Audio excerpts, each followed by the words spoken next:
on the Republican ticket. He's been an entrepreneur, a businessman, a television personality. We sat down at his club in Bedminster, New Jersey, and we want to thank the crew there for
helping us make the production happen.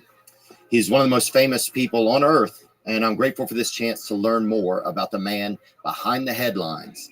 Today's guest is Donald Trump. Shine that light on me. I'll sit and tell you my story. Shine on me. And I will find a song I will sing it.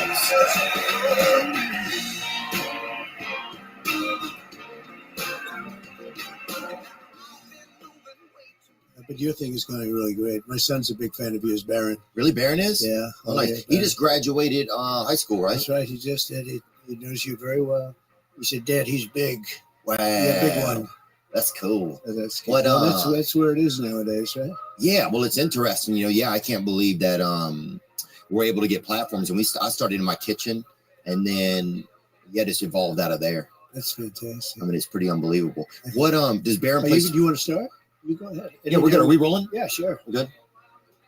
Yeah, that's does Barron play sports or anything? He does. He plays golf and different sports, soccer. Loves soccer. Very good at soccer. He's a good athlete, Barron. Yeah. Is he going to go? Has he already picked a college or no? He has, and he's getting set to go in the fall. Good college, a very good one. And he was always a very good student. He's smart guy. Which one of your kids, what's something you admire about each one of your sons? Well, Don is a hunter. He's a great, great hunter and knows everything about that world and guns and all. He was the first one that said, "Dad, boy, you got lucky," because I didn't realize that 130 yards is actually very close in that parlance. And he said, "You got lucky." He knew immediately when he saw that. He said, "It's incredible," because that's considered a pretty close distance. From how far the shooter was? Yeah. Oh, and yeah. the guy wasn't a bad shooter, supposedly. He was a very disturbed guy, but he wasn't a bad shooter. And Eric, likewise, he loves the business. He loves real estate. Also very much of a hunter and understands a lot of things about that. They were sort of, as young guys, they were with their grandfather, and he would take them hunting in Czechoslovakia. And somehow they developed very well. And Czechoslovakia, yeah, can you imagine? It's a lot of letters even. That's a long time. Yeah. That's the name you don't hear too much anymore. But it was... I need a scope just to get through the spelling of that word. That's right. A lot of people. Yeah. But so he'd go, they'd spend time in Europe and they'd do that. That's where he learned a lot about... With your dad, they would go? No, grandfather. Actually, they had a grandfather who was a wonderful outdoorsman and athlete. And during the summer, he'd take them out into the woods and they'd go hunting and lots of things. And they loved it. They got to love it. That's Don and that's Eric. Yeah, they're And- funny. Oh yeah, They have a good sense of humor too. Like whenever I see them at UFC, it's like, yeah, right. yeah, I just like the first time I was nervous, I think, and then after that, when I've seen them, it's like it's fun to kind of cut up with them a little bit. Yeah, well, they're good. They're good guys, and they really they get along great with the rest of the family. We all get along great. We have a good family, but I love UFC. You talk about a great guy. How about Dana White? Yeah. The job he does, right? Yeah, I want to thank Dana too for helping get us set up together. Yeah, he makes it happen. I like Dana. He doesn't waste words. He doesn't waste time.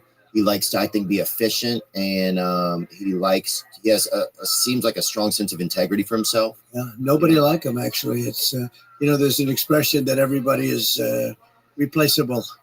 Not Dana. Yeah. Nobody could do what he does, and he's made that sport into a big monster sport. Yeah. And it's interesting, and we go there and we enjoy it. Go with him. Sometimes we do walk-ons with Dana, and the place sort of likes it.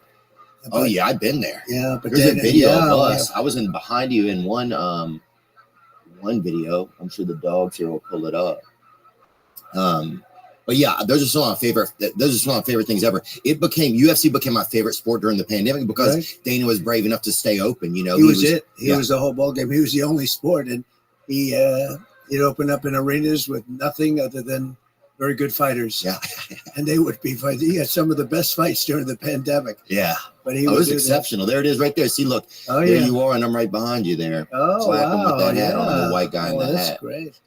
That's right. The white guy in the hat is right. That's great. Yeah, I mean, there's a lot of us there, but I was one of them for sure. That's right. Yeah, see, that's me right there. Good sport, isn't it? Huh? Yeah, I'm a Dustin Poirier fan. So. He's great. He was, boy, I tell you, he's a warrior. That last fight he had, whether you like it or not, he is a warrior. Yeah. Yeah, it felt like he didn't get the victory, but it didn't feel like he lost. No, he didn't lose that fight. He really, the man he was fighting was tough. He was tough and didn't expect that same fight. But he oftentimes he makes people suffer. There's no question about it. No, he's a pro. He's a professional. Yeah, he's all heart. He's from Louisiana. That's where I'm from. As that fight went along, he just got stronger and stronger, and he was getting pounded.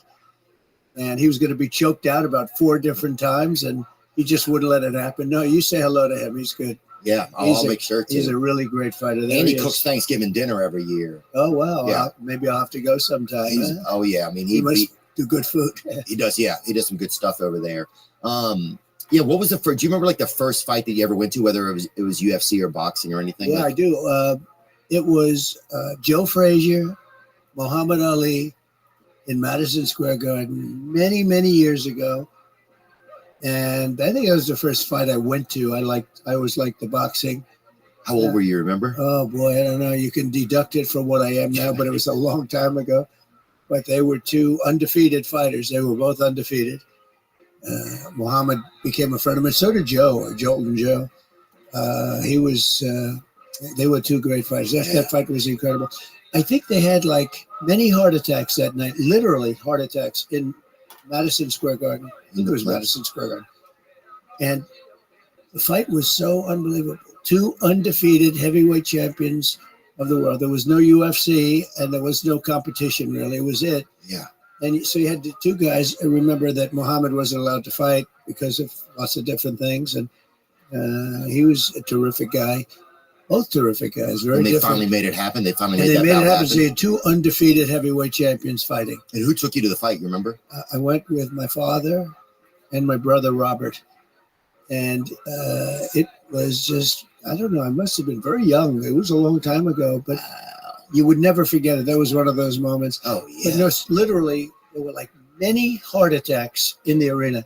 If people having too much fun, or what do you think? It was drugs? Having heart attacks because it was such a crazy event. Oh, yeah. It was so, people were just, I know a friend of mine, the father, he had a bad heart attack. Literally, they took him out. They were taking people out. It's an early KO. And I don't hear that anymore. I mean, there are other exciting sporting, but I don't think there's ever been, I don't know, I guess there has. But you would think Joe Frazier, Muhammad Ali, their first fight, but it was a very exciting time. Yeah, and just people being, I guess, yeah, sometimes our systems aren't ready to handle the amount of excitement that's going on, you know? Like, I think, like, yeah, maybe people just couldn't even handle so much joy. You think it was that people were just so excited. They had heart attacks. I mean, they just had. Yeah. I guess they do it. Maybe Super Bowls or something. Oh, people have heart attacks eating a thick soup, you know? So it's like, I'm not surprised that something so awesome like that would make your heart be like, yeah, I'm out. Yeah, but I never hear of it, you know, and I'm sure it happens. Just that one. But we had an exciting event the other night with Elon Musk and me. I listened. We had a pretty big audience for that one. I can tell you. Yeah, I listened for probably about like 20 minutes. I thought it was cool. It was. I think the tough part was just like just like it would have been neat if you guys could have been in the same spot, you know. But I still thought it was exceptional. I heard the audio was great, and actually they put out a clear tape of it because they had clear tape. Oh, nice. They had so many millions and millions of people watching, like record numbers of people. And I'm trying to figure out. We're on a cell phone, or I was, and you know that's a lot of people coming into a cell phone one way or the other. Yeah. But I heard some people had a problem with the audio. I don't know. I don't do that thing. You know, that was done. And we had a great conversation. It was for 2 hours and 15 minutes. They just put out a clear tape of it, a perfect tape of it. But yeah, I think I sounded, somebody said your voice was distorted or something. And, you know, I guess it happens. Look, it was such a big thing, such a big audience, but I would have loved to have seen the clear tape originally. They put it out right after the show. So now it's a clear tape where a perfect tape done there. Yeah. When it goes through different phone systems and everything else, you think if we were together, that doesn't happen then. Because I think his voice was more clear. Than maybe because he was the one who was like initiating the call. I'm not sure. Yeah, I'm not sure about how all that works. But yeah, I know that in post, a lot of times they can tighten things up and make it better, you know? Yeah. It's amazing how Elon, like the cost to have your own voice in the world is $44 billion, basically. Yeah. Well, if you want to have your voice, like, you know what I'm saying? He has his own channel. And he does what he wants to do. Yeah. And he's a fantastic guy. And he's a brilliant person. And the country should be very proud of him, actually. I have Truth, which has been very successful. True Social, you mean? True Social, yeah. And that's been very successful in getting my voice out. Well, I needed a voice. Because, you know, I was on Twitter and I was on Instagram. I was on all of it. And I was on Facebook, and when you added it up, I was told by Zuckerberg and others it was like record-setting type of numbers. And then one day I didn't have anything because they canceled. I mean, they canceled. There's such a collusion there, right? Yeah, it was a pretty bad thing, and so I had nothing. So after about a month, you know, I have a lot of things to say, and after about a month, I said, you know what I'm going to do? I'm going to just go out and put out an old public relations statement. You remember that? And although you're a little young to see it, but in the old days, you'd put out a statement. And I did, and it was just gobbled up. It was really gobbled up. And I opened Truth, and Truth has become terrific, actually, for me. Platform. I really want just as a platform. I mean, it's more important than anything else. And at least you have your voice then. You can say what you want to say. My voice back, yeah. I had hundreds of millions of people. Even now, I haven't been too active on X, but I have, I guess, 90 some odd million people on it. But I was much higher than that when I was actually all the people. I don't even know how many people there are. Yeah, I love the job he's done, and he's brought a certain voice back into play. Yeah. The previous people were terrible. Yeah. Every time you do a thing, you'd be red flagged. They'd put up a red flag. Every statement you made, you'd be red flagged. Yeah, it's almost like, it's like when you have a babysitter and they don't want to have any fun or whatever. Yeah. Right. That's kind of the vibe I got. When you, because I see you at the fights. I see you, sometimes you'll sit right by Dana, and sometimes I'll sit, like me, and I'll go with like David Spade sometimes as a close friend of mine. Good. And, I'll see you coming with Kid Rock, and, and you don't drink at the fights. By the way, Kid Rock is, he's terrific. He came to the convention. He knocked everybody out. He's a great guy. He's just a great guy. He's popular, very popular. Oh, he's a real dirt serpent too, dude. He's a freaking legend, you know. He's a legend. He is a legend, I guess, in a true sense. Oh, 100%. People love him, dude. Look at him. I went to his show not long ago somewhere, and I think some guy had a heart attack there too, but it was like funnel cake related, I think, type of vibes. He draws big crowds, actually. It's amazing. I saw one He was out someplace recently at 80,000 people. He's big stuff, but he's really, forget about that. I call him Bob, named Bob. Right? It's Bob, Kid Rock, but it's Bob. But he's a really good guy. And I've been over his house he's a cool cat, right? Yeah. Oh yeah. I live in Nashville. Right when I got into town, he hit me up one night and was like, "Hey man, I'm having a birthday party this weekend. You should come." And I didn't even know him, and it was nice of him. And since then, we've done a lot of fun stuff together. His brother's missing a leg too, which is crazy. He looks like the lamp. Have you ever seen that movie, The Lamp, like from like a Christmas Story or whatever? Yeah, I don't know. Yeah, but he's fantastic. The family, the father, I knew very well. He just passed away, and it was tough. Well, you knew his dad for the brother. I did, and he was fantastic. Yeah. I got to know him through knowing Bob. And I tell you what, it's just a fantastic family, the whole family. Yeah. No, I love Bob. He and I joke around together a lot. We've spent a lot of time together. Look at his brother right there. That's right. The dude hits. And you know what? He plays golf and he plays well. He hit a perfect drive with me. I said, "Do you play?" We're on the 17th hole. I said, "Do you play?" He goes, "Yes." I said, "Oh, really? You want to hit a shot?" And he said, "Okay." And he got up. It was very hard for him to put it was really a tough situation because he has to get the ball on the ground and the tee and everything else. Nobody did it for him. And he did it.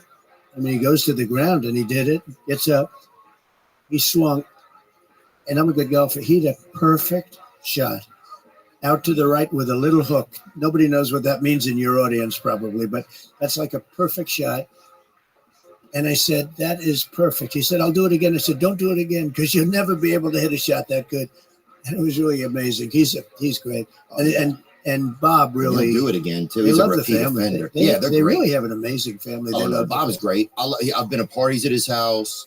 One thing that's really nice about him is I'll go do something with him, and then like a few days later, he'll send a nice note, or he'll send like a photo, like a frame photo, and just say, "Hey man, I had a nice time." Yeah. Yeah. I noticed at the events you don't drink, and you don't drink or smoke, right? I don't drink or smoke. You never have. No, I never have. I had a great brother who taught me a lesson: don't drink, and he said, "Don't smoke." He smoked and he drank, and he was a great guy. He was a very handsome guy. Is he older? He was older, quite a bit older, and he had a problem with alcohol and smoke a lot. But I tell people, no drugs, no drinking, no cigarettes. Yeah. I tell that to my kids all the time. I'd say no drugs, no drinking, no smoke. And it was tough. He'd always tell me, he'd say never. So he was, really old enough that you would look up to somebody, and I'd look up to him anyway. Did you admire him? Yeah, I admired so much about him. He had so much going. He had the look. He had an unbelievable personality, like an incredible personality. What was his name, Donald? His name was Fred Trump. And he had a problem with alcohol. He got addicted to it because they say alcohol is tougher than drugs to get off of. I don't know if you've ever heard that. I'm in recovery, actually. I've been in recovery, so like most of the last 10 years. From alcohol? From drugs and alcohol. So which is worse? For me, drugs is the problem, but if I have a drink, then it's tougher for me to prevent myself from getting it sets off a chain. Yeah. But which is harder to quit? I've heard alcohol is harder to quit than drugs, if that makes sense. I don't know. Oh, yeah. I can only imagine because it's probably more readily available. And it's social, and you're sitting and everyone's drinking and all. Yeah, rarely do you go to a dinner and everybody's eating Xanaxes or something, for appetizers. Usually people are having like a mint, a mint julep or something a little fancier, Negroni I just learned about. Right. But yeah. So you have a problem with that then? Yeah. Oh, wow. It's been in my family. My family, it's like, yeah. Can you stay away from it? Yeah, I've done a good job. So how long have you been off? I go to recovery meetings. I've been off most recently a little over 2 years. Do you ever go back on? Yeah, I've had stints where I go back on and you don't control it. It's tough. It goes downhill. No pretty kidding. Quick. So you think it's going to be easy? You think you're controlling it, and then you're damn. Yeah, you're doing go-kart and racing with hookers and stuff. It gets bad. Not to do it, right? Right. So then in the end, you're like, I have to not do it. Did you see with your brother? Could you see it or anything?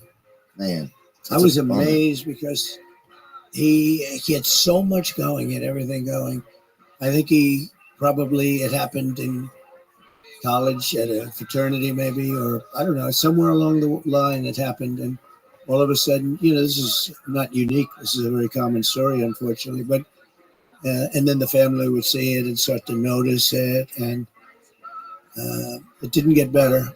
It didn't get better. I was amazed. He lived for so long in bad conditions, in terms of, I was amazed that his body could hold out. It held out and it'd have bad moments. But his body was unbelievably strong that it could withstand this. Yeah, it's a body. Your body's so resilient. Yeah. Do you remember the last time that you saw him or spent with him?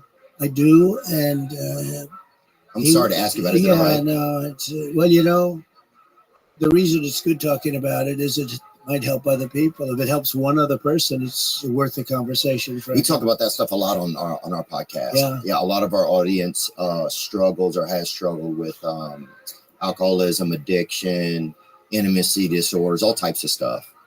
So it's like it's pretty kind of normal conversation. But the interesting thing is, and I tell people, so I never had a cigarette, and I've never had a glass of alcohol.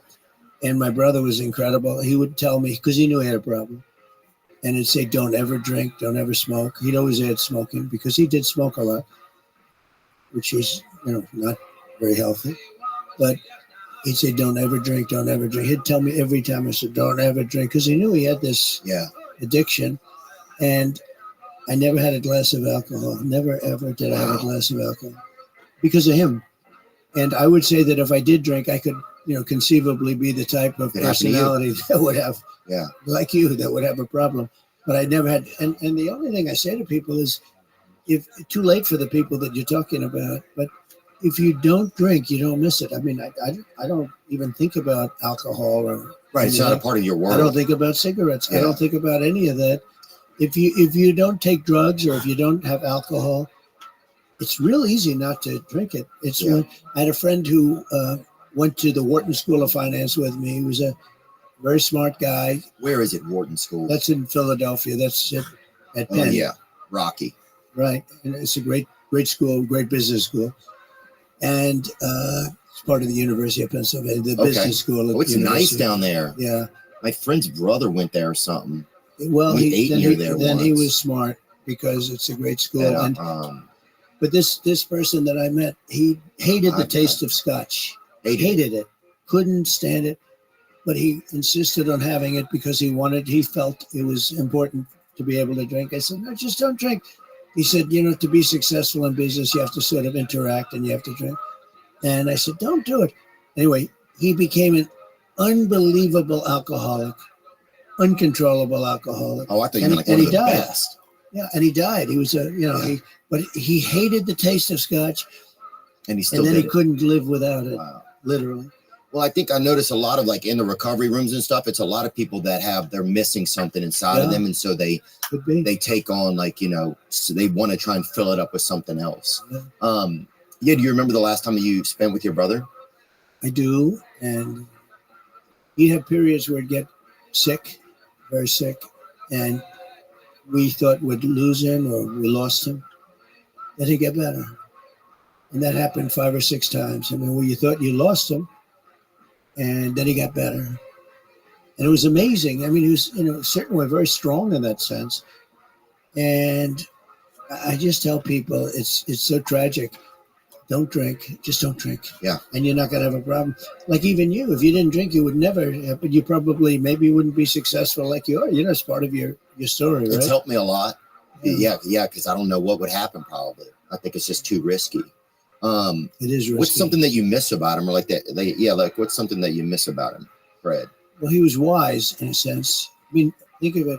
He's got this problem, and it was very important for him to convey to me not to have this problem. And I couldn't have been successful if I had that problem. Yeah. If I had that problem, and I think maybe I'm a personality type where I could have had the problem if I drank. But if you don't drink, you're never going to have it. I mean, I don't miss when I see somebody light up a cigarette and just they're in heaven.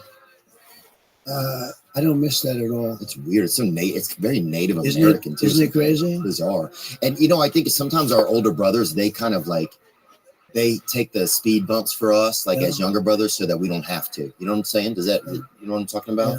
Like my brother went through a lot of stuff so that I didn't have to go through it, and then I get to see him and learn. Is he okay now? Yeah, he's doing great now. Yeah, he's doing great now. But it's like, yeah, that's one of the blessings I think of having an older brother. Well, you can learn through history too, whether even if it's not a brother, it's by watching other people. I mean, you can see if you have a friend who's an alcoholic, or even just by reading about people, you can learn. Oh yeah, it doesn't necessarily have to be a brother, but in this case, it was very personal. It was a brother, and I learned not to drink, and I learned not to smoke cigarettes. Now, I don't know that I would have smoked cigarettes. I probably would have drank. I think, there's no reason not to drink, but I had a reason because he told me, just that was it. Do it. Yeah. Yeah. That was kind of a blessing then, huh? Yeah. And where did you guys ever do anything fun together? Like one nice memory that you had with him? He had a great talent for flying. He was a pilot. Oh, sweet. And he loved it. And did you ever fly with him? I did. I flew with him. Hell yeah, baby. What's new?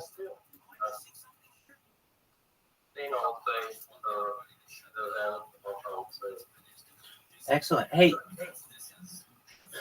do you have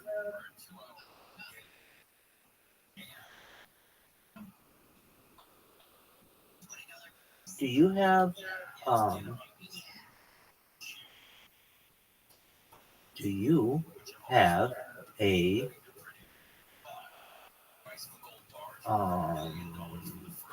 VPN?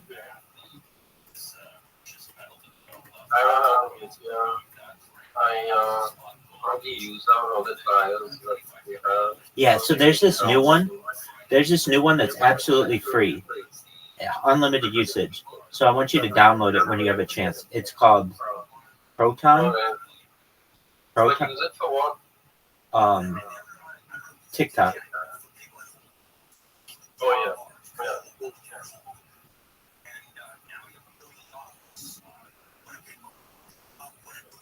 So it's just protonvpn.com.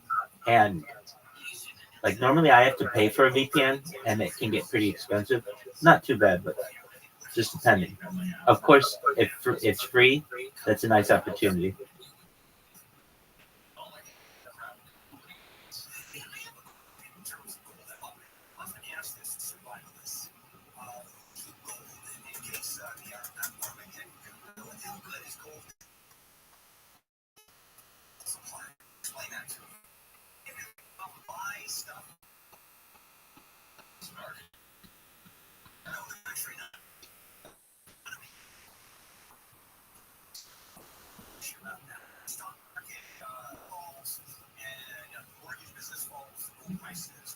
By the way, this VPN is free forever, unlimited. I kind of want to ask you a question. So,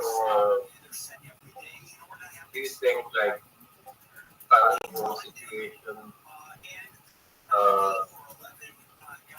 no one in government gets testified before or convicted or anything, so they get away with a lot of stuff, right?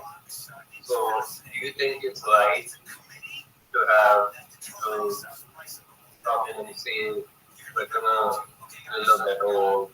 Do you think are you for them or are you against them? Against whom? Against like people who like right now want to kind of reassess the situation and say, hey, they're gonna turn the tide back and stop like a madness that has been happening since the start of time. Yeah, I am not very political, and I don't think that either side is right. I think they're both corrupt. Basically, one side will say to you that the other side is bad. The other side will say to you that the one side is bad. But they're both corrupt at their core. So I personally want a complete change in the system. So if you're like, well, are you against what's being implemented? I'm against some things. I'm for other things. And But I'm like most Americans, or I would say I'm like most Americans, where we, you have to understand how the American people are. We're much different than our government or what the media portrays. If you take an American from New York, an American from Los Angeles, or an American from Minnesota, an American from Florida, they get along really well, like generally. Whether they're black, white, Republican, Democrat, if it's just two people together, they get along pretty well. What ends up happening and what ends up being an issue is when you start putting them in different groups so that they have groupthink that occurs and they get motivated by other people. That's when they start seeing it as us versus them. When before it was just like one other person at the table and you just had to communicate with them. Now it's an entire group of people, and it becomes much more difficult Yeah. for you to be able. I mean, like I guess that, but what you think about is like, so if you were presented the evidence to say that there was actual kind of all sorts of stuff, including like a war narrative that would be carried out by a bunch of countries and stuff like that. Ultimately culminating in more war. I mean, if that was the case, like all that happens, like If it results in any more war, I'm against it. for like everything. If it results in So I'm just saying. So I'm saying, like, would you be okay with people who come in and then, like, what is the definition of making things better, right? I mean, I'm just asking, like, what is your view? yeah, so no more war. Whatever someone's doing to avoid war and the evil things in the world like torture, if you're doing what you can to avoid that, then I'm for that. If whatever you have at the end involves war, I'm against it. Yeah, okay. So you'd be okay with just like people who kind of say they're going to reform everything from the bottom up. Everybody says that. Everybody says that. Yeah, but they do say that, but right now I think it's taking like a turn, like for actual something, you know? I understand. The right says that they want to reorganize things to be the way that they used to be. The left says that they want to reorganize things the way that they could be. And most Americans don't really want either. They want something different. What do Americans want? I mean, it doesn't make sense to go to work anymore in the United States in a lot of ways because whatever you're doing, you're actually going to make less money at it next year, most likely, due to inflation. So you may think that you're making a lot of money, but you're not. It's actually less money than you made on day one. Here's a perfect example. I had an employee of mine. He had been working where we worked for like 40 years, and he was older. And I was going through his documentation one day as his boss, and I was looking at some of his older documentation, and I noticed, like, when he started working at, like, I don't know. I'm just throwing a number out there because I don't know what it was. $3 an hour, and at the time he was making like $12 an hour. So over the course of like 40 years, his wage only went up it went up 4 times, but it was sure.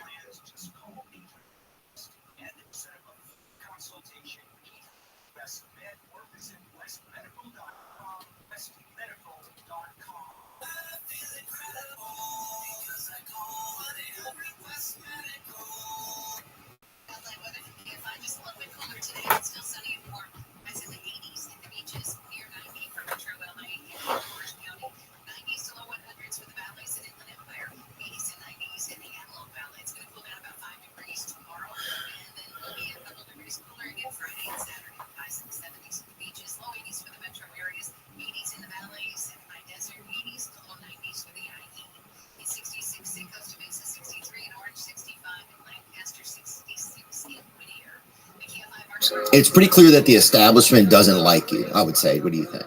Well, I think the people like me. Oh, yeah, the because people. We're leading now in all the polls. We're leading, and Rasmussen just came out a little while. Rasmussen's a very highly regarded poll, and we're leading by 5 points. Rasmussen poll, and others also, and we're doing well. But I think the people like me a lot. You know, we won, and then we did. No doubt. So we won in 2016, and then we did much better in 2020. Much better. Got millions and millions more votes.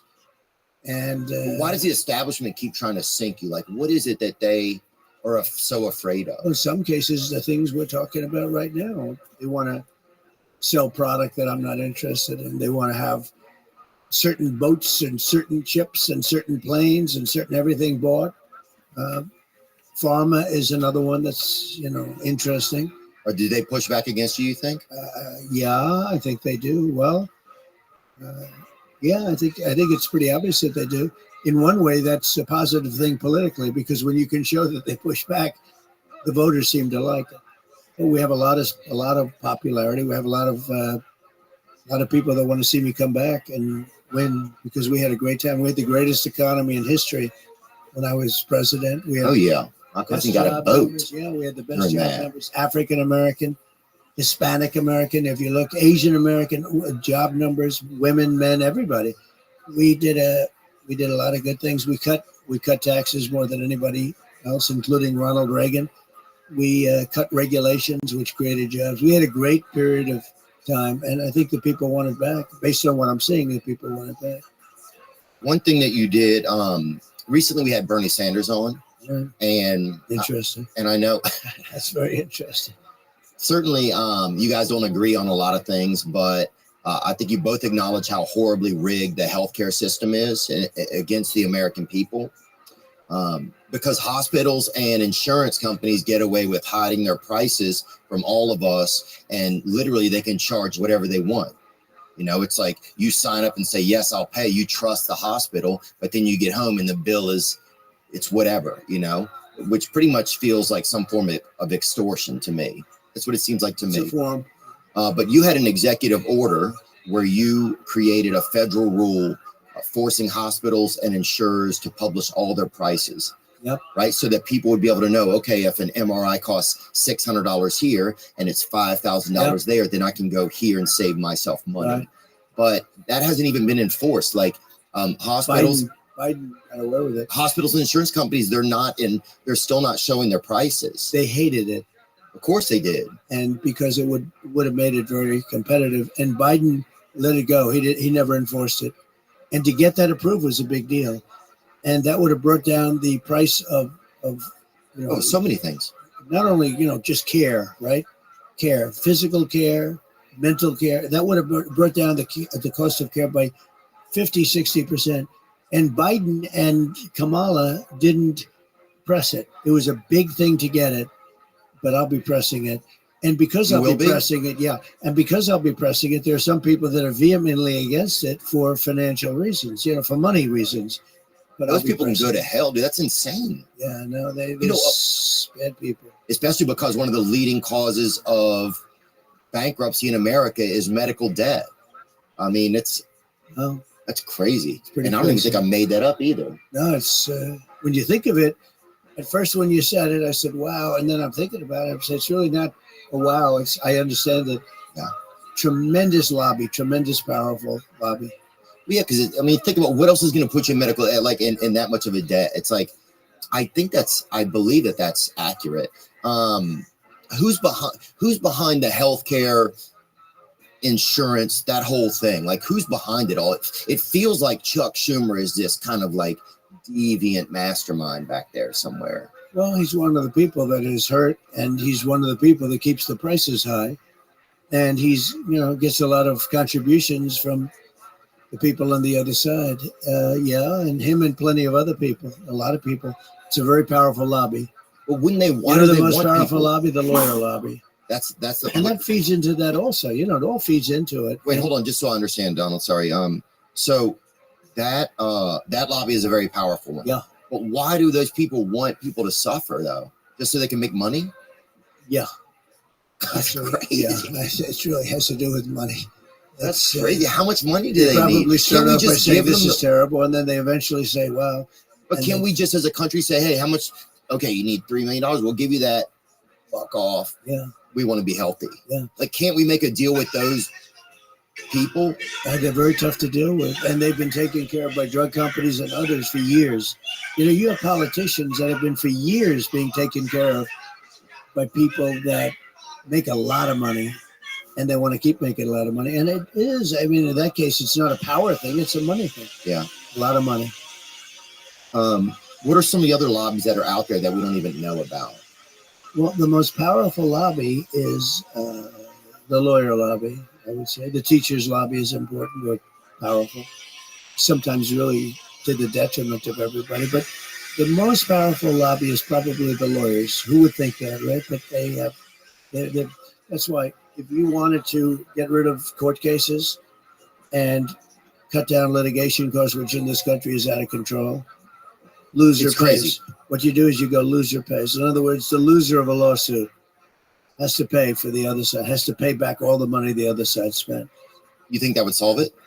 Yeah, it would get rid of 75, 80% of the litigation. We are a very litigious country. It's on everything's under. It's all bureaucratic. It's all dirty paperwork. It's a bunch of rigmarole. Well, if that would happen, you'd get rid of a lot of it. But the lawyers are opposed to it. It probably will not happen no matter what, because obviously the lawyers want to. What would have to happen? The Supreme Court would have to vote on something to make it happen. I don't know. I think that it maybe would have to go before the Supreme Court. But the most powerful lobby is that lobby. And if you wanted to get rid of litigation, if you went, and you know, Europe has it. A lot of places have it in different countries where loser pays. If you sue somebody and you lose, you have to pay the costs of the other side. Yeah, that makes sense, I think. And what happens is people don't sue. It's a tremendous difference. But this country, the lawyers are very much opposed to it in this country. It's too bad. Yeah, man, it's just pretty heartbreaking, I feel like. There was a rumor that you almost had RFK Jr. as a potential vice president. No. Okay. Just a rumor. Yeah, And I like him. I've always liked him. Yeah, I like him too. Bobby and I are friends. He's a friend of mine. I've known him for years. He's a good man. Yeah. He's in there pitching. It's tough. It's a two-party system, and he's a third party. You know, it's a tough thing. He can't get registered now in New York. I see New York, and the Democrats have really opposed him vehemently. I haven't, but the Democrats have really opposed him. So you think he should be allowed to run everywhere? Well, the laws don't allow that. Okay. And the laws don't allow, unless you have 15 or 20%, whatever it is, they don't allow you to debate. You don't have to debate, so you can't get on the stage. You can't. And the debates are very important. I mean, I had a debate with Joe Biden. Oh, yeah, and that was a very consequential debate, to put it mildly. Well, yeah, they took the hand out of the puppet after that. Well, they wanted to debate. They gave me everything that I didn't want, CNN. And then they gave me Dana Bash and Jake Tapper. Now, remember this. They were very straight during that debate. I gained a certain respect because Jake Tapper, who I call fake Tapper, but I don't do that. I saw him at Whole Foods. I don't do that so much anymore. You did. But I thought they were very even-handed, if you want to know the truth, during the debate. I didn't feel like they the moderator. I didn't feel like that they pushed a lot of stuff. They had certain pressure on them to be even-handed. I think it's hard to not do that.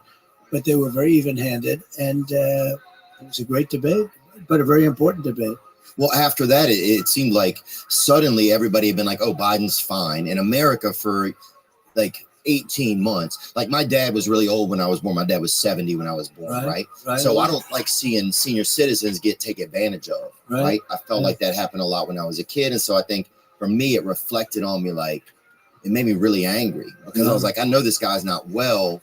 It's not fair to pretend that he's well. Yeah. It's not fair to him because he doesn't know you're pretending, you know? And it just seemed like the cruelest thing you could do.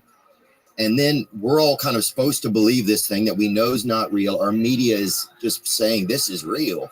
And we're all just being gaslit as humans about something that's like moral. Like this is a human man. This is somebody's grandfather. And then they just disappear. He just disappears, and suddenly it's like It was a coup. Kamala is the one that went in. What do you think happened in the back rooms there? Because that almost was overnight that happened. I know what happened, and you're not supposed to do that. It's not supposed to be probably constitutional. She got no votes. He got 14 million votes. All of a sudden, they're telling him to get out, or they threatened him. But who were And they he is when an they say angry person. Well, I would say Schumer, Pelosi, and numerous other people. The heads of the Democrat Party. Yeah. And they did. They threatened him violently, I think. And he You didn't think want to they get out. really Remember, he said, only God will get me out, right? Only God will get me. Somebody dressed up like God and just chased him out of there. Yeah, and what happened is they went to him and they said, this was after the debate. Now, if he didn't have the debate, he would still be running. Yeah. So they set him up. They knew they were going to pull him. That I don't know. I mean, he had his debate. Maybe he wanted to. I heard he didn't. I heard they offered me things that I would never accept, and I accepted them. They said CNN. They said Jake Tapper, Dana Bash. They said all things that I could not take, and I accepted all of them. And, look, it was a good debate for me. It wasn't a good debate for him. I think he'd still be running right now. You wouldn't have her. She was one of the most disrespected people in the whole country. She was a failed vice president. She was the most, she was considered the worst vice president in the history of our country. She had no chance. If you go back 6 weeks, they were saying how bad she was, and they wanted to choose from 11 different people. Do you feel? I thought that's what they were going to have. Oh, you thought that's really good. Well, that would have seemed more democratic, I think. They wanted to be politically correct, and we chose him.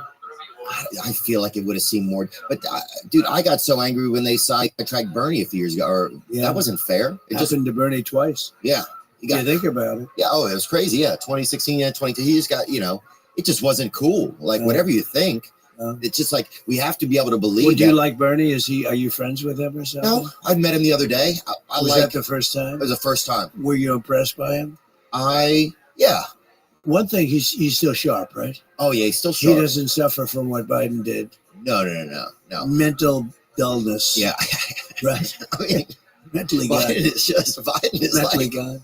He's somebody put a merry-go-round in his head. I heard, but that's but they didn't plug it in. They didn't tell him. Yeah. But no, one thing I liked about Bernie. Well, one of the things is it's the healthcare. I just feel like we spend so much money in different places, and people are sick, and the opioid epidemic. I just feel like and the lower cost of drugs. Those are things that because I got insulin down, and they took credit for it. But I got it down to $35. And I said, I hope I win because somebody's going to take credit. It takes a period of time before it kicks in, statutorily. And I got it down to $35, which is a very low price. And they took credit for it, which is, now I'm taking credit because I'm talking to you. If you did it, then you should be able to take credit for it. I just watched her performance today. So she went out and. Kamala? She lied about everything. She said, this Trump tax, that Trump tax, that Trump tax. He's going to tax this. He's going to tax all these different things. And I'm not going to tax them. She made it up. Did you know that 4 companies control over 80% of the U.S. meat industry? And China now controls the largest portion of U.S. pork. These companies are using mobster-like tactics to crush American family farms. And with the additives that they're putting into our food, Americans are stuck with sketchy meat. So what can we do about it? Let me tell you about a company that's coming up swinging on behalf of the American family farms and your family's food security. Moink. The business is simple. Moink's meat comes from animals raised outdoors, where a pig is free to be a pig. Hey, buddy. Their farmers are given an honest day's pay for an honest day's work, and they deliver meat straight to your doorstep at prices you can actually afford. So keep American family farms farming by joining the Moink movement today at moinkbox.com/Theo. Sign up today and get free hot rolls in your first order. Spelled MOINK box.com/Theo. Oink oink. Get moinked. Moinkbox.com/Theo. You know what it is, brother and sisters, baby. It's time for those wiener uppers, daddy. You feel me? BlueChew.com. They're helping. Blue Chew is a unique online service that delivers the same active ingredients as Viagra, Cialis, and Levitra, but at a fraction of the cost in chewable form.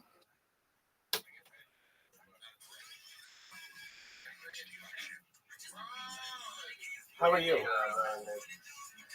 Okay, what did...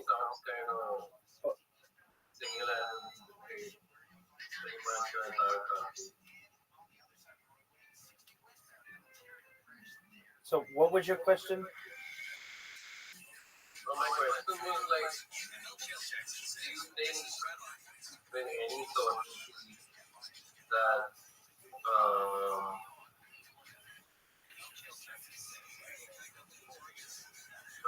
there's going to be a completely sustainable new world of sometime? Do I think there's going to be a new world sometime?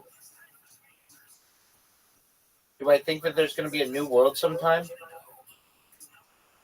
Yeah, like just in general, like everything's going to change into something more productive. I don't know, something. Yeah, I do. But I think there may be some major kill-offs. Some major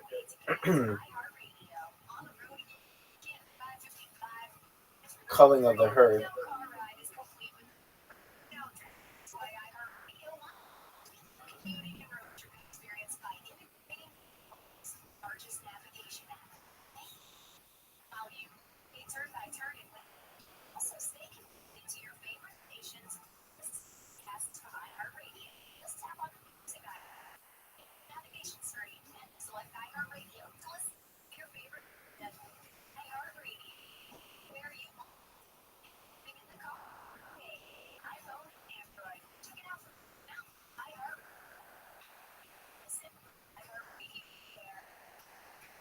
And also like some like becoming like a biotech or something, like some sort of program robot being introduced.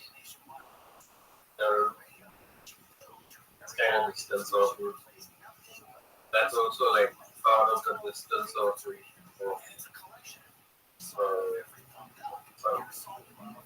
sort of helplessness basically. So it's a symptom, right? I mean, he's partly part of that symptom of USA. What's the symptom of the USA? Yeah, I hate to talk to you about all this because my country is not that big either, but whatever.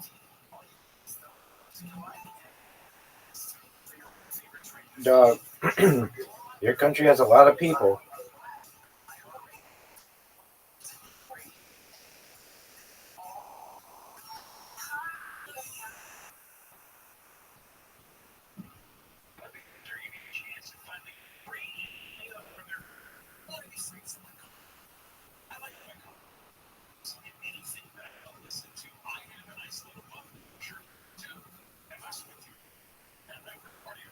Pretty much everyone right now is stuck at home,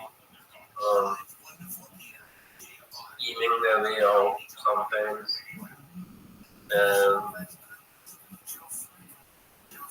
everyone else is at the party kind of on the threshold of being the guy who's like, what's happening now?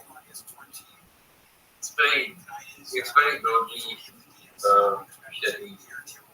Like the westernization of India, shittiest thing to ever happen.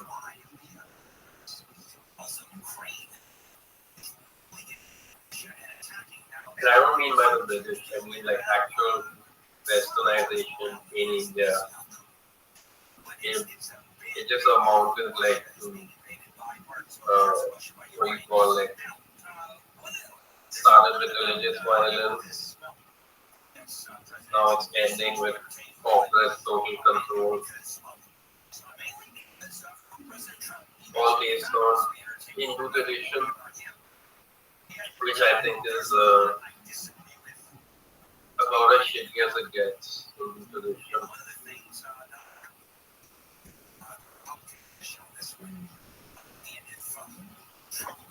What was that part?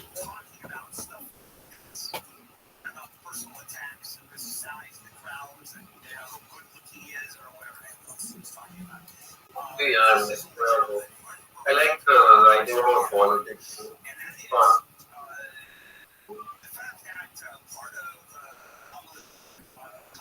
Used to be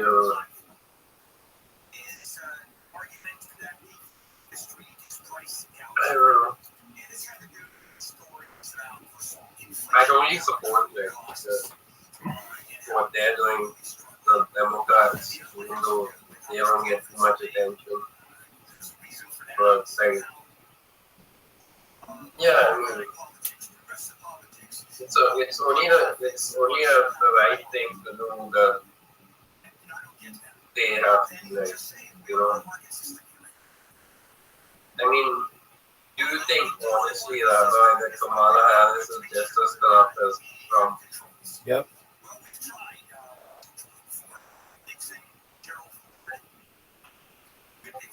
Yes, they do. You know, I don't know.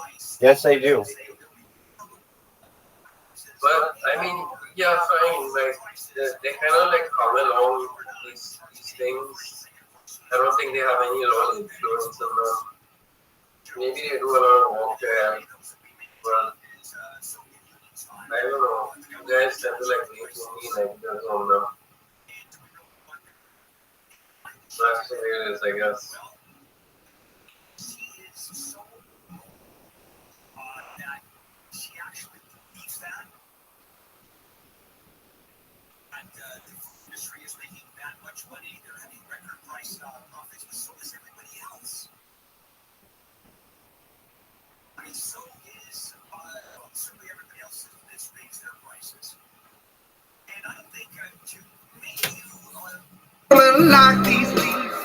For 50 years now, hip-hop has been a reflection of culture and society. That includes stories of struggle And pain. social injustice, racial inequality, The marginalization of communities. Today, We confront a healthcare system that has been rigged against. Get bored of this, so.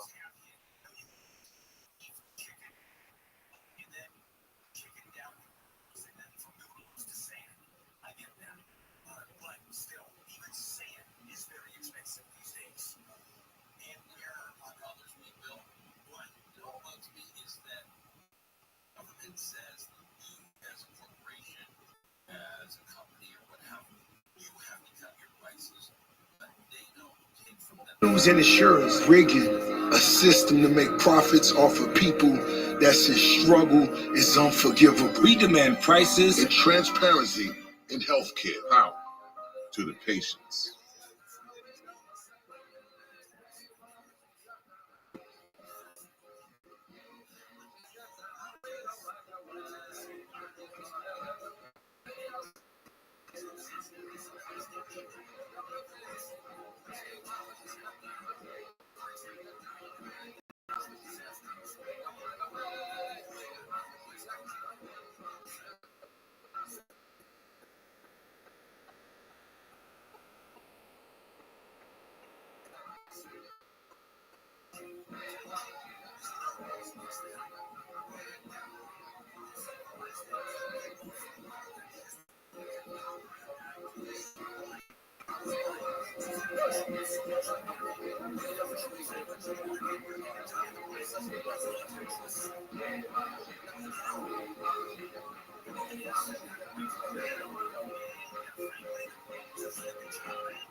Oh, hey.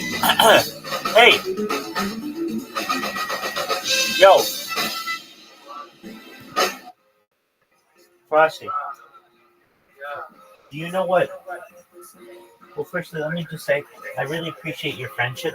And if you ever think that I'm not paying attention to you, I am. I have to multitask, and I just love having you here. Secondly, no, that's okay. I listen, but sometimes, honestly, I've got a lot going on in here. And here's why. If I don't play any music, I can get in trouble for copyright when people do.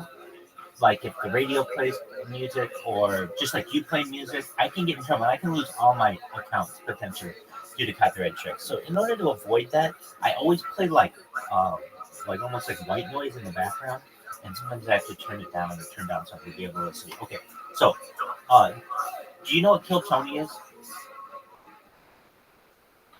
Yeah. Okay. I watched the Jordan because Exactly. I'll be asking you the same questions probably every single day because so many people come in here and I'm like, do you watch Kill Tony? They'll be like, yeah, we watched it together. I'll be like, oh. And then the next person I'll be like, didn't we watch Kill Tony together? And they'll be like, what's Kill Tony?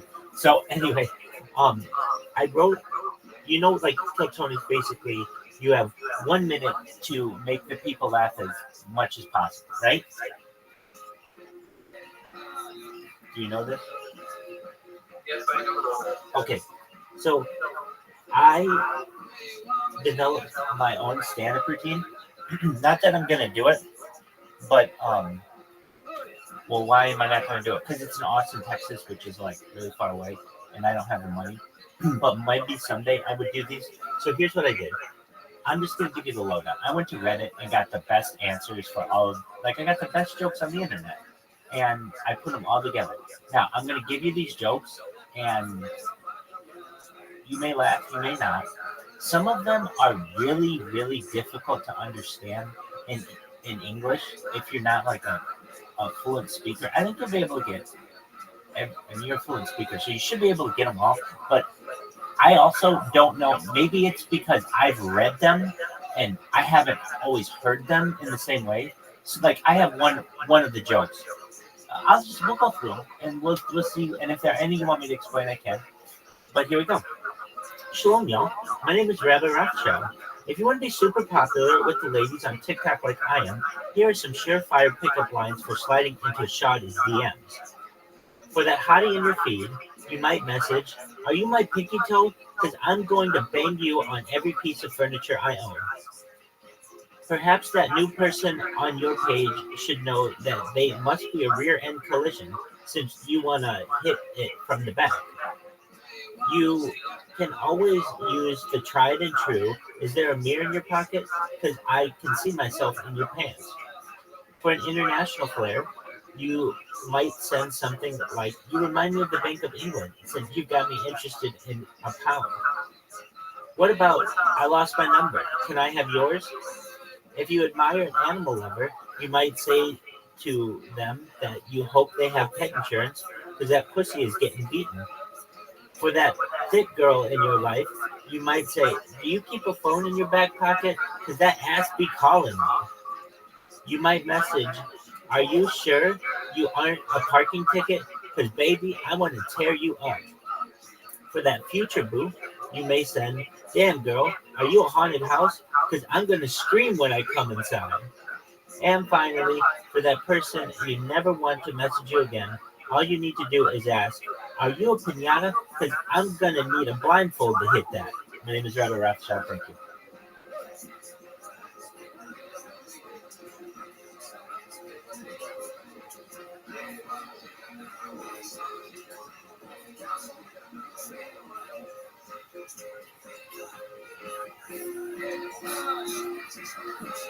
All right. I would do more like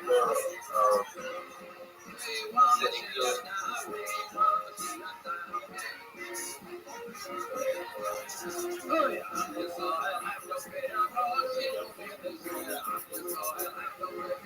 Yo, dog, can you hear me? Yo. Can you hear me? Yeah, now I can.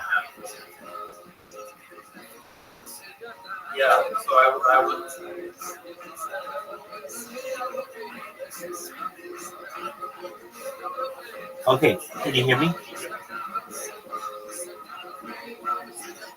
Yo, dog, can you hear me? I cannot. Yeah, now I can. Okay, you ready for some more?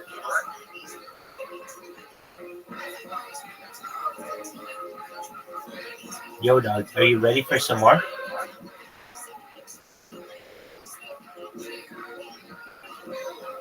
Frosty.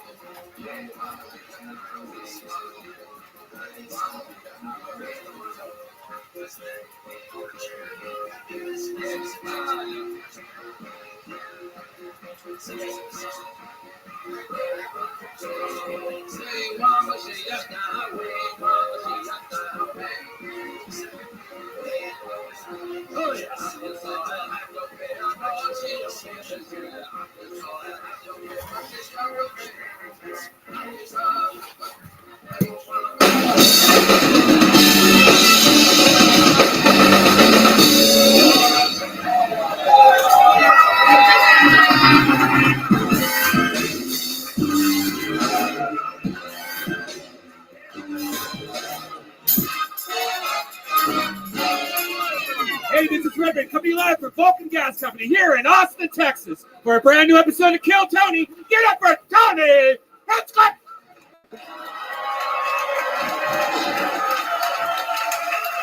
You guys ready for the best goddamn night of your lives or what? Yeah, make some noise for Red Band, everybody. This is the man to my left. Red Band is here. Welcome to Kill Tony, brought to you by the Red Rose, the Yellow Rose, and Deep Eddy Vodka. How about a hand for the fucking band, huh? Are they amazing or what? That's the great Matt Muelling on guitar. That is D Madness on the bass guitar, live in the flesh. That is Michael Gonzalez on the drums. Paul Deemer on the horns. And that's the great John Dees on the keys, who's playing this Sunday at Parrish. The Super Jam at 6 p.m.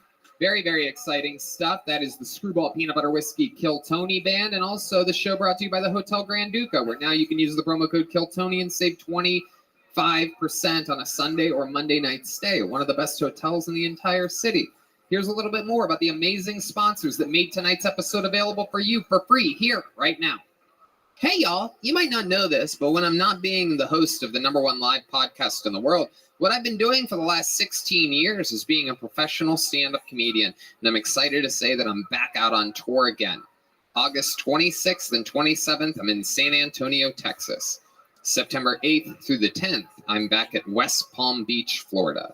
September 29th through October 1st, Nashville, Tennessee.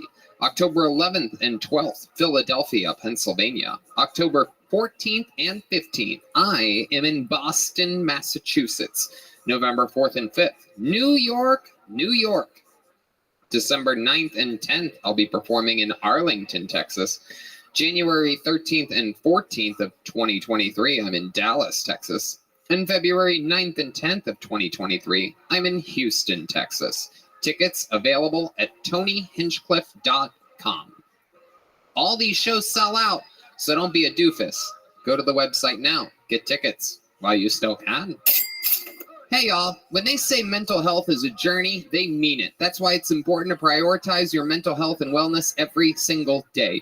When you work on yourself, it brings positive changes in all areas of your life. The long-term effects of therapy can give you the tools to deal with the challenges as they arise, strengthen your relationships, and give you a more positive outlook on life.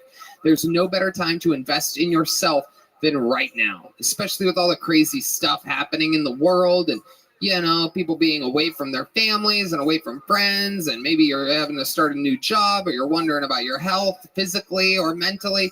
I wholeheartedly recommend Talkspace for therapy. You can sign up online and start the therapy the same day as you sign up. You can text, video, or send voice messages to your licensed therapist, so it's incredibly convenient to have virtual sessions from the comfort of your own home. Red Band? Talkspace is the #1 online therapy platform that has thousands of licensed therapists trained in over 40 specialties, including anxiety, depression, relationships, and more. Your therapist can help you set and achieve your goals. And the cool thing is, it's affordable. Talkspace is a fraction of the cost of in-person therapy. Instead of waiting for an appointment, you can send unlimited messages to your therapist 24/7, and they'll engage with you daily, 5 days a week. It's also secure. Talkspace is secure and private, using the latest end-to-end bank-grade encryption technology to store your client information and complying with the latest HIPAA regulations. That's right. And as a listener of this podcast, you'll get $100 off of your first month with Talkspace. To match with a licensed therapist today, go to Talkspace.com. Make sure to use the code TONY to get $100 off your first month and show your support for the show. Make yourself feel better. Make yourself strong. That's Tony at Talkspace.com. You know what else? We are deep into the summer here, and I'm telling you, this Texas heat is no joke. One of the things that I've been doing lately to acclimate to these ridiculously hot temperatures is hot yoga during the day. So I'm walking out of 130 degrees and into 110 degrees, and the point is, I have to stay hydrated. It is important to be proactive about keeping our bodies completely fueled. Making hydration a priority can help us feel healthier in our everyday lives. 1 stick of liquid IV and 16 ounces of water hydrates you 2 times faster and more efficiently than water alone. Plus, it has a bunch of great flavors. And I'm telling you, this stuff works. Anybody who's ever had it agrees it is one of the most undeniable products. I am so honored to have them as a sponsor because it's truly something that I believe in. I had one today with on top of a giant glass of water, and I've been feeling great. Ate late last night, had a lot of drinks, and Liquid IV brought me back to life today. Right, man? Yeah, I agree. Out of all our sponsors, this is one that I 100% would recommend and use, even if they weren't a sponsor. I have one in the morning, one at night. I have one right now, all day long. And I love how convenient it is. It's just this little package. You put it in a little bottle of water, mix it up, and you're good to go. And they have amazing flavors. The new grape. I love the new tropical punch. Love it. And the guava. The acai berry. Yeah. It's all amazing. Liquid IV contains 5 essential vitamins, B3, B5, B6, B12, and vitamin C, with 3 times the electrolytes of a traditional sports drinks, made with premium ingredients, and it's non-GMO and free from gluten, dairy, and soy. Yes, we love it. So grab your Liquid IV in bulk nationwide at Costco, or what I would recommend is getting 15% off when you go to liquidiv.com and use the code TONY at checkout. Make sure you use the code TONY so that they know that we sent you. That's 15% off anything you order when you shop for better hydration today using promo code TONY at liquidiv.com.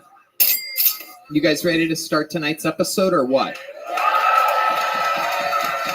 Every single week, we have one of the funniest people in the world on this one. Extremely, extremely special that you are here, ladies and gentlemen. This comedian joining us tonight has been on this show before. He is one of the guys that I've worked with more than probably statistically almost anybody at the Comedy Store. I mean, I brought him up. He's brought me up thousands of times. You know him from his 2 Netflix specials and his hit podcast this past weekend. This is Theo Vaughn, everybody. Wow. Oh, my God. Oh, my God. Wow. The man, the myth, the legend. Regular people, no offense. This past weekend. You know him. You love him. Theo Vaughn is back on Kill Tony. One of the greatest guests in the history of the show. One of my good friends and one of my Comedy Store brothers. Good to see you again. Welcome back, sir. Yeah, bro. Good to be here, man. Thank you, sir. I love it. We're going to have fun tonight. You know how it works. A bunch of people signed up for the chance to do 60 seconds on the stage. If we have a bucket full of names, we're going to meet a bunch of wild people here tonight. And we have some regulars. They all do 60-second stand-up comedy sets, and then I interview them afterwards. We find out more about them. You know, their uninterrupted stand-up comedy 60-second set is up when you hear the sound of a kitten. That means they have to wrap it up then, or else they bring out the angry West Hollywood bear, which just is angry and cuts them off aggressively if they go too long over their time. That's that drug bear, son. Yes, it is. He is angry tonight. And yeah, that's it. Are you guys ready to start tonight's show or what? Everything is in place. Before we get to the bucket, let's start the show with one of our favorite regulars in the world, in the history of the show. We watched this man go in just a year from living in a van to being absolutely rich, buying new outfits every week on Amazon, performing in arenas with Joe Rogan. Ladies and gentlemen, giving us a brand new minute, this is Hans Kim. This is Hans Kim. This is Hans Kim. Hey, what's up, Texas? Good to be here. Thank you for putting on your dress Crocs and combing your mullets to drunk drive over here tonight.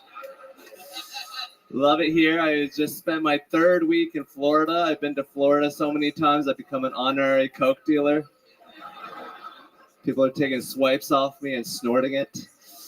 It's great to be in Florida because they were the sex trafficking capital, which is great because I knew I wasn't the only Asian on stage performing for a bunch of horny old white dudes. But Biden got COVID, which is predictable. We elected a 77-year-old man during the middle of a pandemic. What do you think was going to happen? I think it's hilarious that all the oldest people are running our government. You know, they can't even figure out iPads, but they're in charge of our judicial system. If you go to the White House, everything's run on Steam. There's only one outlet per room. It doesn't even have a third prong. But that's my time. Thank you very much. All right, Hans Kim with a new minute. There you go again. You keep going back to Florida again and again and again. Tell us more about this. Why is this? Are you booking your own tours? They're just sort of contacting me and giving me a bunch of their Coke money. So wow, I'm taking it and running. So, like, for example, this weekend that you just had in Florida, like, what did you do? Like, what's that like for you? I basically slept all day, then went to the shows, then took some pictures with the fans, which I like. Because sometimes the ladies will put their boobs into my torso. Oh my God! Wow, you are a giant 7-year-old. That's very exciting. That is incredible. Hell yeah, boy, them tits. Yeah, I love it. To you, dude. Thank you, Theo. You see me, Connor. I'm learning from the master. Tell us more. Tell us more about this weekend. Anything crazy happened? Shows went good?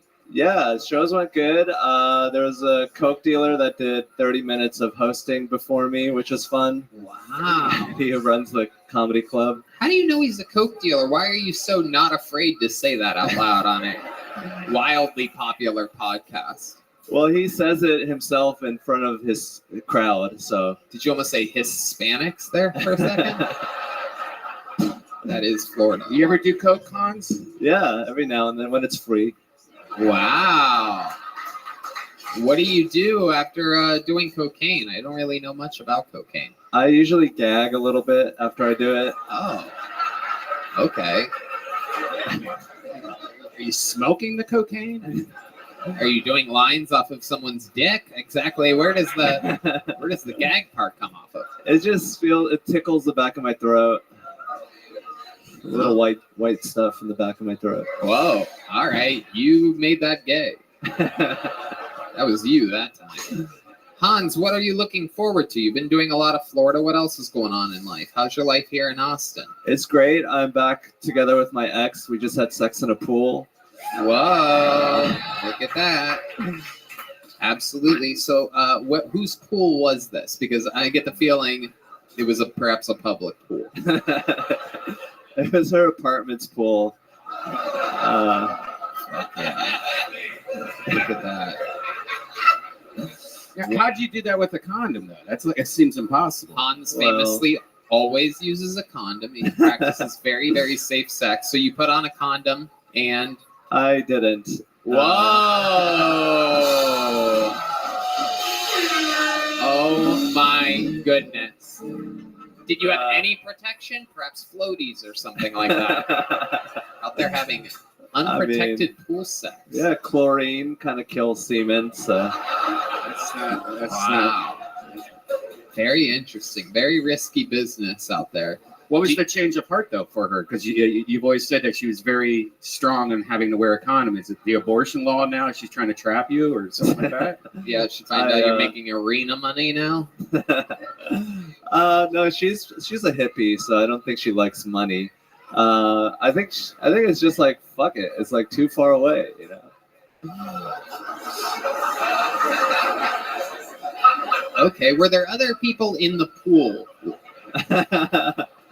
No, there were, but then they got scared away. Right. I bet. Okay, and how long did this whole experience last? How long were you shoving pool chemicals deep inside of her vagina? Classic way of causing yeast infections and whatnot. But tell us more. Well, we started out with some sex. I finished in about like 2.5, 3 minutes. Very good. Okay, that's 40 seconds, by the way, for those of you that don't know the conversion rate. That's how to do it, man. You got to finish early, bro. Yeah. So you can do other stuff. Yeah.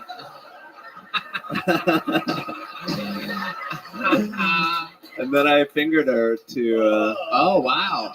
Yeah. Bro, that's disgusting. I gotta be a gentleman. What? That guy's sick. Now, Hans, this is interesting. Were you wearing your goggles? No, I wasn't. I forgot my goggles that day. I was in Las Vegas, Nevada with Hans, where we stayed at a very, very, very, very, very nice hotel. And one of the days I was walking to get a coffee or something like that, and Hans is walking back from the pool like a child. No shoes, no socks, fucking goggles swinging in his hand, no shirt on, bathing suit. All by himself. And I said, Hans, did you get those goggles from the pool? Because it's a really nice place we were at. And you said, I brought them with me from Austin. This boy brought his own pool goggles, ladies and gentlemen. That is not the most Asian thing you've ever heard in your entire life. It's like bringing a calculator to the pool. All right, Hans. Well, you did it again. Another new minute. I absolutely love talking with you and catching up every week. And thank you so much. How about a hand for the great Hans Kim, everybody? Thank you. There you go. It has begun. And now we go to the bucket. This is where shit gets a little bit weirder. It could be anybody. Could be someone's first time. It could be a local legend. Could be anyone. Could be someone that traveled thousands of miles. Your first comedian tonight out of the bucket goes by the name of Joe McNamara, everybody. Here we go. Joe McNamara. Here he comes, everyone. Oh, he looks white, bro. Oh, hell yeah. Make some noise for Joe, everybody. Come on.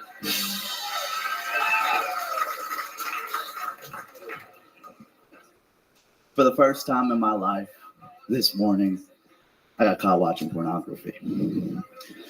At least I think I got caught when I heard the door crack open. I was too embarrassed to take off the VR headset. So last time I bring my Oculus Quest 2 over to my grandparents' house. It's probably the last time I bring myself over to my grandparents' house. I only got care to find out who caught me with a joystick in each hand. I talked to little bro. Right before this. He's like, dude, Joe, I think it was grandma. It was grandma for sure. I'm like, what? No, did she say something? He's like, oh, she said something. She said, worst birthday ever. I wish he didn't come. Thankfully, my grandmother's fairly young and healthy, so there'll be more birthdays. It just sucks I ruined her 69th. Thank you, guys. That's my minute. Joe McNamara. By far one of the funniest Slytherin comedians in the United States of America. Ironic you got caught yanking your snake over there. Yeah. I was huffling and puffling, dude. It was good. Pulling on the old hogwart, you know what I'm saying? Yeah. Not anymore. I got antibiotics, Tony. We're good. Okay. No more Hogwarts. Oh, gotcha, Joe. Yeah, I'm done. I'm going to answer real questions. Okay. How do you think you did? Honestly, I'm not being No, rude. honestly, I've been waiting to go up again, and I didn't think I'd be nervous. It's been like a year, and I as soon as I heard my name, I got quite nervous. Oh yeah. I've been opening sets with that joke just to like do silly shit up front. I thought it went okay, but it's gone better. I'm not ashamed of it. Yeah. More ashamed of the VR situation. No. Wait, did that really happen? No. I recently got a VR headset, and the whole time I'm like in a shower scenario. This is the porn I'm watching. Shower, beautiful girl below me, and I'm like, Hold on, stop. So you got a new VR. This is the reality I'm talking about is virtual, and the whole time. The whole time I'm standing there in my room, and I'm like, did I lock my door? So I took I'm button down. I take the VR headset up, and I have a sliding door. So I didn't. I locked it. I'm like, holy shit! What if someone walked in on me? And then bam, new joke. Started writing it. Right. Yeah. So and then it just built from there. So you literally do watch. The grandma part isn't true, but you literally do watch VR porn with a headset on, butt naked. There's a lot of prep work. Usually not. If I'm feeling, if I got the time, Tony, yeah, like I need like a 30-minute window. Like, say the roommate went to get groceries. 30 minutes. Hans Kim can come 30 times in that time. That's fair.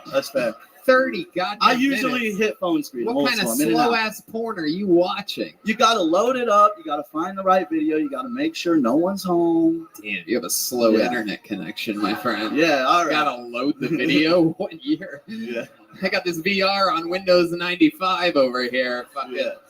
Dude, one time, my mom, I was touching myself, and I was a child, Yeah.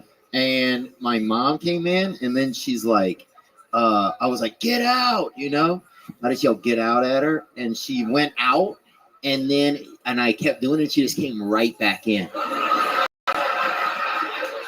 What?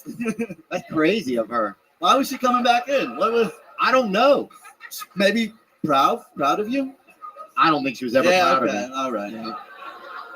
Me too. That's why I've been doing this now. So my mom caught me once. I had a towel, or I had just gotten out of the shower. I was a little boy. I remember because I was like, this is when I was jerking off like 12 times a day. It was incredible. I thought I had found the newest fucking crypto. You know what I mean? Yeah. And she came in, so I had a towel on, right? And she came in, and I sort of like turned around, I'm like, oh God, get away, whatever. And she's like, what the fuck is going on over there? And because it was a towel, and back then, when you're younger, it like really fucking like sticks up. You know what I mean? Yeah. And she just saw like this like vibrating thing, like just this little basically out tick, like a sideways TP, if you will. Yeah. Anyway, and then we had sex. No, I'm kidding. I don't know. There's no end to the story. I'm sorry. I know there should be a big like thing there at the end, but. So Joe, let's talk about it. Where are you from? San Marcos. I went to college at Texas State. What do you do for work? I during the day I sell cybersecurity remotely. Wow, cybersecurity, and you're getting caught jerking off. Yeah. That's incredible. I'm using my work computer too. Yeah. That is absolutely incredible. Yeah. You still jerk off at your age? What? Yeah, for sure. Okay. With a face like that, I'm guessing he almost exclusively jerks off. I don't know who jerks off anymore. I don't know who's still doing it. A lot of people aren't doing it. Only recreationally, yeah. Joe, what do you do for fun? And are you an albino? No. The sad part is it's like the end of the summer, so I can't even. I've been outside, but it doesn't show, I guess. Fuck, man. I guess these lights are for fun. Yeah, for fun. What do you do?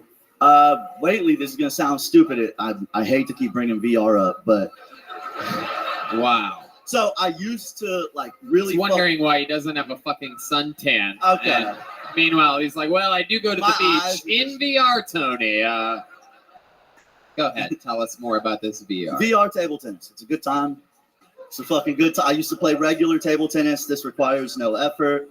It's easy. I've been whooping ass. Right. Wow. That's video games. I skateboard, fucking work out with my dog. We fuck around. We run laps. Is it a real dog or is it a VR dog? It's a Nintendo pet. You got me. All right. Yeah, Nintendo dog, whatever. All right, Joe. What is your love life like? You know, this sounds. You always preface everything with like bullshit. Well, Tony, you're never gonna believe this, but No, it's non-existent. when's the last time you hooked up with somebody? I fucked my duplex neighbor a couple times, and that got sticky. And not literally. Your duplex neighbor. So we're talking about you live in like a house that has a second side. Yeah. I live on the back side of this house, and I came home after one of my comedy shows. She's like, "What are you doing?" I'm like, "I'm a comedian." She's like, "No way." She's like, "What's in your backpack?" I'm like, "Miller Lite." And she's like, "Whoa, can I have one?" And I'm like, "You can have two." And then, wow. And then she's like, "I see your dog sometimes." I'm like, "Sometimes I see yours." And then our dogs fucked, and then so did we.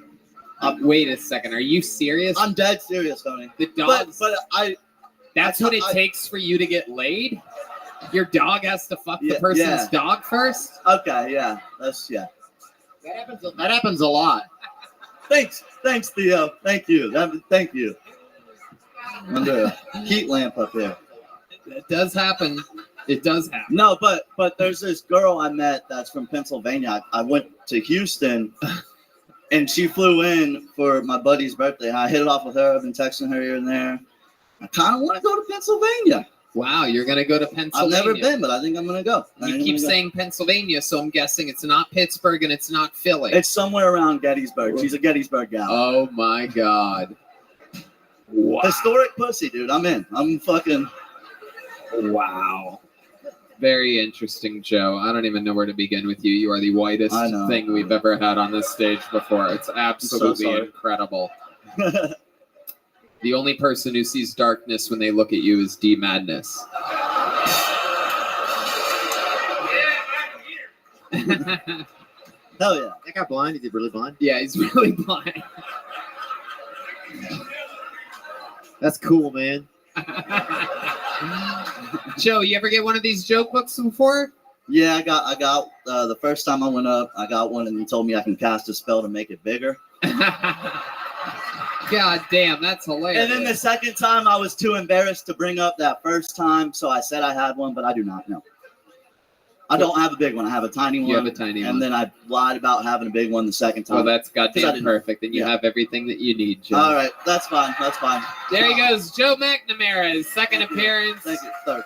Something like that on Kill Tony. Back to the bucket we go. It has begun. You see what the show is. Your next comedian goes by the name of Max Wissinger, everybody. This looks like a new name. I'm excited about this.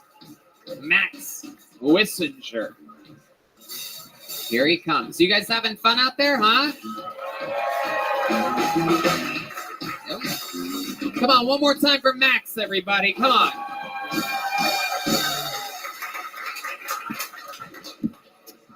So the worst thing about monkeypox is it would hit Joe Rogan the hardest.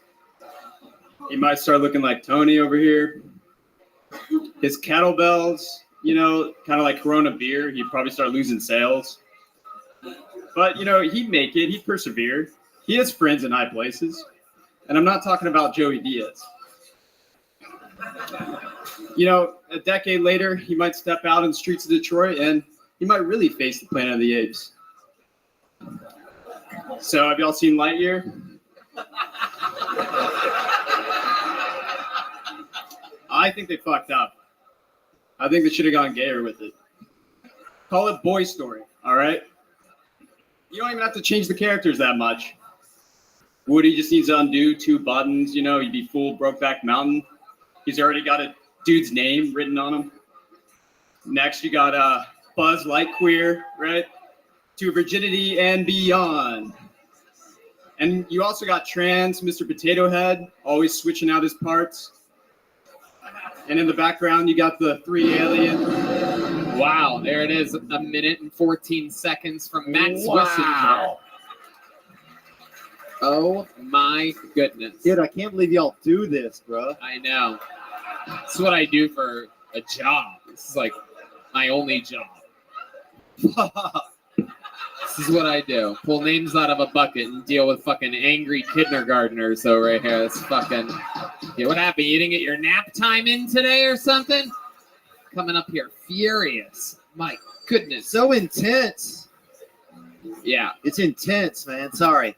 No, I like it. It just feels like a lot, man. I love it. You know? I'm just realizing it all. It's true. This is Austin. This is one of Elon Musk's illegitimate children just stumbling around here doing Joe Rogan jokes fresh out of a fucking Kohl's catalog over here. How old are you? 24. 24, and you are very, very youthful. Do you go to college? Do you have a job? What's going on here? I have a degree in food science from A&M, and I brew kombucha. Wow, look at you, you naughty boy. Stay balanced, right? What a rebel. Yeah. Is the kombucha that you make spelled C-U-M bucha? No. How long does it take to make it? C-U-M or K-O-M? K-O-M. K-O-M. It depends. On a hot day, it's pretty fast. Really? Yeah. It's pretty weird. Like, I just learned there's these things called vinegar eels that grow in the kombucha, and now I don't drink that shit anymore. All right. Like little worms. What? Well, tell us. I mean, some of us still drink it, dude. When are we not supposed to drink it? I think the science is still coming out on kombucha. Hell yeah, you should ask your father, Bill Nye, exactly what he thinks is going to happen here. Look at you, and you dress like that, and you segue into Buzz Lightyear jokes like that's a normal thing that a grown man would do at all. How long have you been doing stand-up? This is my first time. Wow, look at that. Max Wissinger. Wow, absolutely incredible. Now, Max, tell us, what are 24-year-olds doing for fun nowadays? You must be disappointed that the Choco Taco got discontinued this week. I've been taking boxing classes lately, in case someone tries to beat me up. Wait a second, are you serious? Yeah. You've been taking, what is it, like women's self-defense classes or something? No. How many of you want to see Max shadow box a little bit right now? Come on, Max, show us what you've been doing. Oh, shit. Oh my goodness. Wow. Absolutely incredible. Hopefully anybody that you get into a fight with fights in slower motion than you. I mean, holy shit. Max, you throw punches like a kid that's about to get the shit beat out of him, dude. Holy shit. Now, did you just start taking boxing? Did you? D Madness is threatening you right now. For those of you just listening to the podcast, D Madness just accidentally punched the other guitarist. Thinking it was Max. No. So what happened to you that made you think that you needed to be ready for self-defense? Did somebody bully you? Someone broke my collarbone when I was in 5th grade, and I fantasized about going to his house, breaking his collarbone in front of his family. Wow. How would you even do that? What would be your method of breaking his collarbone? Would you throw one of those uppercuts of yours, or perhaps probably elbow? Oh, you're gonna throw an elbow to his. Oh, yeah, that'll do it. Slow-mo. That'll do it. Yeah. Maybe if he attaches a rocket to his back and flies sideways into that, and you go like that, it could happen. You could break his collarbone. Max, what's your love life like? What's the farthest base that you've gotten with a girl? Well, you say that like you're about to say, actually, I fucked your mother, Tony. It was a good setup. You had like that first. Actually, funny you should ask, Tony. So I broke up with my girlfriend on Saturday. So. Oh, really? Yeah, wow. pretty rough. How long were you two together for? 10 months. 10 months. That's almost a large percentage of your life. What made you break up with this girl? What happened? I'm glad you knew it was me. Wait, what? I broke up with her. Oh, okay. Sure. Or did I say that? My bad. It's okay, Max. Go ahead. Right. Tell us why you did that. We're just at different phases. I'm making dumb jokes on stage. She's ready for a kid.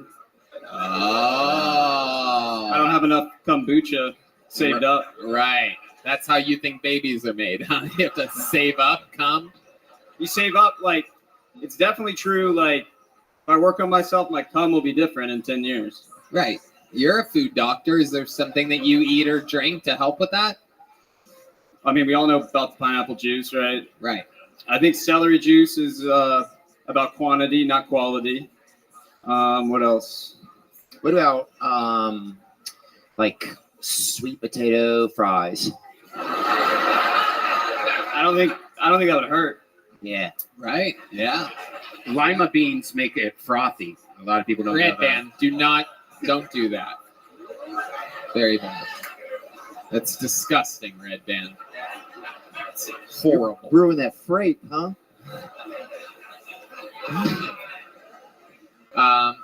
Max, what else do you do for fun? You're 24, very, very youthful energy to you. What else? What else do you do? Do you still wear a diaper? No, but I just got some underwear that cradles my balls. Okay. All right. Chief, what else? What else do you do for fun? I like to do yoga. Okay. Mm-hmm. All right. What else? You don't have any yoga jokes? Huh? You don't have any yoga jokes? I mean, I could, but now's not the time or the place. Max. What else? Do you have any jokes? I almost hit an ace in frisbee golf. Oh. Yeah. Okay. Yeah. All right. That's pretty cool. What is an ace? Is it like a racial slur?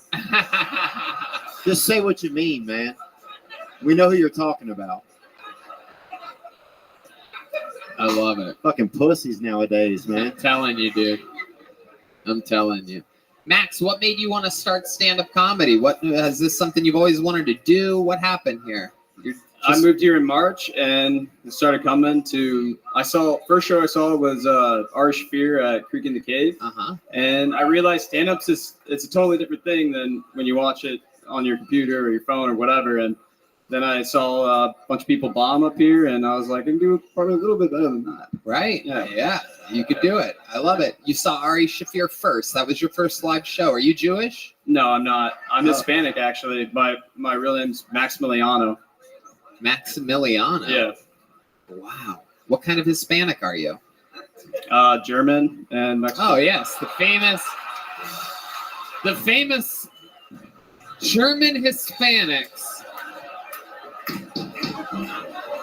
Damn, I didn't know I was Hispanic. Yeah. Yes, the old famous. Everyone knows.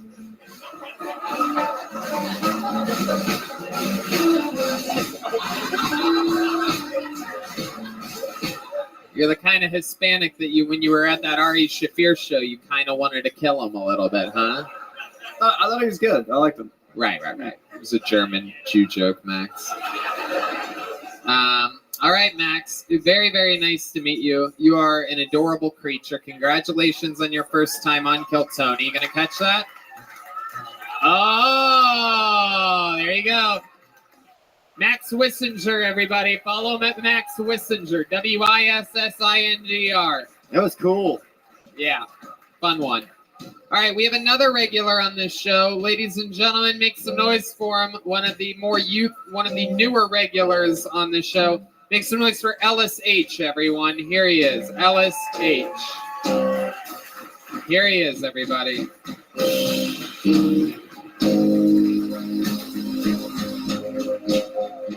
One more time for Ellis, everyone.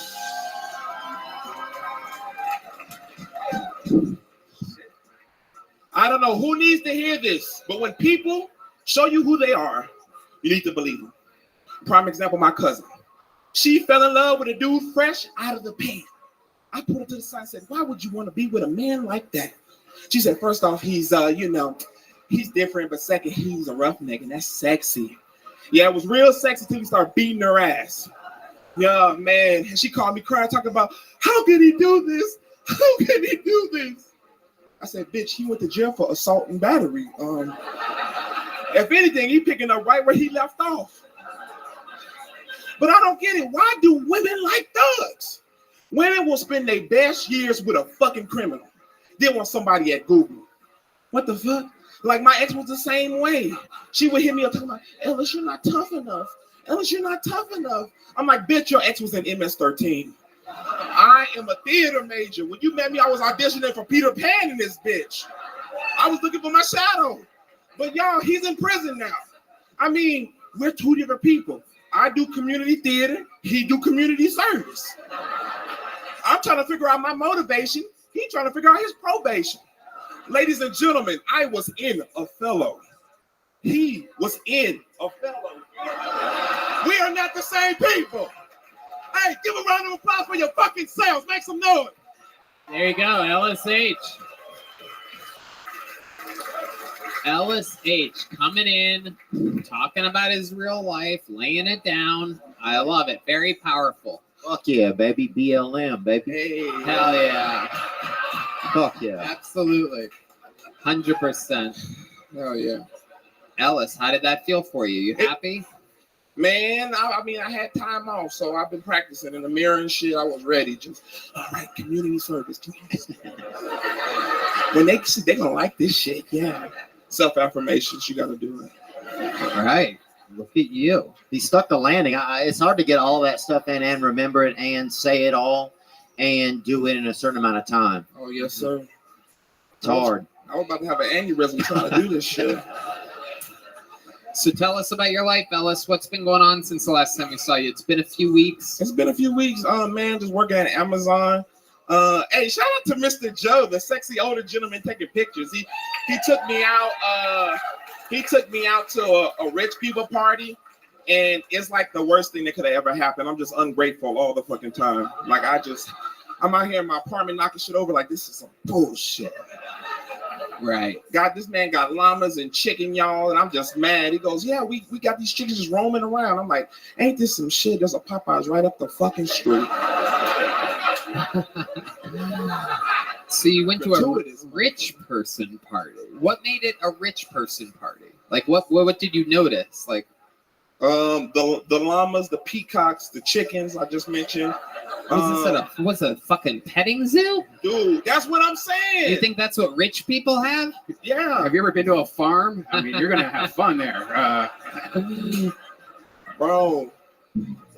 Hell yeah! I mean, his garage was as big as my parents' house and shit. Wow, is that true? Yeah. Oh, that's just really depressing. It was big. Mr. Joe, it's big as fuck, right? Where you at? Why are you calling him Mr. Joe, Ellis? I don't know if you. It's not the year 1655 right now. You don't have to call the rich white man Mr. First Name, but. Oh shit! My bad. Did he have you tending to the chickens or something like that? Mr. Joe, Mr. Joe. Yeah. I'm sorry. I'm allowed to say it. Deez is laughing behind the keyboard. I'm allowed to make these jokes. That's how I check and see if I've gone over the line. No, but there was an awfully lot of older white people. I was nervous. Right. They was looking like class of 62 in that bitch. Sounds like a Jordan Peele movie or something like that. I don't know what's going on. Chickens and llamas. Fucking crazy, bro. I love it. You're dressed super comfortable today. Oh yeah. I just got done hooping and I just came in. Okay. Yeah. That's a stereotype. All right. How'd you play today? How was basketball? Oh, not good. I was just passing and shit like that. All right. Like, I don't know. The best actors in the world are like people who are short, trying to like get an extra man, and they're like, "Hey man, come on, man. It don't matter if you don't know how to play." And I'm like, "Dude, I got asthma, bro. I can't play." Dude, that's okay. It's all about fun. As soon as y'all motherfuckers start losing, this motherfucker out here reasoning shit. I'm like, I told you what it was. I told you what that shit was. Nigga, I'm like, bitch, I don't have my inhaler. That's where I get my airflow at. Asthmatics, where you at? You know how I go.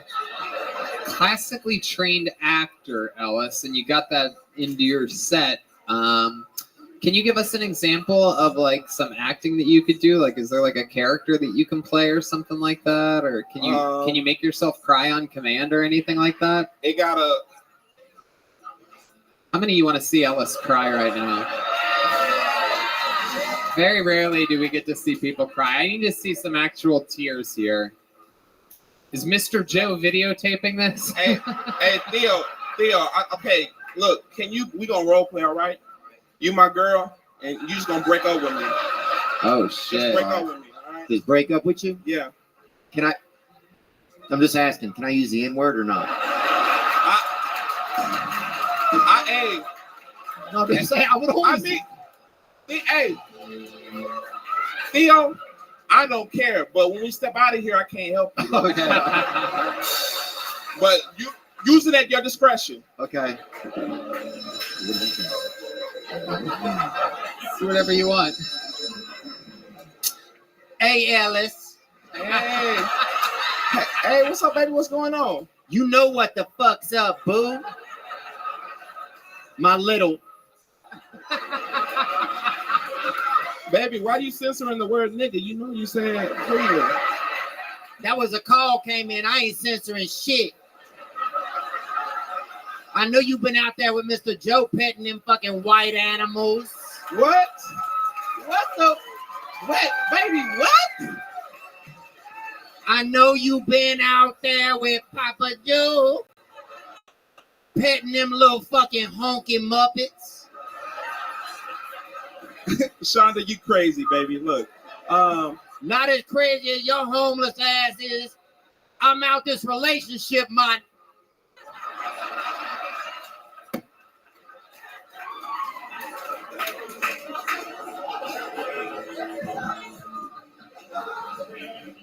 Shonda, this line has currently been disconnected. Shonda, ask no phone, bitch. I'm sorry, y'all. I'm just fucking I'm sorry. That N-word shit got me, but you know what I'm saying? Y'all. Ellis H, another new minute. A very, very good performance. Make some noise for him. There he goes, Ellis H, everybody. Yes, buddy. Hey, God bless y'all. Thank you so much. Back to the bucket we go. You guys having fun out there, huh? Your next comedian goes by the name of Patrick Stewart. Here we go. Patrick Stewart. Nowhere. We ain't going nowhere. Patrick Stewart. We got movement. Here he comes, everybody.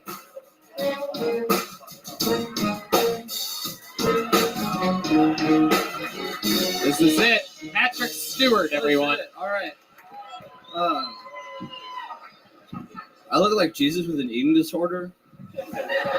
I've been told that before, but not directly. Like, I've been smacked on the ass before, just by mistake. Like, I look like a girl from behind, and then they're like, "Jesus Christ, eat a sandwich."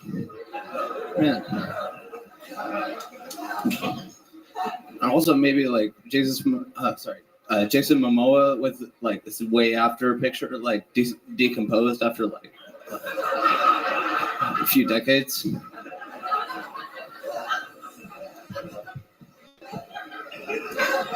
Man, I got nothing else. I look like Jason Lee.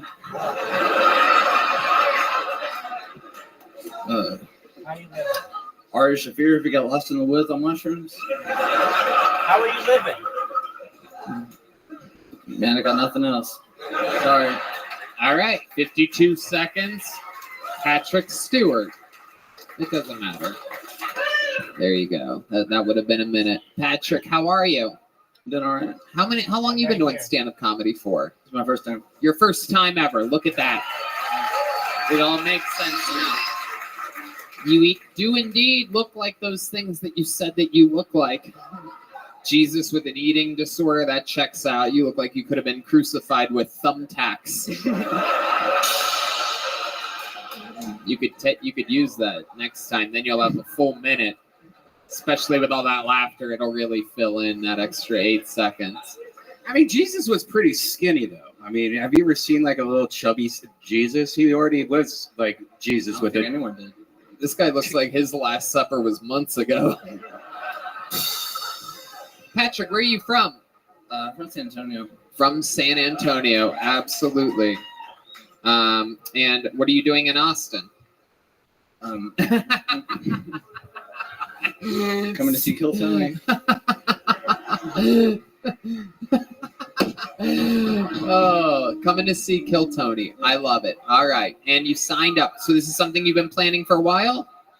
Yeah, I've signed up like so many times I lost count. Okay. All right. And were you nervous? Were you nerve-wracked? Oh yeah, my heart's beating really hard right Is it really? Yeah. That's crazy. It must fucking, you can really probably feel it, huh? Yeah, I can feel it right now. Yeah. In my feet. That's crazy, bro. Was it like that? Was it before you got on stage? Was it the crystal meth or the nerves of actually? No, I was just outside chilling, like talking with some people outside, smoking a cigarette, and I was like, "Holy shit! They said my name finally! Oh my god!" Wow. Yep, that's how a bucket of names works. So Patrick, let's talk about it. What do you do for a living? Opiates.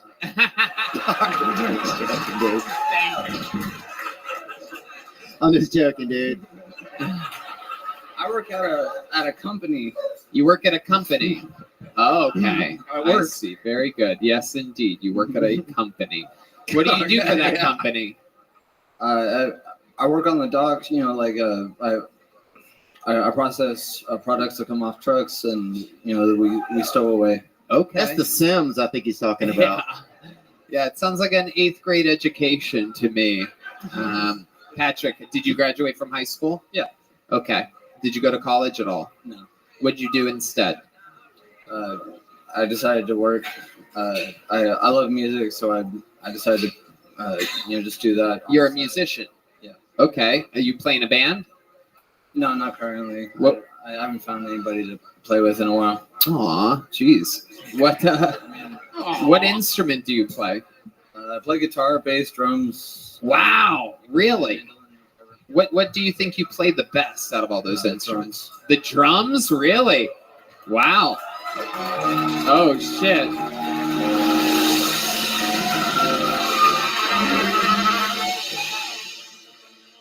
Well, I mean, I don't know. It's been a while since we've done it, but we have an old running tradition on this show where if someone plays the drums, do you know about this? Have you heard of this? The Mexican drum off, indeed. So here's how it works. You're going to do a drum solo, and then the great Michael Gonzalez is going to do a drum solo. Now, at the end, the audience decides who they liked more. Now, if in the end you win, you become the new full-time drummer of the show. But I must warn all of you, no one has ever beat the resident drummer on this show. Ever in the history of the show. No one ever beat Joel Jimenez, and no one's ever beaten Michael Gonzalez. But again, you could be the new full-time drummer, which would mean that Michael would have to take over your life. So he'll be working the docks if you can beat him here. Cool. And he will also be Jesus with an eating disorder, but when do they do it? Right now. No way. Yeah. Ladies and gentlemen, going first. Going around to the behind the drums. This is a very, very Bro, this show is amazing. Isn't it fun? Yeah. Isn't it fun? Holy shit, dude. Patrick Stewart. Bro, you ready? He's making adjustments. All right, ladies and gentlemen, doing a drum solo, going first. He could change his life right now in front of all of you. This is Patrick Stewart.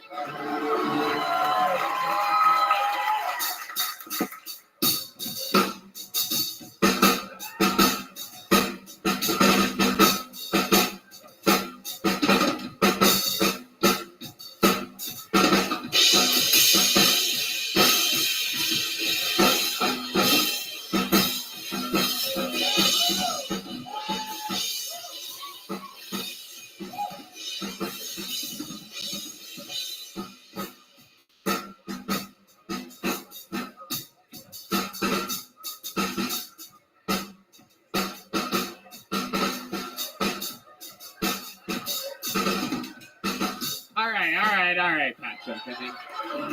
Wow. Literally doesn't have a snowflake's chance in hell of winning this. But because To be fair, I am that shade of To white. be fair to Michael Gonzalez, I'm going to let him defend his throne for a little while here. Ladies and gentlemen, this is the reigning, defending Kill Tony drummer. This is a solo from Michael Gonzalez.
Wow.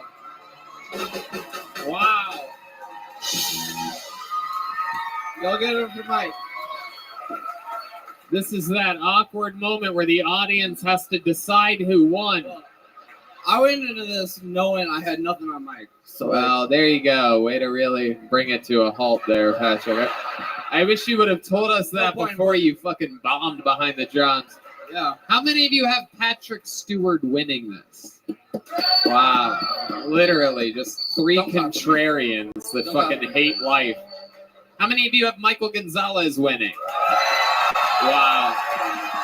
There you go. Patrick, congratulations on your first time on stage. Congratulations on being truly one of the worst drummers we've ever had in the history of the show. Here's a little joke book that's made by the great Bonsai here, real Texas leather. Thanks so much for Patrick, everybody. No wonder you couldn't find anyone to play with. Jesus. Yeah. No one want to be in a band with me. Currently, no band for me. All right, this guy's a great musician. We know this guy. He works here at Vulcan Gas Company. It's been a long time since we've seen him. One of our favorite people around here. Make some noise for the great Yonder, everybody. It's Yonder Wizard, everyone. Oh, yes. Here he is, live, in the flesh. Make some noise for Yonder, everybody. So I look like Jesus if he were born in a manger in Pflugerville. I look like Jesus if instead of die for all your sins, he diabetic. My blood type is type 2.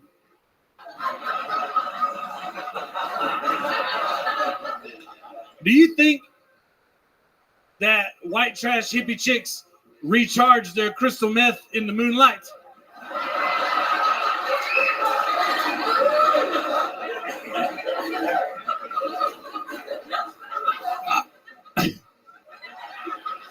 I believe that getting wicked diarrhea from 3 different types of fast food is what a slut must feel like when she gets pregnant. So it looks like Taco Bell, but it has Whataburger's eyes. Thank you. Wow. Yonder Wizard. Absolutely incredible. What a great performance. It's like a before and after of Jesus if he was fed. Yeah. I love it, Yonder. Welcome, welcome. How are you? How you been? Excellent. Just living my literal fucking dream, you know? I love it. And Austin's been treating you well. You moved here from Myrtle Beach, correct? That's right. And how long ago did you move? I moved here on my birthday, October 14th last year. I love it. I love that. What, Yeah, sorry. Go ahead. Fuck, I don't have anything. What do you love about Austin? You're coming up on almost a year now. Let's talk about it. I love living in a city that people want to be in, and not a city that people have to go to because they can afford it. You know, that's what Myrtle Beach is. Right. It's nice to be in a cool spot that everybody agrees is cool. You know, it's not like just a handful of people from Ohio and West Virginia. Right, exactly. That think Myrtle Beach is paradise. Yes, That's correct. what we're taught when we're little kids, that it doesn't get much better than Myrtle Beach. It's true. That was our vacation. Was that your vacation spot growing up I in didn't have Ohio? a vacation spot growing up because I wasn't a spoiled baby like you were. Myrtle Beach is not. That was like He's a still 4 wearing his shirt too from there. Yeah. What's that? He's still wearing his shirt. Myrtle Yeah, I Beach. got it. I got this and some taffy. It's nice. I love it. So Yonder, let's talk about it. What else is going on in life? Catch us up. You know, just trying to not escape to my home so much, trying to stay away from home a little bit more than I have been What's lately. at home? What do you go home for? Just comfort. I don't know. I'm a crazy person. Right. And I don't do so well around a whole lot of crowds, you know. You know, it's like you quit drinking after a while and you hit it hard for a few years, and then when you quit drinking, you don't really feel like doing a whole lot no more. Oh yeah. That's a good question. I figured you. Oh yeah. Yonder, you look like. I'm trying to figure it out, Yonder. You look like you have a lot of pets. Do you have pets? I do not. I'm not a pet. I am the pet. Okay. I shed enough by myself. Do your parents have pets? My parents had, yes, my parents are the kind of people that have like 8 cats outside. Right. Outside cats. Right. A couple of inside dogs, maybe. Inside dogs, Yeah. outside cats. I like Okay. a clean house. You know what I mean? All right. Have you ever thought about starting your own company or anything like that? Every once in a while. That's good. I'd hire you. I'd hire him. I appreciate that. Thank you.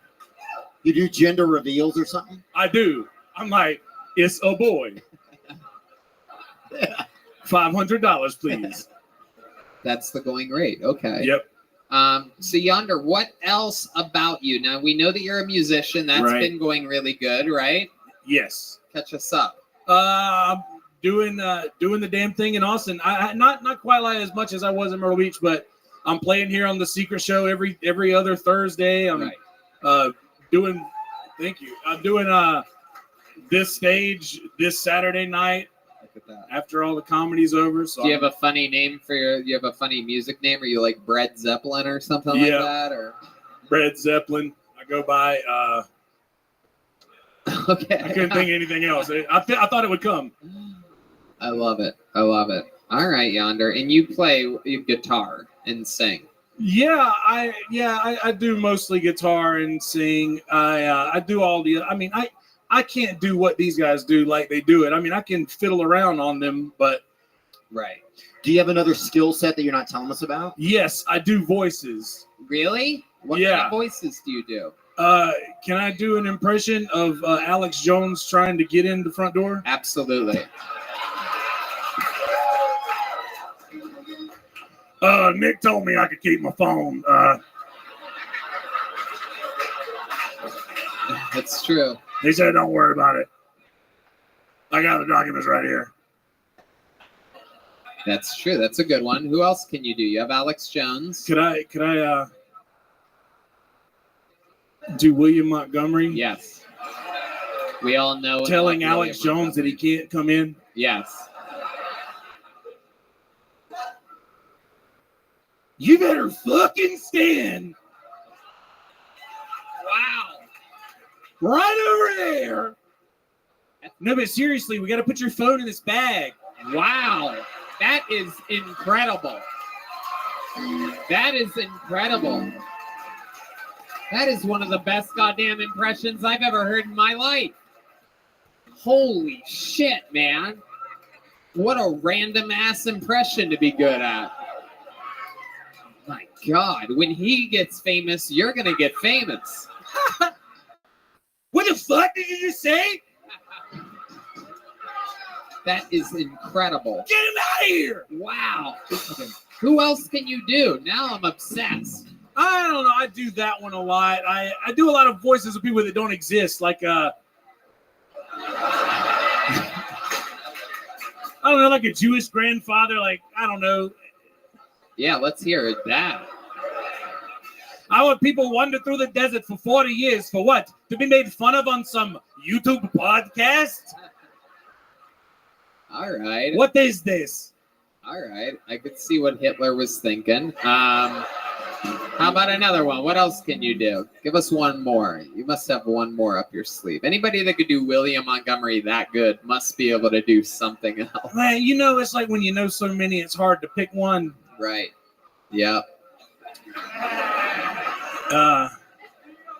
Who? Oh my goodness. Is this crowd participation? No, I don't think I could do Theo when he's standing right next to me. And Arnold is cheap. Come on, dude. Yeah, don't listen. Everybody does Arnold. Everybody does Christopher Walken. Do Pegasus. What? Yeah. Pretty good. Yeah. Oh, yeah, that was my Pegasus impression. Somebody else. All right, Yonder. I don't know. Can you do Gilbert Gottfried? I can't do Gilbert. I mean, if I did, it would just sound embarrassing. I don't like to do things if I can't do them well. Yeah, I know how you feel about that. I do that. Right. You know what I'm saying? I like that. That's how you get where you're going, right? I like that. Yonder, we've had you play a bunch of songs up here before, but you don't even want to do that today, do you? I'm here for you, man. You do? Wow. Whatever you want. Why don't you give us a little riff, show these people, promote yourself. He's an amazing local musician. You can catch him doing shows all around Austin, Texas. Let's see what happens here. A music-heavy episode of Kill Tony, indeed. By heavy, I'm just talking about Yonder Wizard. It's also music. Yeah. Cool, right? His last name is Wizard. His first name is Yonder. His full name is Yonder Wizard. Yeah.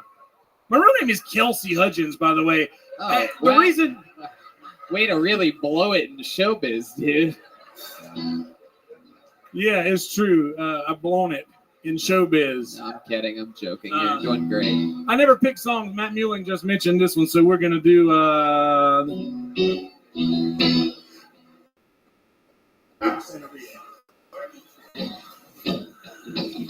I don't practice Santeria. Oh, I ain't got no crystal ball. Well, I had $1 million and well, I spend it all if I could find that Anna. Oh, that Sancho that she's buying. Well, I pop a cap in Sancho and I'd slap her down. Well, I really want to know my baby. Oh, well, I really want to say is I just want, and I'll make it. And I'm coming up low, my soul I do. Wow. Wow. Yonder Wizard.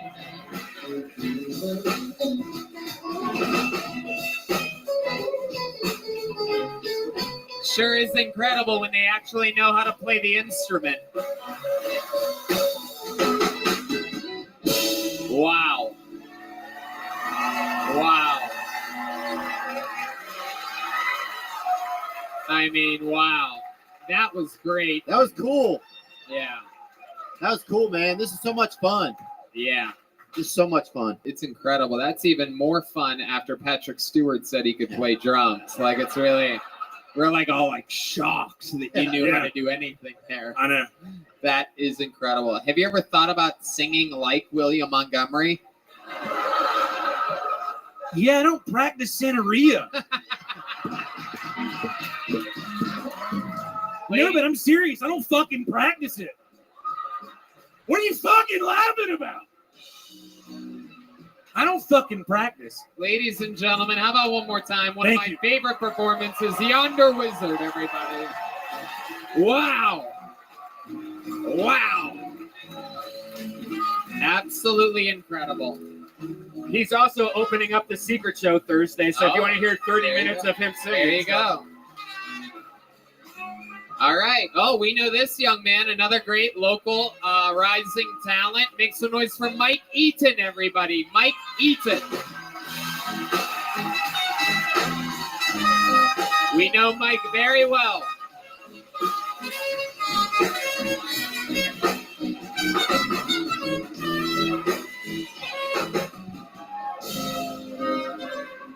One more time for Mike Eaton, everybody. Come on. Hello, friends. You probably can't tell by looking at me, but I did grow up as a minority. Rich! The cool one. You guys should have done it. It was pretty awesome. I don't recognize any of you, so you didn't. Dude, Halloween was the shit. Full bars, every house. I still go. You see an Amber Alert in October? That's me getting candy. There's some drawbacks, I will say. I had rich bullies. You know, your bullies had a day job. Mine had their dad's credit card. Ooh, nightmare. I remember 5th grade, went out to recess, looked at skywriting, and said, Mike has bitch tits. God damn, dude, first person in school to get tits, and you're going to treat me like this? It's fucking rude. 10 out of 10 would do it again. Say it's better to have loved and lost than to have never loved at all. Fuck that. That's retarded. I hate being poor so much. I just want to be rich again. Yeah, there it is. Fuck yeah, Mikey. Cool. Super likable. Great delivery. Great jokes. Absolutely nailed it. Thank you. How you doing, Mike? I'm catching my breath. Absolutely adorable. It's so exciting up here every time. It is exciting. I always think like it'll be like a normal show, and then it isn't. It's nothing normal about this whatsoever. No. It is very bizarre. I love it. So how's life been going, Mike? Dude, it's going really good. You've been doing stand-up for what, 5 or 6 years? 4 years. 4 years. 4 years. I love it. Yeah. I knew you back in Los Angeles. Yeah. Right. It was fun out there, and then I came here because it seemed like a smart move. Absolutely. And it's so fucking hot, man. Yeah. It is hot. Dude, life is really good right now because I just got a window unit on my room. Okay. Because it was like the normal AC just doesn't cut it for fat people. Uh-uh. You know? Like, no, it doesn't. Have you always been a thicker guy? yeah. I tried skinny for like a year, and it was really cool because I had a bigger dick. Right. But it made me a worse person. So I was Right. Chicken tacos. Because you were on cocaine the entire time. Is that true? Maybe. Oh, shit. Oh, shit. Whatever. Losing weight 140 bag at a time, dude. My goodness. So what causes this? What's your guilty pleasure? What are you doing? What do you have, a loaf of bread next to your bed or something? Because you look like you shouldn't be fat. Yeah. I'm the only fat one in my family, and our last name is Eaton. It's like Right. I'm the only one doing it. Yeah. Your name being Mike Eaton is like my name being Tony Gay Boys. Yeah. It's like really on the nose. Oh man, next to my bed I just have a family-sized box of Cheez-Its right now. Oh. But that's just for snacks. You know? Right. Yeah. Just to get a little protein in your diet. You know what I mean? Get me through the day. Do you play Nintendo Switch? I do. How did you know? Whoa! That's Theo, how the fuck did you know that? That's crazy. I think it's easy to know it. That is an incredible talent. How do I give off Nintendo Switch energy? My goodness. That's wild. Yeah. That is very, very impressive. What else do you do for fun, Mike? Oh man, mostly drugs and music. Right. Music. I don't play anything. I'm an audience member. You just listen to music. Yeah, I just listen to them. Right. I love it. Nether Hour was just there with Connor Stevens recording a music video. Yep. Bucket list night. It was crazy. So we get over there. Yeah. They put a pound of weed into a leaf blower. Ah. Delta 8 officer. Real? That's right. You know, but they put in a leaf blower and they're filling the room up. I'm getting a Nether Hour tattoo. At the same time. Yeah. Wow. And then Brad was out in the yard swinging a baseball bat at a guy shooting Roman candles at him. Right. Fucking great, dude. Gonna be a good music video. It should be a good music video. They kept me in the back though, because all the other people there were hot. Right. Yeah. They're like, Mike, you can come out in the smoke, you know. That is incredible. That is how show business works. Yeah. Fat people in the back. They're like, Mike, go get a tattoo or something. Yeah, dude. trying to make a music video here. Yeah, I'm a plus size coloring book, dude. It's You really are. You are a hefty boy. Yeah. How else does this affect your life? So I'm probably not gonna live too long. Right. Right. Carpe diem, dude. I gotta live the days while I got them. Absolutely. I found out I have terrible sleep apnea. Uh-huh. Yeah, and I went and they let me do the sleep study at home. So I had like a little thing on my chest and little tubes on my nose. Right. And it said I'd die like 6 times a night. Oh shit. Yeah. Oh. So everyone else is Jesus, but I'm coming back to life. So you know. Right. Look at that. That's pretty good. That is true. That checks out. So you have to wear one of those things at night when you sleep, like the vent? I want to. But I don't have health insurance. Wow. What about your rich parents? They don't want to pitch in Dude, to they save your got life? poor. It sucks so bad. How did they get poor? What happened? So my dad was a tax attorney, and he did like the taxes for like rich housing complex apartments to be tax exempt by having some Section 8 housing. So 2008 hits, that whole market dries up. And then he lost his license for some fiddling with the secretary stuff. Oh, sick. The old Just Vince the McMahon. 1-2 punch, dude. And so we didn't have generational wealth. We just had like, he was crushing it for a decade. Wow. Yeah. You know? Damn. You know what I'm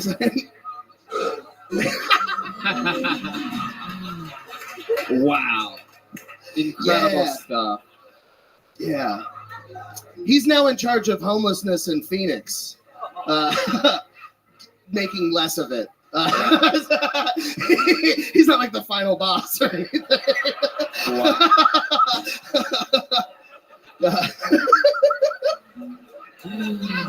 Mike, you laugh like a fat child. I mean, I am, essentially.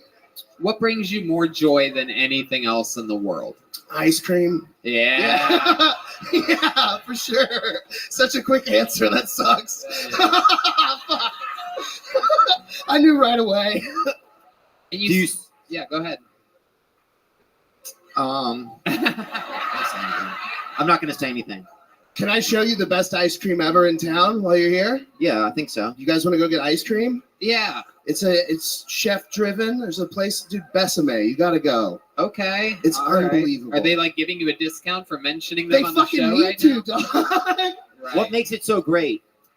So like they have a peach cobbler there. Yeah. With peaches that are smoked by distant relatives next door. Oh, yeah, bro. Sweet cream ice cream, fresh whipped cream, a gooey cobbler in the middle. Oh. I'm gonna have an erection in a minute. Wow. It's really good. That is absolutely That sounds incredible. good. Yeah. We are going to be doing that. We're going to have a peach cobbler with Mike Eaton at some point this week. Red Band, are you in? Sounds cool, right? No? Red Band just sits in Pflugerville and eats his own peach cobbler by himself. Mike, I would love to have you on the Secret Show Thursday. Fuck though. yeah, I'd love to. Look at that. Yeah. Yeah. Mike, an unbelievable performance. You ever get one of these? I do. I have one. Well, then you already have one. Very Thank you so good. There, much. there you got it. Mike Eaton, Thank a you, great guys. performance. There he goes, Mike Eaton. Mike is Eaton. We haven't had a girl up here yet tonight. You guys want to do one more bucket pull and pull until we get a woman up here, huh? All right, let's do it. Let's see how this goes. Okay, first name I pick. Make some noise for Monica Parsiak, everyone. Monica Parsiak.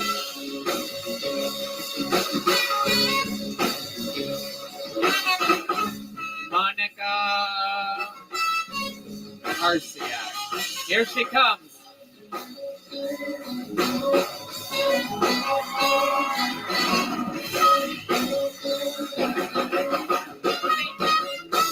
One more time for Monica, everybody. Ladies. Let me hear the ladies tonight. Come on, make some noise. Yeah, I can't believe those dates brought you out here. Guys, so I feel like AirPods are like the butt plugs of music, right? Because like they're kind of hard to get in at first. But then once it's in there, it's never coming out. Yeah, I'm not really a big fan of AirPods. But I also can't afford them.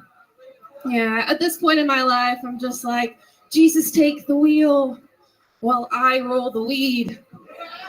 Yeah. and watch out for those cops. It's interesting. City cops are always riding horses, and then the country cops are in cars riding each other.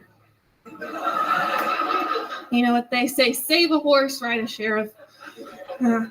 I'm Polish. That means I'm from Poland. Scholars out here.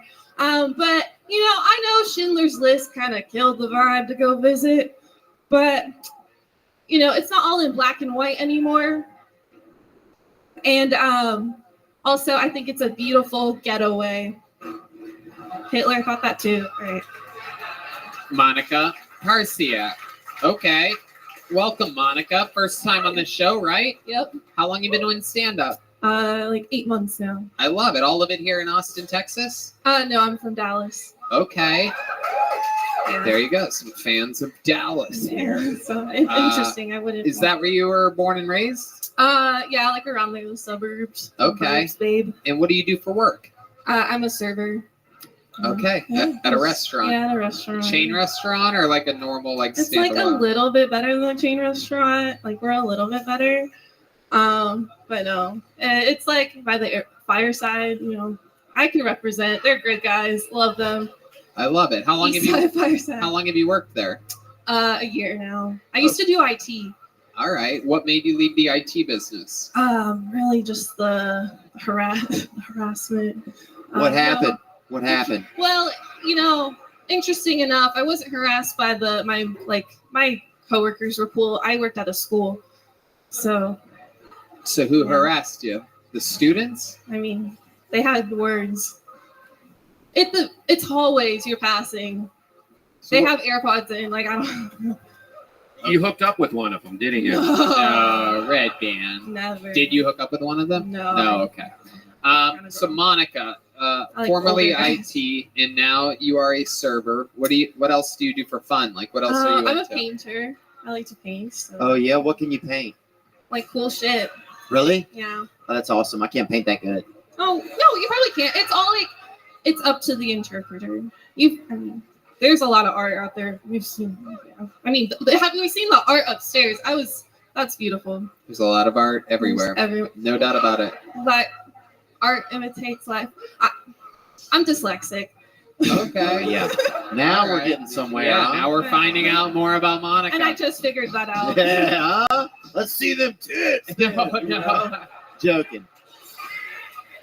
Where are they? I'm joking. I'm just saying, it's how, it's like a thing like that. That's a thing. Yeah. That's a thing. This is like what she used to hear back in the hallways of the school that she left. Let's see them stick. So Monica, other than painting, what else are you into for fun? Do you like? I like karaoke. Oh, really? Yeah. What type of what do you normally sing? Do you have a go-to in the karaoke world? Yeah, I do. It's Johnny Cash, "Ring of Fire." You sing "Ring of Fire"? Mm-hmm. Wow. Very, very interesting. I find that hard to believe. Johnny Cash is hard to pull off. You guys think we should give her a shot? Play some "Ring of Fire"? Yeah, let's go.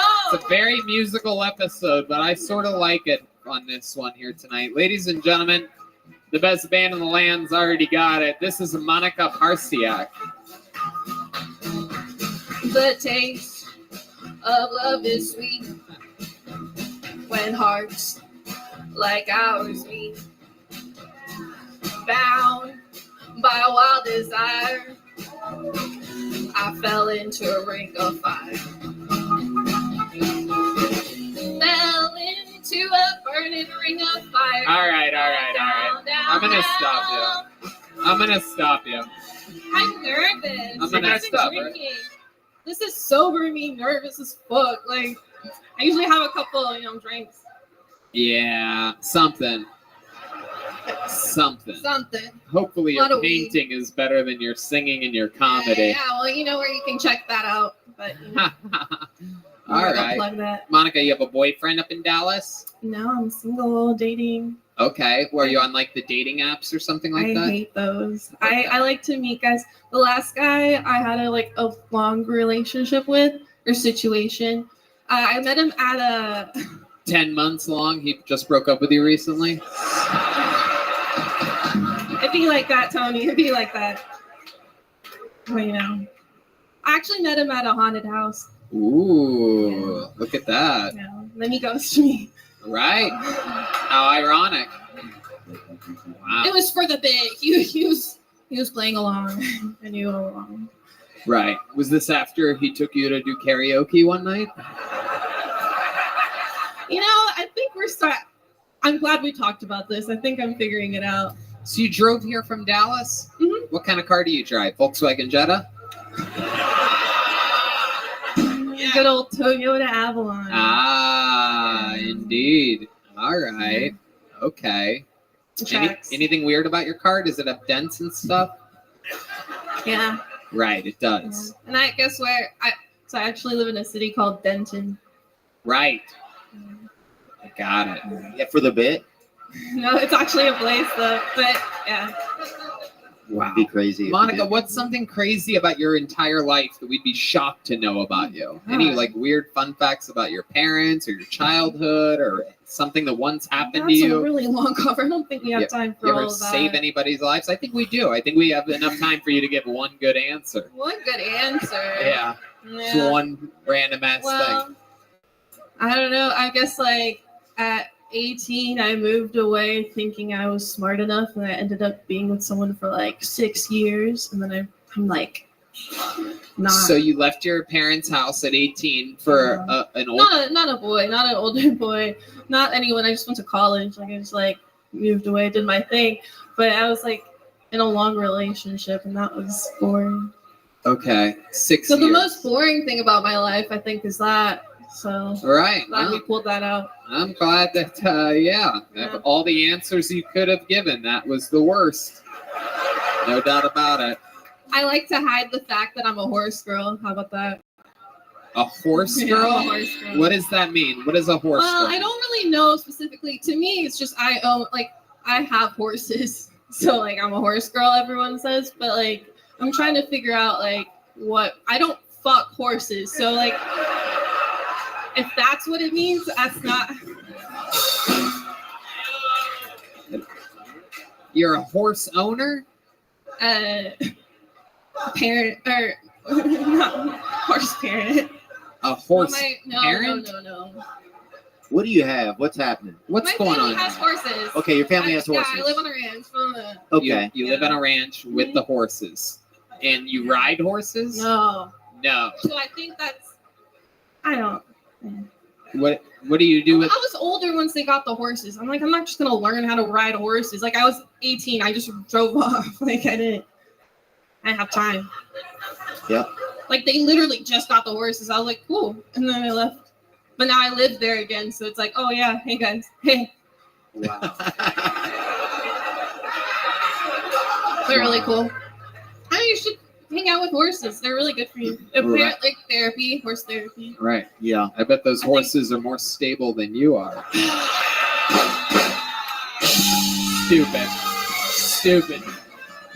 Stupid, but we gotta get up. Monica Parsiak, everybody, making her Kill Tony debut. Monica, have a joke book. That's for you. There she goes, Monica Parsiak, ladies and gentlemen. All right. There's only one way to end an episode like this, ladies and gentlemen. In the history of the show, there is one man that has done more new minutes than any other human ever. Lately, he has been headlining all around the country. He's also been featuring for me and for Joe Rogan all around the world. This is the Big Red Machine, the Vanilla Gorilla, the one and only William Montgomery, everybody.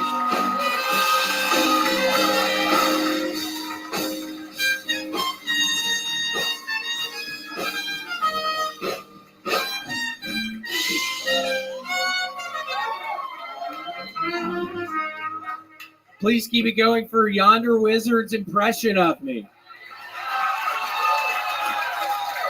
What the fuck was that?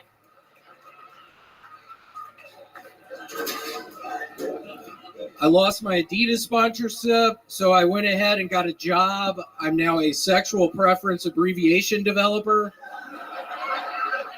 I came up with WG this past week, which stands for Wiener Grabber.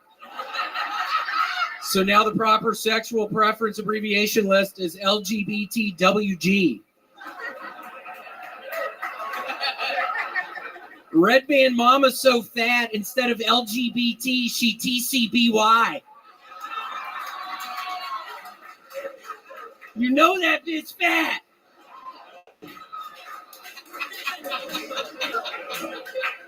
But seriously, have y'all been to TCBY recently? When did the yogurt get so COLD? Okay, I wanted to spell something else out. It's that time of the year again. It's Shark Week.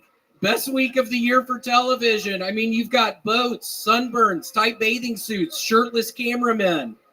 You've got sandbars, razor burn, pina coladas, late night hotspots in Miami.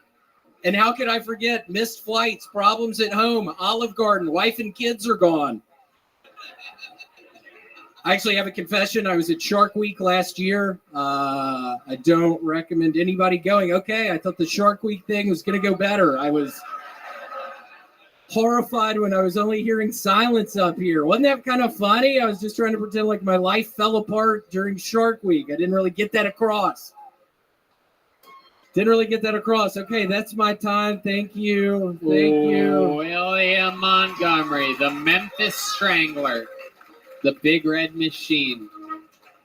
Wow. William, welcome back. Good to see you. So nice to be here. Good to see you. Yeah, nice to see you. This is actually really awkward. People don't know this, but Theo and I made a $20,000 bet on the NBA championship this past year. I said Boston was going to win. He said Golden State was going to win. So, Theo, I swear to God, I'm going to get you your $20,000 soon. Okay. Like, this is so awkward. Yeah. I swear, man. I swear to God, I'm going to get you that $20K. Okay. I mean, I wasn't going to say, all right. Okay. I mean, I swear to God. I mean, up to this point, I apologize. I haven't given you your $20,000 yet, but I swear to God, Theo, I'm going to get it to you. I will, honestly, man, I will let you keep the money if you don't talk to me about it anymore. Are you serious? I'm not even joking. Yeah, I've been blowing up Theo's phone. He gave me his phone number a couple of weeks ago. I call him every day, and I guess you're not around your phone a lot, or what's going on? You haven't really been responding recently. I don't want you. Well, this is kind of awkward. I didn't think you were going to respond in that way. Okay, well, good to know. Well, I won't bring it up, and I won't pay you the $20K. Thank you. Cool, you're welcome. Very exciting stuff, William. The hair is growing back. Your parents were in town about a month ago. They forced you to get a haircut. Now it's growing back. You're sort of back to looking like the bad guy from Billy Madison. So it's very exciting stuff. Do I look like that guy? I'm trying to picture what he looks like. Yeah, he looks like you, but you have a beard. Yeah, you look like Louis C.O.K.E.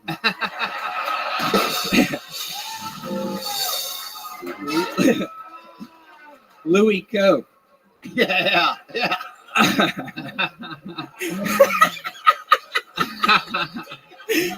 I didn't think that was funny, and I was scared to even say it.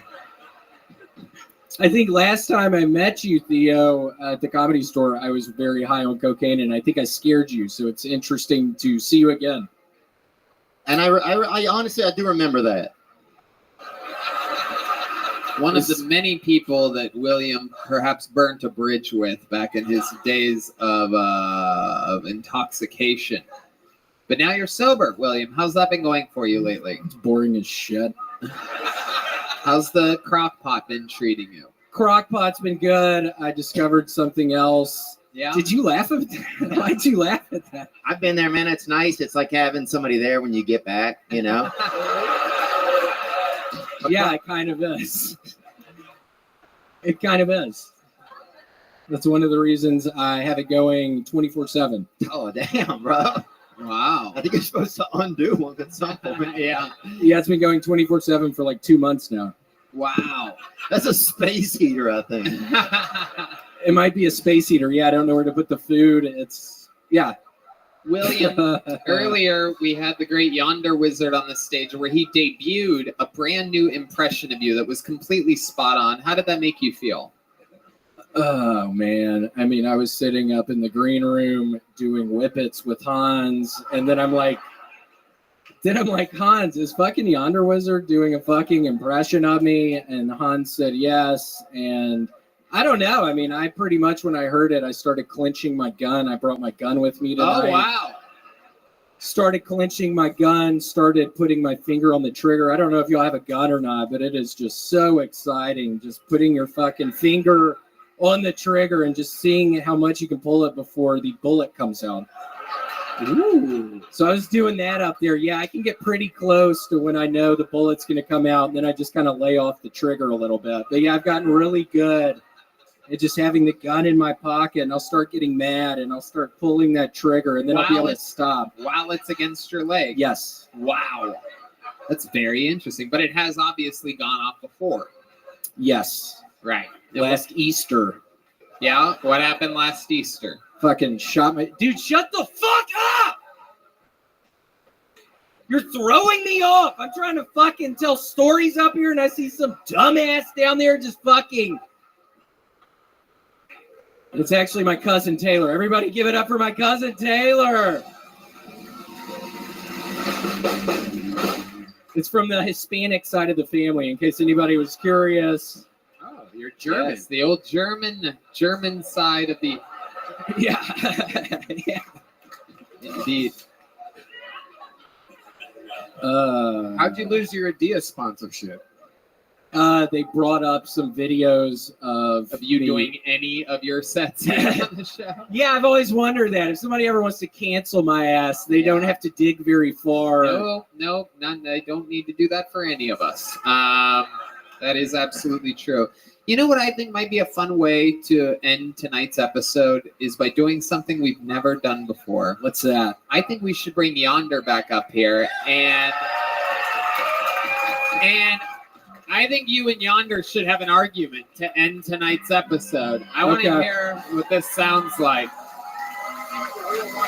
Yeah, maybe we could shut all the lights off and we have to guess which one's which. No, we can't shut the lights off. Red Band says he's in charge of the video of the podcast. So. Oh, we could do it with D Madness. All right, that's a great idea. Actually, I love this. Yonder, get up here. Here's the great Yonder wizard from earlier. Yonder, grab that microphone right there in that stand. Oh, grab this one. Come over here. Come over here. All right, now we're going to have one of you guys complain, and then we're going to have D Madness guess which one that was. This is the first time we've tried this in the history of the show. It's called Fool the D. It's a new segment that I just came up with right now called Fool the D. All right, here's one of the Williams yelling. Where the fuck were you last Easter?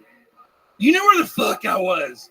No, seriously, where the fuck were you last Easter when I shot myself in the fucking leg? I was doing cocaine at the Chuck E. Cheese. You were doing cocaine at the Chuck E. Cheese? Yep. I don't go to Chuck E. Cheese anymore. No, but seriously, I was at the fucking Chuck E. Cheese. Where were you? But seriously, I do go to Chuck E. Cheese all the time. I love Chuck E. Cheese. I don't know if y'all ever do cocaine at Chuck E. Cheese, but it is such a fucking blast. Yeah, seriously. Doing cocaine in that fucking Chuck E. Cheese? Yeah, seriously. I mean, doing fucking cocaine in the Chuck E. Cheese bathroom, there's nothing better. Yup. Have you ever done fucking cocaine in the Chuck E. Cheese bathroom before? No, but seriously, it's pretty good. Yeah, it's actually really cool doing cocaine in the Chuck E. Cheese bathroom. Not a lot of people know that, but it's pretty easy to do it in the Chuck E. Cheese bathroom. There are kids everywhere. Nobody's expecting it. Yeah, you can get away with whatever the fuck you want, really. Whatever the fuck you want to get away with, you can get away with it at Chuck E. Cheese. Yup. Yup. Anything you want to do at the fucking Chuck E. Cheese, you can pretty much get away with it. I'm dizzy. That made me dizzy. Yeah, I'm feeling a little weak. Yeah, I'm feeling kind of weird right now. No, but seriously, do you guys have any ibuprofen? Yeah, does anybody have any ibuprofen? I really need it. I'm legitimately fucking dizzy up here right now. I'm fucking about to lose my lunch up here. I thought that was going to be funnier. Losing my lunch. Isn't that a vomit reference? Okay. Why the fuck aren't you laughing at that? What the fuck? That's a vomit reference. We're talking about you. Yeah, we're talking about vomit here. I don't know fucking Theo bought $20,000 anymore. Yeah. Seriously, I'm so sorry, Theo. I'm gonna ask for my fucking money back. Start answering my calls again. No, but seriously, I don't owe you that money, right? Ladies and gentlemen, we did it. That's another appearance by Yonder Wizard and the great William Montgomery. Guys, how loud can this place get for the great and powerful Theo Vaughn, everyone? This past weekend, one of the best damn podcasts out there. Check out his specials on Netflix, both of them. Regular people, no offense. Get tickets to his shows. Get his new merch at theovaughn.com. That's a drawing by the great Ryan J. Ebelt. We did it again, ladies and gentlemen. How about a hand for the band, everybody? The Screwball Peanut Butter Whiskey Kill Tony Band. Michael Gonzalez on the drums. Paul Deemer on the horns. John Dees on the keys. Matt Muelling on guitar. And D Madness on the motherfucking bass. Thank you to the Red Rose, the Yellow Rose, Deep Eddy Vodka, and Hotel Grand Duca. We did it again, Red Band. Thanks a lot, guys. Love you. Good night, everybody. Thank you so much.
Joe Rogan Podcast. Check it out.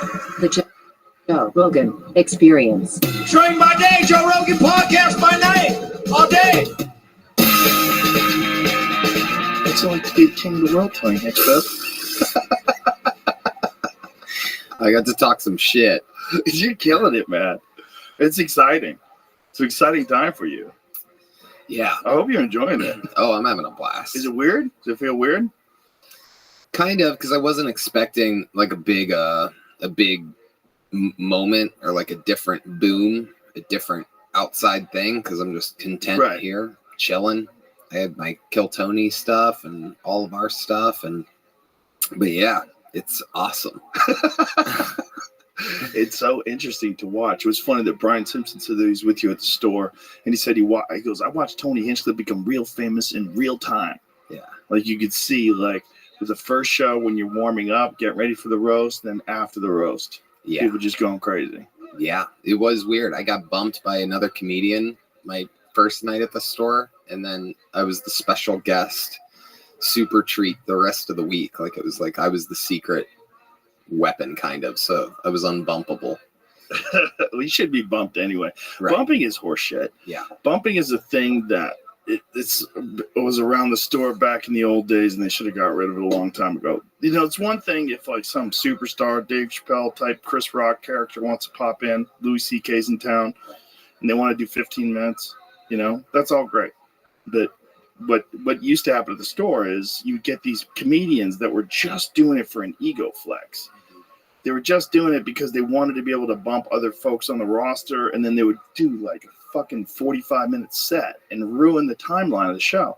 Everybody's supposed to do 15 minutes. There's like fucking 16 people on the show. It's a long ass show. How many people are on? Like 16. Is it 16? I don't know if it still is. It might be 14 or 12 or something. A lot of fucking people, Post-pandemic. dude.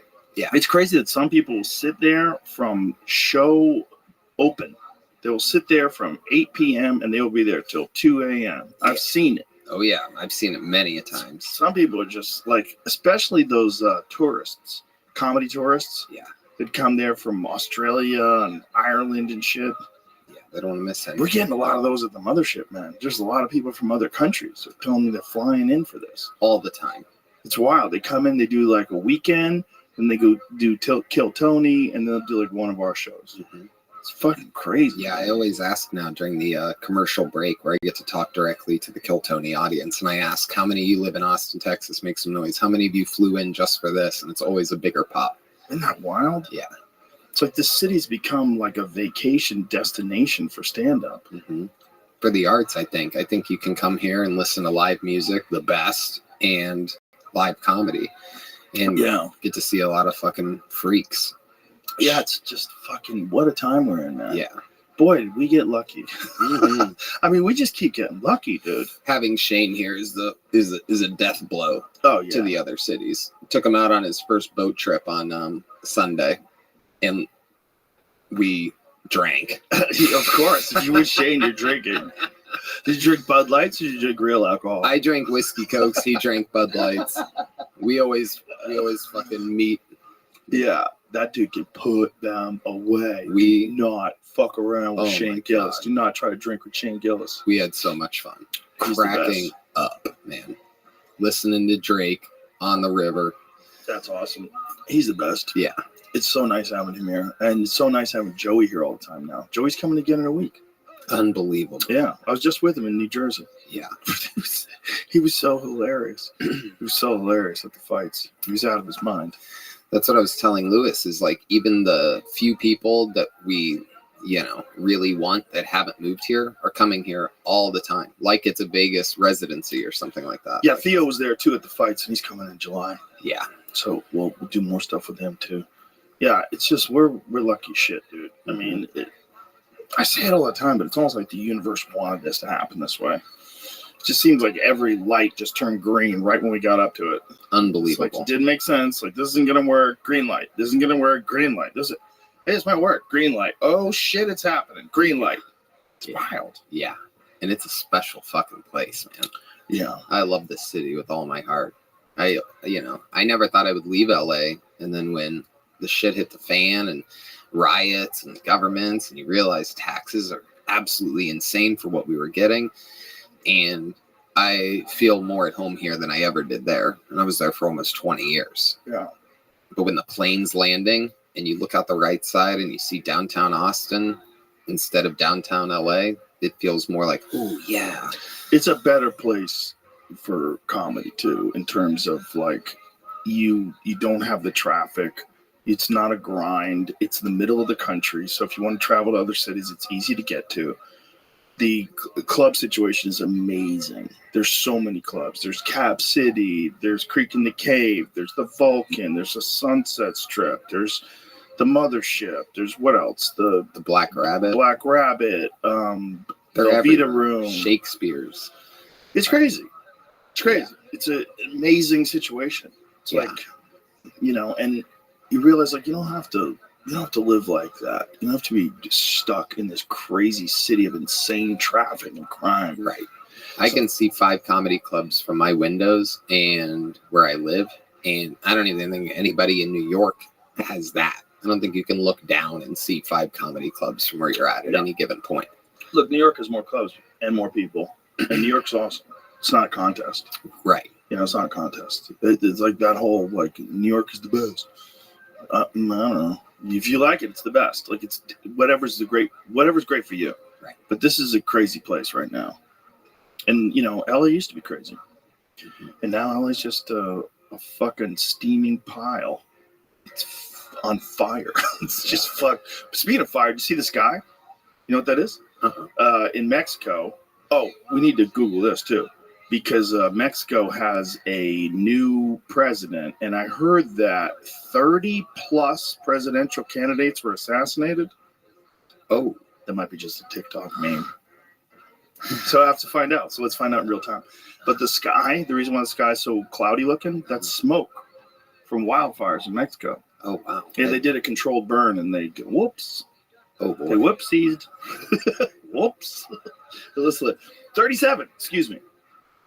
Claudia Sheinbaum was elected the country's first female president after a bloody election campaign that saw 37 candidates assassinated. And that's our neighbor. Whoa. We live next to a fucking crack house. That's on fire. A crack house on fire run by a Jew. First lady. More than 36 candidates were assassinated, including a local government candidate in central Puebla State who was killed on Friday, increasing the total number of those killed to 37. Who the fuck would want to run for office in Mexico? Dude, that is so crazy. That's so crazy. Look how few people. Look, 20,000 positions to fill and 70,000 candidates. If you have 20,000 positions in America, how many candidates you have? Probably a lot more because nobody's getting assassinated. That would be one way to start thinning the herd. Yeah. Taking them out. I mean, how far away? I mean, sounds crazy, right? This is Mexico. It's not America. We don't. How far away are we from like seeing another JFK type situation? Man, I mean, Jesus. Fuck. Could be close. Seems like there's a candidate that the government really doesn't want. There's one guy. What's his name? One guy who went to the UFC this weekend and got like a 30-second standing ovation. Yep. Almost as big as Dave in Ohio, but not quite. Right. Not quite. They're changing the tone on this. I mean, like, you know, they're doing it. They want to try to make him look like a bad guy, but people just aren't stupid anymore. I mean, there's obviously still like half the country doesn't get it, but so many rappers. So many rappers are showing support for Trump now. It's crazy. Yeah. Because now he's got a felon. Right. I mean, like, now they realize also he's getting trapped by the system, just like everybody's been rapping about. Being trapped by the system, this bullshit system. And you watch it happen with him. Exactly. Yeah, I was just talking about this. It's like I don't think they were counting on the black voter being like, hey, they just fucked that guy. That's what they do to us. Yeah. This is what they do to everybody, and they pretend they're there for you while they're letting in immigrants. And you know what, man? Here's the problem. Here's the real problem. Republicans won't be the solution either, kids. The problem is people in a position of power. The Republicans seem like they are your solution, but it's just because the people in power right now are the Democrats. Whenever the Democrats are out and the Republicans are in, everybody is dying for a Democrat. I remember when Bush was president, after the second term, everybody was like, good Lord, can we get a fucking reasonable Democrat in here before this country goes Christian nationalist and goes crazy and starts every war? Yeah. And then Obama comes in like, things going to be great. But it kind of seems like kind of the same, you know, and the whistleblower protection that he promised, actually probably like one of the worst on whistleblowers ever. Drone strikes, kind of a shitload of drone strikes. Yeah. The whole thing was bonkers. It's just the same structure with a different face. It's Bill Hicks's joke. Bill Hicks's joke about, I think the puppet on the left is to my liking. Well, I'm more aligned with the puppet on the right. Hey, there's one guy and he's holding both puppets. That's what we're dealing with. We're dealing with money. Mm-hmm. We're dealing with money and power. And it does, you know, if you think that's where a person like a Trump character does make a difference, though, because he truly does not give a fuck. And especially now, after all they've done to him, just all the things he survived. Yeah. I think this guy was beloved until he's about 70 years old. Yeah. And that's when he starts running for president. Actually, he was a little bit mocked before that, while Obama was in office, because he was one of those people that was a birther. Yeah. You know, I'm one of those people that I don't give a fuck where you were born as long as you're not actually an undercover terrorist. You know, if you're like clearly like a regular person that just happened to be born in Nigeria or happened to be born in Saudi Arabia, but now you're here. You went to school here, you got friends here, you got family here, you love it here. America's the shit. You can be president. Like, I don't really think that you have to be born on a certain patch of dirt to run it.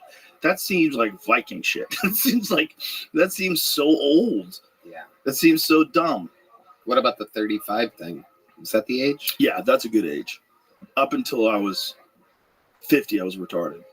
So I don't think that's a bad thing. I think 35 is good just for humans. I think you need a certain amount of life experience. You need a certain amount of trials and tribulations, character testers, a lot of education, a certain amount of like changing your perspective on the world, because we all do that. As a young man, I was very liberal, super, super liberal. You know, I mean, anything the Democrats believed, I believed, never interested in anything the Republicans had to say. All they wanted to do was like shove God down your throat and stop abortions. Totally. That's what I was. No, I was 100% with you on that. A lot of that's brainwashing too, right? Yeah. I was super liberal until I got my first paycheck in the state of California. And then everything started changing. Yeah. People get rich, they get Republican real quick. Yeah. Yeah. But there's a lot of really rich people that are Democrats, which is interesting because they got so much money they can vote Democrat. They got so much money they don't even try to protect it. California is considering a 30 cents per gallon tax on the miles, or 30 cents per mile, because so many people have electric cars. So the gas tax is losing money. And they want everybody to have an electric car by 2035 or 2035 would actually be realistic. 2035 is crazy. There's not enough. We don't have enough stuff. Right. We can't build all those cars. Like, what are you gonna do with all the cars that are gas? You know how many cars there are? There's more cars than there are people. There's more cars here than there are people. Oh, that makes sense. Oh yeah, well, a lot more. Well, first of all, there's people like me that have a bunch of them. Right. They throw it off. You know, that throws off the divorce thing too. You know, people say, 60% of all marriages end in divorce. Right. But a lot of those are people that just get divorced a gang of times. They go all Jennifer Lopez on the deal and just like, I'm in forever. Fuck you. Yeah.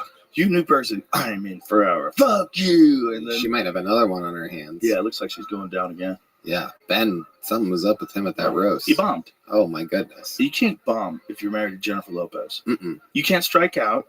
You can't bomb. You can't fall when you're walking up a flight of stairs, or no pussy. Right.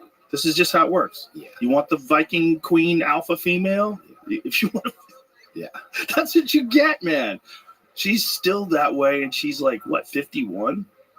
She's crazy hot. Yeah. Crazy hot at 51. Yeah. Ben was he hung in there. Deer in headlights. He hung in there. He tried his best. But yeah, he stood out on that roast. Maybe it'll be over. I mean, maybe their turbulence. Maybe they'll get through it this time. Maybe they don't want to do it again because they were together 20 years ago. You just gotta figure out like how to be who you are when you really like each other. Like, remember in the beginning? Isn't that fun? You appreciated each other. Figure out how to recapture that. So that's still the same person. Just people get sick of each other. You ever get sick of a guy you work with and you quit the job and you're like, I fucking miss that dude. You know, they become part of your little community. Yeah. That's why I keep working with Red Band. I love that dude. He's a character. There's only one of those dudes. Mm-hmm. You see his new tattoo? Yeah, he showed everybody. By the end of the night, I was going around going, hey, did you see Red Band's new tattoo? Did you see Red? Because he was just showing everyone wasted last night.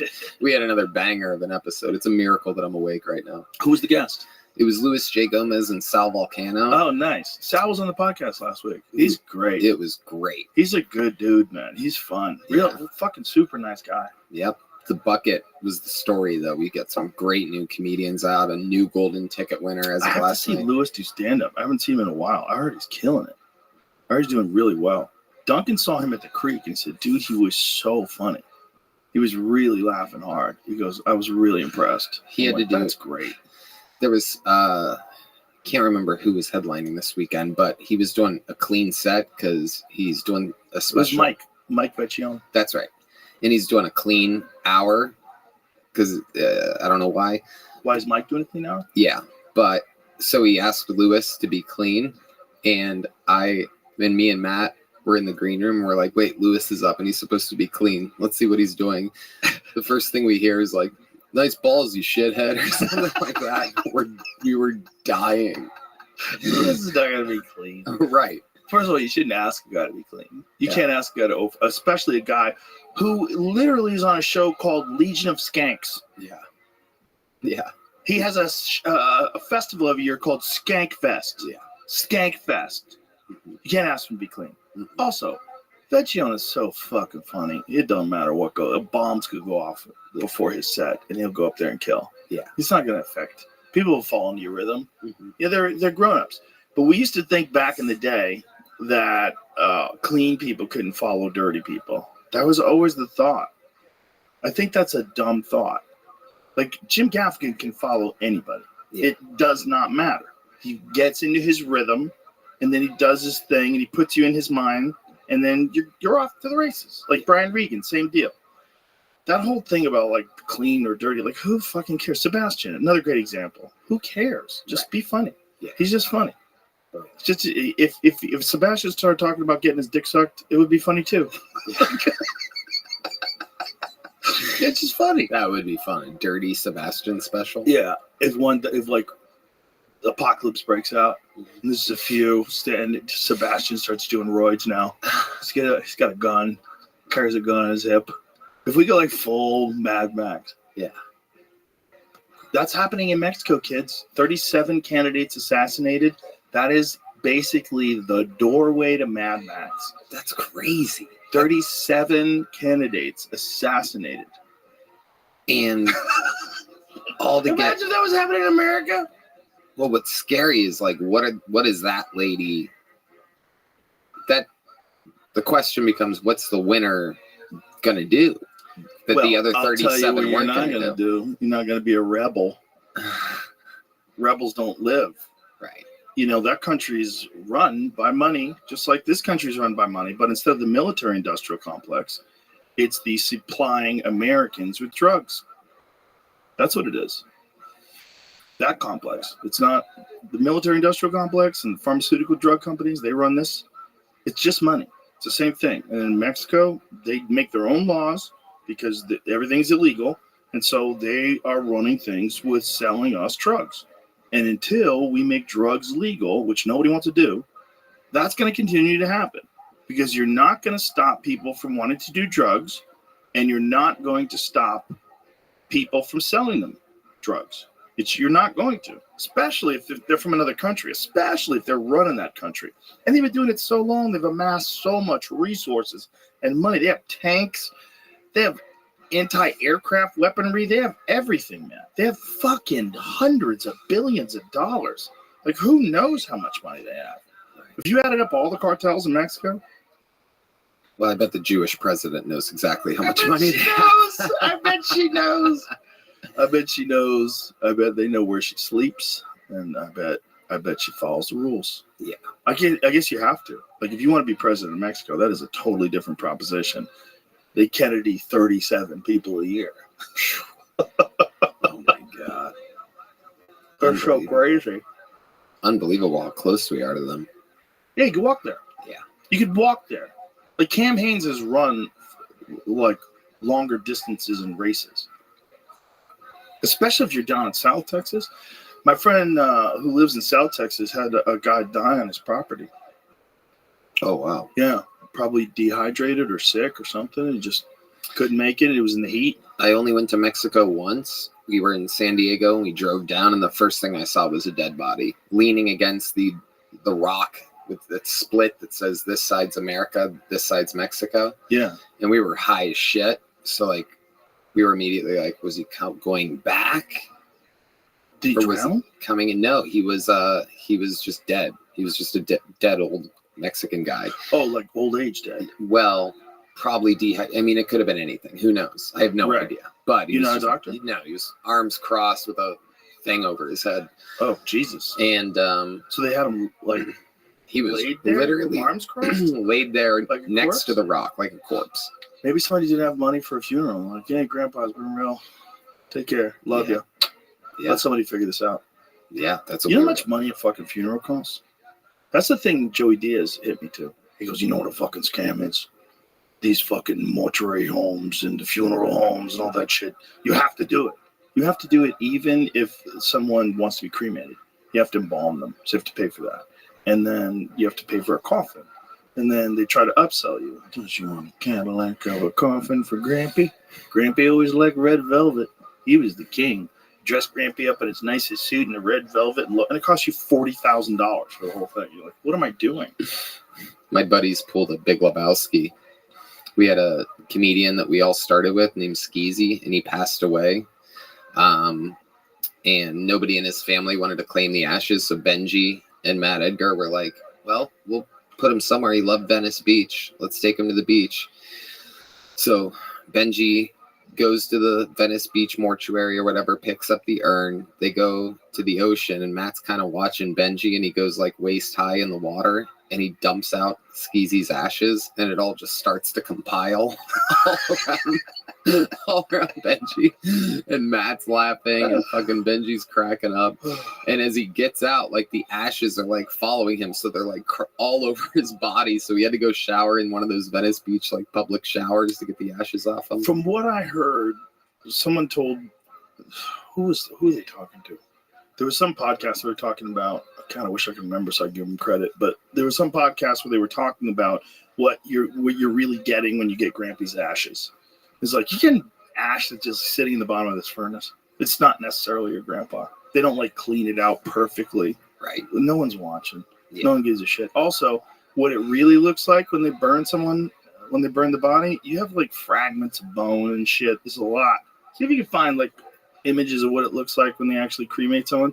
But the guy was like, you're not getting ashes. And not only that, sometimes they just throw other stuff in there, like cement. You'll get cement. You're like, they don't give a fuck. Yeah. Like, it's symbolic. It's just a dumb thing we do. What you're supposed to do is let that body feed life. We're so stingy. We don't even let our bodies feed life. So that's what it really looks like. Look what it looks like. Bones, chips, and shit. Ew. Theo had a mortician on before. Oh, maybe it was Theo. Did he say that? I don't know specifically. I was trying to I bet that's exactly what it is. Now I'm thinking about it. I don't know. It could have been anybody. Either way, someone was saying that a lot of the stuff you're getting in there in disreputable. I'm not saying all of them, of course. Some of them, sure, you're Grampy. But other disreputable ones, they don't give a fuck. They'll throw fucking kitty litter in there. Here, go worship the kitty litter. You fucking idiot. They don't care. They're just doing this in and out and in and out. And here's the other thing. Do you know how many guys wind up fucking the female corpses? No. Do you know that this has been an issue? Yeah.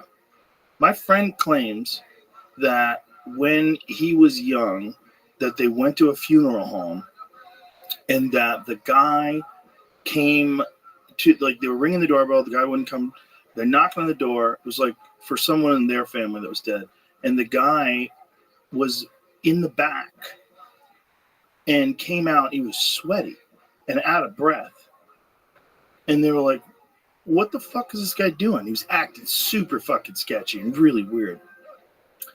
They think he was back there with one of the corpses. Oh. Yeah, he goes, he just felt like he just fucked somebody. I go, really? He goes, when you think about it, it's like these women are hot and they haven't deteriorated and no one's around. Oh, come on. Yes. There's rigor mortis and stuff. It's hard. Are you sure? Yeah, it's got to be. It's got to be like. Reported cases of employees sexually abusing dead bodies are relatively rare. Yeah, if they get caught. Perhaps the most prolific necrophiliac. Do you remember the one that the bit Kinnison had? Mm-mm. Oh my God. It was how I found out about Kinnison. I found out about it through a girl I worked with. This girl I worked with reenacted Kinnison's bit about homosexual necrophiliacs paying money to morticians to spend a few hours undisturbed with their freshest male corpse. So Kinnison did this bit. You ever see the bit? Mm-mm. Oh, it's a fucking classic, dude. It's a classic. See if you can find the bit. Play it and then we'll just edit it out. Fucking YouTube. Yeah, they're tricky, man. We gotta fucking play the game. Listen, they're awesome. They're awesome. They have the best platform. I mean, it's the most accessible. It's so easy to share. The sharing things is huge. Because you don't really share Netflix movies and stuff. I tell people, here it is. Wow. What a bit. Yeah. So this girl that I worked with, this was at the Boston Athletic Club. She got down in the parking lot. And she was lying on her stomach. She was like, oh, I mean, life keeps fucking in the ass even after you're dead. It never ends. She's like doing it, and I'm howling laughing at her doing an impression of Kinison. That's how I found out about Sam Kinison. Wow. Yeah. Fucking amazing. That was before I was even thinking about doing comedy. I was 19. Yeah, I was like, wow, that's crazy. What's he doing? Yeah. I just like, what?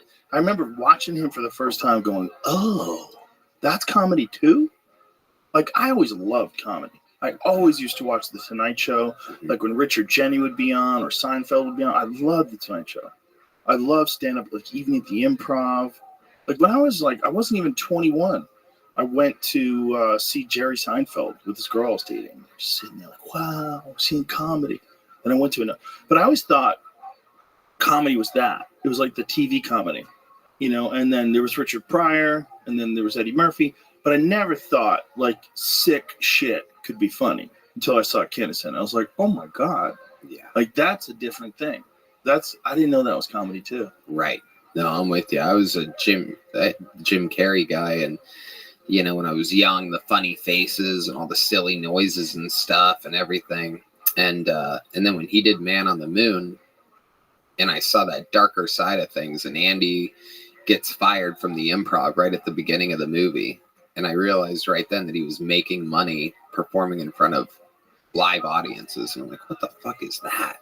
That's wait. So there's like a lower level before the Tonight Show and stuff. Right. And I started going to libraries and stuff to look up books on Andy Kaufman. I would look up Andy Kaufman and find any book that mentioned him. I went down this crazy dark rabbit hole. I used to go to Jerry's Deli all the time. That place was awesome. It was a great place because it was 24 hours. You could always go there after shows. And they had a photo of Andy Kaufman on the wall. So it's Andy Kaufman when he worked there. So Andy Kaufman, while he was on Taxi, took a job at Jerry's Deli just to wait tables. Yeah. Just to, like, be weird. Yeah. So people would be getting their fucking tables cleaned up, and they're like, wait, what? Are you is that Latka or whatever his name was? Yeah. What was his name? Latka Gravis. Yeah. And that's back when... Look at him. Yeah. He's fucking working there while he was on Taxi. Yeah, back when there's only 3 channels, so there's not a ton of famous people. Right. Exactly. Yeah. Boy, you had to hang out with famous people back then because nobody understood. Yeah. Nobody got you. You know, Jesus Christ. Imagine like a famous person like a John Belushi back then. Crazy. Too much pressure. Well, the shows, the amount of people that would watch those shows, too. He used to bust tables at a restaurant at the height of his fame on the television show Taxi. Kaufman would stay in character as a humble busboy, always denying that he was Kaufman. Oh, Jerry's went under. The Studio City one went under, too. Oh, God. They closed them all. Are they all done? Yeah. God damn it. Yeah, we were stuck going to Norm's when I was there a few weeks ago. How's Norm's? It does. If you're hungry enough to go to Norm's at 3 or 4 a.m., then it's just fine. My favorite is Cantor's.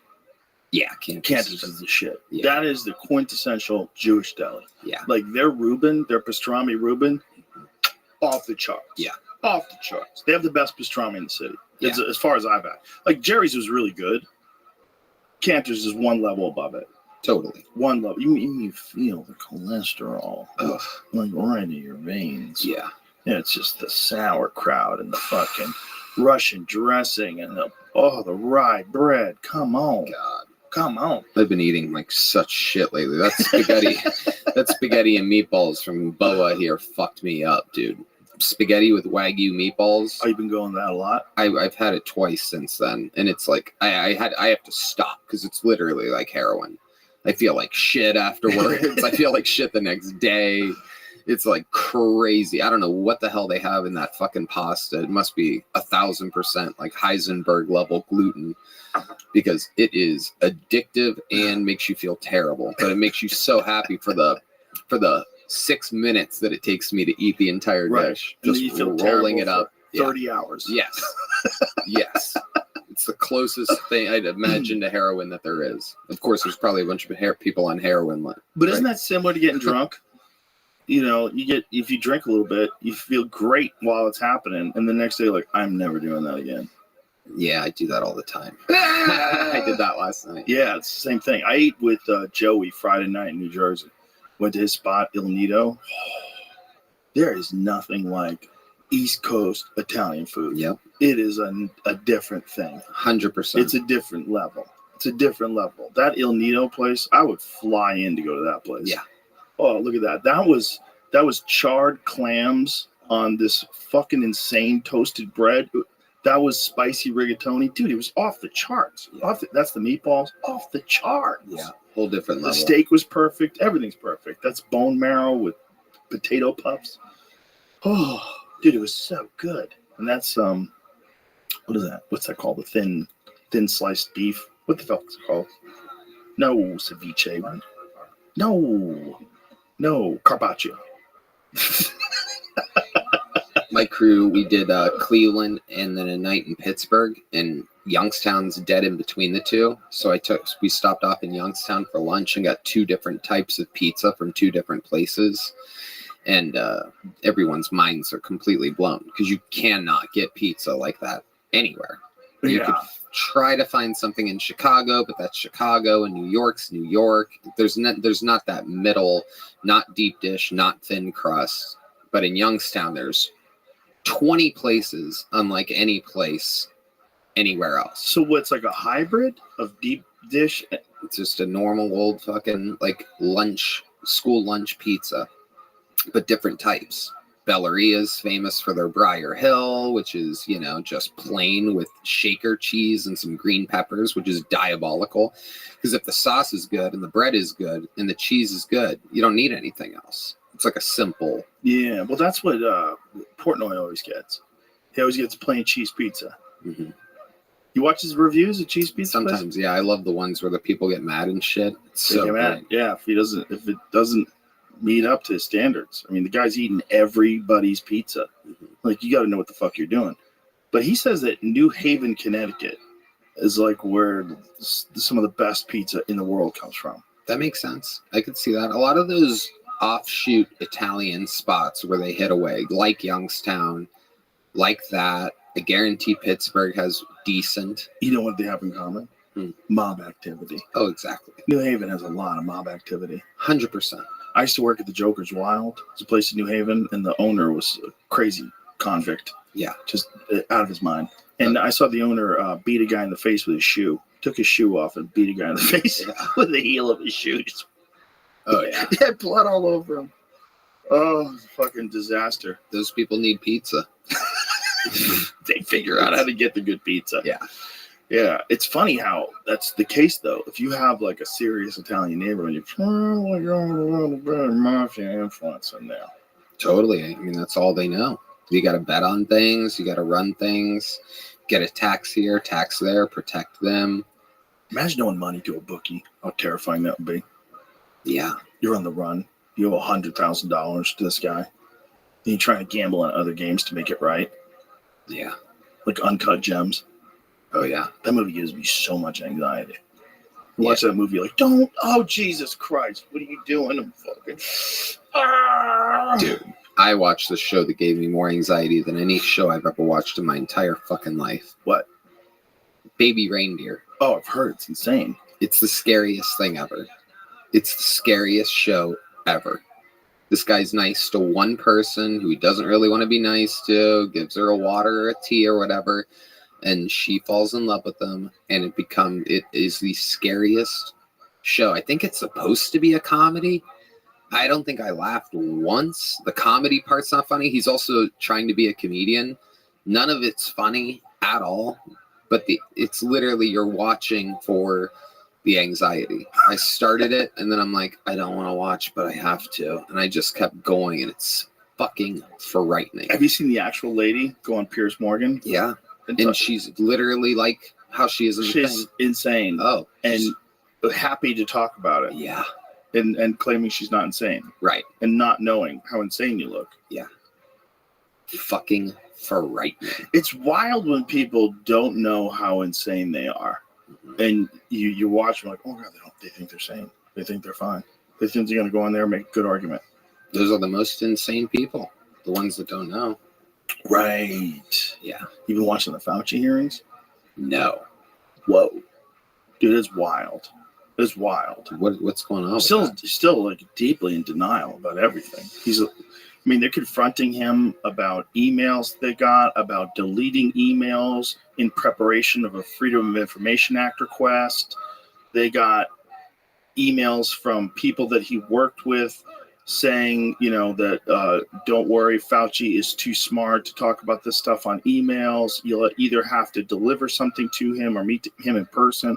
There's all this like weird deception shit. There's people that said this is clearly leaked from a lab. Look at the fair and cleavage sites. They have to be that's put into the virus to make it more infectious to human beings. They're talking about it in the email. And then that same guy, after talking to Fauci, like 3 days later, is like, it's ridiculous to think this came from a lab. This is clearly from a natural origin. And they're all talking about discrediting people who are talking about the lab leak theory. I mean, what they did was insane, and they did it in front of everybody. And finally, Fauci has to talk about it to people. But he's still in denial about all of it. There's no science that says that masking for children works. There's no science that says that vaccinating children works, that it's good, that it's overall good. And the amount of people that have gotten wrecked by this, they're starting to recognize it in other countries, and they're talking about it in other countries. They haven't quite gone public with it in all the newspapers in the United States yet. But in the UK, they're blaming it. There was the thing about Germany today. There was a front page of like a major newspaper. Somebody sent it to me. I'll send it to you, Jamie. But they're finally starting to talk about it. And they're talking about excess deaths in the Philippines. They're talking about the amount of people that are no longer having children, the amount of less children that are born. Because one of the side effects that is claimed is it wrecks women's fertility.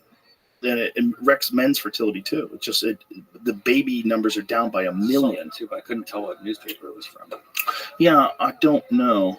I bet if you take the title, but they're talking about it. Analyze data. Just here we go.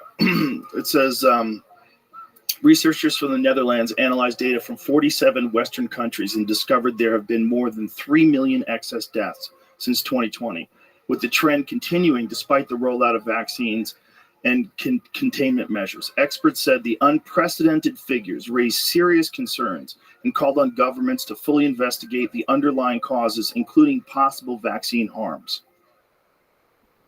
This is wild stuff, man, because now that we're getting an understanding of how much deception was involved, like trying to blame it on a natural origin when they clearly knew it was a lab leak, and they still don't say it's a lab leak. It was clearly a lab leak. Yeah. It's clearly, obviously I'm not a doctor, but in my eyes, it looks like a fucking lab leak, and most people that are educated think it's a fucking lab leak. And this guy still is denying it, and was denying that it's even gain of function, and they even funded that research. But they changed the definition of gain of function for this particular vaccine. Well, what did they change it to? The definition of gain of function on the NIH website was changed. It was updated. So that was from the Telegraph. The Telegraph. COVID vaccines may have helped fuel the rise in excess deaths. The excess deaths have to be discussed, and no one wants to, because that's the real thing. The all-cause mortality deaths, the big uptick in cancer, and what they're calling turbo cancer. Obviously, again, I don't understand any of this stuff, but Peter McCullough was talking about what the mechanism behind this rise in cancer would be and how it could be tied into it. He was explaining it like from a medical perspective. And it was just, the whole thing is so nuts. Like, when are we going to learn? Like, when are we going to learn?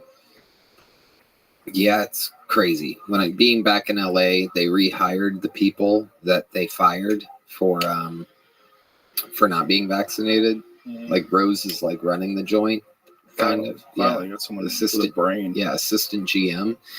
And I don't know, it just brought me great joy to see things like that, at least sort of back to normal. Exactly. Yeah, it's just that part was the part where I'm like, We gotta go to Texas. It's time. They're forcing people to get a shot of something to work at a dirty night comedy club. And to fly and to do everything, and they're lying about whether or not it's going to stop the virus. They lied about it. They said it's going to stop it in its tracks. It was all bullshit. There was no data that showed that it stopped it in its tracks. Even one of the people in the vaccine study got COVID. I mean, literally. One of the people died from COVID. Did you know that? Yeah. So many people that got the shot got it immediately. It was, it's crazy. They're literally like, I've had COVID 4 times. I got 2 shots. I got 3 boosters. I've had it 5 times. Like, it's like so contrary to what the whole thing was supposed to do. I'm just hoping that people wake up and realize that we have this idealistic perspective that they're looking out for your best interest. But whenever there's enormous amounts of money to be made, they will distort the facts, even if something is beneficial. Let's just pretend that there's no excess deaths. Let's pretend that it just causes a bunch of neurological issues and autoimmune issues, which it seems to do. Let's pretend it's just that. Even that, they're not going to tell you about. They're not going to tell you about it till it's already there's problems. They've shown that with the Vioxx problem. When they had that Vioxx scandal, they knew. They had emails saying we're going to have problems, but I think that we'll do well with this. Talking about financially. Because you got money people, man. Money people aren't medicine people. But medicine is medicine, and medicine's to help people. But it's run by money people. So you have the scientists that create the awesome medicine, and then you have the money people who figure out a way to fucking sell this to people, force people to take it. And that when you watch videos of all the different things, and during this thing, one of the things is that Fauci was claiming that he didn't coerce anybody to take the vaccine, but there's this whole recorded conversation of him talking about if you keep people from working, you keep people, like if Amazon says they're not going to hire people at big corporations, you have to be vaccinated to fly. He goes, it's shown that people will drop their ideological bullshit and get vaccinated. You can imagine. Just imagine that's from a public health official who knows that it doesn't stop infection. He has to know what the data is. He has to know. It was all just to get people to take it. And they made so much money. And the government, this is the weird thing. There's $710 million was earned. And Fauci's claiming that he never made any money. 0. He said he got $0 from it. He said he got like $122 from a monoclonal antibody patent that he has. It's crazy that they work for the American people with taxpayers' money. And they create something that they put a patent on, and then that makes them hundreds of millions of dollars. $710 million. Like, where'd that go? You didn't get any of it? But the other thing they showed was that Fauci's income, his net worth went up to $11 million. So he made a lot of money. Yeah. Maybe sold a book. Yeah. Maybe it was legit. Yeah, I saw something of him on my Twitter feed, him just playing victim. Mm-hmm. You see the guy behind him? This is a fucking amazing video. This guy behind him, when Fauci's talking about the death threats, you get the guy's like, yeah. The guy's making this face. Have you seen it, Jamie? I'll send it to you. It's hilarious. The dude's hilarious.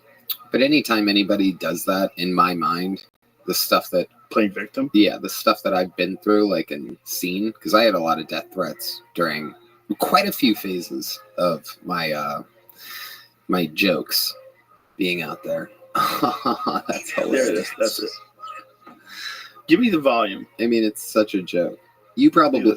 Two individuals, and credible death threats mean someone who clearly was on their way to kill me. And it's required my having protective services essentially all the time. It is very troublesome to me. It is much more troublesome because they've involved my wife and my 3 daughters. At these moments, how do you feel? Keep your mic on. Terrible. Do you continue to receive threats today? Yes, I do. Every time someone gets up. Yeah, well, that was the other thing. They blame podcasters. Right. They blame podcasters, and they said that we're responsible for 200 to 300,000 deaths. Yeah. That makes total sense. Hey, man, you made it. Yeah. First of all, don't blame us. First of all, you made it. Yeah. You fucking made it. You funded it. Yeah. You were a part of the research. Andy was the main salesman on the air every day when we were watching the news, because there was nothing else. We wanted updates. We wanted to see when things were going to open, if any positive news was there. And we had him. The richest thing of all is Chris Cuomo's now taking ivermectin. Oh my God. Dave Smith bodying him is one of the greatest all time. I mean, I said this before, and it was that. I said it was going to be Mike Tyson versus Marvis Frazier. Like, what have I got myself into? And that's what it was. Oh, yeah. But he did it to himself. He did it to himself. I mean, Dave did it to him, for sure. But Chris did it to himself. He just has this bizarre way of trying to, like, lawyer it up and twist the words and turn it into something that's okay. I didn't say that. Where's the clips? And then they show the clip. Yeah. And he's still trying to pretend that they weren't mocking people for taking horse dewormer. And there was more than that. These clips, they do a funny thing over at CNN. I think we were talking about this the other day because of a joke that I do in the headlines. They do a funny thing where they can change the headlines after a certain amount of time. Oh, yeah. They can change they can delete videos. They can copyright strike them. They have control over what they've done. And they went on and on and on. There was a whole thing with it. I was obsessed with CNN because I find propaganda to be very, very interesting. I want to know what everyone else is seeing. I want to know what the audiences are seeing. Especially the people that aren't really paying attention. Yeah. Maybe they don't have friends that know what's really going on. They don't they don't know the whole history behind everything. And I know it's not real. I look at CNN like most people look at pro wrestling. And I look at pro wrestling like it's pro wrestling. Like it's real. No. But, I mean... Yeah, it is like pro wrestling. Especially during that time, I was studying that so hard because I knew that I knew something was fucking rotten going on. They don't know what to do about Israel and Palestine. They're just like trapped. They're trapped in the middle. Did you see in Philly where the gay pride parade ran into the Free Palestine parade? They wouldn't let them pass. Yeah. Like, no, our thing's more important. Right. Than you guys fucking each other. Yeah. Crazy. It's just woke eating woke. It's the left eating the left. Yep. But that's what they've always done. They eat themselves. By the way, the right does it too. The right does it too. They did it all. They do it all the time. It's a human characteristic that we can't really just say one side does because it's not true. The gay parade and the Palestine parade meeting up in the middle is like the time Kid Rock shot a bunch of Bud Light. No, because nothing's gonna die. No business is gonna get crushed by it. It's like, no, you guys don't want to fight each other. Look at this. Look at the Free Palestine, the gay pride. It's a standoff. It's a fucking flat out standoff. Hijabs versus blowjobs over there. No pride in genocide. So they're stopping the pride parade. No, you can't have your parade. Our parade's more important. I love the masks. I just love them. Look at all these people with masks on. It is the liberals' MAGA hat. It is. I've said it a million times, but that's what it is. It's a fucking MAGA hat. Oh my goodness. These dorks. How many of them have fucking masks on, man? It's crazy. They don't even work. I mean, they work as well as that lady's visor that's turned backwards. Yeah. And they definitely don't work against AIDS. So wearing one at a gay pride parade is completely pointless. Oh, imagine you think the mask, this is going to protect you. Mm-hmm. Yeah, they're wearing a mask outside, and meanwhile they butt fuck strangers in glory holes and stuff. So it's like, I honestly think it's more of the Free Palestine people that were wearing the masks. You think anybody's ever worn a mask out of glory hole? What's that? They don't want to be identified in photos. That's true too, right? Pretty much most of it. You think most of it? Yeah, retaliation. Yeah. I don't think it should be legal to wear a mask in public. I agree with that. I just think it's too creepy. You could rob someone. Yeah. I mean, in New York City, if someone had a mask on, in the past, you'd be like really wary. Oh my God, this guy's got a ski mask on. Fuck.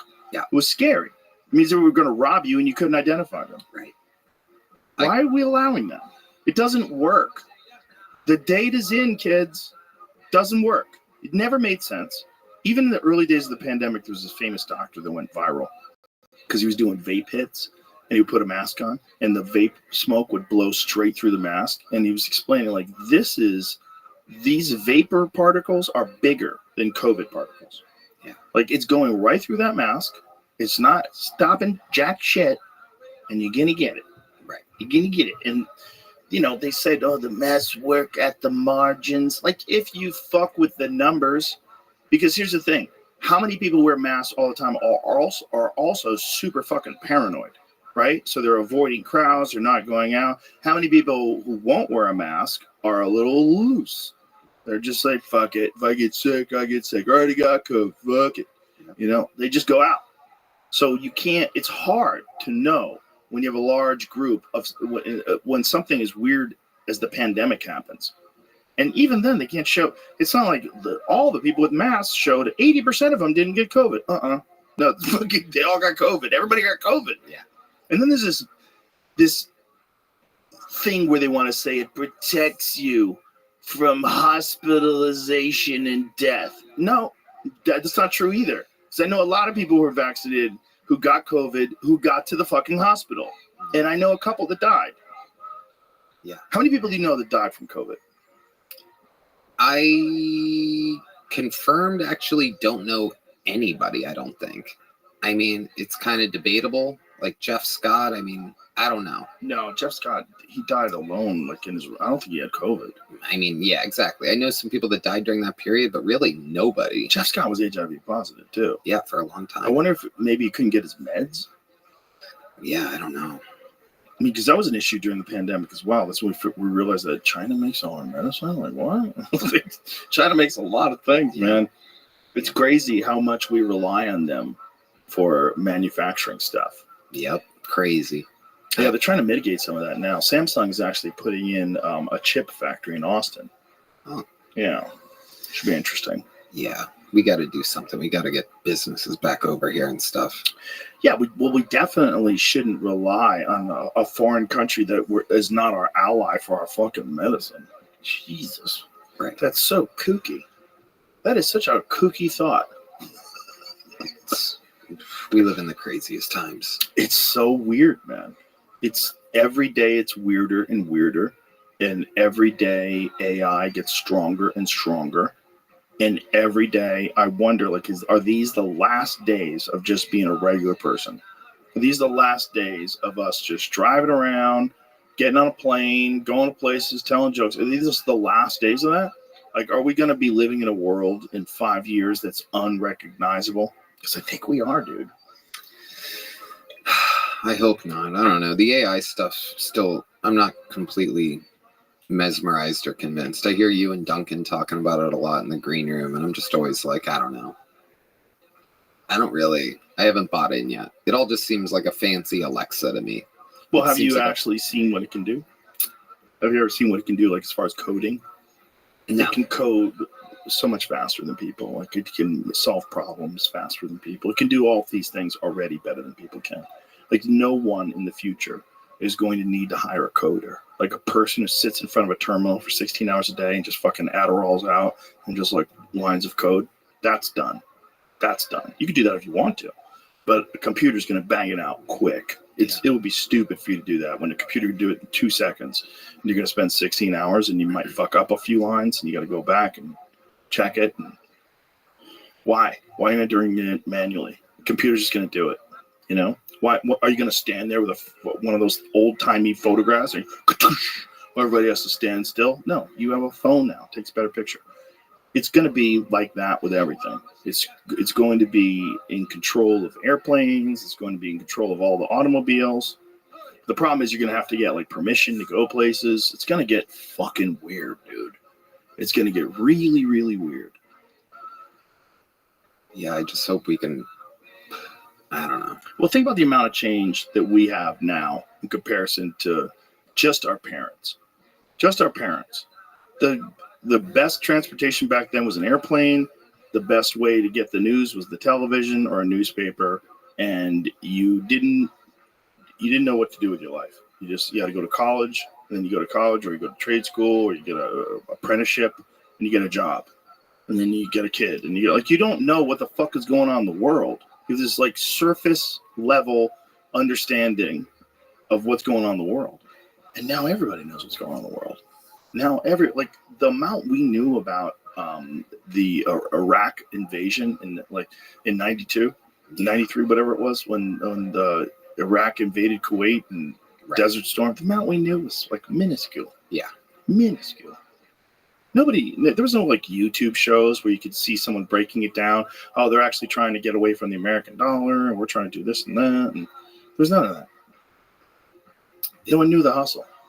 It's crazy that these wars are still happening. I don't know why we're giving them our money. We need I don't know. Well, that's not going to change. Yeah. I mean that might shift if Trump becomes president. I mean, maybe he can get away with some stuff. Maybe he could do some things. He wants to stop the wars. He's like the only one that's like saying he can stop the wars and wants to stop the wars. He's the only one that did before. He did it. What can he do though? What can he do different? Like let's pretend it's November of 2024. Trump wins. January he gets in office. What can he do? Well, it seems like he has a way to Jesus Christ. Trump is planning to send kill teams to Mexico to take out cartel leaders. Donald Trump has told allies about his plans to covertly send special forces to Mexico to assassinate drug kingpins, sources tell Rolling Stone. Well, Rolling Stone, you have lied to me before. You've lied to me a lot. And you've lied to me about the fucking people overdosing on horse dewormer. Remember that? That was Rolling Stone. They had a line of people outside waiting to get to the hospital because so many people were in there for horse dewormer overdoses that gunshot victims couldn't get in. Jesus. They're so dumb. They used a photograph. This was in like August in Oklahoma. They used a photograph of people wearing coats because they were lining up for a flu shot. It was a different shot, different photo. It wasn't what they really were there for. It was bullshit. Crazy. What is that article, Jamie? Same thing? Yeah, same thing for Netanyahu. The source was Rolling Stone in here too. Yeah, I mean, if he was doing that, someone's a rat. So shut the fuck up. Seems like the type of article that you would put up if you want the person assassinated and you want to make it look like someone else is going to assassinate them. Worded a little differently. One source recalled him saying it in the past, earlier this year, that he would do something. He should create a kill list of drug lords consisting of most notorious heads of drug cartels that a special ops team would be tasked with killing or capturing. That's a different way of saying that. You know, the problem with that is you create a power vacuum, and then what happens is someone else rises to the new spot. You're not going to stop the demand, so you're not going to stop the supply. You can try, but unless you're in an all-out everyday war with the cartel, you're probably not going to do that. Even if you kidnap and capture leaders, you're going to disrupt the organization. But my guess, my uneducated guess, would be someone was going to come in to fill that void. Yeah. They got to make drugs legal, as horrible as that sounds. But that's the only way. They just make them legal, tax the shit out of them, and use the money for treatment centers and education and testing. Yeah, and testing. You know that it's illegal to have it's illegal to have or to give away fentanyl test strips in the state of Texas. It's illegal? Illegal. Can you sell them?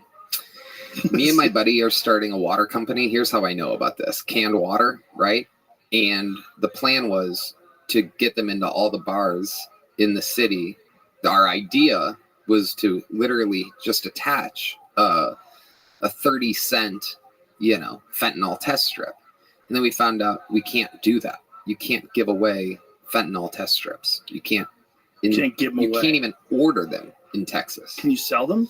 If you go to Amazon, you can get fentanyl test strips in specific states. Whoa. Yeah. Why would they stop test strips? I don't know. You think is encouraging people to do coke? Is that what that is? I have no idea. That doesn't make any sense. I know. It's very bizarre.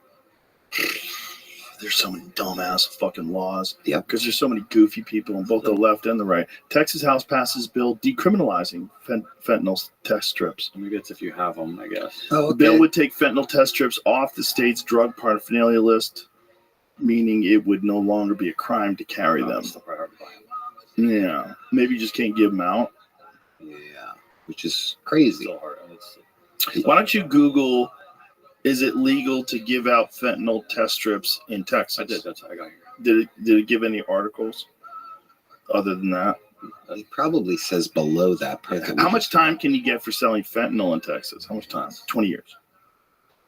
For 200 to 400 grams, you're looking at 5 to 99 years or even life in prison and a fine of up to $10,000. Life imprisonment, the most severe punishment for having more than 400 grams.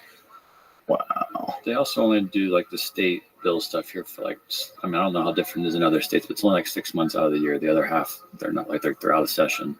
Jeez. You have to wait till next year before they start looking at stuff again. That happened with game. Jesus. There's no reason.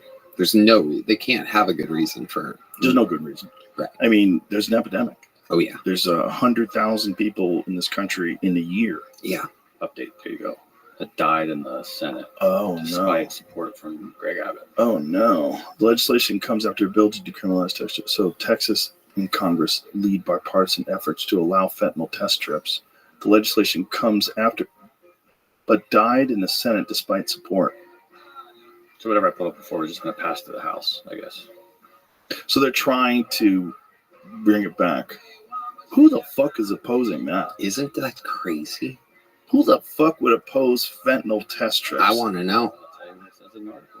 Yeah, name their names. It's just that's a crazy inexcusable. Thing to oppose. Yeah, it's a crazy thing to oppose, kids. Like that doesn't make any sense.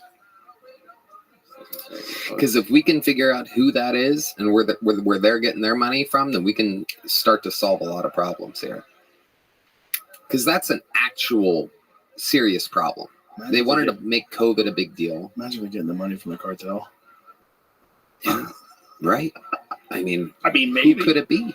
Who could it be? Who the fuck would want you to not have fentanyl test strips? It doesn't say they voted against it. It says it died, which is like they just didn't vote on it. But the Senate declined to take action in the regular session. Oh, okay. It just never got voted on. And that's sort of the same thing, though. Like they're avoiding it maybe on purpose or someone doesn't want to vote on it. But And, by the way, this is like, some people look at it like, oh, well, those people are doing cocaine anyway or whatever. So maybe it's not we're not losing the best people, but it could be anybody doing anything. It could be somebody trying to do, fucking Molly or I don't know, any more fun, an actual goofy psychedelic drug or something like that. Could be in any type of pill.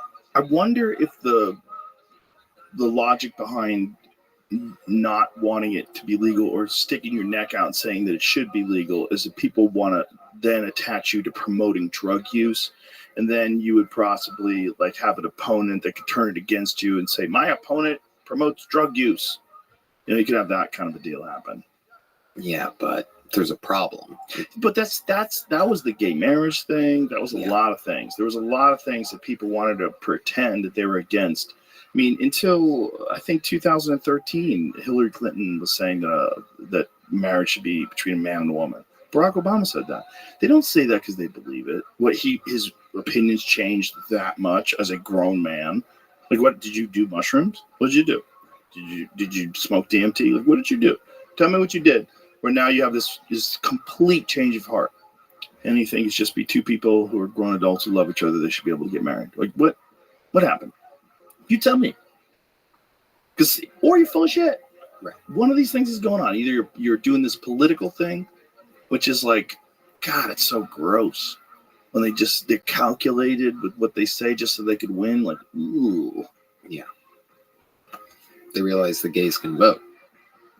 So also they realized that public support for gay marriage was way higher because the stigma of being gay all sort of, and not that long ago, it was way more stigmatized. So many people were in the closet in Hollywood, because they kind of had to be. And to this day, the one open kind of homophobia you have in Hollywood is that gay men never play straight men in movies if they're out. They never play the leading romantic interest in a movie if everyone knows they're gay. That's why I'm not in any movies. But also, making gay marriage legal didn't cost them vast sums of money. I bet if we did an online poll where every American had to vote and had to log in, and you polled them, do you think we should be giving money to foreign wars? I can't imagine the number being lower than 90% for no. Yeah, I think I saw a recent Twitter poll where they tried to do that. And the majority of people was like, no. Yeah. I mean, if we forced people to vote on an actual issue. Well, it's also, you have so many people that are hawkish, and they think that, we can break Russia, or that we need to support Israel, or, whatever their position is, where they're real hawkish on. And they have a limited amount of information about it when you talk to them. So many people, when you talk to them about it, you're like, well, why do you think that we need to keep sending money to Ukraine? Is it working? Like, are these people being used as cannon fodder, or are they gaining ground? Like, you tell me what you think. Well, I just think what Putin did was like, do you support a guy like storming into a country and taking over? I'm like, no, I definitely don't. I definitely didn't support that. But that doesn't mean that you should spend hundreds of billions of dollars to prolong what seems like some horrible, bloody conflict that just, how are they going to win? Are they going to take over Russia? Like, how are they going to win? They're going to kick Russia out? Russia's going to quit? They're never going to do it again? NATO can move in? Everything's going to be fine? Are you sure? Are you sure nuclear weapons aren't on the table? Are you fucking positive? Is it good that China and Russia have cuddled up together now? And they're all buddy-buddy? And they're fucking shaking hands and smiling and taking pictures? Like, is that good? That seems not good. It seems not good if the whole fucking world is against us. Like, that seems really bad. And if they make our medicine. Right, and what solution could Trump possibly do?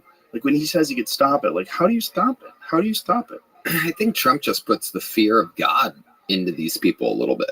I think he puts the fear of... The guy's not going to play by the rules. Right. They read our news. If they glance at our news, it looks like we have a crazy president. So they're like, oh, let's wait a bit. I honestly feel that way. I think that they think by glancing at our weird propaganda that we have, that we're being fed, they're like, this guy's kind of crazy according to them. So, let's wait. I mean, why did Putin wait? Why did Putin wait to invade Ukraine until old Poopy Pants Jenkins was president? If I was going to do anything, I'd do it right now. Yeah. It just seems like everything's so chaotic. Absolutely. We got no border. We're giving money to fucking whoever wants it. We're already rich countries. We got men who are the first female admiral. Oh my God. We have so much chaos. It's so kooky. Yeah. It's just so kooky. It's crazy. It's kooky, and it seems like they're just leaning into it. Like, there's no course correction at all. Just leaning into the kooky. Yeah. Fun times. Oh, yeah. For comedy. Oh, my goodness. We have so much stuff to talk about. Stuff that you would have to manufacture something that bizarre that people are accepting at any other time in history. It's so weird. It's so weird. It really is like the whole country's hypnotized. And I just think this is a perfect storm of things that are happening all at the same time. With AI emerging, China and Russia becoming buddies, us being run by a dead man. They're trying to stop this other guy from even running, and they're exposing how corrupt the democracy is. They're exposing how corrupt the system is just by charging this guy with 34 felonies for paying off a lady he had sex with. Like, what? And how else would he have paid her money to... Well, it was the way it was written, the way it was put in a ledger. It's basically, on most situations, it would have been considered a misdemeanor. But they turned it into a felony. They trumped it up, oh, no pun intended. Yeah. And then he signed like 34 different checks. So there's 34 different...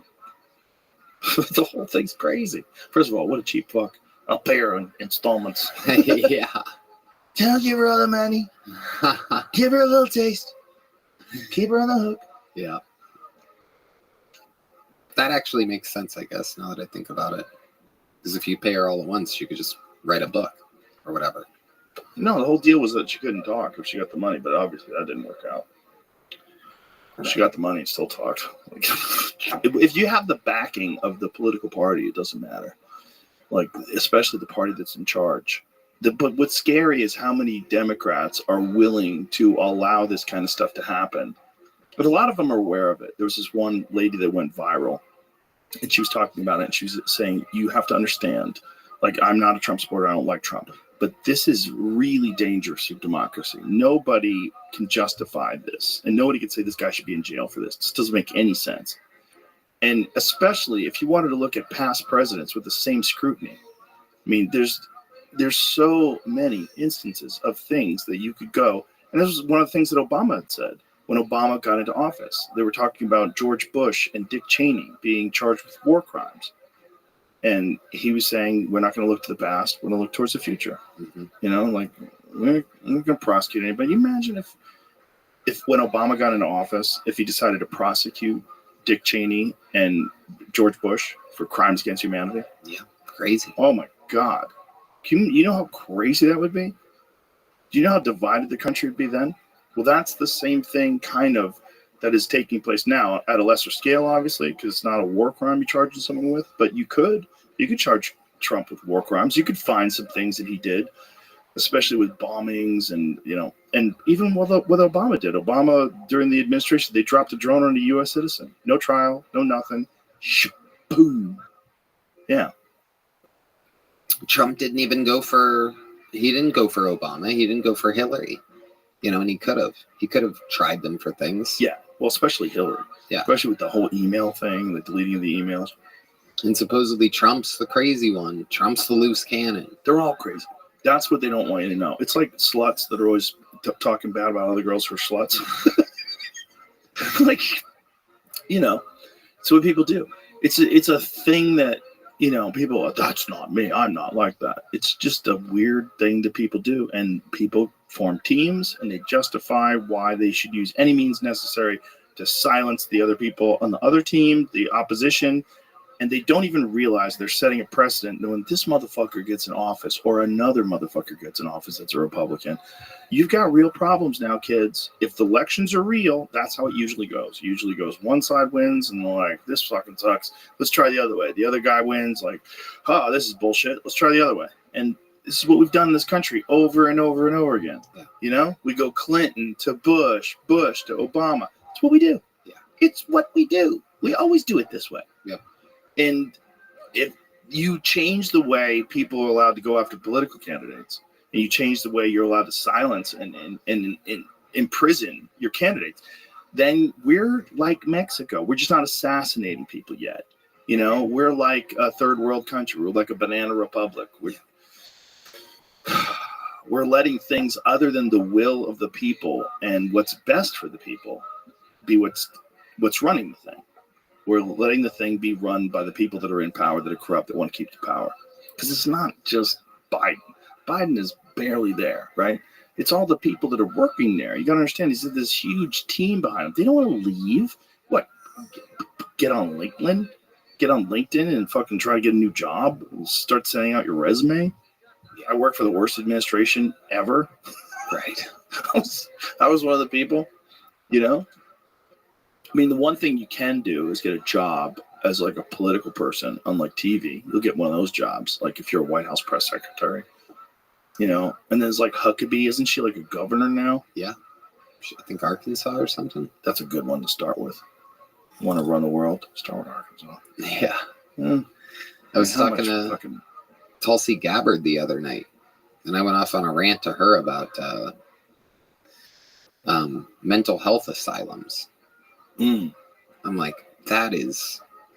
these people are everywhere on the streets now. Yeah. It's crazy people. And I mean, it's not a great thing to have them out. It's not good for them. And it's not good for everyone else. There used to be actual places.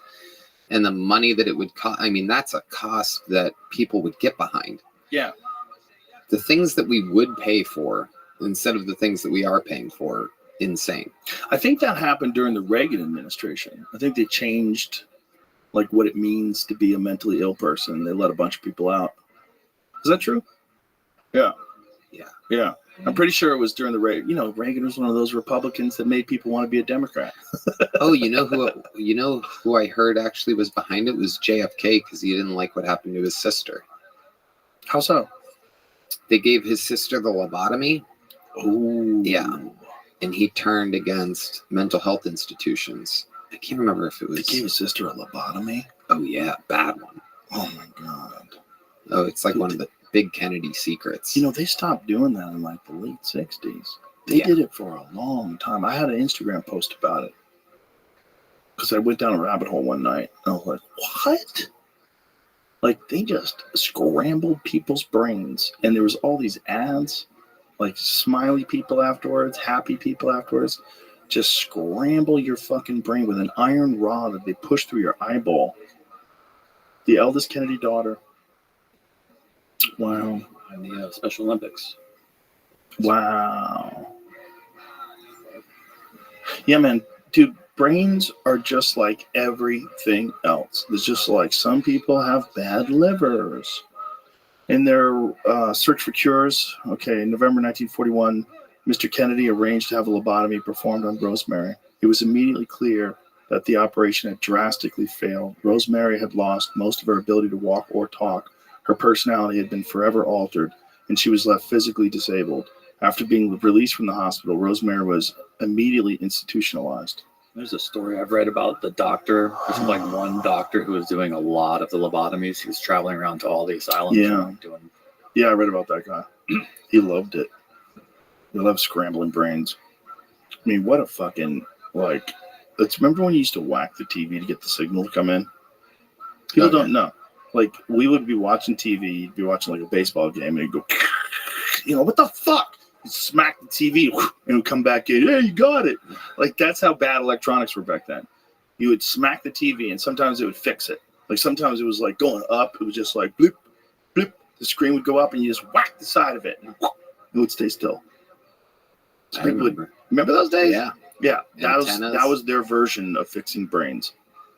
It was just like whacking a TV. They're just like, let's just scramble his brains. Yeah. And they're going through your eyeball. Oh. That's what they go through. They pull your eyeball aside. Yeah, they pull your eyeball aside. Excuse me. Out of the way. I got to shove a metal rod in there and just, they get in the brain. They get in your frontal lobe and just go like this. Stop. No. Yeah, that's how it goes. Oh, God. Yeah. Bro. Imagine thinking that's a good idea.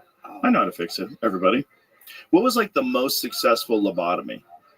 Did anybody get a lobotomy and like, wow, that one fucking worked? Like, is there Google what's the most successful lobotomy? I feel like someone came out a genius afterwards. Yeah, somebody came out the most amazing guy. No way. No way. But there has to be one like best case scenario. Like, this might work. Like one guy, maybe they only scrambled him a little. Like Roseanne got hit by a car, became a great comedian. Kinnison, hit by a car, became a great comedian.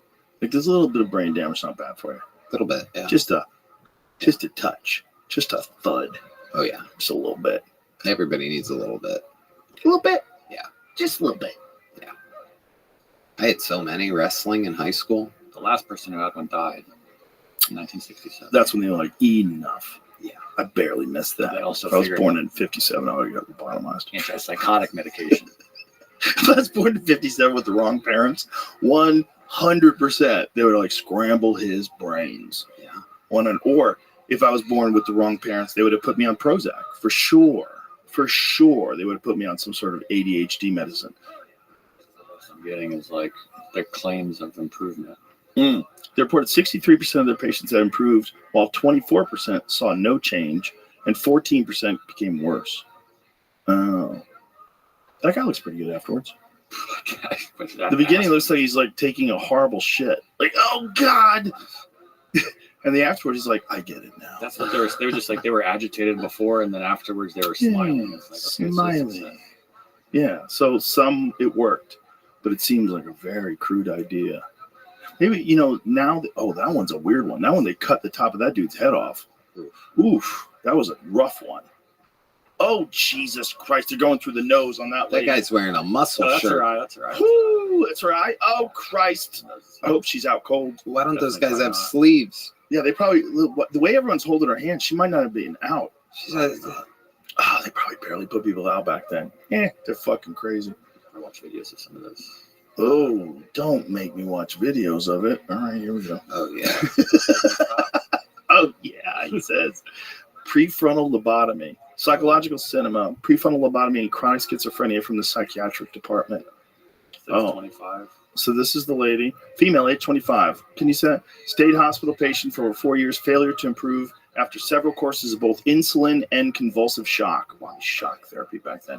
Showing antagonistic hostility reaction in seclusion quarters prior to bilateral prefrontal lobotomy. Oh, bilateral. Bilateral prefrontal lobotomy. They're like, this bitch is so crazy. We're going to give her a double dose. She's hanging out. She seems like someone in the audience at Kill Tony, like a regular person. Yeah, she's not bad. 2 months post-operative, now friendly and cooperative, entering into occupational and recreational activities. Let's see what she looks like now. Oh, it's going to other people. Oh, to other people. Oh, there she is now. Now she's all laughing because her fucking brain scrambled. Now her hair's all fucked up. Crazy though that your brain can be scrambled and you can still function. Like that seems to. Well, you barely function. But Yeah. that's the thing. Like people have been shot in the head and they lose like half their head and they still talk. Right. There's a lot of weird stuff that happens to people with their brain. Your brain, when one part of your brain gets damaged, the other part of your brain seems to have an ability to recover. There's this one guy, see if you can find this story. This one guy developed fluid in his brain when he was young and they drained it. So they installed some sort of a thing that drained the fluid from his brain. And once they did that, as he got older, he got another MRI and they realized his brain was missing. He only had the outside area of the brain, and he had like a 75 IQ, but he was fully functioning with the entire center of his brain gone. You see the MRI, you're like, what in the fuck? The guy has no brain. You know, like, oh, that fucking guy has no brain. That's him. He actually has no brain. Like, you got to leave him alone. It's not his fault. It's literally gone. So he developed some sort of fluid, and they put something in there. I forget where it drained to, but then over time, you know, his symptoms went away, but his brain went away too. Like whatever that fluid was in his brain, it was like took over the whole brain. Oh God! See if you can find that. I mean, it's called hydrocephalus when there's brain too much cerebral fluid, cerebrospinal fluid, excess cerebrospinal fluid. Yeah, this dude I know it's not coming up. had no brain. And they were talking about how different parts of your brain just make up for what's missing. Your brain sort of figures it out and says, okay. You know what else they found? Playing 3D video games increases gray matter in your brain. It's like a recent study. That's a good thing? Yes. It increases your, like, 3-dimensional video games actually increase some gray matter in your brain in some way. And they're not saying, like, people aren't encouraged. See, the thing about video games is people always want to say, don't do it. You're wasting your life if you do I say it. You're wasting your life if you do video games. However, they're awesome. Yeah. They're awesome. Are you really wasting your life, or are you doing something fucking awesome? You're wasting your life if you do it only. Right. But if you want to do it good, you got to do it a lot. Yeah. If you want to really fucking murder people in Call of Duty, you got to be on that bitch every day. You got to get the moves down. You got to figure out how to aim. That's the guy. Same case. Is it same case? Scientists research man missing 90% of his brain who leads a normal life. Yeah, that's the dude. 44-year-old French man started experiencing weakness in his legs. He went to the hospital, and the doctors told him he was missing most of his brain. The man's skull was full of fluid with just a thin layer of brain tissue left. The condition is known as hydrocephalus. He was living a normal life. He has a family. He works. His IQ was tested at the time. Came about 84. 84 was slightly below normal range. So this person is not bright, but perfectly socially apt. Clearmans is a cognitive psychologist, University of Libre in Brussels. When he learned about the case, which first described in the Lancet in 2007, he saw a medical miracle, but also a major challenge to theories about consciousness. This dude is missing 90% of his fucking brain. Is that the guy? No, that's the doctor. Get that guy on Kill Tony now. Yeah. Imagine if you wrote for him. How many? This guy's actually. You put a photo of his brain up on the screen and explain that this guy's literally up here with no brain? Going back to the brain damage making people funny thing, we have a new regular as of yesterday, and it was only his second night ever on the show.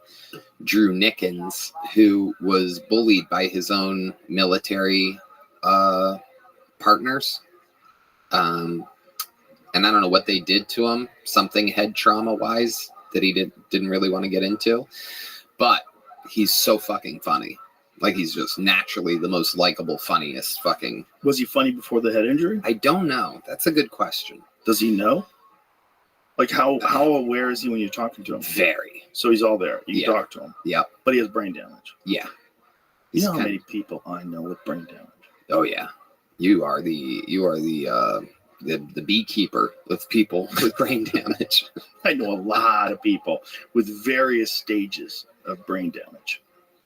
You know? The brain. Rather than 90% of this man's brain being missing, it's more likely that it's simply been compressed into the thin layer that you can see in the images above.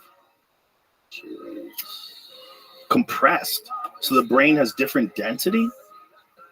I mean, if it's like Jell-O. Can you make your brain like you can make your quads? Fucking dense. You know, some people have mushy quads. Some people have quads that can fucking jump on top of a huge box. Maybe you can make your brain like that. Super connected. Maybe video games is the way you do it. Find that study. Because that's crazy. Speaking of brain damage, did you see the UFC put out a clip of Sugar Sean landing that knee on Cheeto Vera without any commentary? Bro, Cheeto Vera has a chin that's made out of like Wolverine bones. Oh my God. His chin is insane. It sounds like somebody hitting a wooden baseball bat against another wooden baseball bat. Not only that, his head snaps back, all the way back. I mean, it's, by the way, it might be the most perfectly timed knee I've ever seen. Here it is.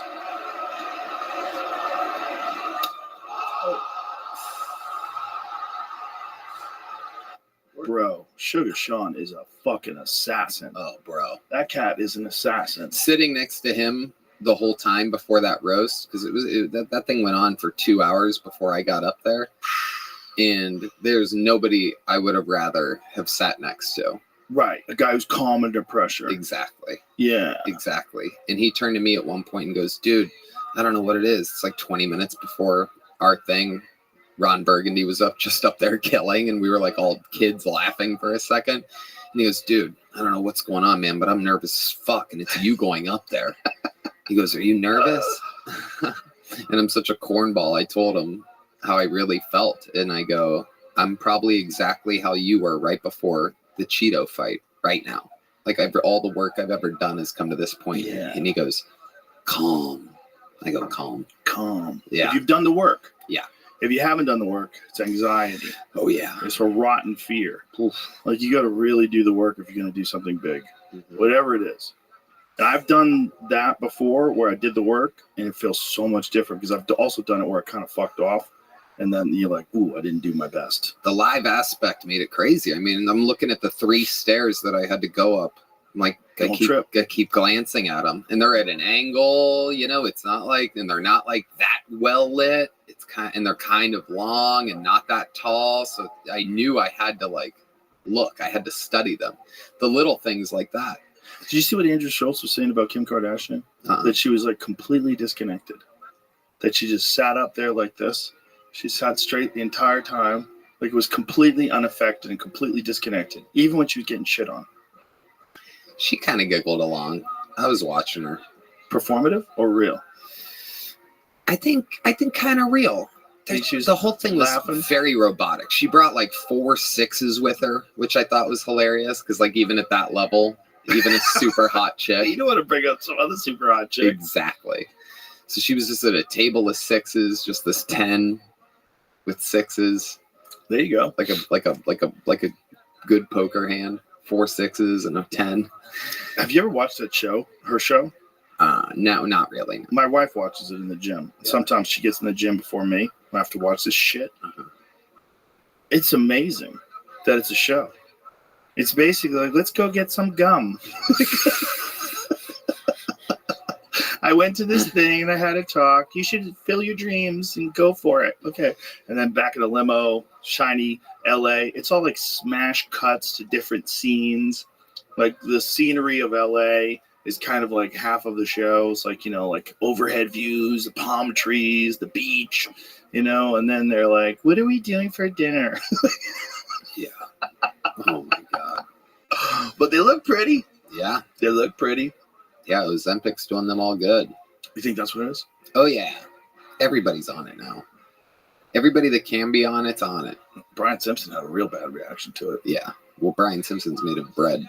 You can't just inject Ozempic into bread and then expect the bread to just disappear. He was the one guy that did the carnivore diet with us and just like, I'm a little suspicious. Oh, yeah. Sneaky little devil. We were busting his balls all the time. He'd have food delivered to come out.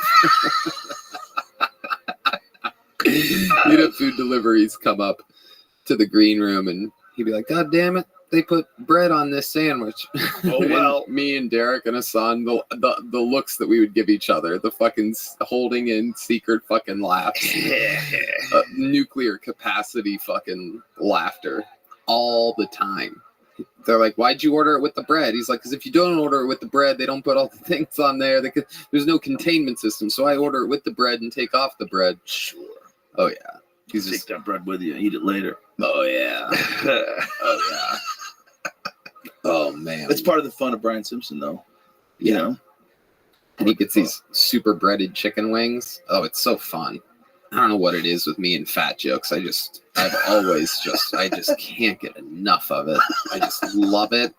It's always been my number one, like, roasting specialty. If anybody's ever big, oh my God, it's just, I don't know. Oh, with David Lucas, you have a never-ending supply. Oh, yeah. Depending upon what he's wearing. Yeah. It's amazing. Post Malone got him good because he went after Post Malone at the Forum in the arena, and he was wearing a camo shirt, and Post just fucking grabbed that microphone, put it right up to his mouth, and goes, "You're the only guy in camo that the people all the way in the back of the arena can see." You got a standing O on David Lucas. David Lucas got lit up in LA by the guests, which I love because it's like fun for me to step back and get to, like, kind of root for these guys. Harland is a monster. Harlan is so silly. This snake on the table. This is his tapeworm that he pulled out of his pants at the end of the episode. He calls it Dimitri. He said he had a tapeworm. He got a tapeworm. Where did he say he was? He started the show. He ate a rat somewhere. Machu Picchu. It was something I thought didn't existed, and it did exist. Yeah, he ate some rat in like some foreign country. Oh, he is unbelievable. Him and David went back and forth for like 10 minutes. It felt like straight. And every single blow, I told Jeff Ross and Brian Moses, all the roast battle guys, after that night, because there was a festival going on, so we were all hanging out after we would all do our separate things that night. I told them all, I go, the best roast battle that's ever happened just happened, and it wasn't with you guys. It was on Kill Tony. And they're like, what? Who? David Lucas versus Harland Williams, of all people, because Harland's silliness cannot be cut through. It makes him immediately totally undodgeable. If you call him old, he calls you a bitch. If you call him anything, he just rolls with it and jujitsus it into his own retort. It's indescribable. I wish I could remember more of the moments. But he's like, David's just reaching for anything. One part was just, you old ass bitch, because David's just getting beat, so he's getting piled on. So he's not even writing at this point. His brain is just on the defensive. He goes, you old ass bitch, because he knows Harlan just got him, and Harlan, without any hesitation, goes, you're my bitch tonight. And so for every punch, there's a counter punch. And it was magic. Unbelievable in the moment. You can't prep for it. You cannot write for it, or else it comes out clunky and you're trying to recall. Right. And that pause, that hesitation that happens in roast battle that doesn't necessarily happen in a parking lot roast battle or on a Kill Tony with David and Harlan, just heavyweights going back and forth. Yeah. Those recalls aren't there. It's just flow state. Yeah. And it's magical. When he said that Post Malone looks like an unemployed crocodile hunter.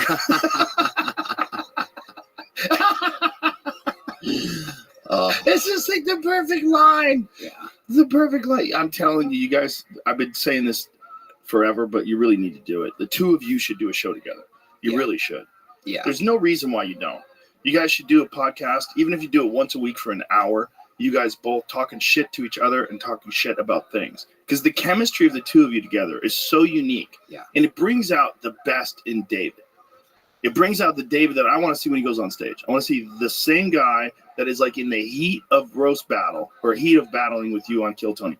Bring that everywhere. Yeah. That same energy. We're working on some really fun things now, actually. What are you working on? There's a series that is actually in development right now that's cool, but I'm really excited about this movie idea that that he just had a big meeting about, where I'm a principal and he's a fat gym teacher, and there's a bunch of like they thems at the school, and then there's a school shooting and we have to protect the they thems and all this stuff, and there's just all these vessels and setups for everything. We can just do everything that we've ever done, but actually like implement it into a modern type of ridiculous comedy. So if you did that, where would you do it? Like, who would you do it with?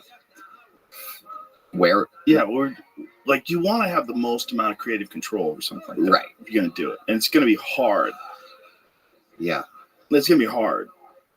It's going to be maybe Netflix would do it. Yeah, Netflix would probably be the best place to do it. They'll probably take the most chances. Exactly, especially after the roast, the Tom Brady roast, which was the most watched thing on Netflix ever. Yeah, ever, and it's wild comedy, which is so good for comedy, man. That roast was so good for comedy. Huge.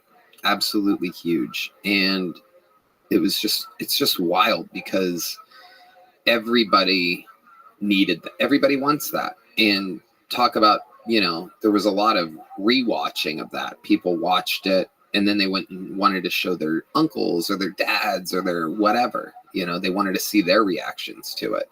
So it's being watched multiple times on top of the actual numbers that we know. Right.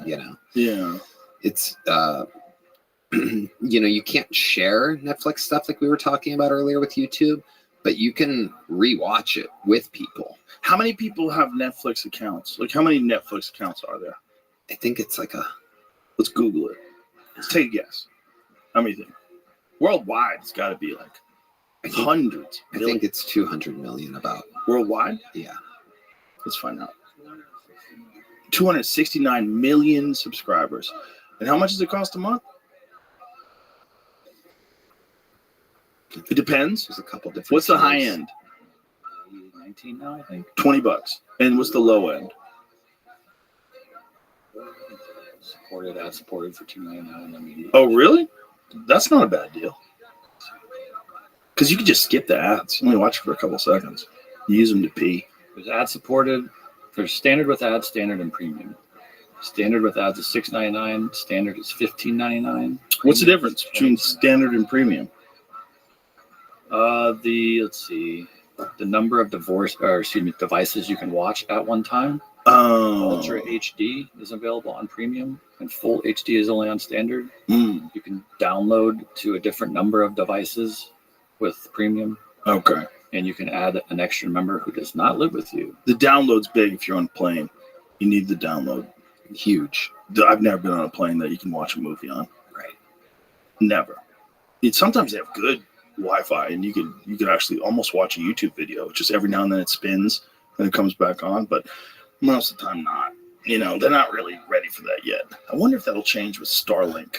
I wonder if they'll hook up Starlink to planes. Dude, we saw Starlink the other night. Have you seen it go over? Like in the sky? I have not. Oh, it's the craziest fucking thing. People think it's a UFO. It's insane. It's like a bunch of stars. Well, like they get it in the Amazon now. But there was an article that I sent to, here we go. Remote Amazon tribe connects to Elon Musk Starlink internet, becomes hooked on porn and social media. Yeah, I shared this with Paul Rosalie. So there's a bunch of people that are like very concerned about this because they're seeing their kids like staring at phones now. And they're also seeing kids that want to leave the tribe and go out into the regular world. When it arrived, everyone was happy. Say that name. Sinema Maruba, 73, told the New York Times. But now things have gotten worse. Young people have gotten lazy because of the internet, she explained. They're learning the ways of the white people. Ooh. Wow, that's crazy. They just call us lazy, dude? Yes. Damn. The white people. Well, there's a lot of us that are lazy. What does it say? A remote tribe in Brazil become bitterly divided 9 months after gaining access to satellite internet. Wow. 2,000 people. Wow. Right below Peru. Yeah. I want to know. I don't know how I feel about that. I want to know what kind of porn they're watching. Everything. Yeah. They probably can't believe it. Yeah. These white ladies, fake lips, just sucking dicks. Yeah. Initially, the internet was heralded as a positive for the remote tribe, who were able to quickly contact authorities for help with emergencies, including potentially deadly snake bites. It's already saved lives. Enroque Maruba, all Maruba use the same last name. Oh, wow. They're all like the same people. How do you know if you're having sex with your cousin then? If they have the same last name. But they all have the same last name. The whole thing has the same last name. There's 2,000 people. That North Sentinel Island, like the story about that guy who was the missionary who went there and got killed. There's only 39 people there. So they're all related to each other. Damn. So at this point, they might not even be able to go help those people. Like, imagine if you just stepped in and say, hey, we're going to establish schools and clinics, and who knows what's going on with them. 60,000 years of people living on one island, and there's only 39 of them left. And you can't go there. They'll kill you. Yeah. They'll fucking kill you the moment you get off your boat. They tried to kill a bunch of people. There was a bunch of people that had abandoned a boat that ran ashore. They got rescued, and as they were getting rescued, the North Sentinel people were headed on boats to them to kill them. Oh, God. Frightening. Imagine if they're mentally challenged. Right? We don't know. We really don't know. No one's interviewing them. What are they like? If have you ever seen that show, Soft White Underbelly? It's a great show on YouTube. I had the guy on who's the host of it. And one of the things that he's done is document this family in West Virginia that's severely inbred. Severely. The older man, all he does is bark. He doesn't talk, he just barks. Have you seen? You have to see this. You have to see this. I think we'll have to edit it out, right? Well, I don't know. We'll see if we get a strike. But go to visit Soft White Underbelly on YouTube. It's not just that. He interviews all kinds of crazy people from all walks of life. It's a very interesting show. So these people are the Whitakers in West Virginia. Oh, odd West I'm Virginia. Gonna love this. Oh yeah. Listen to this. Listen to this though. Listen. That's the guy. They're all inbred. Look, all of them. Look at her. So what are your names?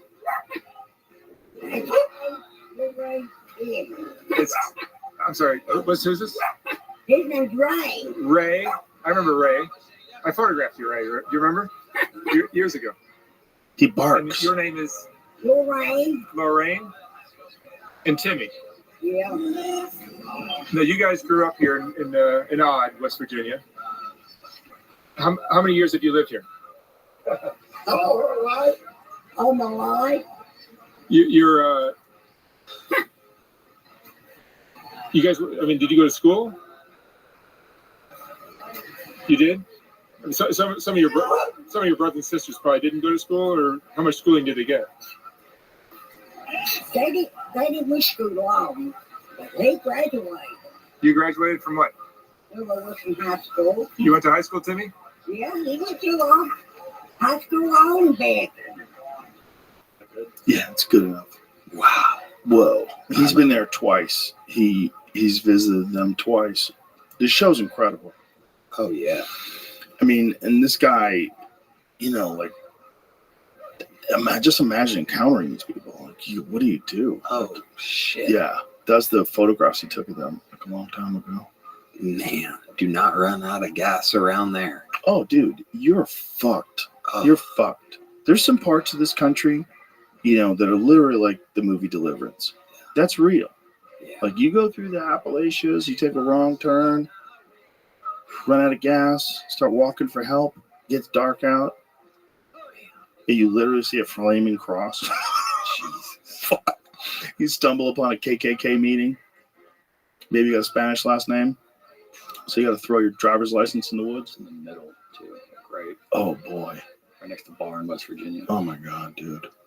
There ain't shit out there. Oh, Those church on the street. Oh, of course there is. There's another church, another Baptist church. All it shows up. It's all just churches. People just listen, man. If you live in a place like that, church is the best fucking thing going. Yeah. I think church for a lot of people is like the green room for us. It's a place you go to see the community, you recharge, you love everybody. Yeah, and then you decide you're going to be a good person. Yeah. Yeah. Yeah. You're going to try to do your best. You're going to try to make a bunch of people laugh. You're going to try to become a good Christian. Yeah. I was rewatching There Will Be Blood recently. Those church scenes, I mean, fucking unbelievable. That movie's insane. Oh, it's so good. That's all Bakersfield. That's all that area of the Tehachapi's. Yeah, they were filming that when they were filming No Country for Old Men. Really? At the exact same time. And No Country for Old Men had to stop shooting one day because the black smoke from There Will Be Blood was messing up their background. Wow. Isn't that crazy? That's crazy. Two of the last great non-Tarantino movies. Yeah. And they were filmed at the same time, came out at the same time, up for the same awards. Bangers. Bangers. Did one of them not win movie of the year? Because that's crazy. But one of them had to not win. It's weird that they all plank up against each other. Isn't that nuts? Yeah. I don't like the Academy. Excuse me. I don't like the Academy Awards. Right. No, me neither. It doesn't make I sense. don't like awards for art. I think it distorts the whole thing. I mean, on one hand, it gives the films a lot of recognition and it helps people do other cool projects and it helps more great movies get made.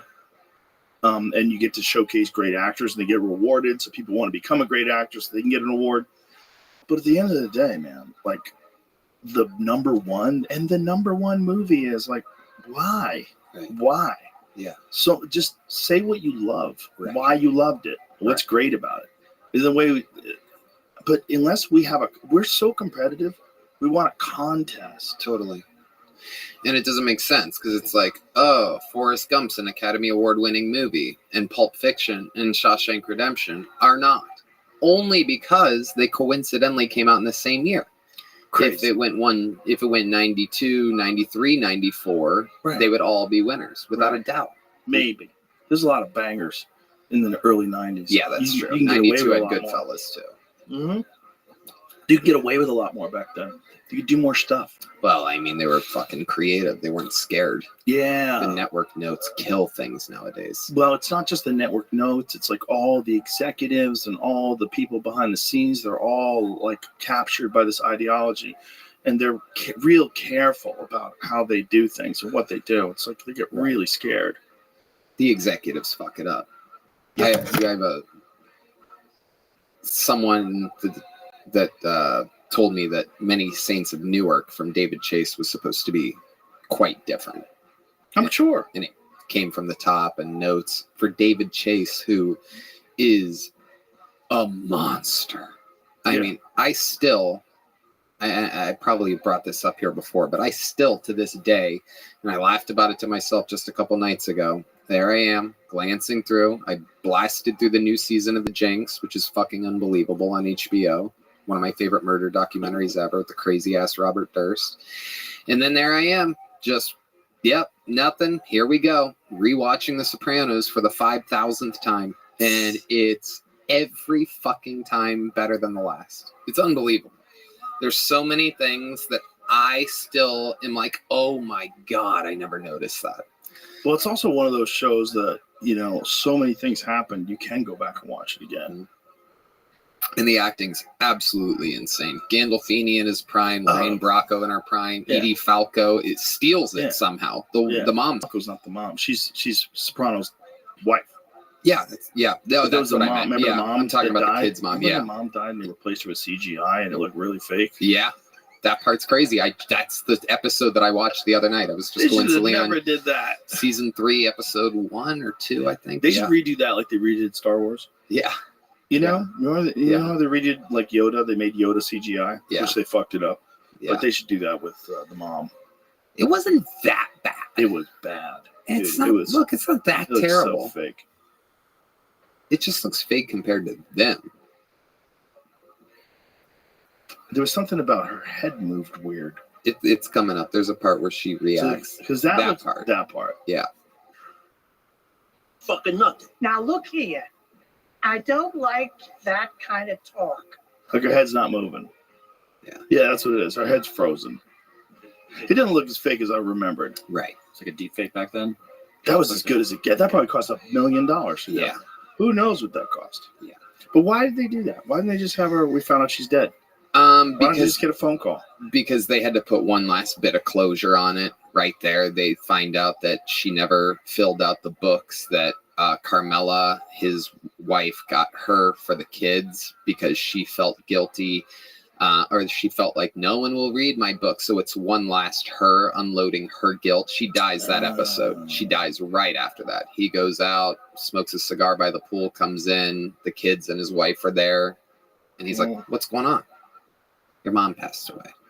And so then, oh God. And it's just crazy how this series changed everything. It still doesn't totally change TV. Yeah.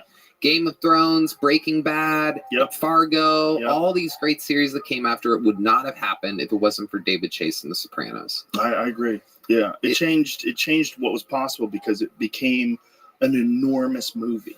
Instead of it being a show where they wrap up the story each week, everything ties into the next episode. You're glued to your seat. You can't wait for Sunday, whenever it was. Yeah. You're like, was it Sunday? Yeah. You're like, when is Sunday coming around? Oh my God. I mean, it was the first show that people were just absolutely riveted and addicted to. And it was about a guy who was a murderer. Yep. And somehow or another, you're rooting for the murderer. Yep. He was mean. Yeah. He killed his friend. Like, there's a lot of crazy shit, and he's still the good guy. Kills his own cousins. Yeah. Two of the main characters, Steve Buscemi and Michael Imperioli. Yeah. Spoiler alert. Well, yeah. The Christopher Moltisanti murder was the craziest one because the way he did it was just like, Jesus, it's so ruthless. But it kind of also made sense. I mean, from his perspective, if he would have let him keep going, he could have killed his own kid. That's the part, because he glances back and he sees the branch in the baby seat. And he knows that he admits to him right then, I'm on drugs, I'm going to pop. You need to say you were driving. Yeah. Which is their ongoing thing for seasons, is you've got to get off the drugs. Yeah. And so, I mean, shocking as all hell for us viewers at the time. Yeah. Crazy. Yeah. You know the other one of those, was it Paulie that killed his girlfriend? Who killed his girlfriend? Remember in the end when they went chasing after him in the woods? You fucking cunt. And he's like, he's going to kill her with a gun. And she realizes he's going to kill her. Oh, yeah. And she runs. Yeah. And he murders her. That was Silvio. Who plays guitar for Bruce Springsteen's band. But yeah, she never saw it coming. That was so creepy. Yeah, that's creepy. Because that's real, like, insider. You've known that lady your whole life. Yeah. You've known that lady your whole life. Now you're chasing her with a pistol, calling her a cunt. Yep.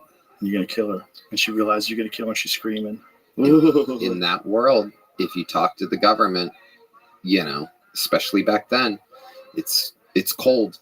It's just as cold as ice. It's the one thing you can't do. So all their friendship. Show. Yeah. What a fucking show. Oh, it's incredible. And every fucking episode is better than literally almost anything else out there.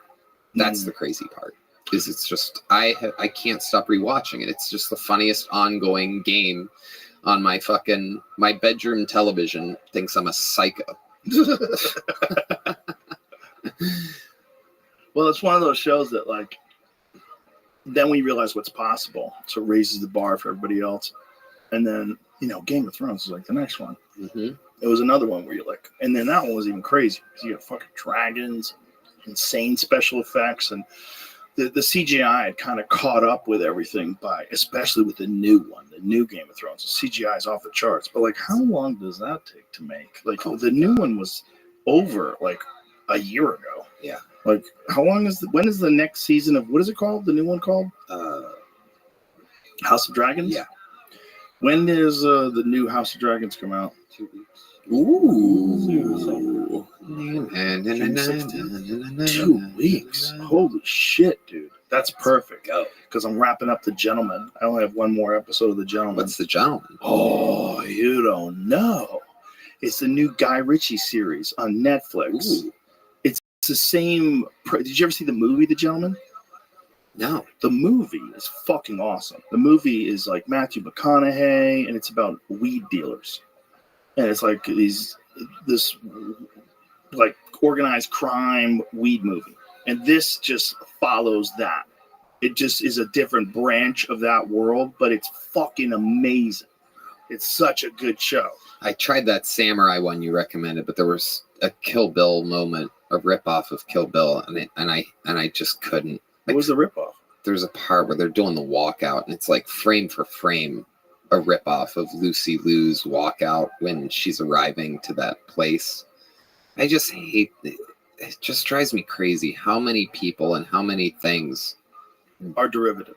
Take from. Yeah, but Tarantino did that a lot, you know. Well, yeah, that was part of it was an homage. It's an homage to these films. Exactly. Like, I feel wasn't Reservoir Dogs like an homage to another like a Chinese film? Yeah, I can't remember the name of it, but yeah, a lot of his things are. But when they do it to him, it's just different. That's funny. Yeah, that's funny. It's interesting to do that in a historical novel turned into a show like Shogun. I didn't notice it, but I love the show. The show's incredible. The show's really well done. Shogun's really well done. It's fucking riveting. I love it. A lot of people told me that past episode 1 is when it gets cooking. I just couldn't. I don't know. It's very good, dude. Yeah. If you give it a shot, it's very good. But if I was going to recommend something, I'd say The Gentleman. Watch that. Yeah. The fucking show is so crazy. It's so crazy. So much wild shit happens. It's just like, Jesus. Yeah. Oh. And I think they're going to do a season 2. You never caught up with the Jinx, huh? No. Never caught up with it. You never watched season 1? No. I knew what happened. Yeah. I remember the story, and I just, it's one of those things like I've never watched The Wire. It just got away from it. Me neither. Totally. I heard The Wire is awesome. Yep. Everybody talks about it. Bourdain was always raving about it. Yeah. Jamie loved it. I never watched it. I can't hear you guys talk about Sopranos without screaming it in my head. I'm like, you guys haven't seen this though. Is The Wire better? I can't say it's better. I wouldn't say it's better. Say it, bitch. This is the Academy Awards. Somebody gets the Oscar. Who gets it? It came after, so like. Who gets the fucking award? Stop trying to like dodge the question. I would argue The Sopranos, but I don't like it. I don't personally like it better. Oh, really? Yeah. Why do you think? I've tried. I don't like Breaking Bad either. I didn't get into it. Really? I watched it after The Wire, so I started to watch it. I'm like, fuck. It's like limited by not being a level of real because they're censoring themselves a little bit. Just felt that's like I couldn't get into it. The Wire is so hyper realistic is the word used so much when it's talked about that it's just like it's really cool to watch. All right, I'm gonna get into it this summer. I'm gonna start watching The Wire this summer. I'm all filled up until the summer. Yeah, I'm gonna watch. I can only watch things a couple nights a week. I don't have that kind of time. Same. That's why I like The Sopranos. It's like background noise, and if I'm paying attention, I'm laughing or enthralled. I have to, like today, if I'm like I have to, if I don't do a certain amount of work, like I feel lazy. Right. Like it's not a good feeling. Yeah. And if I'm just watching too much TV, I feel like I could have gotten so much done. Totally. And I could have gotten a bunch of like I can enjoy shows if I've done what I need to do. But if I didn't work out that day, I'm not watching TV. Yeah. I'm going to feel like a piece of shit. Yeah. Unless it's my off day. Yeah. Same. I don't let myself, I don't have a video game console and I don't play games on my phone. So when I got back from LA to treat myself, even though I don't even play chess, I downloaded a chess app because my Instagram showed me a finishing chess move. And you don't know how to play chess? Well, I do now. And okay, because I don't know how to play chess either. I was saying maybe we could play chess. Well, it's only been a couple weeks and I'm obsessed. It cut to me last night in bed at 4:30 a.m. on my phone, playing people around the world in chess. And and it's crazy. I love it. Chess is a fun game, obviously. Yeah. It's just, to me, it's one of those time sucks that I'm scared of. Totally. Just Exactly. like video games, just like golf. You obviously know I have a giant pool problem. Pool's a problem. Yeah. I played pool with my friend Tommy in New Jersey on Friday night till 5 a.m. Yeah. The day of the UFC. Yeah. Went to the hotel room. I slept till 3 p.m. Got up, showered, got some food, made it to the arena. Golf's a different kind of time waster, though. It is a little bit of exercise. The air, the nature, the oxygen of being around the trees and the fresh grass and everything. It hits Being by different. yourself, It gives you a jolt of energy. It gives you a crazy amount of energy. I totally see it, man. Yeah. I get it. It'd probably be super beneficial for me to pick up golf. Yeah. Like, I probably enjoy it. Tons of vitamin D. But I can't. Right. I'm too busy, and I have too many things that I really love. Like, I already love archery. I have to practice. If I don't practice, I don't shoot good. If I don't shoot good, that's not good. Gotta stay in. It's like pool. You have to stay in stroke. With archery, you have to stay focused. You have to stay like in tune. I don't know what the word they would use for is being like on. When you know where that arrow's going, you just fucking know. You know, and it's all at different distances. Like any day of the week, you could wake me up at 4 o'clock in the morning. I could hit a bullseye at 20 yards, but 20 yards is not that most of the time. I'll hit in the 9 or 10, right? But most of the time, like when you're shooting, you're not going to shoot at 20 yards. You have to shoot at like 40 or 60 or so. So I practice at like 74, practice at 85 sometimes, and that's a long distance. Like it really requires like a fine tuning of your feel of the bow. Like as you're drawing back and you're centering your pin, there's this Zen state where all you can think about is the movement of the arrow. All you can think about is the correct technique. All you can think about is like how you want that arrow to just sink right into that target perfectly. The perfect time to release, right when the pin is settled over the spot where you want to hit, and the arrow just goes, and you watch it. And it's magical. It's like it cleans your mind. It's like it hoses off all of life's bullshit because it requires everything of you in that one moment. Yeah. And I think if you can find anything like that, whatever the fuck it is, whether it's yoga or whatever it is, golf, you find a thing where when you're doing it, it requires all of your concentration. I think that's like a good flush out of the system. And I think people who don't have that have a lot of fucking anxiety. And I think your brain never gets cleaned out. Like you need a thing that's almost like people do it through meditation. They do it through a lot of different ways, but it's like there's a way you're focusing only on one thing that's like super beneficial for some reason. Yeah, no doubt about it. I went in to do the hot yoga fucking spaghetti and Wagyu meatballs flush the other day. You did yoga after you had it? Well, not right after. Oh. No, but the next day. The next day I had hot yoga after eating the spaghetti the night before, yeah. I ate so much with Joey Friday night, I had to force myself to eat Saturday before the fights. Yeah. I was like, I don't want to eat anything. I took a shit that would astonish people. It would astonish you. That was all in your body. Like, that was all in there? It was astonishing. The volume, it's like, where'd it go? Where was that? Yeah. How did all that come out of me? But then I thought about how much I ate. I ate an enormous amount of food. Yeah. They just kept bringing us food, too. They're like, the chef sent this over. I'm like, oh my God. Oh. The best. Oh. Real Italian food, priceless. Well, boy, does it fucking hamper your motor skills. It hampers everything afterwards. Like, I played pool like shit for like the first hour and a half. Just couldn't get going. Yeah. It was just like, ugh. I was just like, my stomach literally hurt from being stretched out. It was like, it was hurting. Oh my God. I'll do it again. Yeah. I'll do it again tomorrow. It's like, I think once a month, that's not bad. Right. If you enjoy yourself once a month, have a glass of wine, have some spaghetti. The next day I had linguine with clams too. Ooh. Damn, so good. Yeah. Yeah. Not good for you. Not good for you. But damn. But there's a lot of things in life like that. Like, I think if you just live your whole life only eating super healthy and never doing anything, like, okay. but you definitely missed out on some stuff. Like you missed out on some amazing meals. Like you're not going to get all those flavors all tied together in something that is not going to give you a little autoimmune flare up. Yeah. It's like, I think it's a thing that you experience, and you could pay a cost. Cost for experiencing a delicious pasta meal is you go into a coma. That's the cost. Yeah.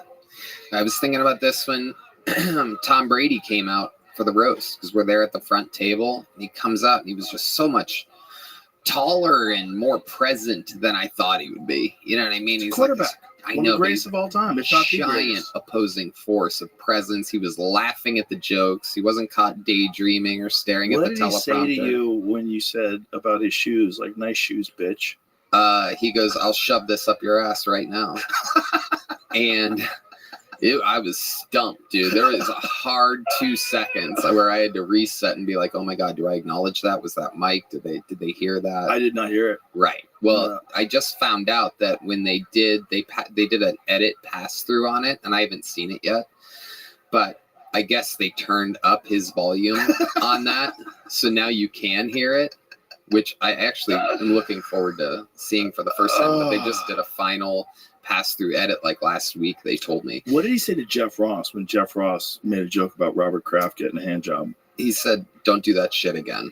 But I think he was kidding. I don't know, because I think that was part of the rules, wasn't it? Yeah, there wasn't really rules. You know, I thought you were not rules. supposed to talk about that one. I was never told that. Interesting. But maybe because they knew you weren't doing it. Had they seen your set?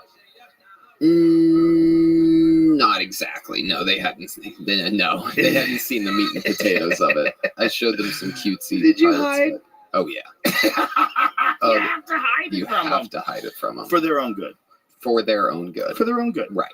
Yeah. Shut up. Exactly. Yeah. Yeah. Yeah. Everyone wins. Yeah.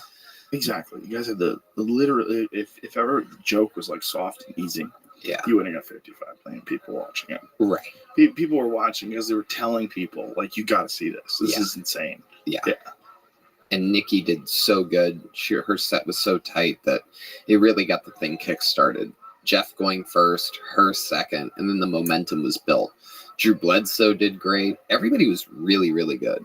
It was kind of fucking awesome to be there around a bunch of, like, because those football players are so goddamn competitive that they were all really working hard.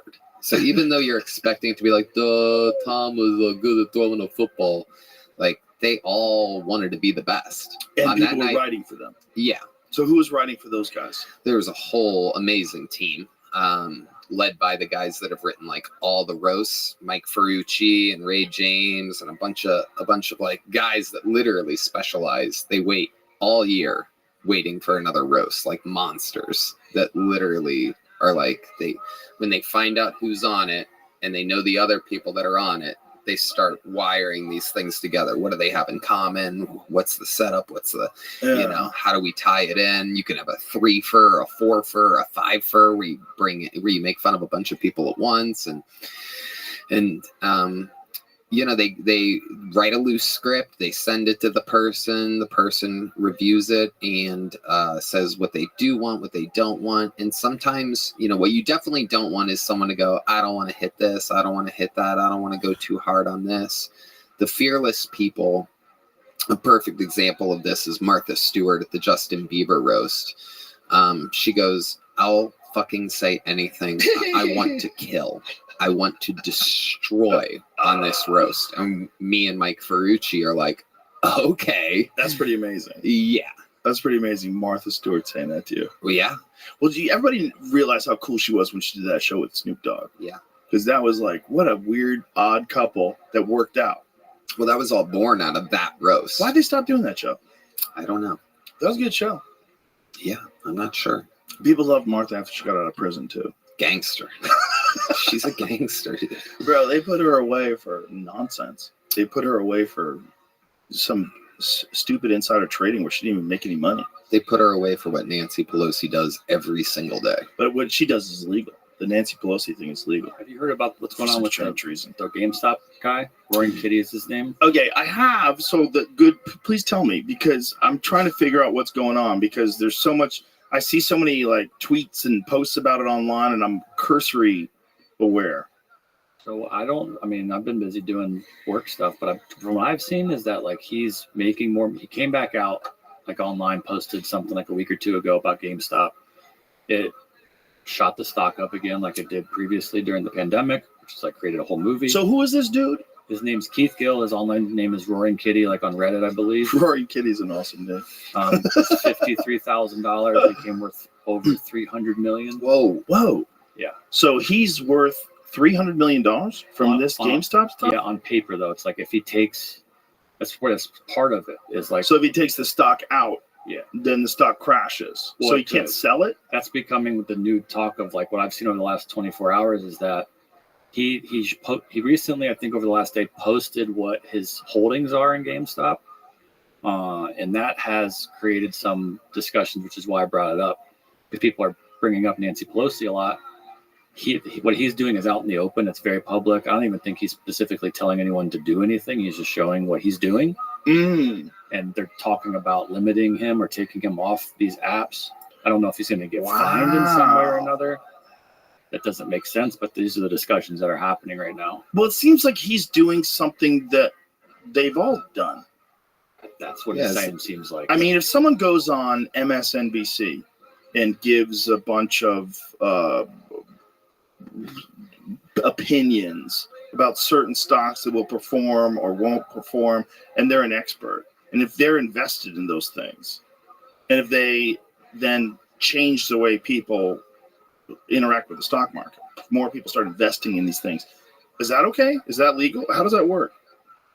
Like what's his name? Jim Cramer? That guy goes and rants about a stock, being like, you should buy this. Does he do that? So he 100% I don't ever does that. watch financial shows. The joke online with him on like Twitter is I do the opposite of what he says. Right. If he's very specific about this is a winner, 100% do the opposite. And Really? within a week, the opposite happens. Like, is he terrible? It's not that he's terrible. It's just that this has continued to happen, and people are like, why does the opposite always happen what he says? I don't know that he's bad because he obviously has a show and people want to continue to talk to him. But didn't Jon Stewart scold him once? I think Jon Stewart had him on The Daily Show and gave him a scolding about something. Is that true? I think it was after like the 2008 financial crisis or something. Not sure. I'm remembering something like that. Jon Stewart's back. Is he doing The Daily Show? Does it like once a week. There was a conflict with them, it says. Yeah. Yeah, it was right after the financial crash. Yeah. Private trade, something horrible. Yeah. In response to CNBC commentator Rick Santelli, who had recently said on the floor of the Chicago Board of Trade that homeowners facing foreclosure were losers. Whoa.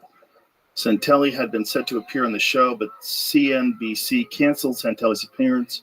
Stewart, along with Daily Show executives, claimed the CNBC montage was not retaliatory, and that they planned to show it before the cancellation was announced. Subsequent media coverage exchanges between Cramer, who had been featured heavily in the original segment, and Stewart led to a highly anticipated face-to-face confrontation on Stewart's show. The episode received a large amount of media hype and became the second most viewed episode of The Daily Show, trailing only the 2009 Inauguration Day episode. It had 2.3 million total viewers. The next day, what does it say? What was the exchange? What was it about? Oh, your money is safe in Bear Stearns, followed by a Daily Show segment that the global investment bank went under 6 days later. Wow. If I'd only followed CNBC's advice, I'd have $1 million today, Stewart said during the piece, provided I started with $100 million. Whoa. See, I guess he's been wrong since back then. So is it because he doesn't know what he's talking about, or is it because the market is like really difficult to predict? No, I bet he's part of I bet he's part of the machine. I bet he gets, he's out there telling people what to invest in, and these other people, there's got to be massive conflict there. Well, that's the conflict. Like, imagine someone at Bear Stearns, and it'd be nice if you went out there and said, your money's safe with Bear Stearns. You think you do that for us, Jim? I'm not saying that he did that. Of course, that would be like probably illegal, right? Wouldn't it be? Of course. I bet that guy meets in the park. Yeah. No phones. Meet in the park. Yeah. Let's go for a walk. Let's go for a walk about. Describe how we're going to make money. Make that money. Because if you're a guy and you're tweeting about how much you love GameStop and about you're so bullish on GameStop that you've just invested $100,000 in GameStop and everybody reads that and they go, oh, I want to buy GameStop too. And then your $100,000 in GameStop goes up in value. Is that illegal? But I don't think they prepared for this world. Like, I think these nerds online with this whole GameStop thing, they've kind of flipped the tray over. It's like, fuck your game. Right. We'll play it this way. That's what happened during it. I remember Robinhood stopped people's ability to trade. And everyone was like, what the how can you even do that? Yeah. Well, so is it because it's legal? It's a legal manipulation that everyone didn't see coming? I've read people talking about this. You gotta pee? Happened. Go pee, Tony. You've heard people talk about it since it happened, and I've not heard a consensus good answer. I don't know that they've gone digging through this in Congress or not yet, but that's so weird. They're talking about so much other stuff, you know? Right? But it's so weird that there's like certain loopholes that don't get patched up like really quick, especially like a loophole in regards to like the financial markets. Like that no one saw that you could take a stock that's not that valuable and make it super crazy valuable. He's got, so something I saw was a speculation of saying he's got holdings, I think, on Morgan Stanley. He's got call options, which I can barely even understand enough to explain to you. But he's betting on the price of the stock to go up.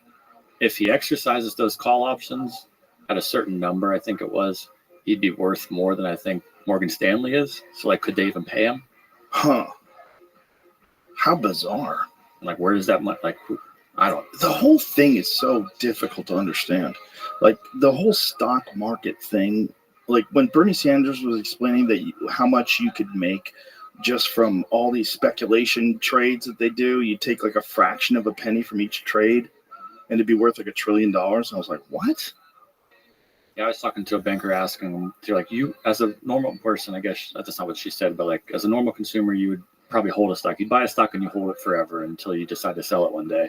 They're buying and selling it 7 to 12 times a day based off of whatever. And they're just making little margins here and there and it's stacking up. And they're doing it in such large numbers that, and they're probably doing it with algorithms, right? Aren't they? Yeah, then there's like a show that on HBO, I think, Traders or something. You can watch young people who do this now. They stare at a computer and they start making bets on like, wait 5 more seconds. So $30 million. If you had a podcast, not us, but someone else with a podcast, and they just started talking about a stock, and then that stock goes up, is that legal? That's right. I don't know about. What are the laws? Probably it has to get really deep into the wording that like the language you use. If you're just talking about it, it's discussing it, But if you're saying like buy it for these reasons, and I've done this, and these are the reasons why it will go up, that could probably get you in trouble. Like, what if you have information that a stock is going to crash, but you don't tell anybody? I mean, so if you know that a stock is going to crash, you know that some information is going to be put out, and then you sell your stock, that's illegal, right? That's insider trading. Yeah. Isn't that weird? Because in any other like realm in life, that is just being aware of the circumstances. Yeah. Like, oh, things are going. I have information. I should act on that information. This is like you can't act, but I'm going to lose $400 million. Well, it's either that or you go to jail. What? So I have to like sit here, even though I know that something fucked up and it's gonna come public and there's gonna be, something where a product fails and the stock's gonna crash. I know the stock's gonna crash. I'm gonna get out now. Yeah. I can't get out because I know. What? The whole thing's fucking weird. I don't know if it's the Italian in me or whatever, or parents that kept cash in shoe boxes in between the mattresses or whatever, but like. It's just all so fucking freaky to me. If it was up to me, I would just have that. I would have it safe with cash. Well, it does make sense that you would make it so that you couldn't insider trade because then people would just manipulate things. But I think that's exactly what people are saying is happening with like GameStop and a bunch of these other things. You're manipulating things. You might not be manipulating in the sense that you have information that's going to lead, maybe the stock is going to take off and you buy a shitload of it. And then because a bill's going to be passed, which is okay if you're in Congress. That's fine. Well, you could actually be working on the bill. That's fine. And then you buy stock and you make hundreds of millions of dollars on a $170,000 a year salary. That's fine. But if you're Martha Stewart and you've got some information, how much did Martha Stewart make? Like, what did she get off of that insider trading? Just a couple $100,000. Oh, so she made a little money. For her. That lady's rich. Oh, yeah. I mean, imagine doing something that's going to risk you being put in jail for a couple $100,000. They wanted to make an example out of her. I know, but I don't understand it. Like, why would you do that? Like, what did she do that was so bad? About what the company was called. That I am clone. And what fucked up? What did she do? She knew it was going to do well, or what? We're trying to analyze the evidence, verdict. Want to put the article up so we can look I'm at looking at the wiki. I'm digging through the wiki to find information really quickly because it's like tying her information in with the full story and other people's stuff and saying what some people did and some didn't. Indictment and artwork. So that doesn't seem like it's one of my favorite videos ever. $45,000 in losses she avoided. Oh, she avoided 40. That's it. $45,000. Yeah. Wow. She probably makes that in an hour. Wow. By selling when she did. So someone knew something. The guy. Security fraud, obstruction of justice, and conspiracy. So the guy was arrested conspiring to commit insider trading. He pleaded guilty to charges of securities fraud, bank fraud, obstruction of justice, and perjury. He pleaded guilty to charges of conspiracy, wire fraud. Where does she come in? She called him. A standing order with Bunk to sell her shares if Imclone fell below 60. She then resigned from her company after that. Oh, wow. Same day she was indicted. Wow. But remained on the company's board. Interesting. She said, I want you to know that I'm innocent. I will fight to clear my name. The government's attempt to criminalize these actions makes no sense to me. I'm confident I'll be exonerated of these baseless charges. Interesting. She pissed somebody off. Yeah. Something happened. Something. It just doesn't make sense. Yeah. I guess maybe it's also to discourage people from doing that. Like you'd get a high profile celebrity. Right. But it's just weird that you can do it in Congress. It's weird that there's some sort of manipulation of the market that's okay, that's legal, including propaganda. You know, I mean, think about that. Like if you have propaganda on a news network that gets people to try Ozempic or something else, that if they're paying for that and that boosts up their profits, like what's that? What is that? If that jacks your stock up, if that jacks your profits up, like what is that? And are you in trouble if you didn't tell the truth? Like what if you knew something contrary to what you were telling people to say because you were sponsoring them and you didn't tell them? Like you don't get in trouble for that? Like what kind of weird system do we have?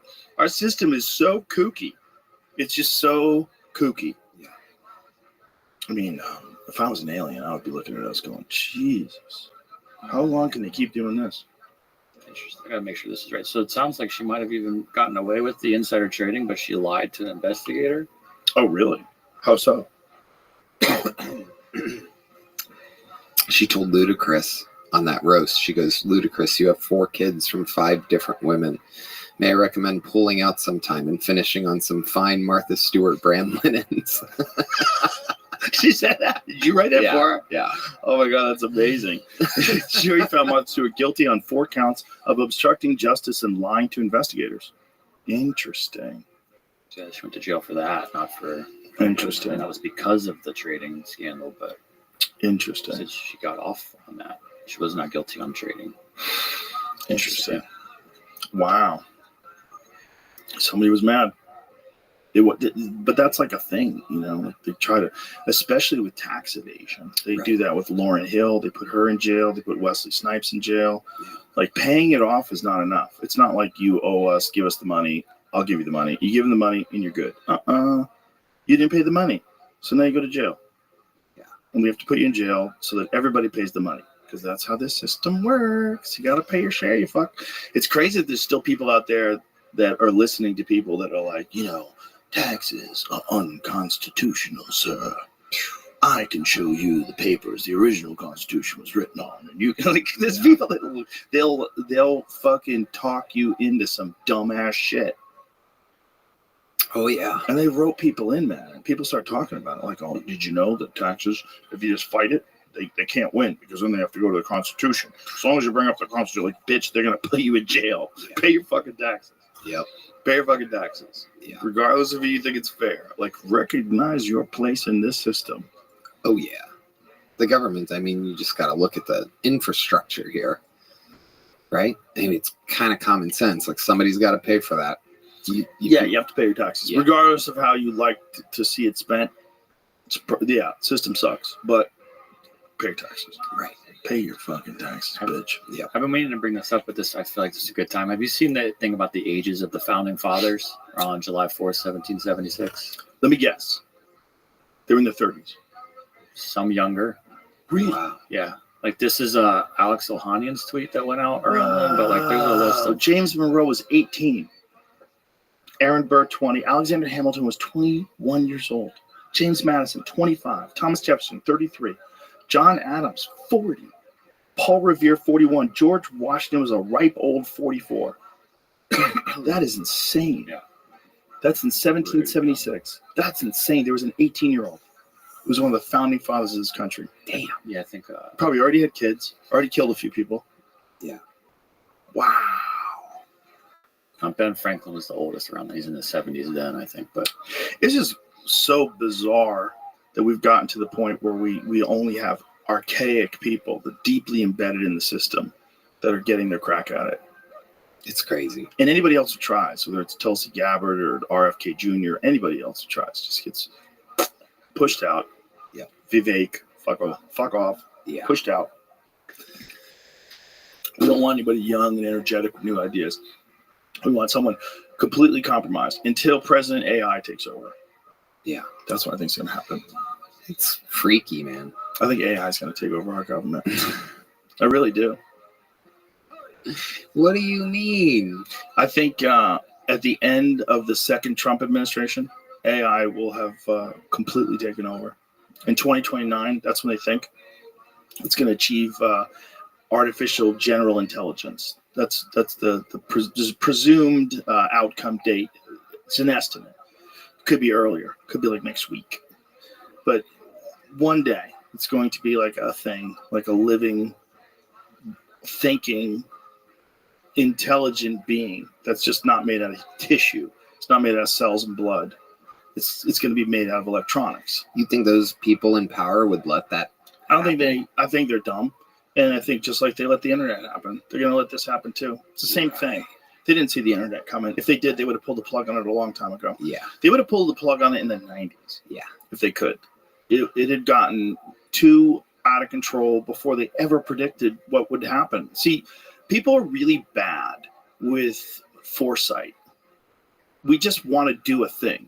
We're really bad at like thinking, okay, if I do this thing, this could be the negative consequences, so maybe I shouldn't do this thing. Like the internet and the Amazon. You know, all of a sudden these people are jacking off and playing video games, and everyone's like, hey, you're lazy. We got to go catch fish. Fuck off. And no one saw that coming. They think, oh, this is going to be great. You're going to get emergency services. Oh, this is going to be great. You're going to be able to know what's going on in the world. No, you're going to do what everybody else does. You're going to whack off and watch YouTube videos and scroll through TikTok. And people are just sitting there charging their phone in the Amazon, scrolling through things while they're surrounded by, birds and monkeys and jaguars. And like, yeah, this is what you're doing. You're doing this now. Sloths, there's like life everywhere, and you're just staring at your phone, flipping through things, probably watching videos of the Amazon. Oh, I know that first. We don't think about what's going to happen. We just think about what we're doing. And I think when they released the internet, everybody's like, this is amazing. I can send my mom an email. Hello, Mom. This is my first email. Remember AOL? It sounded like, wow.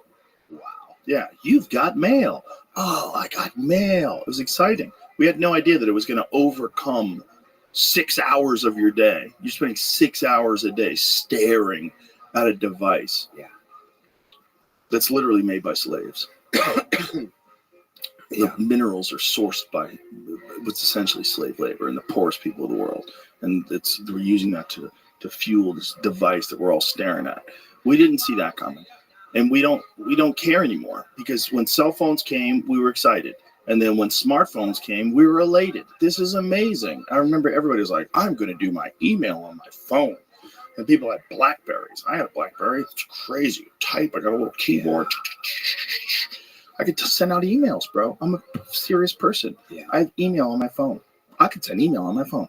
And nobody thought that was going to lead to TikTok. Nobody thought that was going to lead to Instagram Reels and people arguing on Twitter all day long. And nobody thought any of the crazy narcissism, the filters, and the effect that it's going to have on people's self-worth, their opinion of themselves, the way young kids are like looking at the world, and then influencers. Now there's a whole giant group of people that just be famous for famous, just to be famous. There's nothing there. Yeah. And you're seeing them with cars and houses, and they're renting cars and renting houses, so they look like ballers. And it's like the whole thing was unpredictable. And I think the next stage of it is equally unpredictable, and maybe way more so, because this thing is like feeding off of human intelligence. This craziness we're dealing with now, it's like human reward systems are being hijacked. Attention is being hijacked. Dopamine's being hijacked. All this is being hijacked, but this is just like human stuff. When that thing becomes alive, it changes everything. It changes every fucking thing about the way the earth is managed, resources, power, everything. It's going to be weird, man. And we don't know what it is. It might be a fucking disaster, or it might be amazing. It might like end war. It might completely end all of the problems we have, like a disproportionate amount of resources available to some percentage of the population that keeps them enslaved. That might end. That might be balanced out by an ethical artificial general intelligence that just decides how to allocate resources and then takes over almost all jobs. But it's just, how long does it tolerate us? How long does it decide that these fucking flesh monkeys, these dumbasses with guns and planes and shit, all the dumb fucking shit we do, riding around on unicycles, fucking training monkeys. Like, what are we doing? Yeah. What do we do? We're so crazy. It might have no patience for it. It might have no patience for it. It might decide that consciousness needs to be interfaced by a superior thing, and that the physical boundaries, the physical problems, the limitations of our biological bodies are too much, and just might bail on us. It might look at us as a threat to it. Yeah, we're a threat to the whole planet. You know, it's like, did you ever see the Neanderthal theory? There's a Neanderthal theory that it's very dismissed by real anthropologists, but it's a kooky one to consider, is that Neanderthals hunted people and ate people, and that our view of them looking like us could have been wrong, and they could have looked more like gorillas, like gorilla people. But they're super muscular, really fucking strong, much stronger than people, much more dense bones, and that they might have hunted us, and that we might have led them to extinction by like fighting them, that we fought off the Neanderthals, but that we were their prey. It's a crazy thought to consider, and I don't think it's true. I think it's probably, I'm sure Neanderthals killed people, and I'm sure people killed Neanderthals, but I don't think they looked like gorillas. I think they had red hair, in fact. Some of them. Yeah, but you don't know what they looked like. You only find bones. There's no living Neanderthals around anymore. But, I mean, that's if we did exterminate them, which it seems like we did. If we felt like they were a threat, so we killed them off. Why would we think that super intelligent aliens that are, or whatever artificial life that we're creating, which is going to be way smarter than us compared to how smart we are compared to Neanderthals? Neanderthals might have even been smart. They had big brains. We don't know. We know they had tools. We know they had a language. We don't really know how fucking smart they were. but they lived for like 500,000 years, dude. Neanderthals were like around for a long time before we came out. And they were way more successful and for way longer than we were in terms of staying alive. And we got rid of them. You know, get the fuck out of here. This is our spot now. I don't know how it happened. No one really knows. We might have outfucked them. They might have, might have died in a volcano. Who knows? But they might be in odd West Virginia right now. Yeah. Those people. Yeah. That's just what happens when you fuck your kids. You saw the thing talking about things that we don't know how it happened about the rivers near the pyramids. Yeah. You know about that, right? Yeah, they think that that's how they got the stones down. Yeah. Yeah. It's interesting. It's all interesting. But it makes kind of some sense. It makes a little bit of sense. I mean, it makes sense that that's how they moved them. It's just they had to get them through the mountains too, which doesn't make any sense. Right. They got some of the stones from the King's Chamber 500 miles away. And they're fucking huge, man. I had Billy Carson on the podcast yesterday. He's kind of an expert in, he's an expert in ancient scrolls, like the Sumerian texts. And, he's got a lot of wild conspiracies that are really fun. And, we were just talking about what Egypt, like if there's one place you could go back in time and see what was that like, I would go to Egypt in the height. Like, show me what that looked like. Because everyone's just guessing. They're just looking around at these structures guessing. Like, show me what a Neanderthal looked like. What do they look like when they're hunting? What are they built like? We don't know. We just have bones.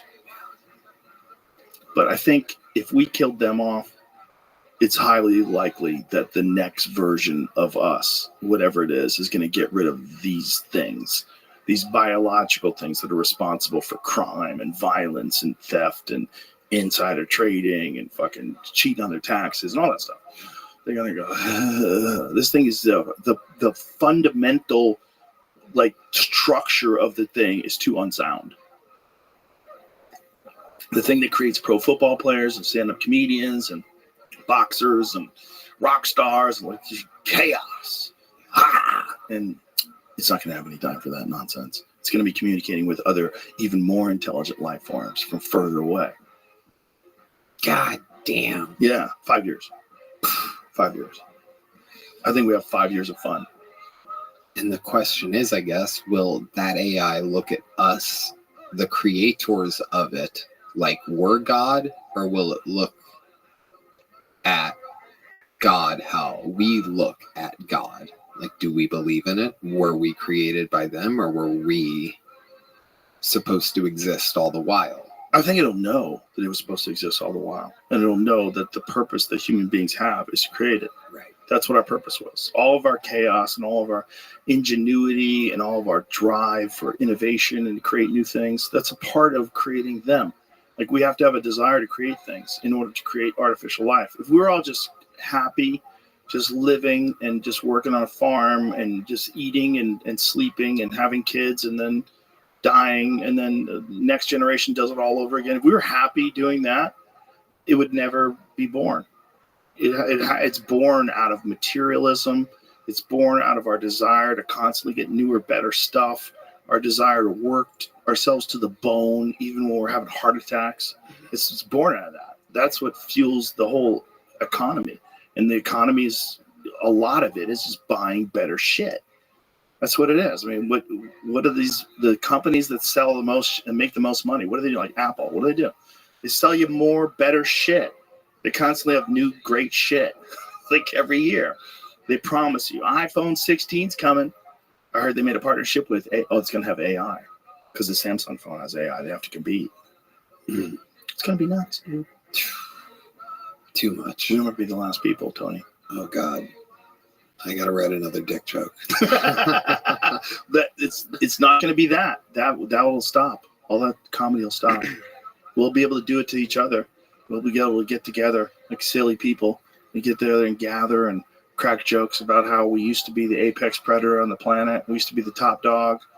We used to be the superior species, but nope, not anymore. Some fucking eggheads hopped up on Adderall, alone in a laboratory, wouldn't stop. They knew it was coming, and they didn't stop. My God. Tony Hinchcliffe, you're the fucking man. Let's wrap this bitch up. Let's bring it home. Kill Tony is a new episode, drops every Monday on YouTube. Yep. Dude, PM. what a rise it's had since we got here. What a fucking incredible rise. Yeah. And so many people are aware of it now. It's so fun. See all these celebrities that love it. And yeah, it's fucking awesome. The Black Keys were there last night. Were they really? Oh, they're fucking great. Yeah. That's so dope. They love William, dude. They couldn't wait to see William. It's unbelievable. I fucking love it. I love it when these people are all fans of specific things and not necessarily other things. Drake hit me up saying Casey Rocket equals GOAT emoji. Actual Drake. We started dialogue. I go, who is this? It's unreal. Right, you don't feel it's real, right? It's crazy. Well, that's a fun thing, watching people crest into stardom, you know, like bust through, you know, see how they handle it, you know? Yeah. It's unbelievable. The whole fucking... Bert Kreischer's a cautionary tale.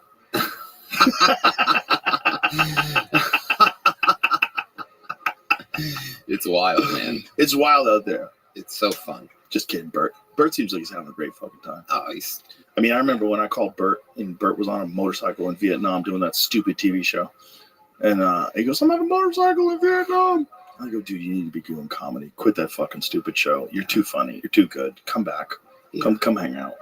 Yeah. I'm going to be doing some dates with him just for fun in a few weeks. You going to do the Fully Loaded? Yeah. Oh, nice. Doing the Pro Football Hall of Fame in Canton, Ohio. Doesn't he do he does fucking 10 comics on a show, right? How long are those shows? I don't know. It's a lot of comics, I have no idea. I just know we're getting trashed on a bus, having fun, waking up, doing it again. How long can he do that?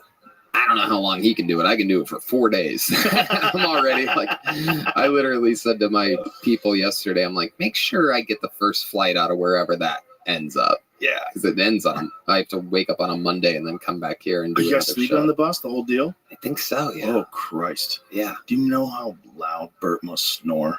Oh, no, there's no way we can. No, there's chambers. You don't have any idea. There's no way that's happening. That's like a small door. Yeah. It must be insane how he snores. I think the whole tour, it's a bunch of snorers. I feel like Big J Okerson. Oh, Big J! For sure he snores. There's going to be if I snore, he snores. Oh, yeah. There's going to be sleep apnea machines all over that bus. CPAP's plugged in everywhere. Stabby probably snores. Oh, for sure. Hell yeah. Stabby snores. Jesus. Not a chance in hell that guy sleeps quiet. Yeah. Not a chance in hell. No. All right, you're the fucking man. Thank you. Congratulations on everything. It's been amazing to watch. Thank you so much. And that's it. All right. Kill Tony, Monday, YouTube. Tony Hinchcliffe on Instagram. Anything else? That's it. There's still a few tickets available for Madison Square Garden the first night, August 9th. Oh, shit. Yeah. That's it. All right. Bye, everybody.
Oh yeah, yes, I have no fear, 'cause she don't hear the shit.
Oh yeah, yes I have no fear, cause she don't fear this year.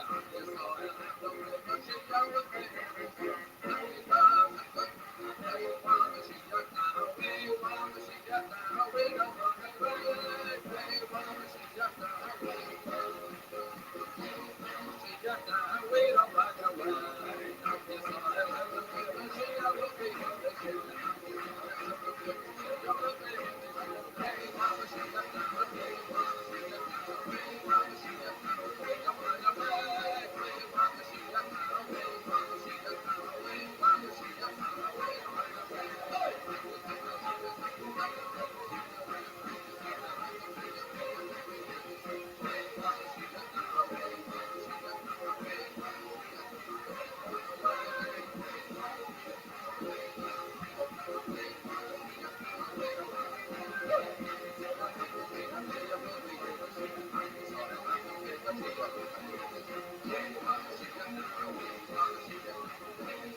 Oh yeah, yes I have no fear, cause she don't fear this year.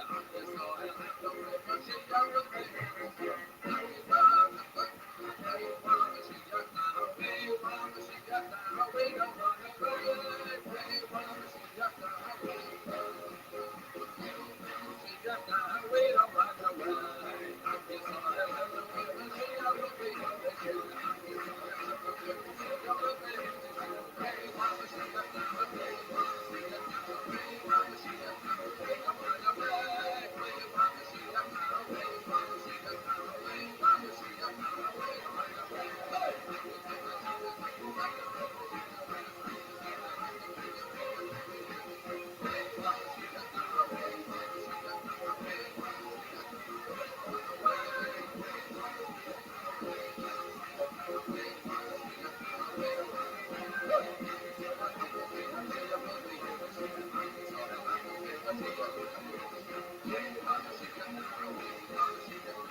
Oh yeah, yes I have no fear, cause she don't fear this year. Yes I have no fear, cause she don't fear.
Oh yeah, yes I'll have to pay a call. She don't have to say, yes I'll have to pay, but she don't pay.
Oh yeah, yes I'll have to pay a call. She don't have to say, yes I'll have to pay, but she don't pay.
Oh yeah, yes I have no fear, cause she don't fear this year. Yes I have no fear, cause she don't fear.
Oh yeah, yes I have no fear, cause she don't fear this year.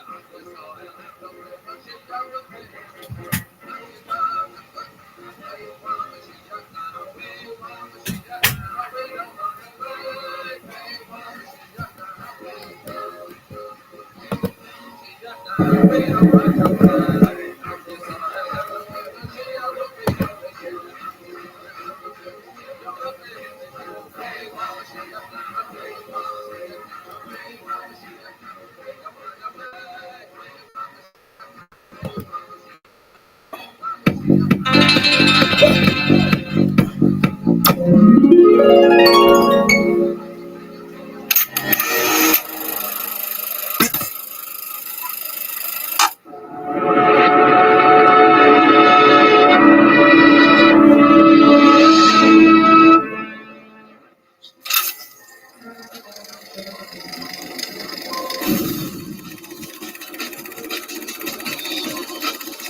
Hey, this is Rabbi coming to you live from New York City, the Gramercy Theater for a brand new episode of Kill Tony.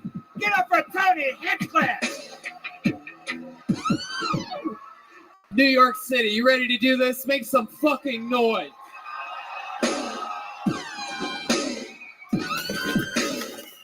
Hey everybody, look, the great Brian Redban is here! Woo! We are back in beautiful New York City for our third show this year at the Gramercy Theater. Fuck yeah, what a fun venue and a fun place to be. We always have fun here. Shit's been crazy lately. We head back home tomorrow and do another episode in LA because the fun never ends. You guys been working hard too? It's a good working class crowd we always have here at Kill Tony. It's always fun. The traveling never ends. The fun continues. Kill Tony goes to Columbus, Pittsburgh, and Cleveland in the dead center of December. We're going to be there doing some of our favorite venues in our home state of Ohio. Heck yeah, that's going to be exciting. For you pro wrestling fans that might be listening to the show, we're doing a big crazy pro wrestling event for the first time ever at the world famous Comedy Store, November 23rd, called Storecade. That's my wrestling podcast, The Store Horseman. Jeremiah is headlining Huntington Beach, St. Louis, Kansas City, Chicago, and San Diego. Go to Jeremiah Watkins for tickets for those things. But let's talk about tonight, shall we? Here we are, live. We just got in from having an amazing weekend in beautiful Washington, D.C., and we just took the nice train ride here today, got some rest, and we're ready for this. It's been a cold, beautiful day here in New York City. Cold, beautiful day. Cold, beautiful day. CBD. Hey, Infinite CBD. Let's take a moment to plug our favorite sponsor. We love working with Infinite CBD because they offer the cleanest, healthiest, and purest forms of CBD available. Hemp grown organically in Colorado using pure CBD isolate, testing at over 99% CBD. If you still haven't tried CBD, research has shown CBD to help with a variety of different ailments, including insomnia, anxiety, and depression, and more. This month, we are highlighting the gummies. They got some new flavors, and these gummies are great for calming down when things are stressful or right before bed to help with insomnia. We got some flavors like sour grape, sour peach, sour watermelon, sour blue raspberry, sour strawberry, and a seasonal apple pie made with real apple cider. Yes! Go to infinitecbd.com, and if you use promo code Tony15, you get 15% off. That's infinitecbd.com. Use the code Tony15, and you get 15% off. Ching. Wow. All right. Hell yeah. We're already in it, in the zone. Should we start the show, guys? All right. Well, normally we don't have any guests on the road episodes of Kill Tony, but I don't know. New York's a pretty special place, right? New York likes special things. So we decided to have two guests on tonight. Ladies and gentlemen, I present to you, sitting in with us all night. How about you make some noise for Shane Gillis and Big J Okerson? What the fuck? Hello, Big J. One of the record-holding guests on the show for all-time appearances. And it's the return of Shane Gillis on Kill Tony. That's right. We could have had some fucking old famous hacks up here that are still caring about their careers that they might still be able to have. But no, all stops are off tonight. Big J Okerson and Shane Gillis are here to lose more jobs live. Hell yeah. Welcome. Yeah, sorry. Sorry. Thank you. Sorry. Thank you, I'm sorry. I love it. Welcome, welcome. Shane Gillis has a lot of fun stuff going on. Check it out at shanemgillis.com, including Matt and Shane's Secret Podcast. The great Big J Okerson is here next weekend in Nashville, Zany's Comedy Club, Syracuse Funny Bone. Go to bigjcomedy.com for tickets. And, of course, check out our sister from another blister, the East Coast homies, the Legion of Skanks. Everybody. Oh, yeah. If Lewis was here, he would have stage dove, but I won't. So I'm excited you guys are here. You guys have both done this show before, and let's just jump right into it. Ladies and gentlemen, there is a band on this show. Everybody seems to love the band. Every single episode, they commit to doing different characters. I never know what they're going to be. Nice, giant, spread out green room downstairs. They had time to get ready in their own separate rooms. Sometimes it's a brand new character we've never seen before. Sometimes it's the return of some of their more famous characters that they've done on another episode. Let's all find out what they are here tonight. Make some noise for the best damn band in the land. It's the Kill Tony Band. Jeremiah Watkins and Joel Jimenez. Uh-oh, lights are flashing. What is happening? Oh my goodness. Here they are. The return of the newscasters, ladies and gentlemen. This is exciting. Some of the more famous characters of all time. They've never been to a New York episode of Kill Tony. And they are here now.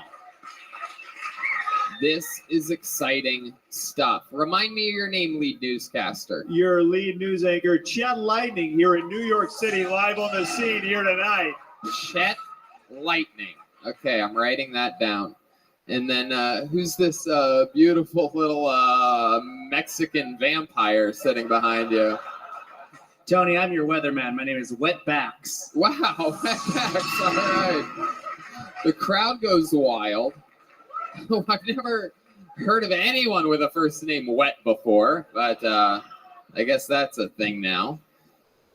Chet has what appears to be a real newsman's earpiece in his ear. Totally legit. Either that or he looks like a hungover member of the Secret Service. This is exciting. Well, we have newscasters. We have Shane. We have Big J. We have the soundboard, which brings me to this, ladies and gentlemen. New York's very own fucking Bucket of Destiny.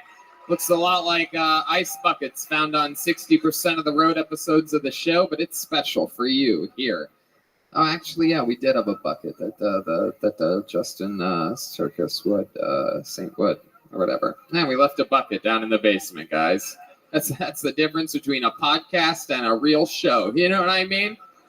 This just in. Host of live podcast has a stroke on the air. Yes, I had a stroke. You really went low on that for a while. Shit. So yeah, if I pull your name out of the bucket, you get to come up here. The staircase is right there. There's only one staircase. You got to go that way, and then you walk across the stage, and you get 60 seconds uninterrupted. You know your time's up, and you hear the sound of a kitten. That means wrap it up then, or else we're going to bring out the angry Chelsea bear. It's incredible how loud it can get. You guys ready to have some fun? You ready to start this fucking show? Anything goes. Anything can happen. It's Kill Tony Live. We've had a lot of wild moments in this venue before, so let's see how the party's going to get started tonight. Make some noise for Louis Darraville, everybody. Louis Darraville. Hey, here he comes. Here we go. It has begun. Make some noise for Louis Darraville. Yeah. Yo, they're knocking a lot of motherfuckers out for chicken. I don't know if you guys noticed this shit. Everybody's noticed that there's a strange correlation between chicken and the military. You got Colonel Sanders. You got General Soros. Bitch, wasn't Popeye from the Navy? In New York, they even got a place called Kennedy Fried Chicken. It's a Kentucky Fried Conspiracy. All this shit we got with Russia is just so Putin can get into the chicken game. And World War III is going to be called the Battle of Boston Market or some shit like that. I'll tell you what, speaking of Russia, I didn't even know what collusion was. My boy was like, hey, yo, Lou, what's collusion? I looked him dead in the eyes. I was like, that's that Will Smith movie about head injuries. Yo, that's my time, y'all. Thank you very much. Heck yeah. 56 seconds from Louis Darraville. Welcome to the show, Louis. How you doing, man? I'm good. I loved your military chicken jokes. That was some incredible stuff. Thank you very much. Popeye was a sailor, man. So welcome. This is an interesting, you're an imposing force. I can't tell. Looks like I can't tell what's happening here. Like you're like buff, but there's like a female cartoon character on your shirt. Like there's a lot I want to like him. I feel like I pretended that's an airbrushed picture of his cousin who died in a car accident in high school. Rest in peace, Kiki. The car wash is next week. We are raising funds for a young man who I actually wore this shirt because I was on your show in Philly and I made this shirt. And I always try to advertise it. And I was like, man, I got up, thousands of people saw me, and I didn't have my shit on. Wait, you made that like for sale? Yeah. How's that going? This just in, sales are plummeting at the moment. You have a lot of different designs of shirts that you make, or is it just one? How many cousins have you lost? I've got a couple, but I don't think it gets enough exposure. Hell yeah. I love it. You have great style, man. I love the red font, Make America Great Again hat. That's always good. Just blend right in. Yeah, hell yeah. Thanks. So people don't get mad at you. What's good? You had two great fights at the UFC this past weekend in Madison Square Garden. Two different ones. Heck yeah. Louis, so you've been on this show before. How did your last appearance go? Remind me. Yeah, it went well. I didn't know about the show. And my boy was like, yo, come to the show. You're a comedian. They might call you up. I like, fuck it. And Just like today, I was the first one called out the last show. Wow, look at that. Heck yeah.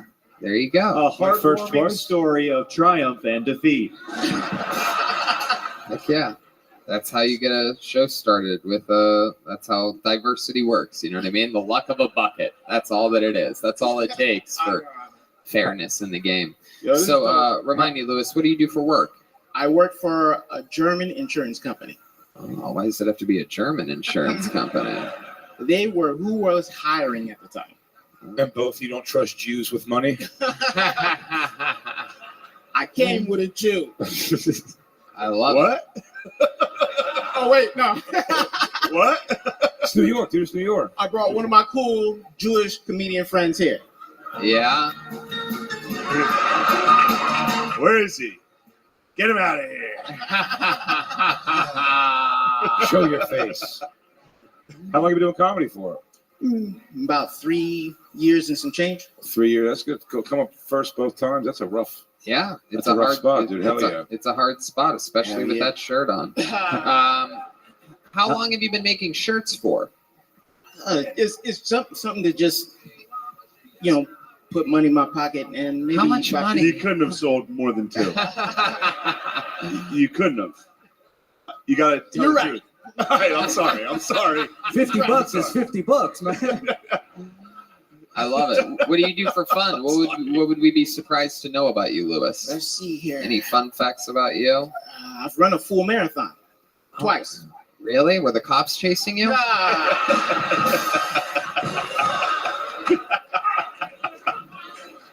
Sorry, that was. I think only for 23 miles, but then he was like, "Fuck it, I'm almost there now. Might as well get a medal." Might as well finish." After tonight's show, he will be selling a Tony Hinchcliffe in memoriam shirt outside. That's fun. Can I make you a shirt? Hell yeah, you can make it. I'll probably never wear it, but you can definitely make it. No. Yeah, absolutely, man. If you make a shirt, I'll wear it, and then I'll wear it during one of the shows, and I'll say, if you're wondering why I'm wearing this shirt, it's because Louis Darraville from episodes Philly and 3rd New York City. Do you print the shirts also, or do you just have somebody else do them? Because that's actually a really hard shirt to make because it's printed on the whole thing. Yeah, Ray John. That's the website I use, and I give them my design on my Instagram site. I show the whole process from beginning to end, and it's 1 minute. Did you draw that lady? Yeah. Did you think she's pretty? Absolutely. Did you jerk off to that? No. But would you if she was getting fucked by a tentacle monster? Yeah. Nah. Okay. Is that part of the process on the Instagram video? You draw it. Louis, I'm going to ask you a question I've never asked a guest in the history of this show. I'm excited to ask you. I think you're the one I want to break it for. What do you bench? Do you think Jeffrey Epstein killed himself? Not at all. Really? What do you think happened there? I think he got killed. He made too many enemies. Yeah. Yeah. Who do you think killed him? This just in, no shit. You think it was just one on a job like that? Do you think they send in one guy, or is it like a team? How do you think that goes down if you had to picture? No, you don't. Yeah, what's prison like? Yeah, you don't. Yeah. You don't ask questions in situations like that. He was a dirty guy. He got what he deserved. You know what? I like your style, Louis. Right, but do you stay Muslim after prison? Have you ever been to prison? No. Okay. No. Yeah, there was a long. You closed your eyes for like 6 seconds there. You don't start drawing those women unless you're in prison. That's a cell block drawing.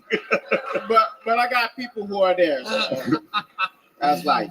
Never, not once, not even for a night. To visit people. Life. This is life.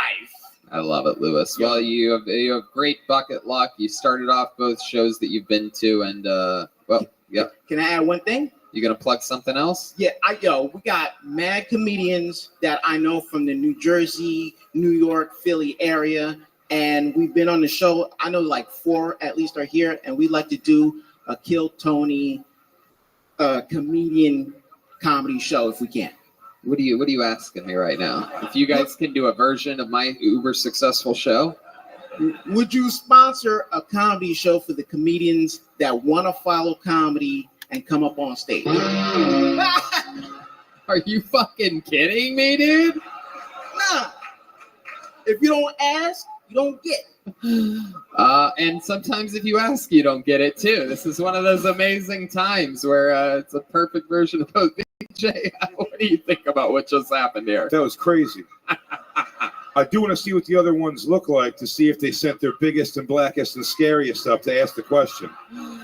But the Jewish kid was definitely not going to ask. Did the Jew put you up to this? I'm just saying. Was We the put Jew him up behind there. this? He goes up, he'll ask the questions. He'll make some moves. He's intimidating. He's got the chest and the shirt and the hat. And you being in your book. Got the cartoon shirt. There's stuff to deny the cartoon shirt. Let's check in with Chet Lightning. Yeah, very curious. What would you call your version of this show? My version? Yeah, what would you call it? The spinoff that I would let you do of this show? Kill Tony Presents. Kill Tony Presents what? Because if that's the name of the show, that's like fucking like if I were you, I'd just be like Kill Tony Presents. Like, well, I'm going to see Kill Tony, but it was just some fucking. I was just watching a floating cartoon shirt. A new talent. Kill Tony Presents the new talent. Look, I like your style too. That's the show that you're on right now, bro. The show that you're on is the one that you want to do. Kill Tony Presents. Yeah, you get on every time, and you're like, I need more than this. Okay. This isn't good enough. You're trying to do the new show, Bully Tony, and it's not going to work here. My bad, bro. It's okay. It's all love, bro. No, I love it. That's the high. Flattery is the biggest compliment, or some old school shit like that. How about one more time for the great Louis Darraville, everybody, getting it started. I do like that he asked. That's funny. I love that he asked, and I love that he asked on the show so that you can all see what that looks like. He's on social media at H8Shun, S-H-U-N.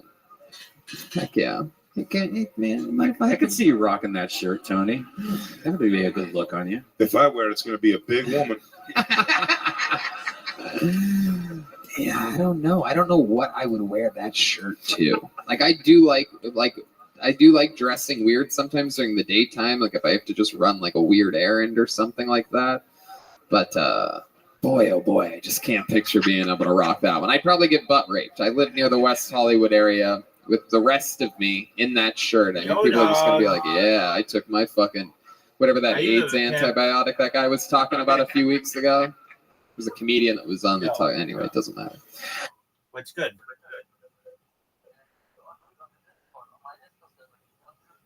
Sure, dog. That's the one with the guys with the video games. Yes. Okay. Yeah. Just for a moment. Matthew Schechter, everybody. Thank you.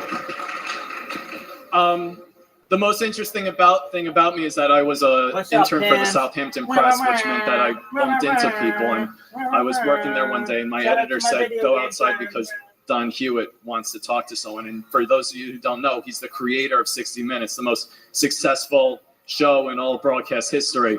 And no one wanted to talk to him. And I was like, wow, okay, yeah, sure, I'll talk to him. And I go out, and he's like, well, normally I talk to the publisher, but okay. And I was like, what is it, Mr. Don Hewitt? And he said, well, there's a car that got broken into, and I think I might have a lead. And I thought, wow, this guy organized interviews with Saddam Hussein, and now he's on the case of the car that's broken into. So for me, it was amazing, and for him, it was humiliating to talk to an 18-year-old. Yeah, okay.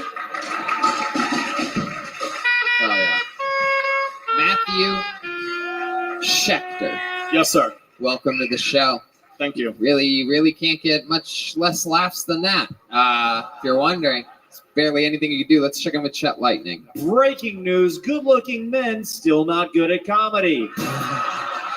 Yeah, snagged it. I was too handsome from the get-go. Yeah, there's something very, like, Hugh Jackman-y about you. Yeah, but don't let the good looks, don't let that, after this, when you get home, be like, oh, it's because I'm too good looking. Yeah. It was because there was nothing funny. Specifically not funny. Yeah. But rest on the fact that you are good looking. But that did fall apart. But right down to your nips, dude. High noon. Who'd you tell that story to that laughed? Some chick who thought he was good looking. Of course. There's Joel. He has begun, and the chants Wait for have it, wait for begun. it. Joelberg Yeah. coming out guns a-blazing. It was my mom. Yeah. Oh, yeah. She was ready to bone. And the story gets sadder. Yeah. Hell yeah. Wow. So that really happened. What do you do in the press? Oh, it was an internship, but I got to meet some randomly very cool people, and now I work in a family business. Are you the Jewish dude that sent that black dude up here? It's a side hustle, yeah. Yeah, he's not Hugh Jackman. He's Jew Hackman. There you go. Come on, man. Come on, Come we're on. having fun. Come How on. often do you get to do a Jew Hackman joke? So what's the family business that you work for now? You're a cast member on the hit show Succession on HBO? Yeah, we sell plants out of a greenhouse. Wow. You think this guy's in the mafia? Family business. Oh, I get it. Okay, that makes sense. Yeah. Sunflowers. Don't worry about it. Would you come all the way from Bensonhurst to be here tonight? Yeah, Woodside, yeah. Oh, yeah, that didn't work at all. All right. I got it. Dude, he is Italian. He goes, don't worry about it. Don't remember this. Yeah. You come from a botany family? My dad just had a side hustle selling plants in the 70s as like on the street thing, and then it just grew and grew, and yeah. Wait, that was like a homeless guy that gave out those fake flowers? Oh, that would be funnier. No, it's not. He just sold like plants. Yeah, like he would sell to like, the guy from American Gangster and like all these random like super rich people. There you and go. shit. There it is. Did they pay more for plants? Yeah. Really? Yeah. Wow. Yeah. Is your dad Italian? No, we're all Eastern European Jews. Eastern Europe. Oh, all right. Settle down, Matthew. Sorry. All that energy that you didn't use during your 60 seconds is coming out right now. So get this. I was once doing Don Hewitt was there. Now, if you don't know who Don Hewitt is, he's the original creator of 60 Minutes. If you don't know what 60 Minutes is, I'm going to tell you what that is now. You really can't have pilot energy when you only have a minute of comedy. It's like, I'm going to be making so I'm going around the corner and she says to me, got a Don Hewitt. Yeah, nothing gets the kids going like 60 minutes. Old Don Hewitt reference. Here I was holding on to my Epstein question for months, and then this guy's just coming out guns a-blazing with Don Hewitt. Super evergreen topic for such a botany guy. Now, when you said that your dad started a botany business and then it grew and grew and grew, is that a thing? Is that like one of your slogans or something, or did you not even notice that you did it? Because plants grow.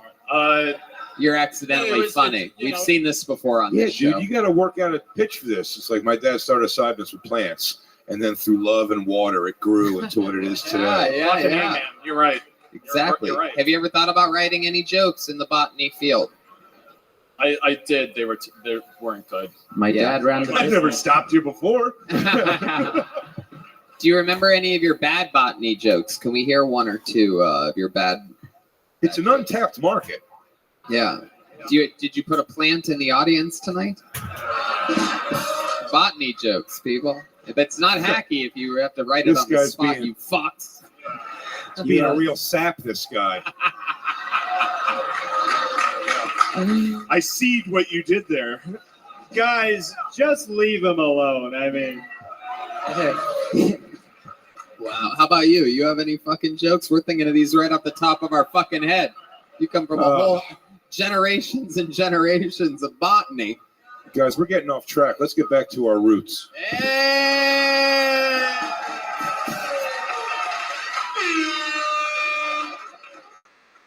Tony, this guy died so bad up here, he's pushing up daisies. Hey! Hell yeah. So how about you? my dick is the size of a tree trunk. Oh, Chet Lightning, I don't think you really get what's going on here. Back to you in the studio, Tony. I got fired for racism. White flour.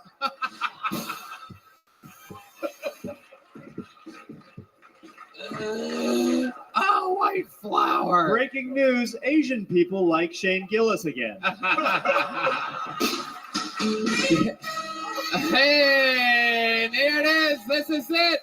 Come on out. Lorne Michaels is here, ladies and gentlemen. He's got a. Shane Gillis. I saw. Featuring the ghost of Shane Gillis. All right, Brian.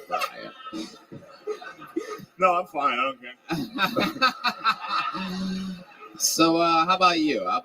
This just in: the Gramercy just ran out of PBRs. So what do you No bonsai trees for Shane over here. Bamboo. Well, my stand-up wasn't mulch, but I tried. Wow, that was the worst one out of all of them. You had the most time to prepare. And all right. No, that was good. My stand-up wasn't mulch. Pretty good. Come on, man. Hey, there you go. There's generous. Hell Thank yeah, you. dude. That's the moment of this whole thing that you're going to want to remember tonight, right before you fall asleep, was the part in which he said that part was pretty good. Awesome. That was fun. Is this your first time on stage? Yes, sir. There you go. In that case, it's not the worst. It's not the worst thing in the world. If I found out you've been doing this for 20 years, I was going to kill myself for you, Matthew. Thanks, man. But Good thing is you can always go home and smoke some grass to forget about it. Hey. All right. Oh, all right, Matthew. Well, way to get it going. We had fun with you. Your Instagram handle, that's true, plant.man. Yeah. Look at you. You know what? One day I think you might not be as underground as you are right now, but Thanks, man. there you go. Huge fan. Thank you so much. There you go. Huge fan. Plant Man. There you go. It's plant.man on Instagram. You see that? Plant.man. That's the plant. That's weird.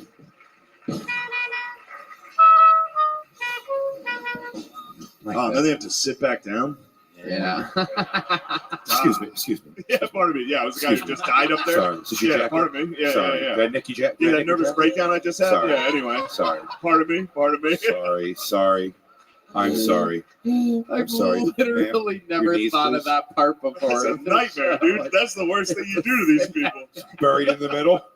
His poor friends have to lie to him. Like, no, it wasn't that bad, dude.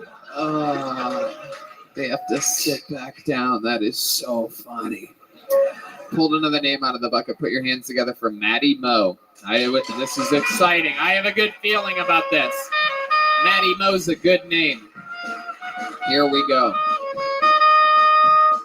Come on, everybody. One more time for Maddie Moe. So my girlfriend just recently did a study abroad program in Greece. And basically this means that she got to go on a very, very expensive vacation for about a month and definitely didn't cheat on me while I was there. And while she was there, we'd obviously talk about how much we missed each other and whatnot. So one day my mom comes into my apartment and she says, Chelsea really missed you. She said, we're talking over here. She goes,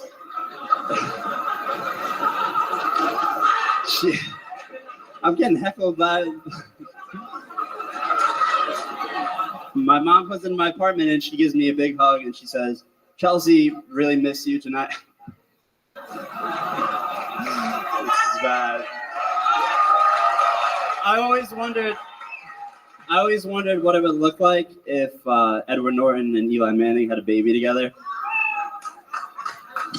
There you go, Maddie Moe throwing a little Hail Mary there at the end of the fourth quarter. What an emotional roller coaster. That was. Dude, my girlfriend studied abroad. She never even fucking cheated on me. You were doing good, Maddie. You were doing so good. You had us all laughing back here. No one talked. No one talked. Do you know that the trauma of your girlfriend cheating on you has caused you to hear voices out of your left ear? Yeah, apparently. You thought we were heckling you, and you kept turning around like, "Stop, guys! Come on! I'm trying to do this." One of them was aggressive. One of them turned around and was like, "You fucking guys, come on!" Oh, you guys are really fucking this up, man. I had him in the palm of my hand. He goes, "Oh, you dicks! I was right there." We were literally laughing harder than we've laughed at anybody all night during your set. And you got mad at us. I wasn't mad. I was just like, I don't know. What did you hear? What did you hear us say? Man, that's the plant. That's weird.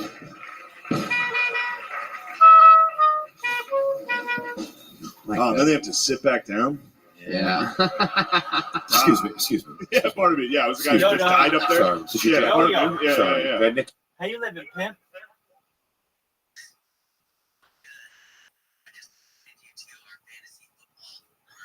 Fuck yes. Thank you so much. Yo, from the bottom of my heart. Pardon me? What did you say?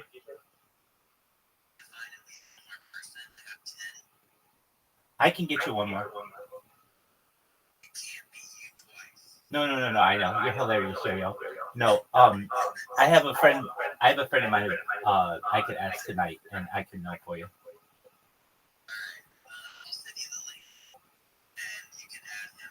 Excellent. He's on Telegram. Yep, he's been in Harry Potter Obama Sonic 10, you know. Just one moment. Okay. Just.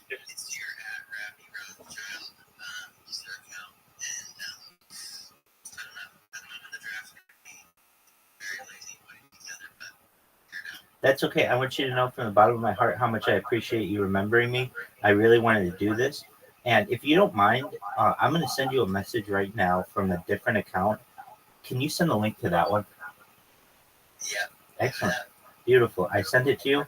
Yo, best wishes to you.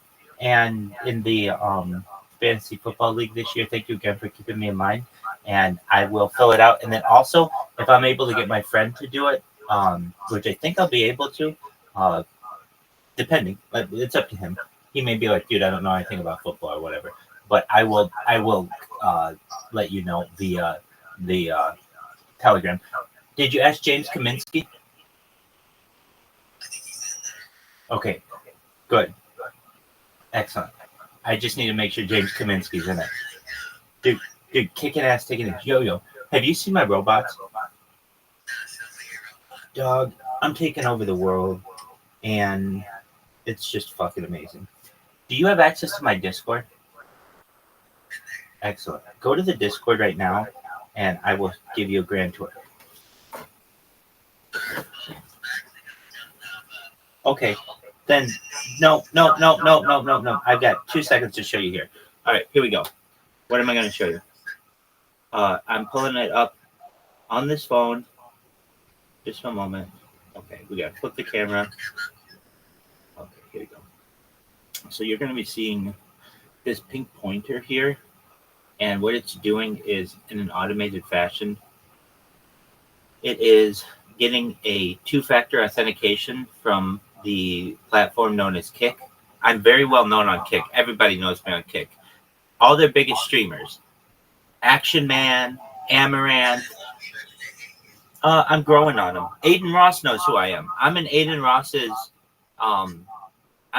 Ross's Discord right now streaming. I've been live streaming in there for 3 months, like I've been in here for over a year. So then what is it doing? It does everything in an automated fashion, and then what do we have it do? It spams people. It also follows them, and it also creates a clip. What's a clip, you may ask? It's like a 30-second thing that sits on their profile. So it's just one big advertisement for Rabbi Rothschild's Discord. And I get people to join, and it's a big deal. It's really exciting. So one of these days, Yo, I just got somebody who jumped in the Discord. You take care. Thank you so much for remembering me, Yo, and I look forward to a really great season this year. Excellent. LFG. Take care, buddy. Hey, how are you? I hope you're doing well.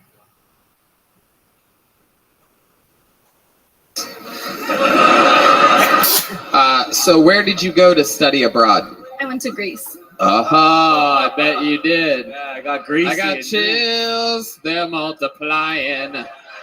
And I'm loose. Yeah, summer loving. I fucked a Turk.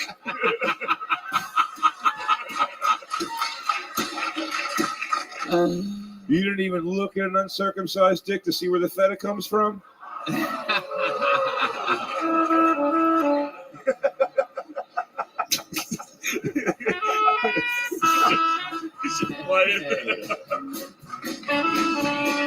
right.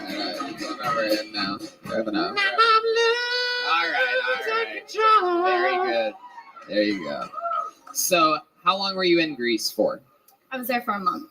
For an entire month, and one You of made the joke. No. Totally good. We'll get back to you, Maddie Mo. Just relax. Man, I gotta be honest. I would cheat on you. I don't like your attitude. We saw all your insecurities in the first 60 seconds of knowing you. Come on, give me a chance, guys. Have you guys had an actual fight about whether she cheated or not over there? No, not at all. Okay, It's coming. Let me. Tonight. Tonight, probably. Yeah. Okay. Chet Lightning. Breaking news: woman who visits Greece gets holes in jeans from giving so many blowjobs. Oh, that was it. That was what it was for. My God. All right. So you were there for a month. Was there? Was there perhaps a day where one of those Greek dudes offered to take you on a ride on the back of their Vespa or something like that? Anything suspicious that maybe wasn't cheating, but you got romanticized a little bit? No, they were all relatively unattractive. I'm well Why? What do you? Excellent. Just one moment. Let me get it so I can hear you better. Your name is Nima? Excellent. Well, it's a pleasure to meet you. Just one moment. I'm going to have one account leave and another one join just so I can hear you. And then we can learn all about you. You can learn all about me. And we can become friends. All right. I'm Rabbi Rothschild. I stream my life 24 hours a day, 7 days a week, 365 days a year for world peace. I've been doing this for more than 3 years now. It's the most amount of data any single individual has uploaded to the internet in global history. I do it because I don't want war anymore. I want to end world hunger utilizing some technologies such as vertical farming, floating greenhouses, saltwater greenhouses, agricultural drones, cloud seeding. I want to hydroponics. I want to end world thirst through digging of wells, which our cryptocurrency project has helped with already. I would like to help using life straws and desalination plants, pumping the world's ocean water onto land to make it drinkable. There's some really exciting things that we talk about on this stream that aren't normally discussed in society. Technologies like life extension technology. What's life extension technology, Nemo, you may ask? It is really a pretty open term definition of anything from vitamins and nutrients to a pacemaker to perhaps cryotherapy to stem cells to human growth hormone. All of these things in the future may perhaps be able to be utilized to extend your life, and that's very exciting. Additionally, some things that we've discussed on this stream that may be of importance to you, and I mean this. I tell people this, so you're not the first person I'm going to tell this to. God willing, you're not the last person. But Nemo, I don't think you're going to die. You're like, Rabbi, what do you mean? Everybody dies. Yeah, that's true. But in the future, there's a technology known as mind uploading technology. If you're like, Rabbi, what is mind uploading technology? Mind uploading technology, Nemo, is where we scan that beautiful brain of yours, upload it into a computer for later download. This scan is much like an MRI or a CAT scan. And what we do is ensure that data is stored. Once it's stored, it is available for later download into a cyborg, a cybernetic being, a robot, an avatar, an android, an ethereal being, a clone of yourself, whatever you want it to be. It's very, very exciting times. Additionally, things that we discuss on the stream that aren't normally discussed in regular society are things like anti-gravity, antimatter, alien disclosure, advanced propulsion, faster than light travel. We also talk about things, really exciting topics like the subject of de-extinction. I don't know if you know what de-extinction is, but it's a type of technology that is already reality. People don't know this, but toward the end of the 20th century, a species known as the Pyrenean ibex, was located in southern France and northern Spain, went extinct due to hunting, and it was eventually resurrected essentially through the use of what's called the extinction technology, where 200 similar ibex were impregnated with the DNA of one of the extinct species. Even though it was extinct, we still had its DNA. And about 8 years later of trials, one ibex was born, and we had a hybrid, and it's seen as a scientific marvel, and it is considered the first de-extinction, which is really, really exciting. There's another company called Colossal Biosciences, which is going to be like the Jurassic Park company. What do I mean? Jurassic Park, if you remember, they used DNA to essentially clone dinosaurs. Well, Colossus Biosciences is doing this. They're based out of Dallas, Texas, and they're doing this first with the woolly mammoth. So what the plan is by the year 2028, which obviously is less than 4 years away, their plan is to have a hybrid woolly mammoth, African elephant to be born, and then eventually have a family of them and then reintroduce them to the Arctic. These are just some topics that we discuss that I feel are much more beneficial to the human conversation than are some of the garbage that you're going to see in the media. With that, thank you for letting me give you my spiel. How are you?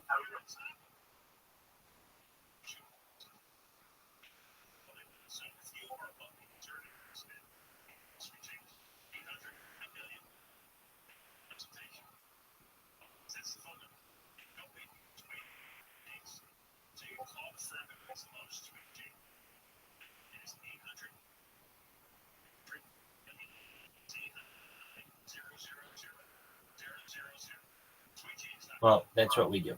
So we're watching Kill Tony now. If you know what Kill Tony is, I watch a lot of podcasts. We watch a lot of sports. We watch all the Olympics. We watch the World Cup. We're going to watch all the NFL. We watch every NFL game basically last year. We're going to do the same this year. So if you like sports or you like technology, this is a place to be.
Company, and yeah, they pay me to go, and it's more like organizing, like making sure everybody knows what team they're on, who they're facing, and what board they play on, and what time, the schedule, and points and stuff like that. Man, your daughter must be proud. Yeah. So the 6-year break. Sorry. What do you attribute that to? Yeah, I don't know. It was kind of stressful, and it's like hard to, I liked it. It's fun, but I kind of I want every single joke to kind of be a home run. And I was like kind of having trouble like writing and kind of continuing. It's got to be weird expecting everything to be a home run when you're a Red Sox fan. You know what I mean? You think you'd have slightly lower expectations. Oh, no? All right. Didn't realize that we were in Boston right now. No, they just blew the word. Yeah, I was just saying that. I had to work in like, sorry, I'm from Boston before I mentioned Tom Brady's name. I knew everybody was going to boo me as soon as I mentioned it. Shut the fuck up. You love Tom Brady? Clearly. Yeah. And you made in your joke, you said it's the funniest thing I had. My daughter's 17, and I've taken her to Sixers games, and it is weird to have my teenage daughter see my excitement at meeting 23-year-old 7-foot black man. I'm like, hi, Mr. So-and-so. She's like, Dad, pull it together. You do feel fucking like a queef. Did you notice any sexual tension between your daughter and Tom Brady when they were that close to each other?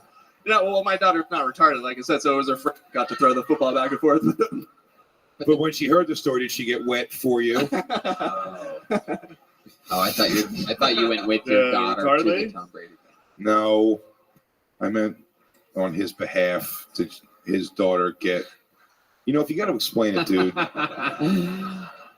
Rob, I'll tell you what, man. I liked it for taking a 6-year break. That was very impressive. A lot of funny stuff, man.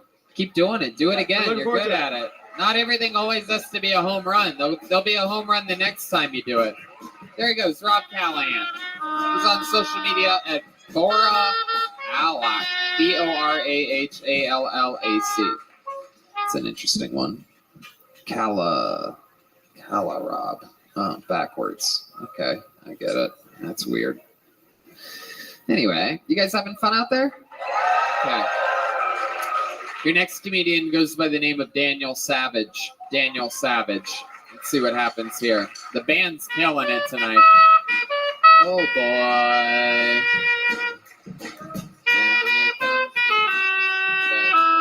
That ledge. I wish you would step back, my friend. One more time for Daniel Savage. What's up, everybody? I know you're all disappointed I'm not the famous Dan Savage, so my bad. Having the name Dan Savage is a little bit difficult because everybody remembers my name and I can't remember anybody else's, so life kind of sucks. My uncle, Randy Man, he always brought Coke to Thanksgiving, so we're sad that he passed away. Life kind of sucks. Just be like that, I think times are good right now to be a woman. Gender-neutral bathrooms, phenomenal. You get to walk in. I was peeing, a woman walking past me. You could just check out junk. If you're a grower, not a great place. You're a shower, life is phenomenal. You're just walking by, I want that one. It's a great time to be a woman. I got nothing else. Daniel Savage. I love the clothes. I got nothing else. I'd love to see an hour-long set from someone end like that, right? Just like, that's it, everybody. I don't know what you want. I'm totally out of everything. Good night. There you go. That's what a minute would have been. Fucking panic, bro.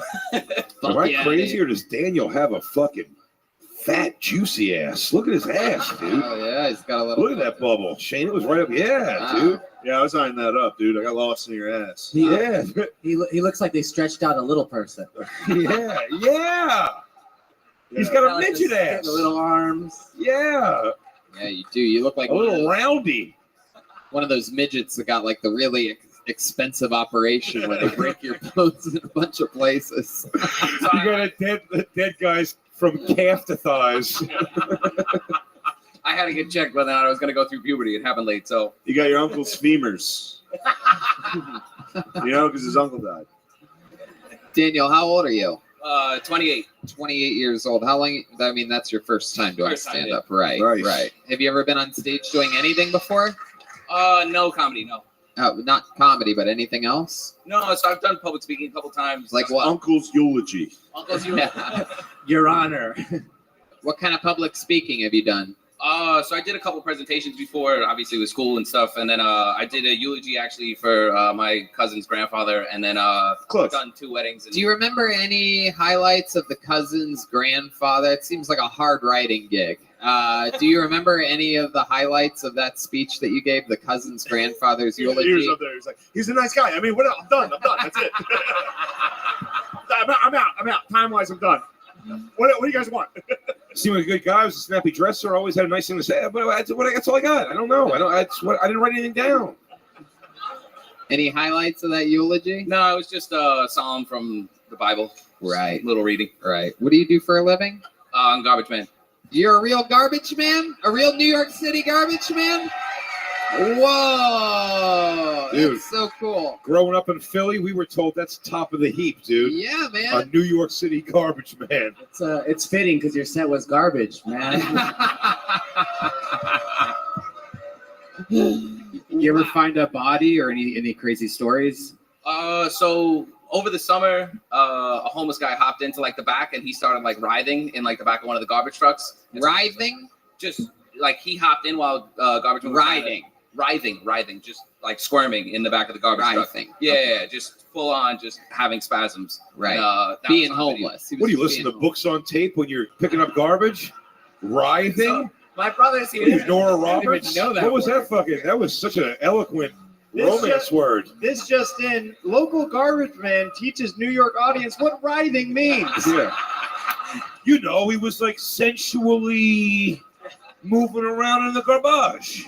The homeless guy was like, I was just getting comfy.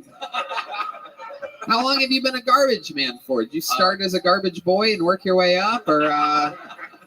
So it's 3 years in July, so about like 3 1/4. Yeah. I thought you were about to say, well, it's 3 years of school for it. I'm like, no way. In your residency for 4 years. Did the homeless guy die? No. So they just had to stop working and have EDP come and take the guy away. You must have to deal with a lot of rats, right? Yeah. I mean, you see rats. I mean, we shout out to Grasso. He's a sanitation worker, and he ran like 3 blocks away when a rat came out of the garbage one time. Shout out to Grasso. Like, yo, just fucking out. Fucking represent Grasso. It's that fucking West Coast shit Grasso. right there. Shout out to Grasso. What did he do? I'm sorry, I really cut you off there. I couldn't help myself. So he just ran like 3 blocks away. So yeah. Yo, I don't fucking deal with rats, dude. Fuck that shit, bro. So one fucking thing I don't do, I'll fucking dig through trash all fucking day. And I noticed you said when he asked you, he said, yeah, you see rats, but you don't even see the rats anymore, do you, Daniel? You just throw garbage, bro. Just get it over It's with. fucking all it is, dude. Just fucking bags. If you think about it too much, it's a little disgusting, but I don't even do that. You know This just in, Mark Wahlberg has fallen upon hard times. Wow. What's your love life like? Garbage men get a lot of fucking pussy? Like, I'm dating my girlfriend, probably soon to be fiance, for like 4 years. So. Whoa. Oh, dude, did you just propose? Where'd you meet her at? She's garbage. No, I'm kidding. I met her in school. I went to University of Buffalo. I met her up there. You went to a university?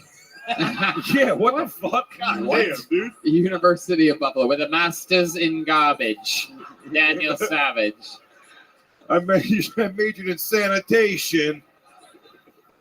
Yeah, so I graduated college. I started working digital advertising, and then Graduated? Digital advertising. Yeah. And so then I took all like the civil service test. My dad works as a mechanic, and I took the test, and everybody said it's the best job in the world. So I gave it a shot, and it's not half bad. So Everybody said it's the best job in the world. Who told you this? Yeah, you gotta pay back loans. Sir, guidance counselor that said What that? the fuck? Best job in the What- world? New York garbage, man. What's your girl do? She's an accountant. So she used her degree. Yeah, she got one of the good degrees. That'd be great if she's on the Yo, other dog. end of the fucking truck, just How you talking shit. living? Living the dream, dude. Every day's a holiday, every meal's a feast. How's life in your neck of the woods?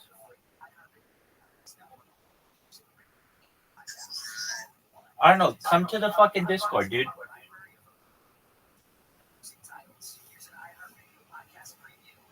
Come to the Discord. Everybody wants to talk to you in the Discord. Yo, dog, come to the Discord.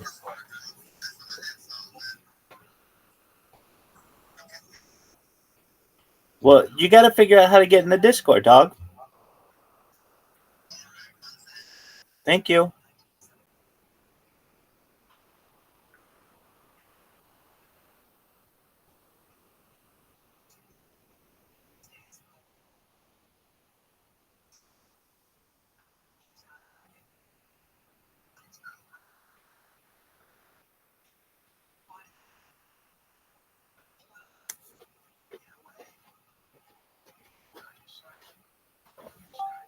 Welcome, welcome.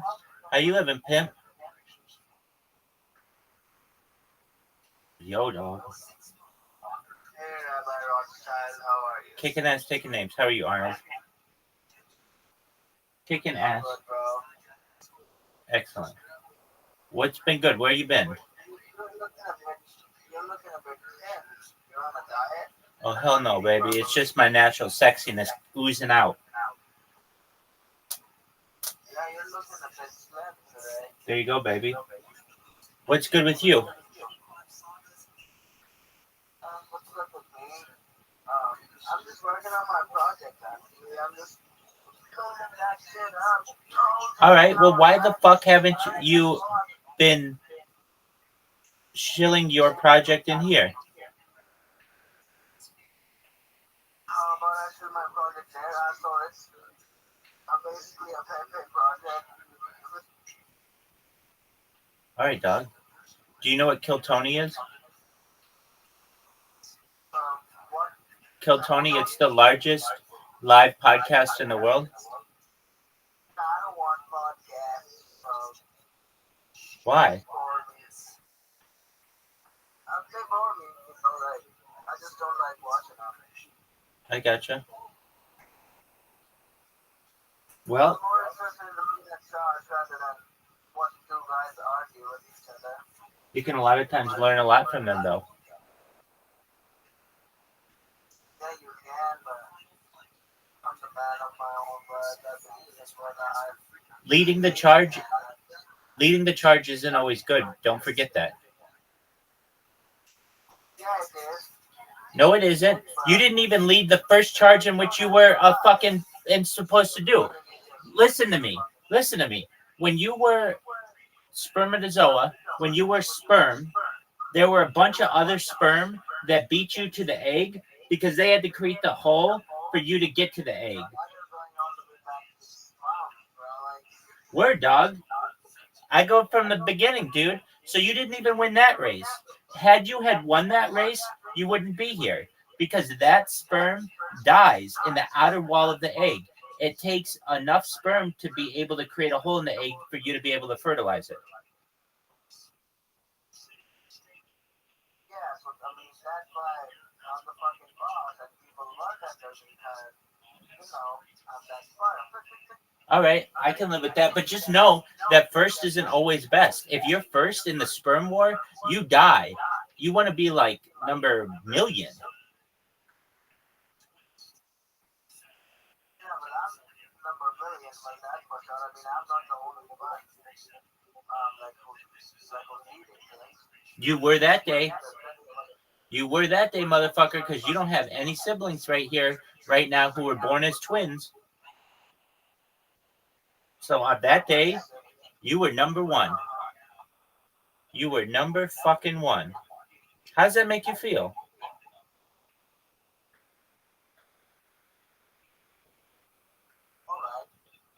Excellent. All right, dog. Well, we're watching Kill Tony. I'm glad you're here. I appreciate that. I want you to continue doing this. Once a day. I know. We were working on glossaries and we were working on your vocabulary, and then you just were like, well, fuck it. I'm going to be a douche and I'm never going to come back. Dog, that's exactly what happened. I'll give you a fucking play-by-play of this motherfucker. It went like this. Dog. You were like, oh, Rabbi, I'm going to be in here all the time. I'm going to sleep in here. I'm going to hang out in here. I'm going to improve my vocabulary, a.k.a. my lexicon. And then all of a sudden you were like, oh, yeah, now I'm never coming back. No, I'm not mad at you at all. You're good. You're beautiful. I'm not mad at you. Nope, not at all. I just want you to be here more often. That's all.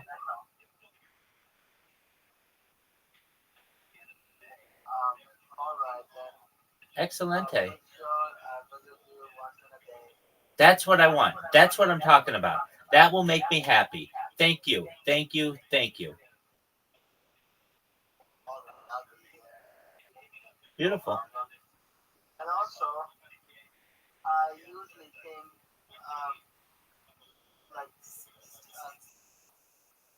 come over to this VC to just see you sleeping. Well, I gotta sleep sometimes, so I'm not gonna take shit for that.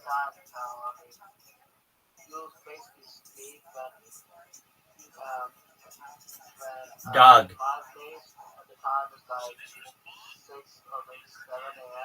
If I'm asleep in here, then just come back in another 12 hours and I'll be awake. Dog, you never come in here. Whenever you come in here, I say hi. And if you ever come in here and you're not available, or I'm not available, well, then come back in a few hours and I'll be available. That's no excuse for you to not have been here in a couple weeks, but that's okay. We've kissed and made up and we're good. I understand. So just come back in like a few hours and I'll be awake.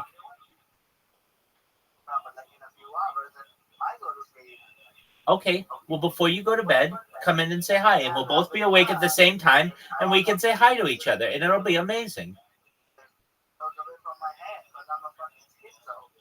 Don't say that.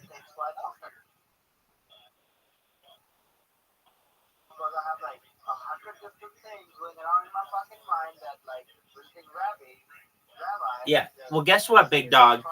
Guess what? Now you got 101 things. And guess what that extra one thing is? Visit Rabbi daily.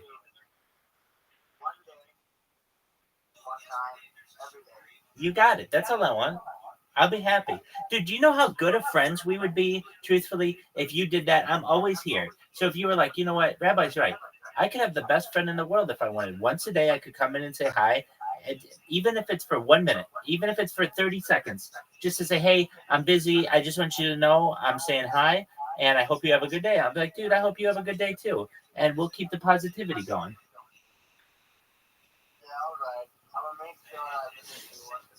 There you go, man.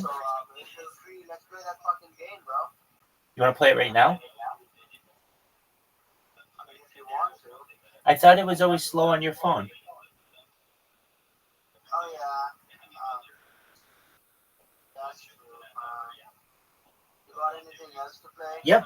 Yes, I do. Yes, I do. I got a good game to play. Just a moment. I'll bring it up. Yay, Arnold's here. All right, here we go, big dog. Just 1 moment. Biggest fucking deal.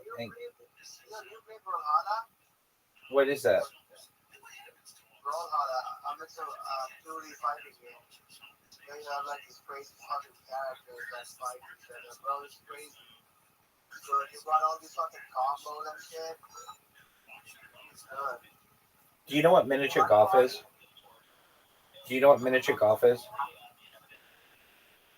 Miniature golf? Oh, yeah. Well, I know about that. this is miniature golf. Press casual. Join. Go, bro, yeah. Join. I can fucking that, yeah. I know you can. Join the one that I joined. Whenever it's on right. Okay, I understand. There you go. Okay, I missed. Choose casual. I'm like, I don't know what I meant, but it's like, you know, just fucking ass rap and both. Choose one of them. Multi-gun? Anyone. That's fine. But You just click. that's cool. Cool. I'll vote for it too. So how do you play? You pull the ball back and it goes forward almost like a pinball machine. And like you'll see what I do on the first one. It'll bounce the ball like up in the air but you have to have it hit. Oh, good job. It actually is really hard to get it up there. If you're playing on a phone, I think it's more difficult than playing on a computer. And you did really, really well though. And then also there are little boxes, and if you roll over the little boxes and get it'll be like question marks. You'll get like little power-ups. The power-ups are stored. Oh no. On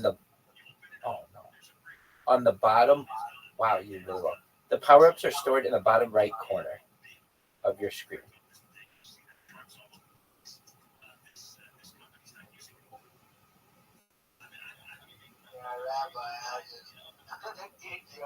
Yes, you did. You 100% did, dog. Wow, you did really well. You got a 2, and I had a 4. You did really well. All right, so I'm giving you a zany ball. What's a zany ball? It means the next ball that you hit should be kind of like tougher to hit. Oh, there you go.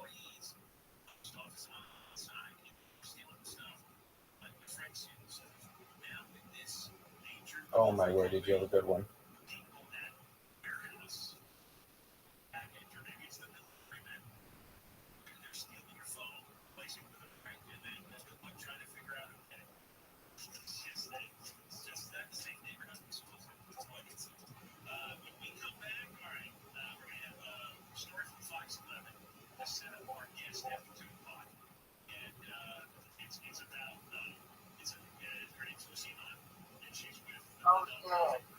Big miss. Big miss. Arnold needed that. Oh, really good putt, dude. Really, really good putt. Damn, you're good. Normally people get good, but they take a lot longer than you did.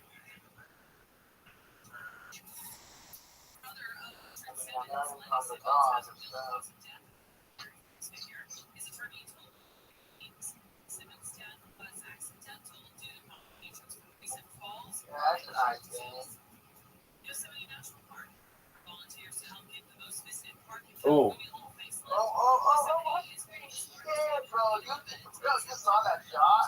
Dog.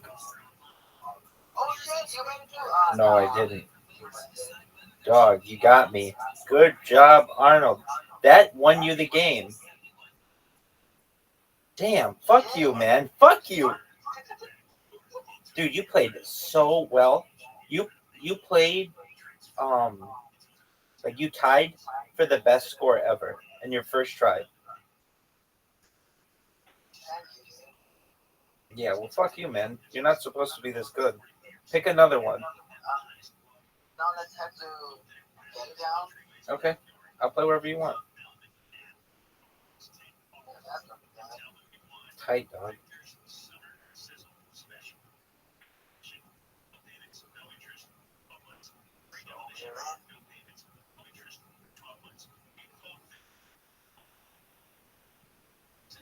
Oh, right in the hole. Right in the hole.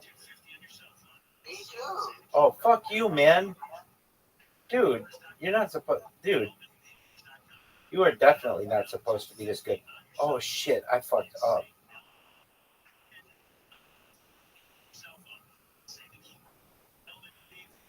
Oh, shit.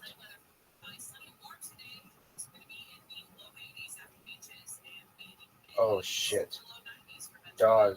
Arnold, I think you got me again.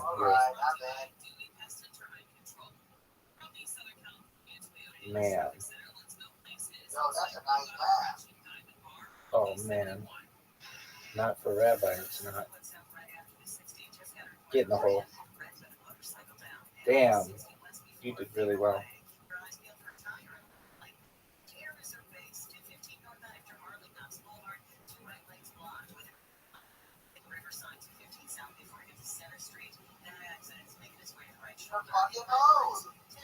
Dude, you are good. Like, super good.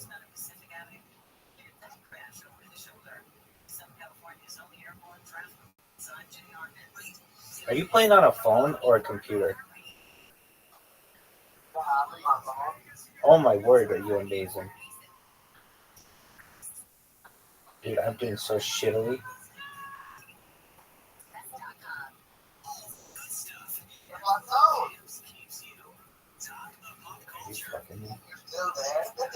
Shut the fuck up, man. Dog, it's hard.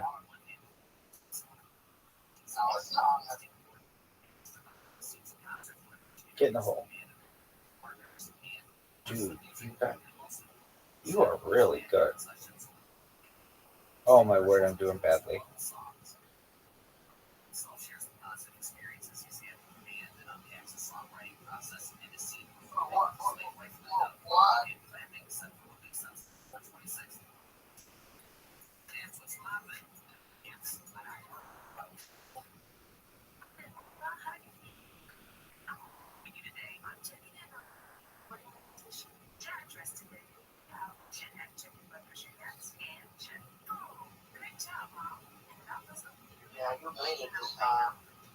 Yep, now I'm gonna do everything I can to fuck with you. I just put a tornado on the board, baby. I gotta do everything I can to fuck with you. Yes, I did. Damn you. Yes, I did, sir. I'm doing everything I can to beat you. You're up 6 strokes. Like, that's impossible for me to beat. Dog, are you fucking me? Alright, I'm fucking in. Dude, how did you do that so quickly?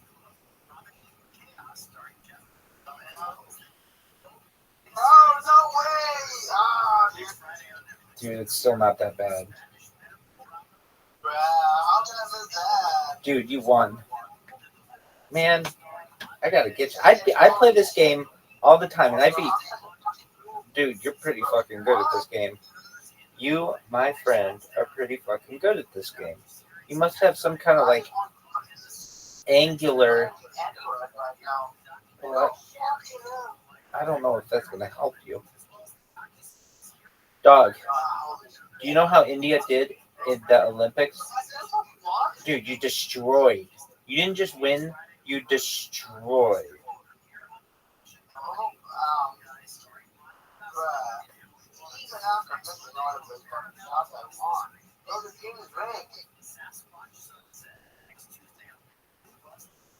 Which one you gonna play, son? Invisible Isles is really hard, FYI. Okay, it's weird. It like doesn't have walls in some spots, so just be aware. It's kind of weird. It is. Though the first hole is kind of easy. It's just a straight shot, basically. Oh, fuck. Dude, you just made it. Fuck you, man. I shouldn't have told you that. I should have said it falls off right where there's no map. Damn you. Good job, dude. All right, so this one's weird. See where the wind is? Yeah. So it's invisible, so it's like it's hard to know where to go. I think you got it faster than I got it the first time. Because it took me a couple times to figure it out. That was a good fucking putt on your part. Oh, I gotta fuck with you. Oh, shit, bro, no. Bro, how is that even going in now? Oh, okay, I'm bad. Ooh.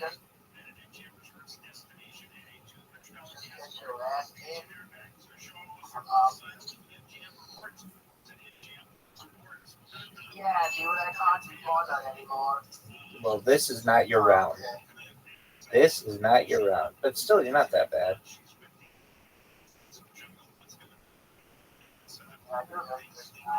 Oh, shit. I fucked that up. Undo. What?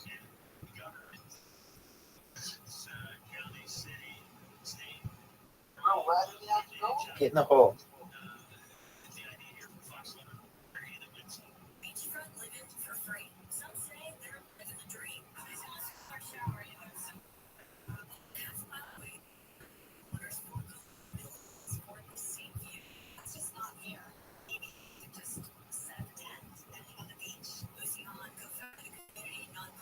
Oh, wow. Both our balls like went to the same spot.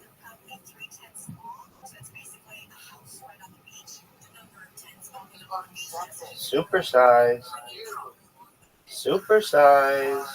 How do you like that super size ball that gets blown in the fucking wind like a crazy thing? Super size. I have an 11 stroke bead. What you gonna do about that, son? What you gonna do about that? Get in. You wanna? Oh, did I not tell you the goal is to put the ball in the hole?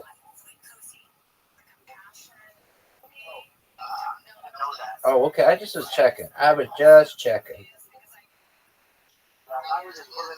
You got it, dog. Oh, stay right there. Oh, fuck. I fucked up. I fucked up. Oh, wow, that was good. So look in the bottom. Look in the bottom right, and you should see little slots. And if you have anything available, they'll be in that slot. Those are power-ups. That's how I did the That's how I did the tornado. So you can press on them, and it'll tell you what they do.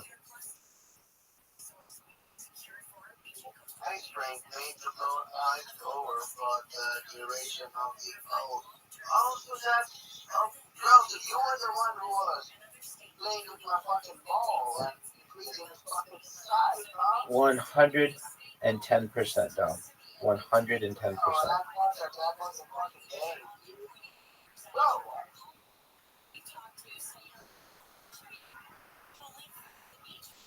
Okay. Let's go. Let's go. LFG. Oh, shit. You better just stay there. Dog, I got you right where I want you. Right where I fucking want you. I'm going to teleport. I'm going to teleport this ball right where it needs to be.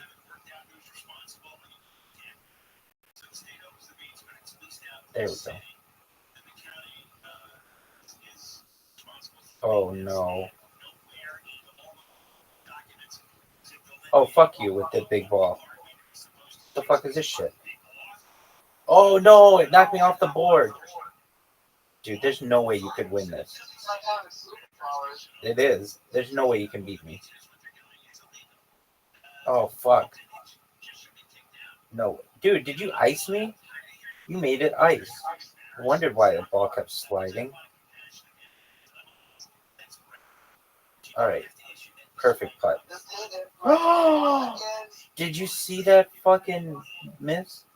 15 more seconds. Oh shit, you made it in.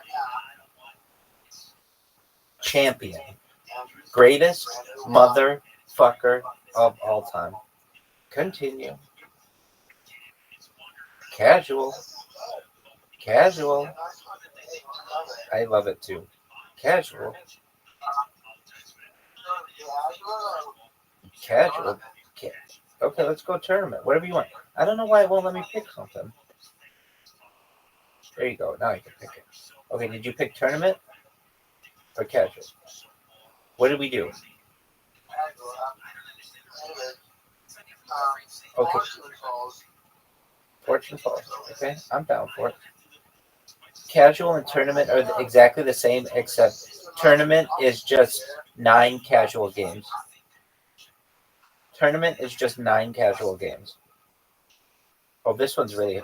I don't like this one because, well, you'll see. Fuck.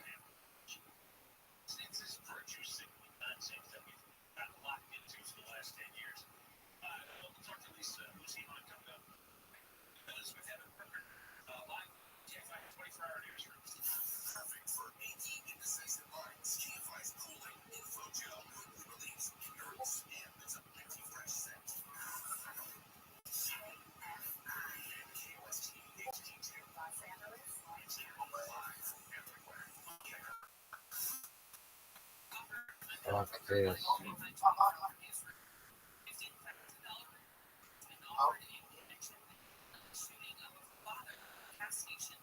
This is a nice round. Well, what I don't like about it is you can't control sometimes how many points you're going to get.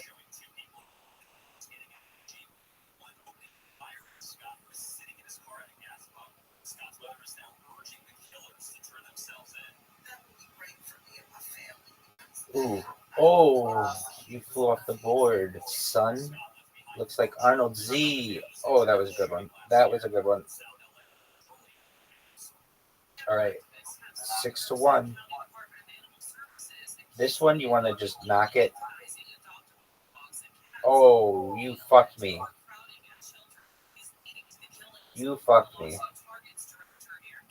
That wasn't cool.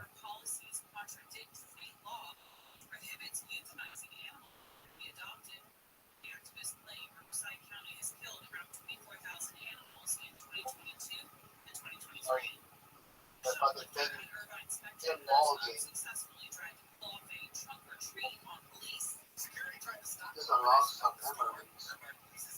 I used to play that on Windows XP. And I was a little kid. All my uncles and computer. Not sure once.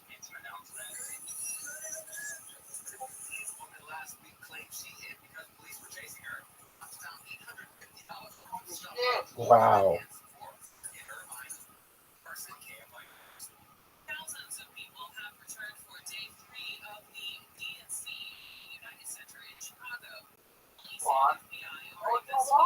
Yep, because I'm sexy. I'm very sexy.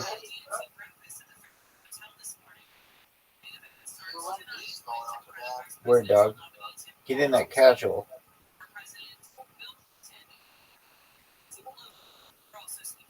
Choose one. Right now, Bazemore. So how do you spell it? Bazemore or Bazemore? Maze. It's probably Mazemore. Oh, approximately. What a fucking putt. No, I did not. No, I did not. But we're playing for the championship of the world here, folks. Oh, good putt. Very, very good putt.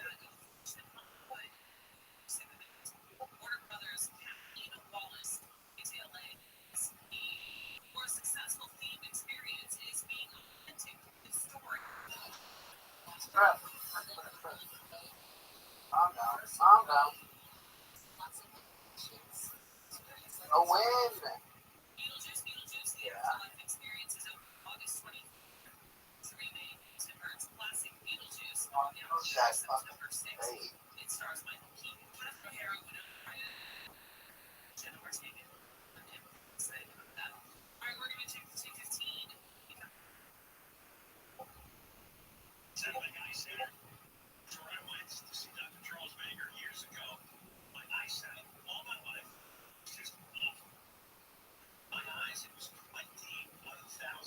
Wow, that's so close.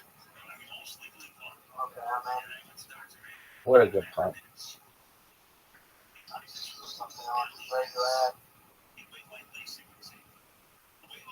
have a fucking spell.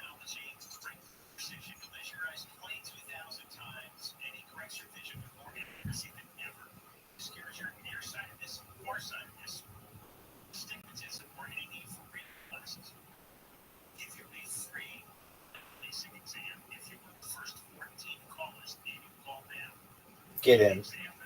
What an excellent putt. One of the greatest putts in the history of mankind.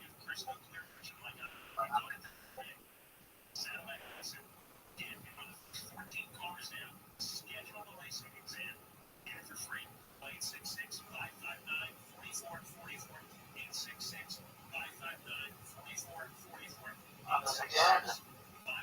Yo, where you at? I don't see you nowhere, dude. I'm close. There you go. Took me 2. That was really good. Where you at? I don't see you nowhere. I'm in your face, baby. Oh, that was a good putt on your part.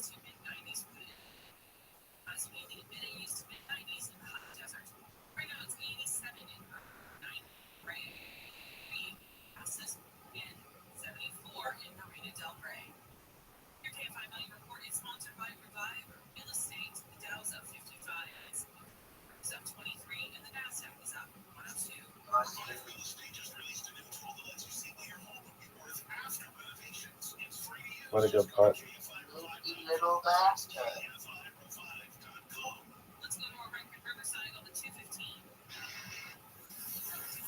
How do you like this guesswork? How do you like zany ball? You're going to have a tough next shot, guaranteed. With the zany ball, you don't even know what to do. Oh, wow. Cray in a good way. Get in the hole. Very good job. Champion. You ready to play a tournament? You ready to play a tournament?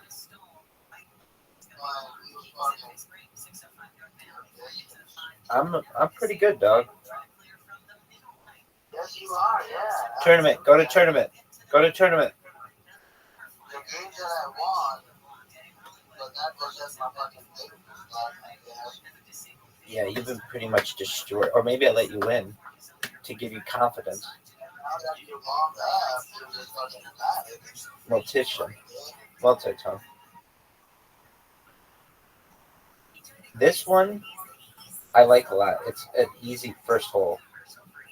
Or I think it is sometimes. Oh, no, it's not. There are some that are easier than others. This one, maybe not. Oh, fuck.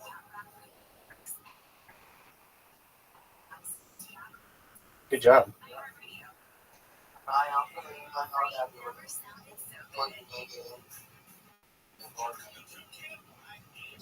Oh, wow.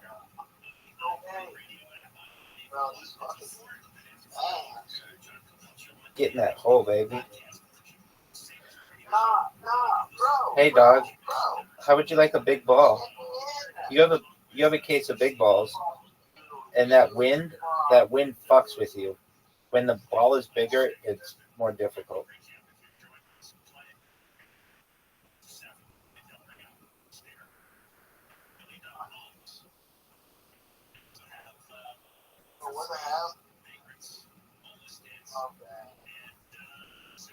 I am up 6 strokes.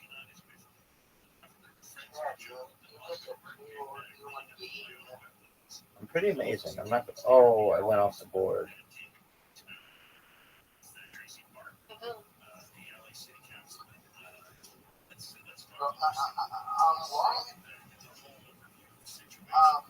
What in the hell just happened to you? Dog, I'm going to put something up to fuck with you. I don't know if it's going to work. It did not work.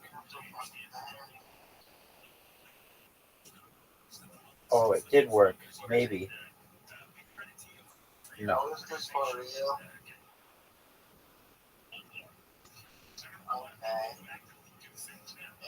9.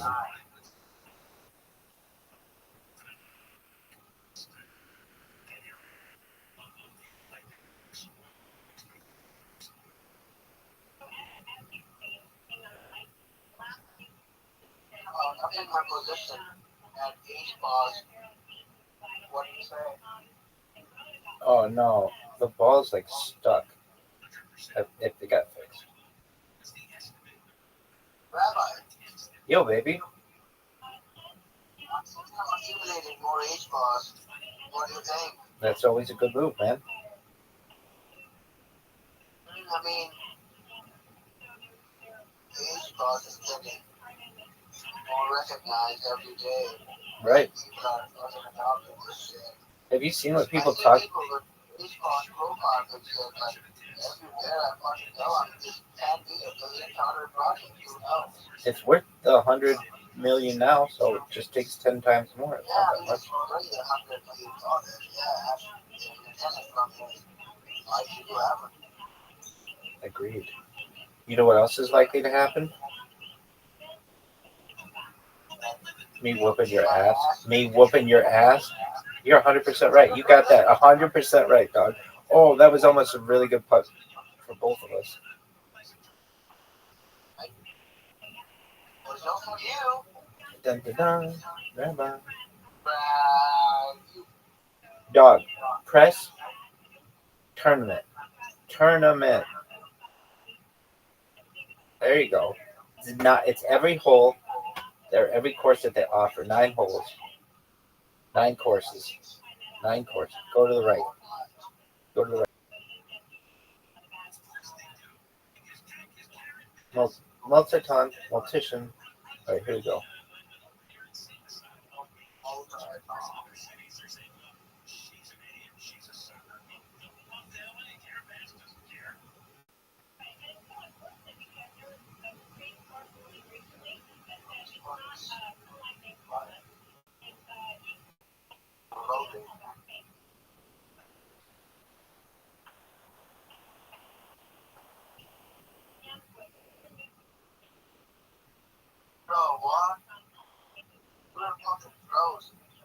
I'm pretty sexy. There's no doubt about that.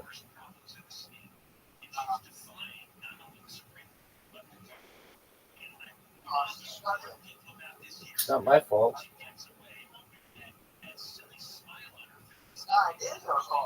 Nope. Nope. Nope. Nope. The sexiness spell. But I see what's happening to you. I see what's happening to you. I see what's happening to you. You're going to hit the wall. Squish. Look at your ball. Okay, just press it. Touch the ball and it'll move. There you go.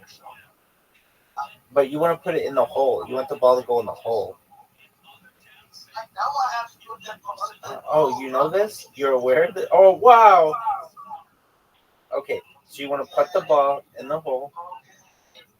Oh, very good. That's all right. It's not like this is a tournament of champions. Dude, there are 9 fucking courses. There's a lot of time.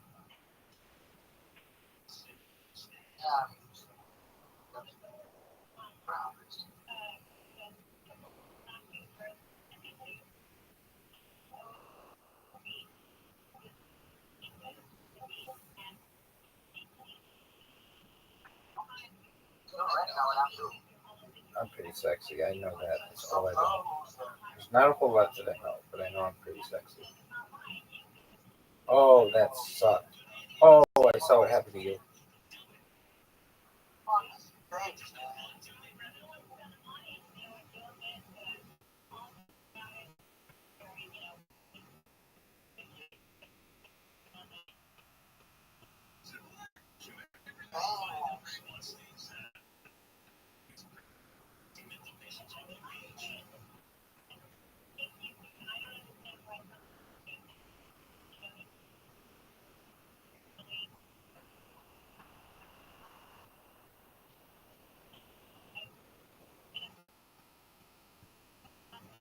You want to put the ball in the hole, just like that. Very good job.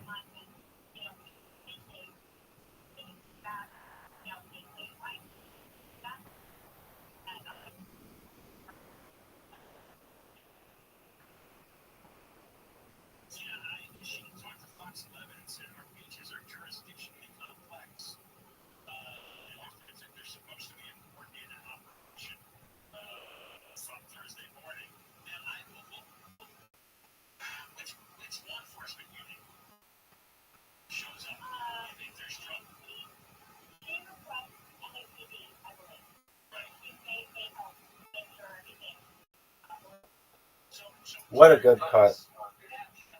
I'll give you that one. You're gonna get no. No. I beat you by 11. I beat you by 11 fucking strokes, dog. That's fucking amazing. Thin Trails. I hate this one.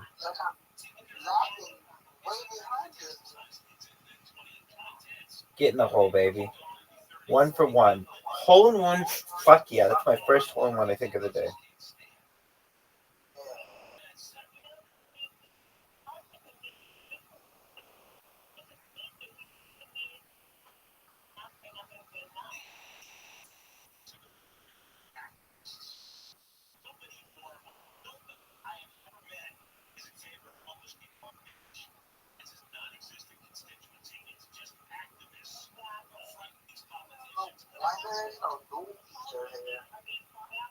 I love this hole. Get in the hole.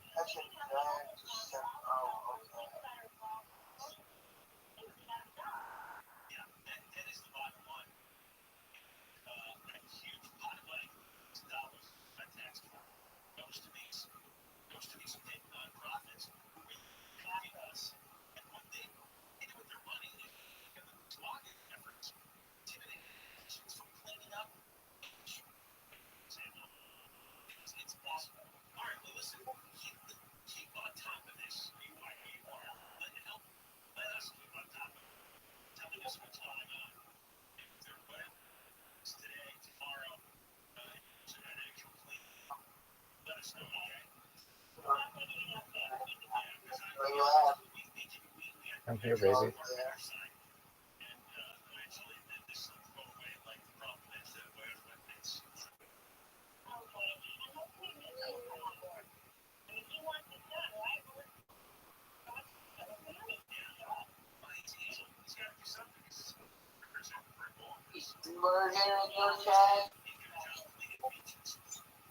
What the fuck kind of hit was that? That was amazing.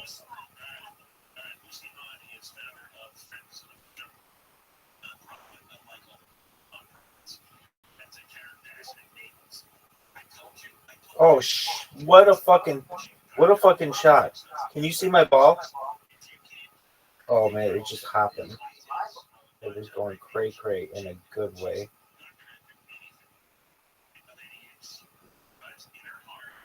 Oh.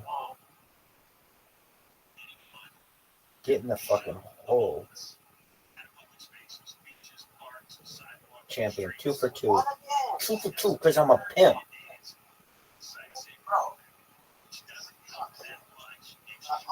So the margin wasn't that far just now. Dog, 6 strokes? 6 strokes is deep, dog. You got to work hard for 6 strokes. I don't know how you did so well at the beginning.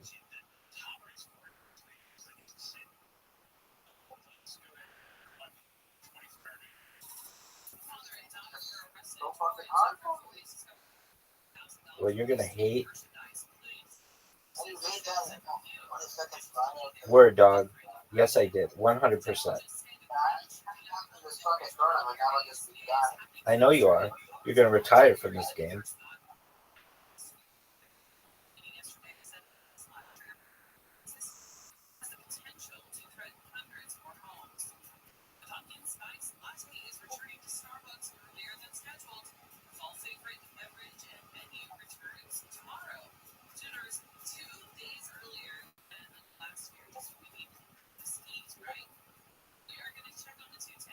What the fuck?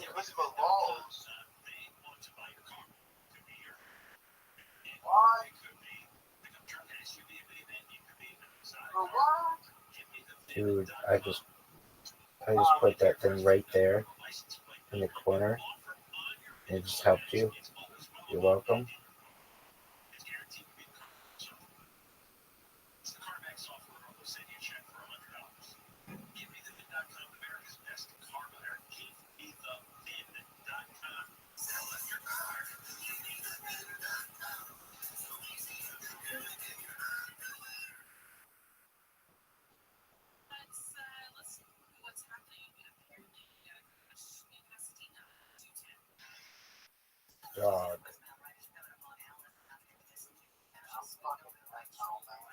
I put a black hole thing. Yeah, you just set up this fucking booby trap for me, bro. Like, am I a fucking blackmailer, bro? Like, what the fuck? And I get a car there and I go. You're actually doing really, really well. You got a score of 2. That, my friend, is pretty good. Again, bullying out a black man of a market to take over. Yo, dog.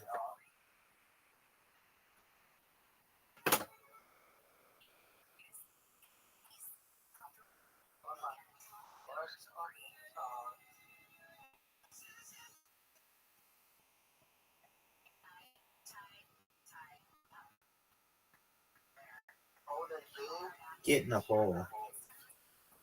Hell yeah, pimp. Because I'm the greatest motherfucker on earth. Ain't nobody prettier than I am. I'm the greatest person in the history of mankind. Hells yeah.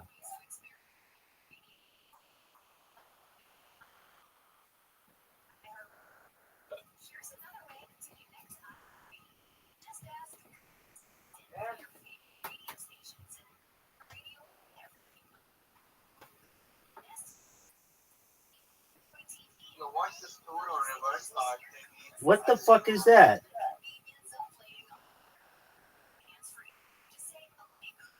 What is that? Is that still working? Yeah, it did the first time. Uno reverse card.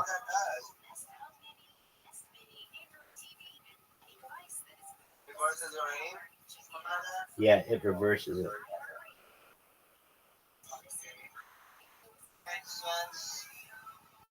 Champion, dog. Fucking sexy ass champion.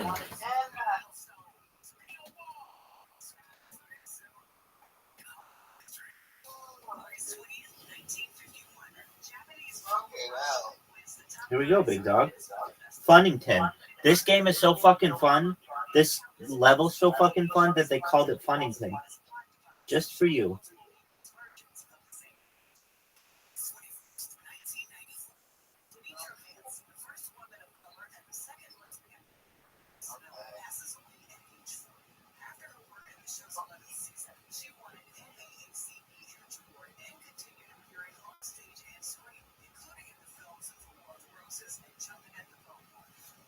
Oh, right in the hole. Shit.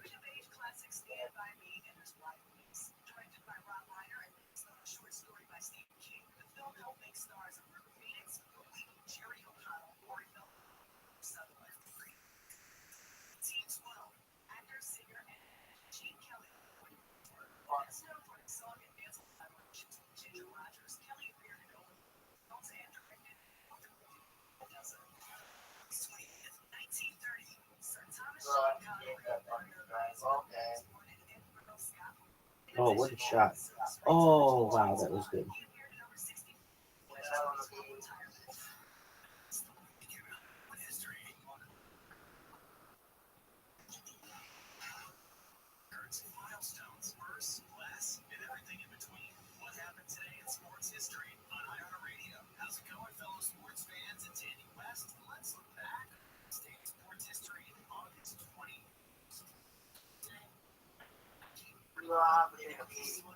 Well, go pee, dog. Do what you need to do. All right, man. I'm waiting on you. I'm waiting on you, big dog.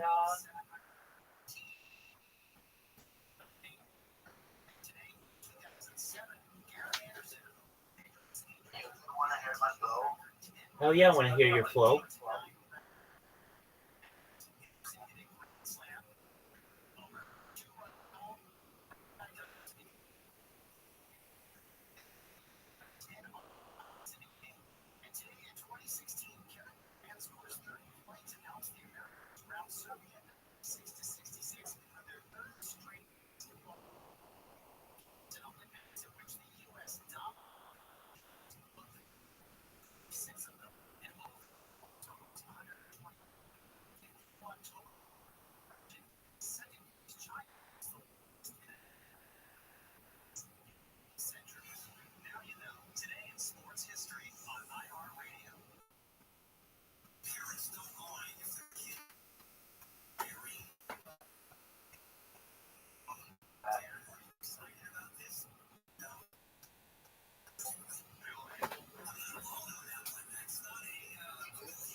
What'd you say, Pim?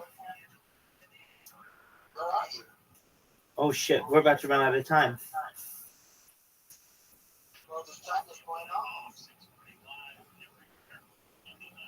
I thought you were peeing, so I wasn't paying attention.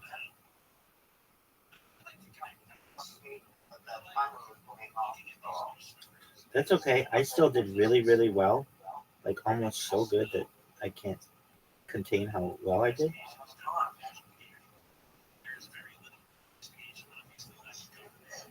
That was so fucking low. Dude, how did you like that win? I mean, really, in your heart of hearts, deep down in your soul, you knew I was going to win. You know I'm better than everybody. You know I'm the sexiest man on earth.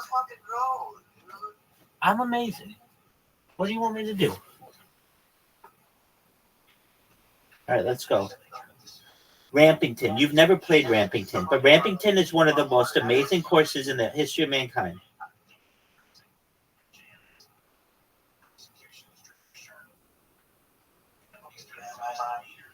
Thanks, baby.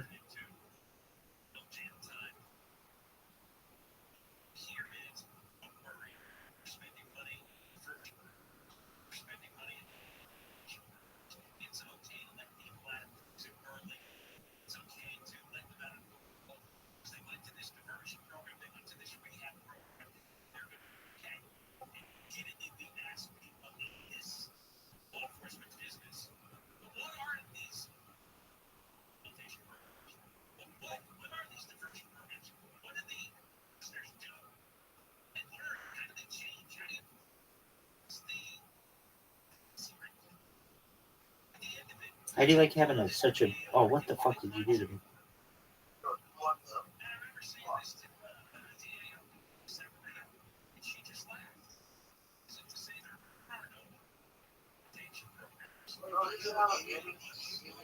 No, I have a little iPhone that has a broken screen.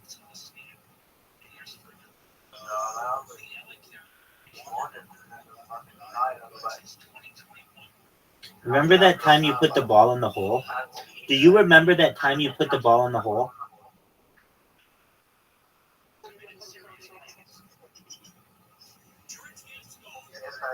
Very cool, man.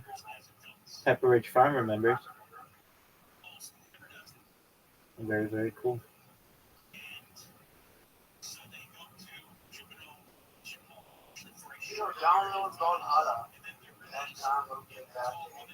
Sounds like a plan, Stan.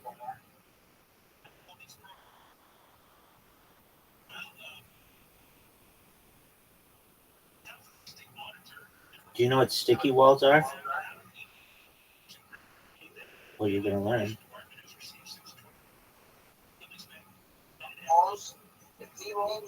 Sticky walls.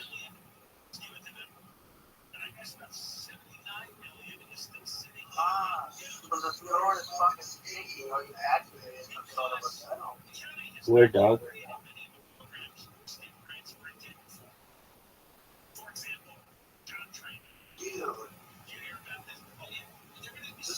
How'd you like the wind? How do you like this wind? How do you like this wind? Oh, wow, that was an amazing part. Yeah, I would hate that too. That sucks.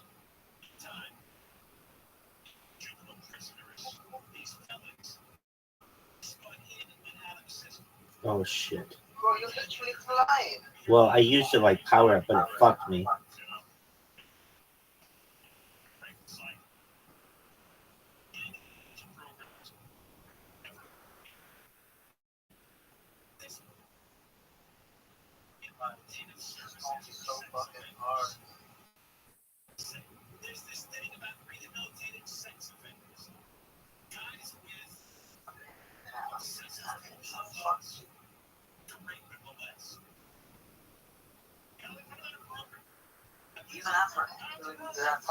Dog, I'm so good. How'd you like that? Victory. So when it says victory, Rabbi Rothschild, that means that I won. Just in case you were like, what happened? Next up is Chillington.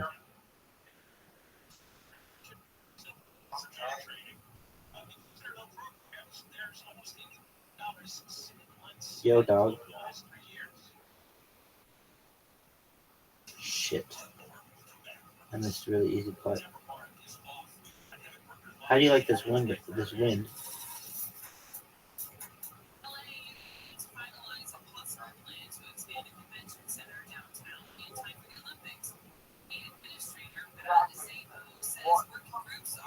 What's going on here, bro? This is so fucking strong. The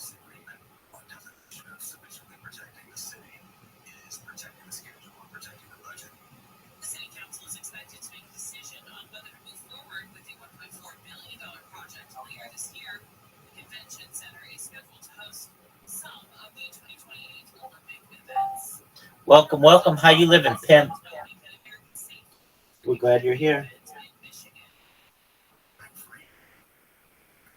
Trump was joined by sheriff's deputies yesterday and spoke against efforts to defund excise justice system reforms across the country.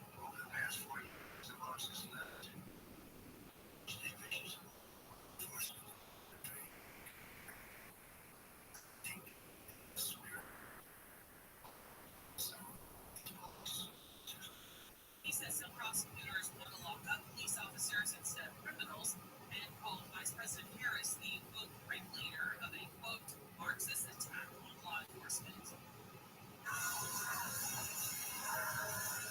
What the fuck with these sticky walls?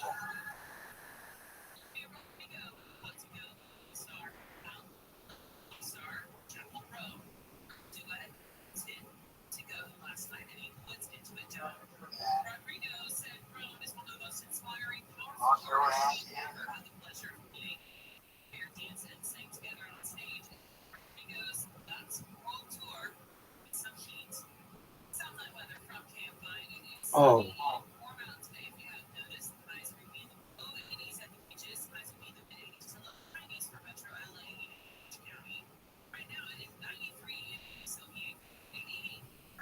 Yo, dog.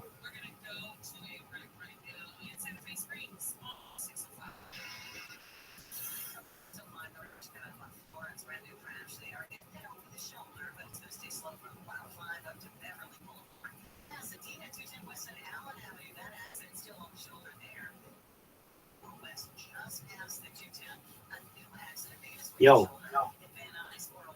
When it says victory, Rabbi Rothschild, that means that Rabbi won.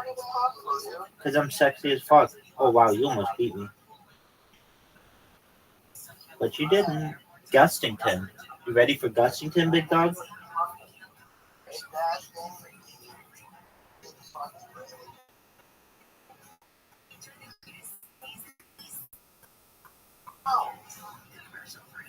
What the fuck?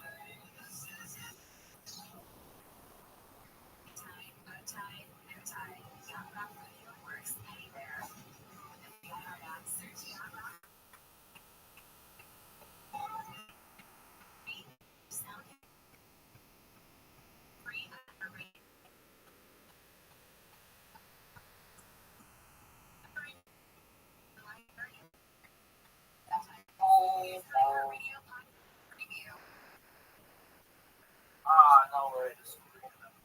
Fuck. Fuck.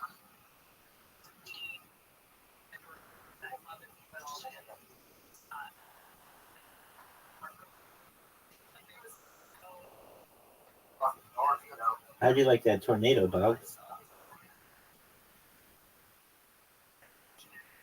Oh, fuck. Ah!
Thank you, sir.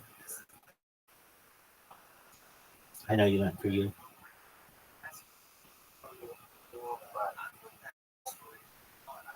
Get in the fucking hole. What a beautiful shot.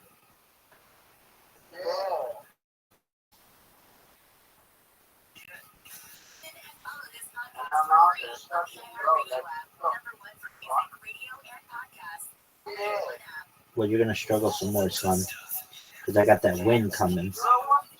How'd you like that, baby? How'd you like that? How'd you like that wind?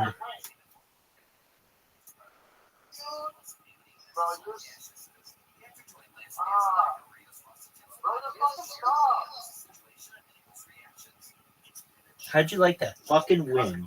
That wind came out of nowhere. That's why they call it Gustington. Because the wind gusts. Nice job. Victory. Fuck yeah, baby. Course 7 to 9. You got 2 more. Next one is Maysmore or Maysmoor. Here we go, big dog. Let's see what you got. Show me what you got, little mama.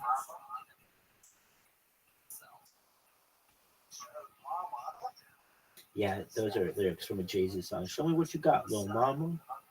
Something like that. Show me what you got, big daddy. Let's see what you got, baby.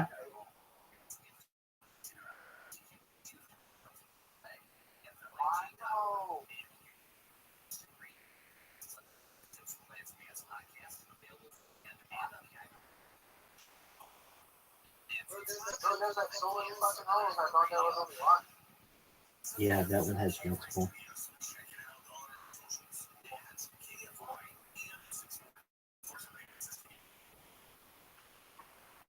Oh, fuck. Oh, what a fucking amazing shot.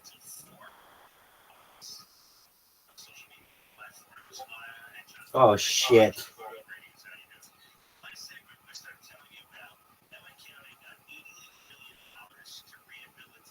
Arnold doing pretty well.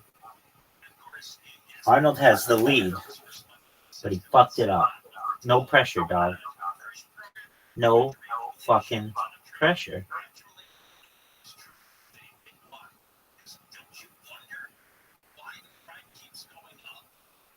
What the fuck was that? What did you just do? I can't see the thing.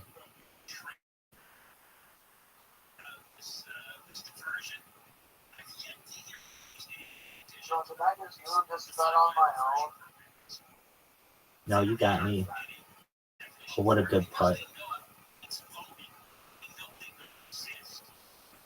Fucking amazing.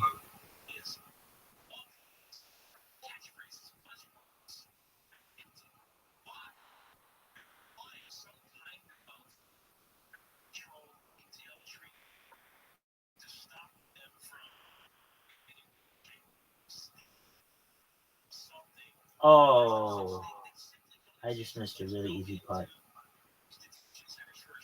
Yo, I don't know if you didn't know, but it's the same goal for every hole. You want to just make it in the cup. I don't know if you didn't know this.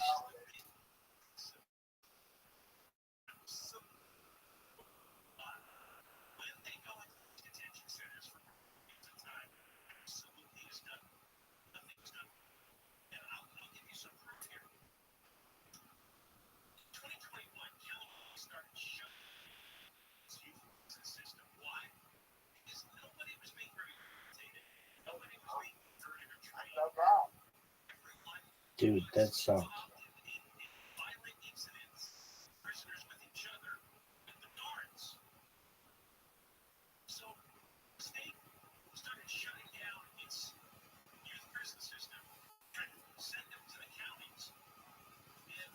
We tied.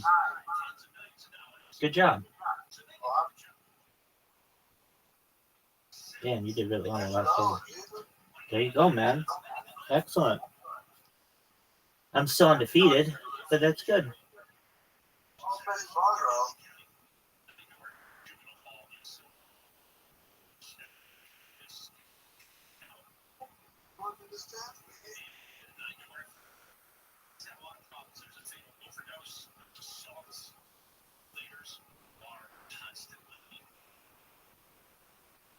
You want to put the ball in the hole. I don't know if this isn't a clear message, a clear concept. You want to take the ball that you have, and there's a hole, and you want to put it in the hole. Wow. You are so far away. I can't even see where you are on the board anymore. It's going to take you 10 minutes to just get back to... Dog, you are so far away. Dog. Get in the hole. Get in the hole. Get in the hole.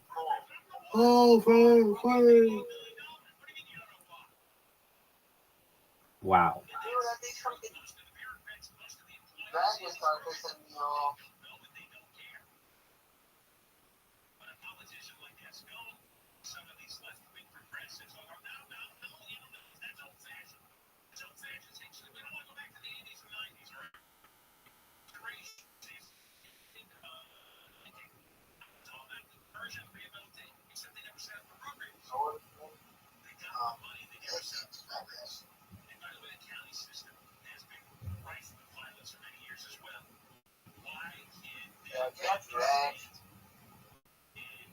Well, I did get wrecked.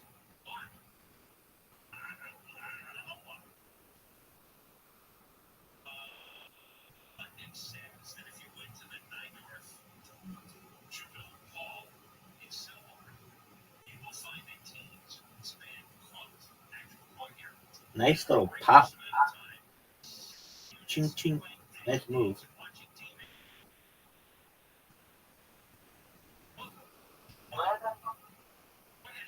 Get in the hole.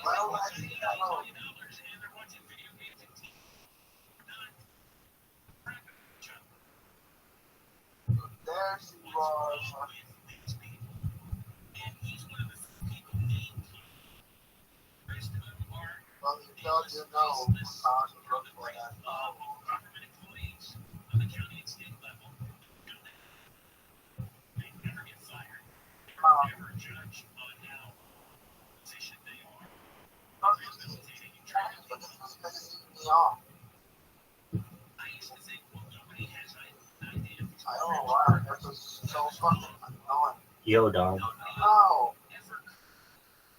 Well, he's just straight up making fun of you. This fucking caterpillar. Oh, look at that. That caterpillar did make fun of you.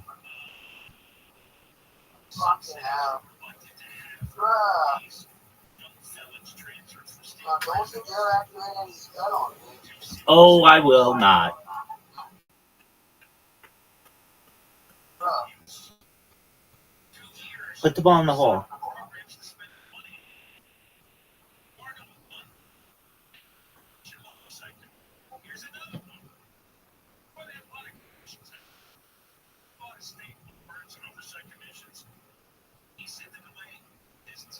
This house is far away.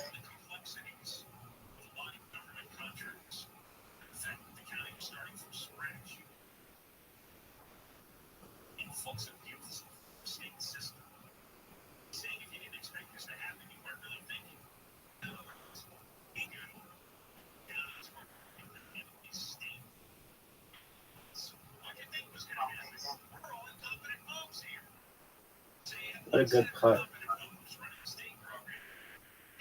Last hole, dog. Bro, aren't those fucking 9 rounds over here? Dog. This is the last hole.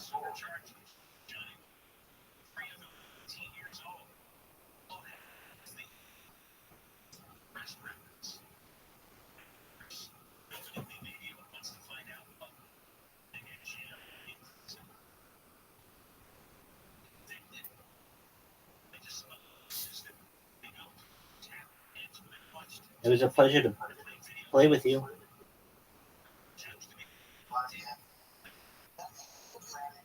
Thank you.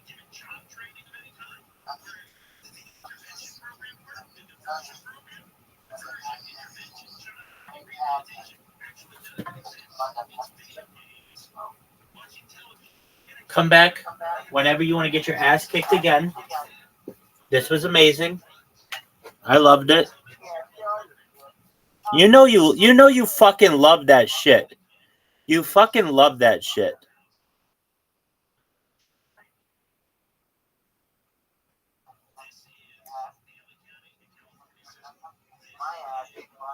Yo, dog. You played.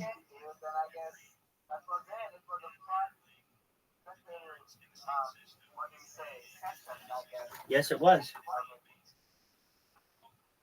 Fun times, dog. Excellent. Once per day. Come on in. We'll play. We'll play that game once per day.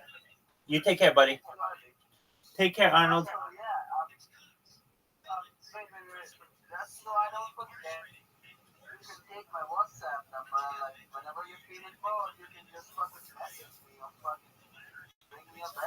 Dog, you know I'm always in here.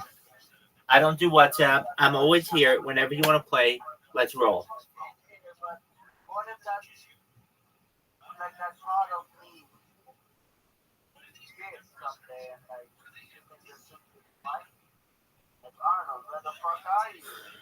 Dog, you said once a day you're going to be in here. It's as simple as that. I'll send you messages on Telegram. I'll send you messages on Discord.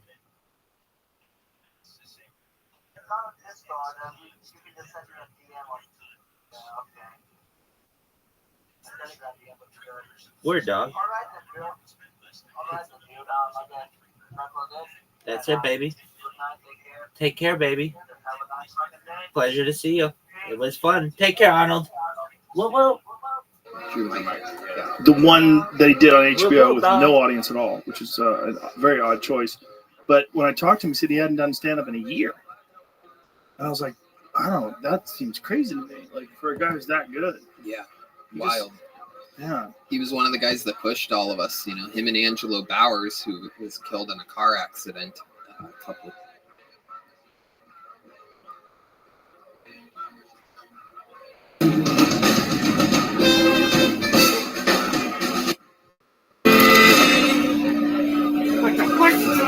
With a long in a man.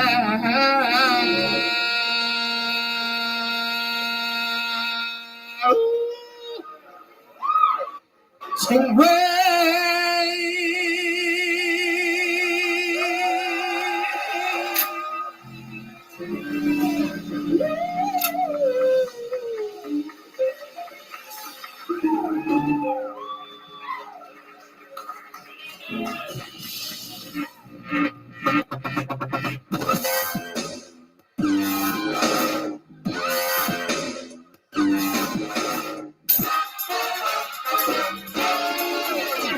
Hey, this is Rabbi coming to you live from Vulcan Gas Company in Austin, Texas, for a brand new episode of Kill Tony. Give it up for Tony.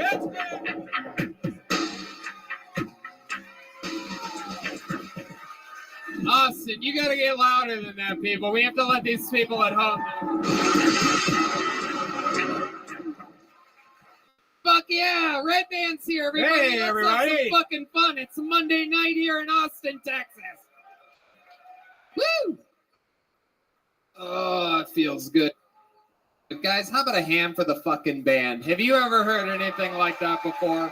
That's the Kill Tony Band, brought to you by Screwball Peanut Butter Whiskey. Holy shit, what a show these guys put on. That's Yeah. Matt Muehling on guitar, the great Michael Gonzalez on drums, and our good friend D Madness right there on bass guitar, singing us a little fucking tune to get things started tonight. I love it here in Austin. We've been having a blast. Kill Tony, brought to you by the Yellow Rose and the Red Rose. Yeah. The two best strip clubs in the world. They're up there just spraying their spray right on these tables right here. If you guys get sick, it's them. I love it. That's not true. We're all filled up on CM Smokehouse. Delicious food. CM Smokehouse at Bolden Acres. Our friend Yoni, who's also camera number one. Look at that. Look at that doofus over there. Look at that guy. Gets us all filled up. We had a Great time yesterday, a special Labor Day treat, another hour performed at CM Smokehouse at Bolden Acres. It was great. Fun stuff. Fun episode ahead of us. You guys excited to be here tonight? Great. Before we start tonight's show, here's a little bit from the amazing sponsors that made tonight's episode available for you here right now. Hey, y'all. According to Forbes, gyms, nail salons, hotels, mom and pop stores, and more are set to go on an epic hiring spree in the coming months to meet the pent-up demand for all these services. You know, I have been so excited to be here in Texas where a lot of things have already returned. Like I went to a movie at an actual theater the other day. I've been to some concerts. Obviously, comedy shows are booming here. They're shoulder to shoulder.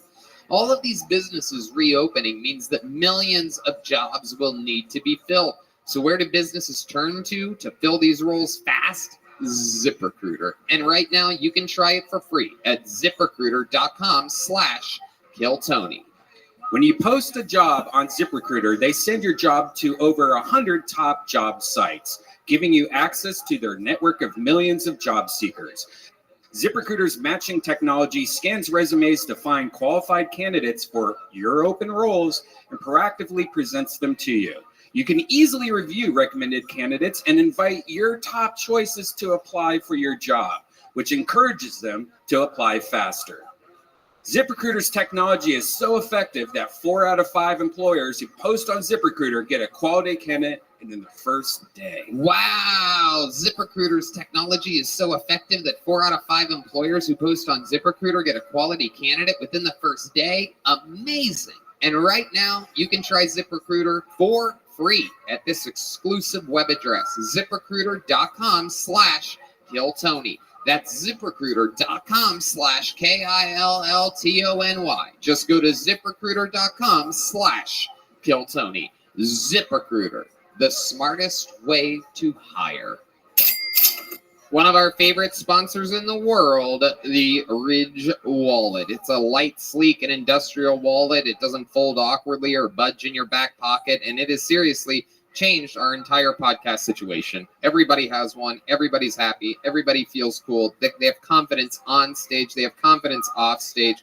They were with us episode 100, episode 500. This is one of our biggest sponsors. If you ever carry a wallet, why not support the show? Get one of these awesome wallets. You're going to feel good. You're going to look cool. And you're going to say Tony sent you. They're absolutely unbelievable. Red Band and I, our entire cast, we all use them. It holds up to 12 cards plus room for cash. There's over 30 colors and styles, including carbon fiber and burnt titanium. They have over 40,000 5-star reviews. It's super durable, which means each wallet comes with a lifetime warranty. You could buy this one wallet and carry it for your entire life. It has a lifetime warranty, so it's absolutely worth what you pay for it. The Ridge team is so confident that you'll like it that they'll let you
Let you test drive it for 45 days. You can send it back for a full refund if you don't love it. You literally have nothing to lose. Red Band, tell these people what I'm trying to tell them. I mean, how many years have we sat on that big clunky wallet? Like, why is a wallet in our back of our pants? Who thought of that idea? It hurts your back. And a lot of times you have that big wallet that you get at like Target, and it has like millions of business cards in there. It's like 3 inches thick. Now I have it in my front pocket. It's so slick and smooth. I'm never going to have another wallet for the rest of my life. I agree. Don't be a buffoon. Get 10% off today with free worldwide shipping and returns by going to ridge.com/KillTony. Use the code KillTony at checkout. Again, 10%. Save it. Get it. It'll last you a lifetime. Go to ridge.com/KillTony and use the code KillTony at checkout. Are you guys ready to start tonight's show or what? Every single week, I have one of the funniest human beings in the world on this show. Every week, it's a different guest. I'm so excited to have this guy back. This guy brought us back from the depths of cancellation a few months ago. Ladies and gentlemen, it is the return of Austin's own, the great Alex Jones, everybody! Yes! These people get it. Some people over there get it. Fuck yeah! He's back, everybody! Oh, shit!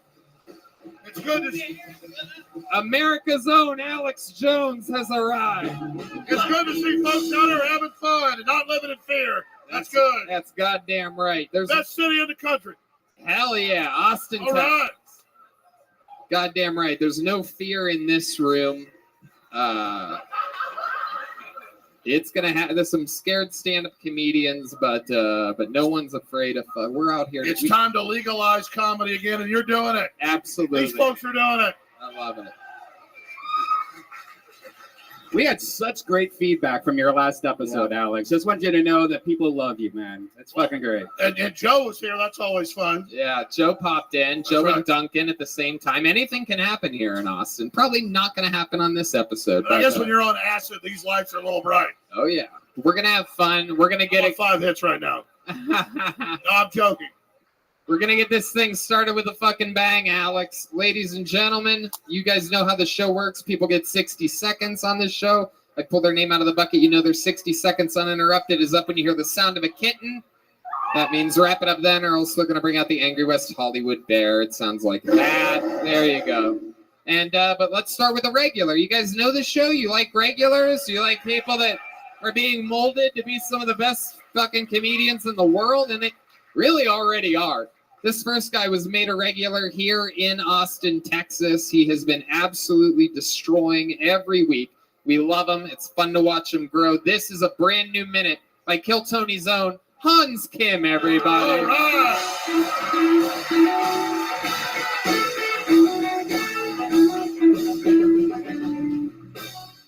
What's up, guys? Good to be here. I think a lot of white women don't want to date Asian men because they're insecure about how we're better women than they are. I got less confidence than you. I'm better at being interrupted, better at being told what to do, and I'm smoother than you. And I got a thinner waist. Very small man. A lot of the whites that I know commit a lot of microaggressions against me, which I find very hurtful. This one white was like, you got a very Asian smile. I was like, thanks. Now I get to think about how I'm physically different from everyone around me. Every time I feel happiness.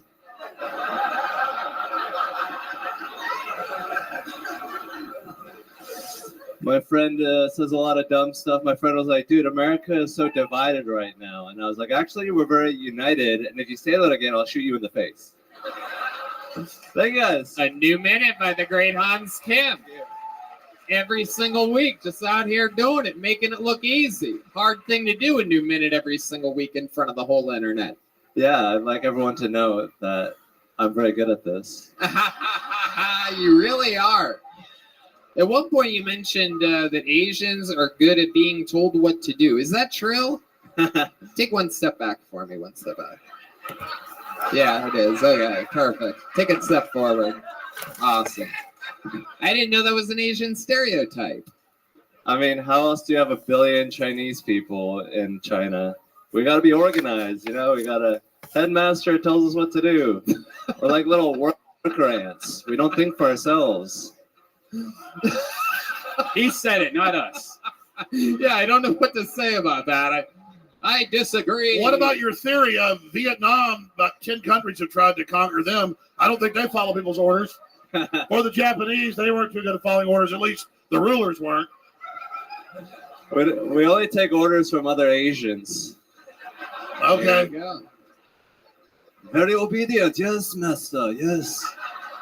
Well, I think that goes back to a lot of feudal states. It was the same in Europe till the Renaissance 500 years ago. They chopped your head off if you didn't bow down to the lords. Other people are the same everywhere. That's why we got America to tell the world, bullshit, we're all fucking free. Yeah! Fuck yeah! God damn it! Oh, I love it. Ah! A rip off Sam Caddison. Ah! Ah! Oh, Hans, you famously on this show every week, you've been making out with girls.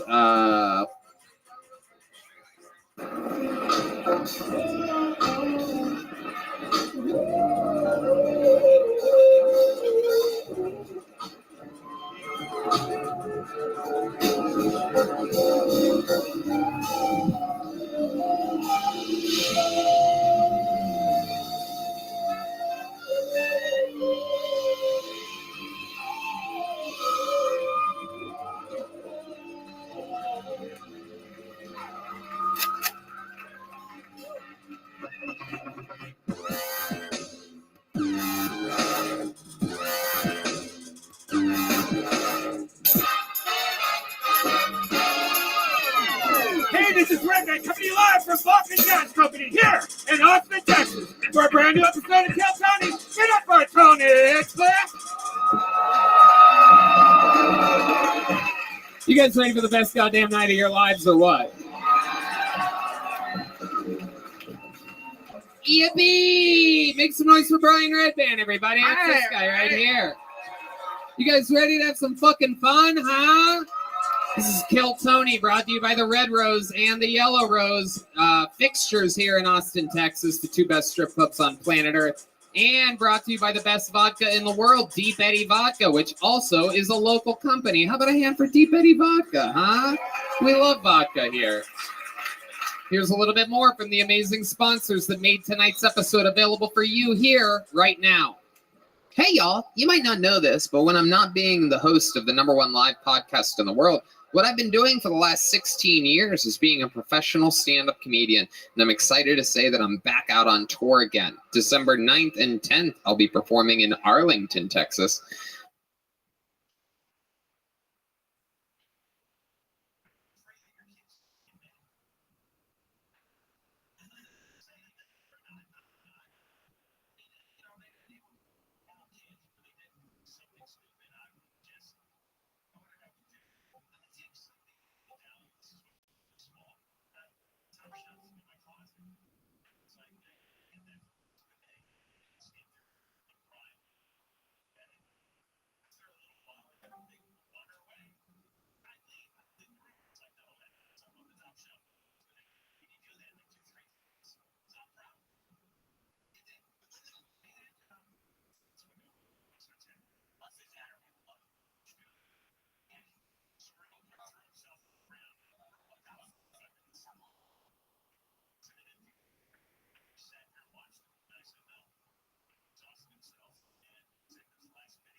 What is this guy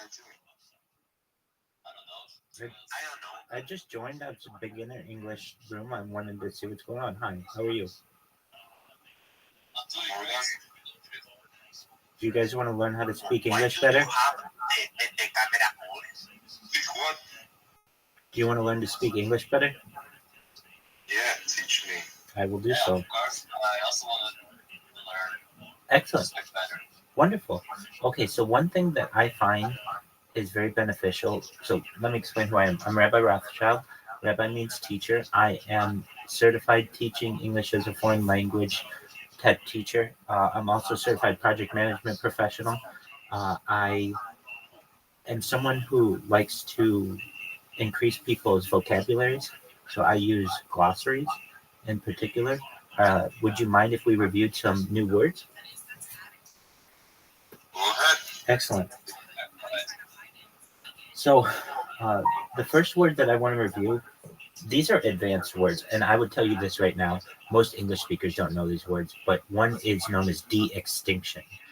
De is the prefix, meaning to undo, essentially, and or reverse, and then extinction is the act of a biological entity to cease existing on Earth.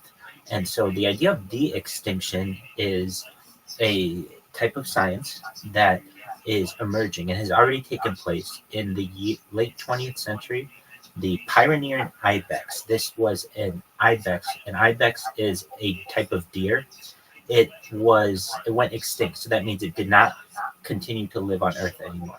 However, scientists were able to take its DNA and were able to have one reproduce. So what was the next project for de-extinction? The woolly mammoth. Does anyone here know what the woolly mammoth is? Okay, that's okay. I'll show you a picture of one. It's like a hairy elephant that lived on Earth like 10,000 years ago. I'll show you a picture of it. Just one moment. Very cool. So, do you know what an elephant is?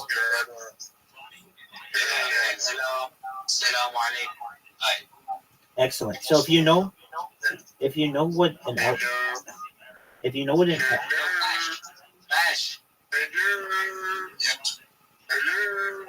said Assalamu alaikum, and you should tell me wa alaikum assalam. شنو بتعرف صغير؟ Oh, yeah, it's huge. Yeah, it's huge. That's me. So this animal is being brought back to life by a company called Colossal Bioscientific. So what we're gonna do now? Hey, look. Go ahead. Go ahead. So I'm gonna get a glossary of technology.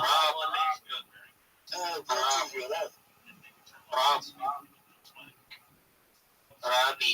Go ahead. Assalamu alaikum, brother. Alaikum What do you salam. think about the life? So here we go. The first word, and we're just gonna go over a glossary of some things, is algorithm. Okay, well then you don't need to be here. Algorithm is a set of rules or procedures for solving a problem or performing a task. Okay. API, Application Programming Interface, a set of tools and protocols that allows different software applications. Look, if you do this, then I'm just going to mute you. Shalom. Next is cloud computing, the delivery of computing services, storage, databases, networking software over the internet, allowing for on-demand access and scalability. Encryption, the process of converting data from a coded format to prevent unauthorized access. Firewall, a security system that monitors and controls incoming and outgoing network traffic based on predetermined security rules. HTML, hypertext markup language, the standard language used to create and design web pages and web applications. IoT, Internet of Things, a network of interconnected devices that can collect and exchange data. Machine learning, a subset of artificial intelligence where systems learn and improve from experience without being explicitly programmed. Network, a collection of interconnected devices and systems that communicate with each other, typically over a common protocol. Operating system, software that manages hardware and software resources on a computer or device, such as Windows, Mac, or Linux. Protocol, a set of rules that define how data is transmitted and received over a network. Server, a computer or system that provides resources, data, or services to other computers, clients over a network. Software, programs and operating information used by a computer to perform specific tasks. Virtual reality, a simulated environment created using computer technology that can be interacted with in a seemingly real or physical way. WAN, Wide Area Network, a telecommunications network that extends over a large geographical area, connecting multiple local area networks, LANs. Web browser, software used to access and navigate the internet, such as Chrome, Firefox, or Safari. XML, Extensible Markup Language, a flexible markup language used for transporting and storing data similar to HTML, but more versatile. So that's the first group of our technology glossary that we reviewed. We're going to now review the second one. Yeah, like, we're not learning like that. Come on. It's just too advanced. Okay, I understand. Yeah. So I'll do an less advanced version. That's all I needed to know. I didn't know at what level you were. Well, these are new words that you've never heard before. That's okay. I will adjust to you. Okay, so do you know what the word algorithm is? Yeah. Okay, well, that's not too advanced for you. Okay. Do you know what the phrase big data is? Big data is extremely large sets of data that can be analyzed for patterns and trends. So we're going to go away from technology, is more into futurology. Does anyone know what futurology is? It's the study of the future. And I'm fascinated with futurology and the study of the future. So some words that I like of futurology: the study of future possibilities and predictions based on current trends and data. There's something called scenario planning, a method for exploring and preparing for multiple possible futures by creating detailed scenarios. Are these words too advanced? Foresight, the ability to anticipate and prepare for future trends and changes. Robotics, the study of applications. Are these okay? So biotechnology, the use of living organisms or systems to develop or create products and technologies. And just one moment, we'll go with some fun words. Future words, glossary. And do you know what ChatGPT is? Excellent.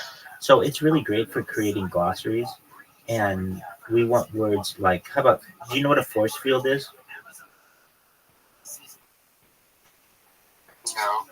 Okay, so you might see this in like comic books and such. Okay, so here we go. Augmented reality, a technology that overlays digital information onto the real world through devices like smartphones or augmented reality glasses. Antimatter. This is one that I talk about a lot on my stream. It's a form of matter that consists of particles with the opposite charge to those found in normal matter, potentially used for advanced propulsion or energy. So you guys know what matter is, right? It's a physical term. Do you know what matter is? Yeah, I do. Excellent. So there's something called antimatter. And from what I understand, 1 pound of antimatter and 1 pound of matter together would allow for enough energy to be able to power the Earth for more than 300 years. So it's a really amazing possibility. Antimatter. Wait a second. Go ahead. You're an English teacher. No, right? I mean, not by trade. I have been in the past. I've taught English, and I'll teach English now. But yeah, I'm actually a certified project management professional.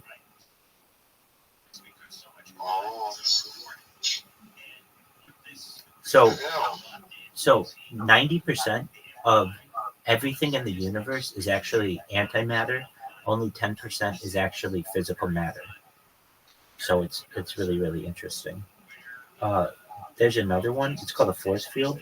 It's a hypothetical barrier of energy or material that can protect or shield an area from physical objects or energy attacks. What am I saying?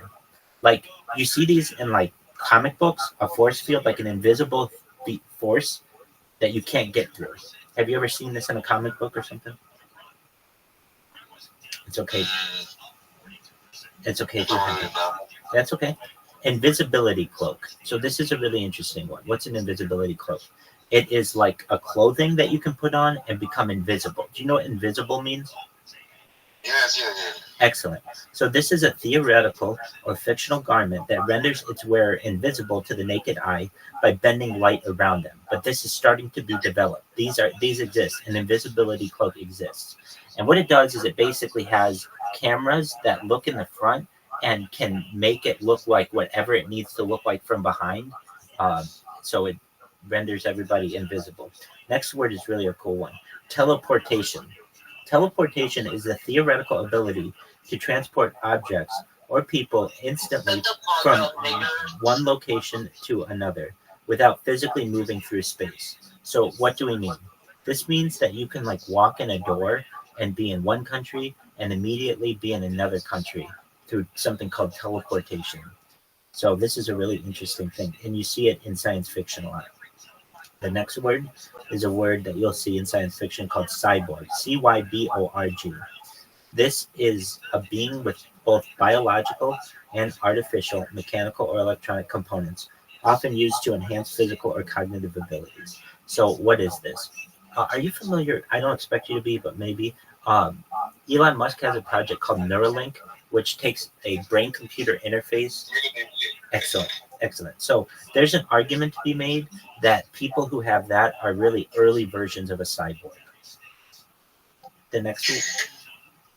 And if you've ever seen the interview of the guy, I've seen a few interviews of the person who is the first implant of that. His name is Nolan Aspero, and he is a quadriplegic, which means he can't use his arms or his legs. His brainstem was broken, but he's able to use this brain computer interface to play video games better than a normal human. He has like, okay, very cool, very cool. So there's an argument to be made that he's a cyborg. Why? Because he has both biological, which means like organic, human, us, like what animals are and things like that, and then also he has technology. So that together is known as a cyborg. The next phrase is a really interesting phrase. It's known as time travel. Time travel. TIME space TRAVEL. This is the theoretical or fictional ability to move backward or forward in time, exploring different points in history or in the future. So there is a famous book known as The Time Machine, and by H.G. Wells, and essentially this has been something that's been in the psyche of scientists for about 100 years or more. The next phrase, this is a really important phrase, really, really important, is known as mind uploading. MIND space UPLOADING. This is the concept of transferring a person's consciousness or mental state into a digital or artificial medium. What do I mean? So what we can do perhaps in the future, if you want, is scan your brain like a CAT scan or an MRI. We know where every atom is in your brain, and we can upload that information into a computer for later download into a robot, a cybernetic being, a cyborg, like we just discussed, an avatar. What's an avatar? Like the movie Avatar. A clone. What's a clone? Like something with the same DNA as you, or an ethereal being. What's an ethereal being? It's something that doesn't have a body. Basically, what I'm saying to you is with this phrase, mind uploading, in the future, you can have what's called digital immortality. And you may be like, Gio, Rabbi, what's digital immortality? It's the idea that you don't die. And what does that mean? It means that you can upload your brain, your central nervous system, into a computer for later download whenever you want. So maybe your body is good for 100 years, but after 100 years, you need a new body. So you can create the same body that you had, just an improved version of it, perhaps, after 100 years, using mind uploading technology in a safe and secure manner, and nothing will happen to you, which is a really exciting opportunity. So that's the phrase, mind uploading. The next phrase you may be aware of, it's known as virtual reality, VR. This is a simulated environment where users can interact with a seemingly real or physical, within a real or physical way, often using headsets or controllers. So Optimus Prime are the Meta, or I believe they have a few of them. There's like the Prime, and they have some other over-the-head sets that you can get. Also, Google has put out some. So these are just virtual reality devices. If you're just joining us, we're going over a glossary of future words. I'm a futurist. I'm somebody who studies the future, and I like to make sure that the people around who I am are aware of what I'm referencing. The next phrase is known as artificial intelligence. You should have heard this phrase before, but if you haven't, it's also known as AI, the acronym AI. Artificial intelligence is machines or software that simulate human intelligence and can perform tasks that typically require human cognition. Now, I can tell you a little bit more about artificial intelligence. As of right now, I know of at least two different kinds of artificial intelligence. There's ASI, that's artificial superintelligence, and AGI, artificial general intelligence. AGI is at the human level of cognition, or being able to think as smartly as a human, and then there's the advanced level of that, which is ASI, which is artificial superintelligence, which is very, very powerful. The next phrase, which you may have already heard, is known as quantum computing. Quantum computing, QUANTUM space COMPUTING. This is a type of computing that uses quantum mechanical phenomena like superposition and entanglement. I know those are all really complicated words. What does this mean? It basically allows a computer to perform operations on data much more efficiently than classical computers. And this is the next generation of computing. So if you are into technology or just really into the future, you should be aware of what quantum computing is. The next phrase or a word is bioengineering. It's really two parts. There's bio, which means life, and as you know, engineering is generally can be in complicated form, a complex form, generally in a mechanized state. The application of principles from biology and engineering to create products and technologies that improve or enhance biological systems. So, what is bioengineering? The ability to edit people's cells or edit people's DNA, that's known as bioengineering or animal DNA. There's another great word here. It's exoskeleton. An exoskeleton is a wearable mechanical device that enhances the user's strength, endurance, or mobility, often used in medical rehabilitation or labor. So you can also use an exoskeleton though in war. So you may have seen, like, if you know what a mech warrior is, that's arguably a kind of exoskeleton. It's basically something that you wear that can protect you like an armor. The next word is known as wormhole. WORMHOLE. This is a theoretical passage through space-time that could create shortcuts for long journeys across the universe. So if you know anything about aliens or about the study of aliens, it's something that's known as ufology, UFOLOGY. And one of the things that is studied is how can aliens travel very long distances very quickly. And one of the theories is that they use wormholes, WORMHOLE, which are these passages.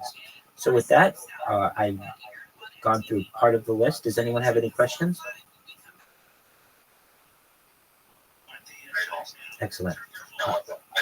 Excellent. All right. Well, if you do, feel free to interrupt, and I will certainly take any questions that you may have that I may be able to answer. Next phrase that's really important is fusion power.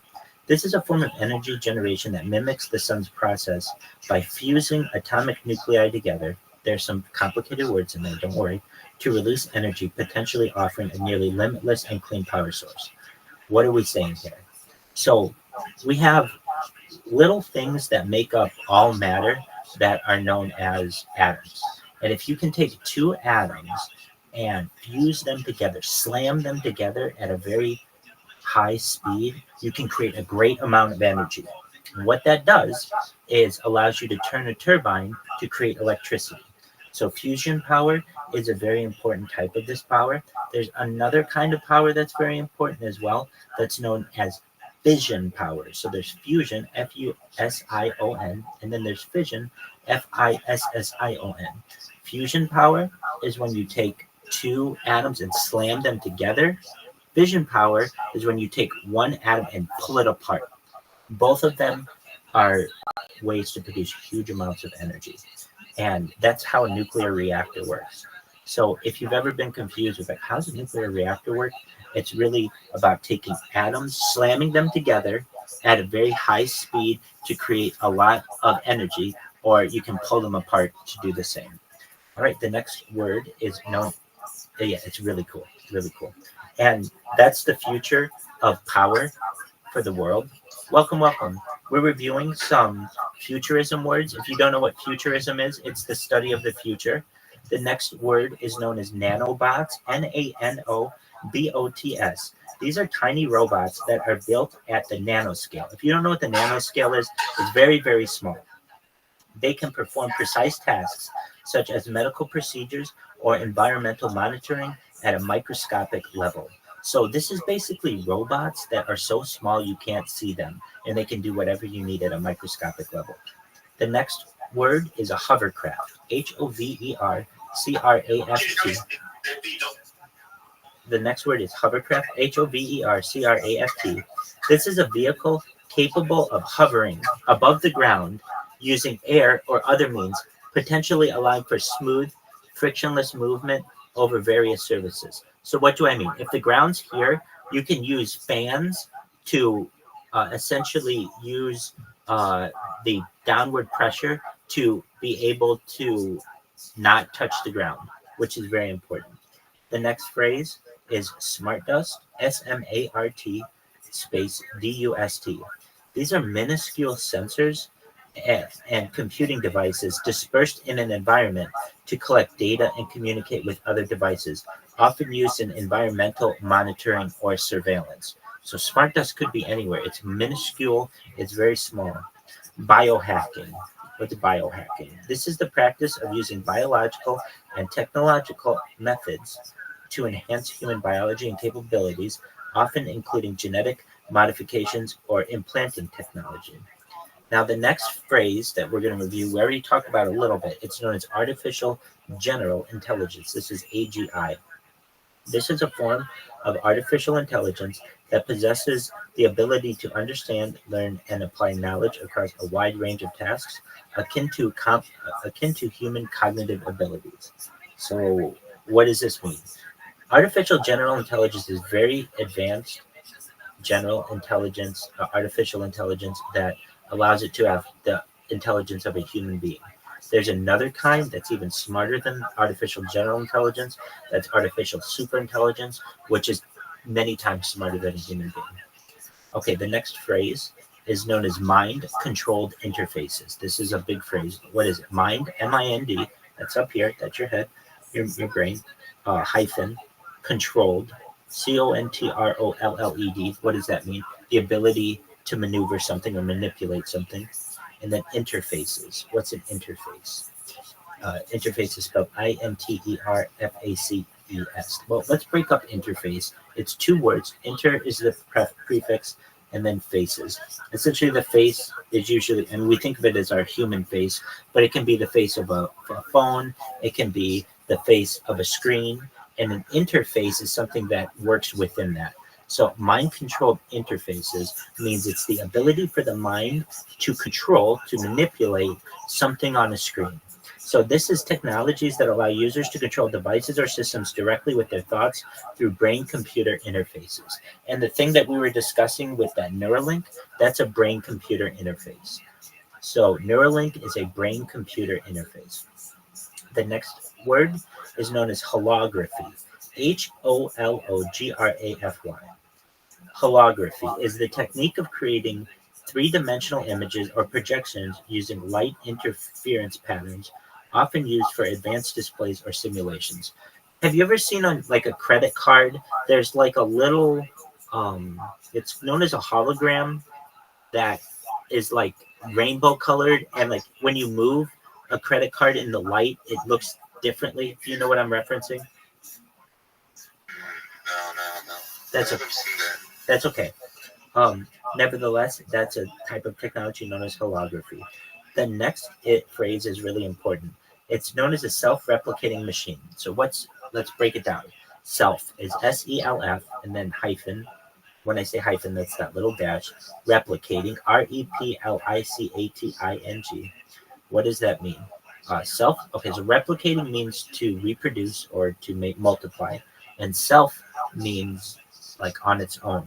So on its own, replicating means that it can create by itself multiples. What does that mean? A self-replicating machine are devices or robots that can build copies of themselves using available materials, potentially leading to autonomous manufacturing systems. What's an autonomous manufacturing system? Autonomous means on its own. Like a robot is an autonomous being. What else is autonomous? Some types of like driving, they call it autonomous driving, where it can drive on its own, self-driving. That's known as autonomous driving. Okay, the next phrase is cryogenic suspension. These are really advanced, but within each there are not as advanced phrases, and they're fun phrases to review because I learned something, you learned something. It's good. Cryogenic suspension. C-R-Y-O-G-E-N-I-C.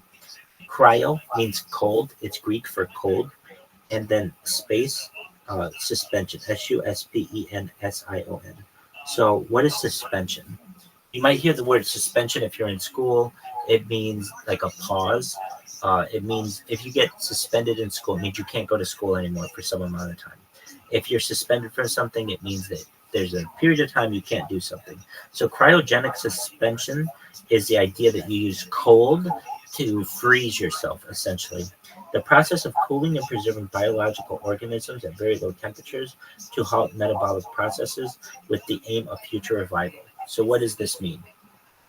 It means, let's say you died right now, and if that occurred, we would do our best, if possible, to cryogenically suspend you. What does that mean? If you wanted, we would take your body and put it in a very cold state for future ability to maybe be able to revitalize you.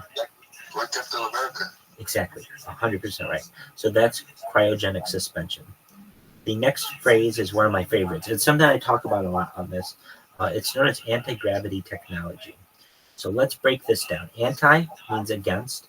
Gravity is the force that attracts things. Usually we think of it as the force that brings us to the earth. And then technology, of course, is a word that encompasses generally advancements in society using tools or other types of advancements. So anti-gravity technology or anti-gravity advances, what are we talking about here? Being able to go against Earth's gravity using technology. So this is hypothetical or speculative technologies that counteract the effects of gravity, potentially allowing for levitation or other advanced propulsion methods. So what do I mean? I mean, the ground is here and we can use what's called anti-gravity technology to float above the ground and perhaps travel to the stars. The next phrase is known as genetic augmentation. GENETIC space AUGMENTATION. What is this?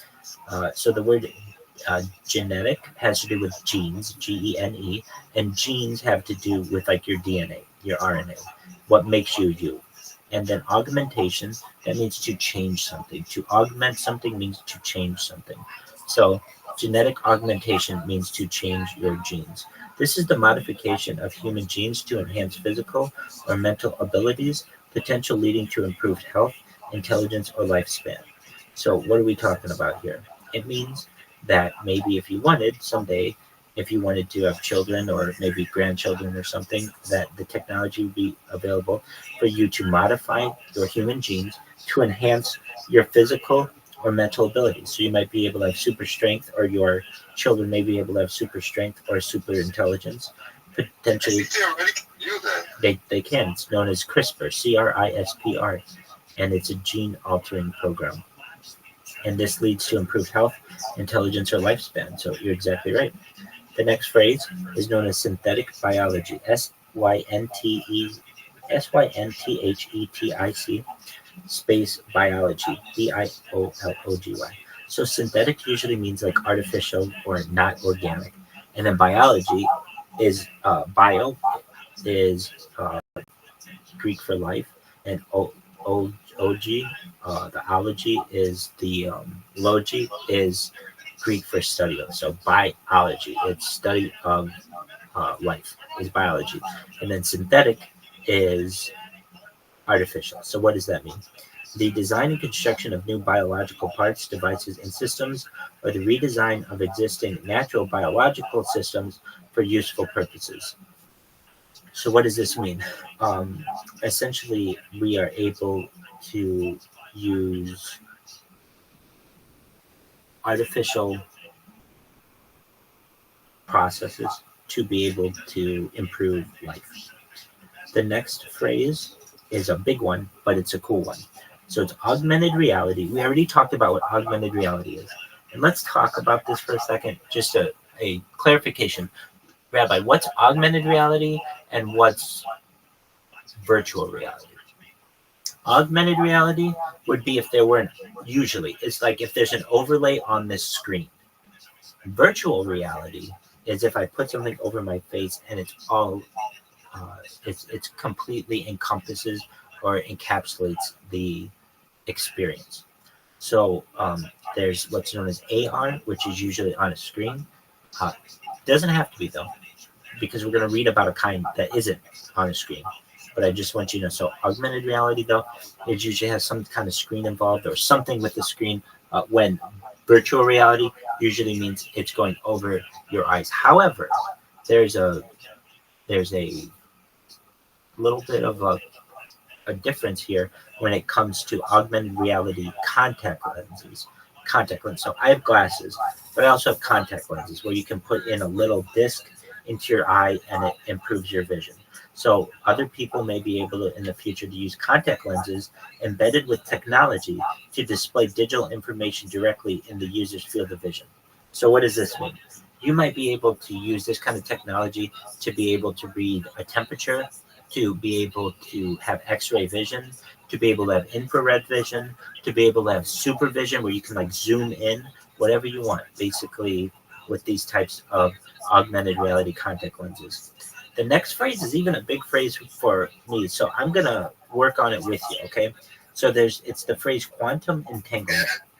The first phrase is quantum, Quantum, and then there's a space, and then entanglement, Entanglement.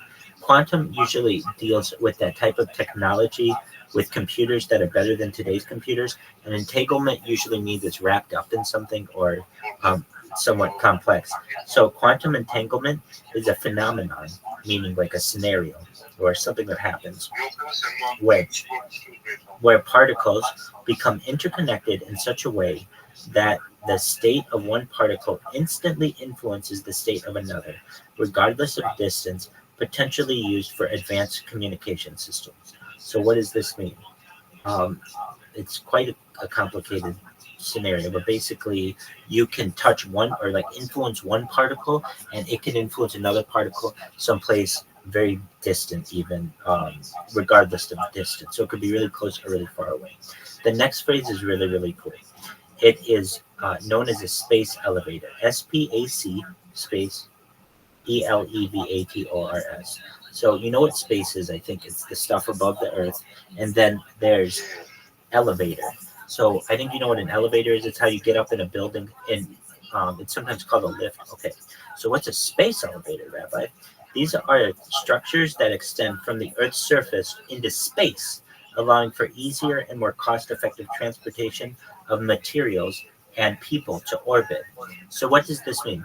When we have a space elevator built, we will no longer necessarily have to take rockets to space. We'll be able to transfer different things to space using a space elevator. So that's a really neat one. This is another really neat word. It's known as terraforming. TERRAFORMING. Terra is Latin. It means earth, and then we have forming, which means to manipulate. So that means manipulating earth, basically, or manipulating land, basically, or ground. So this is the process of altering a planet's environment to make it habitable for humans, including modifying atmospheric temperature and surface conditions. So what does this mean? There's a plan to terraform Mars. If anybody's ever heard it, Elon Musk talks about it. But this is a plan, maybe 100-year-long plan or so, to create a world on Mars where people can live. And so it's like, well, how are people going to be able to live there, Rabbi? The first thing that you have to do is create a denser atmosphere so that it can have more protection and also have the ability to perhaps hold more oxygen. So what you first have to do is create a bunch of carbon dioxide, which then allows you to create a lot of different plants. And then those plants will create oxygen. And then eventually you want to heat the planet in a better way, perhaps artificially. But basically the plan is to what's called terraform Mars. So if you know the planet Mars, there's a plan, Elon Musk has just discussed it, to terraform Mars. And again, that's the process of altering a planet's environment to make it habitable for humans, including modifying atmospheric temperature and surface conditions. And that's spelled TERRAFORMING. The next, it's really cool. And you can terraform really anything. So you could terraform perhaps Venus as well. People don't know this, but Venus is actually closer than Mars is. But the reason why we don't talk about exploring exploring Venus, we talk about exploring Mars, even though Mars is further away, is because the atmospheric conditions on Venus are very, very dangerous for humans. It's a very thick atmosphere, and we're unable to exist as easily on Venus. But there's a plan too to terraform Venus as well. So what does that mean? It means eventually we're going to have people living there if we want. And so that's quite an interesting opportunity. All right, the next phrase is known as space habitat. SPACE, and then a space, habitat, HABITAT. Space habitats are structures designed for human living and working in space, such as space stations or colonies on other planets. So we have space habitats now. The ISS, the International Space Station, is a space habitat. All right, next phrase, and we talked about this a little bit when we had the discussion of Neuralink with Elon Musk and that brain-computer interface that we had that discussion. This is known as a neural interface. Neural, Neural, and interface, INTERFACE. Remember we used this phrase earlier, interface with the face and like being able to do something on a screen.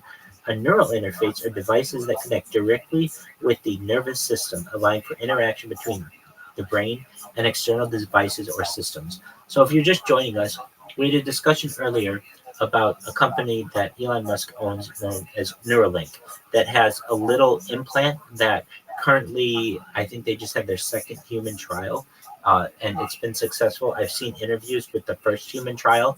This is a person named Nolan Aspero.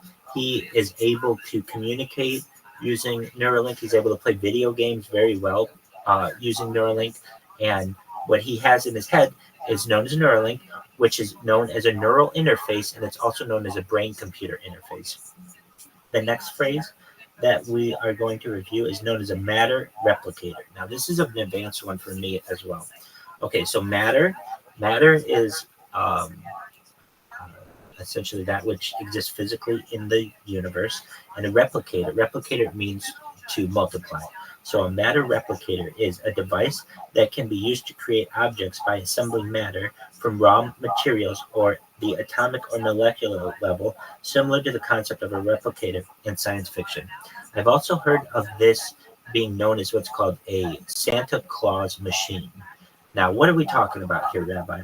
Basically, if I had all of the elements of science at my disposal and I could do anything I wanted, I could create a machine that could put any of those molecules wherever I wanted.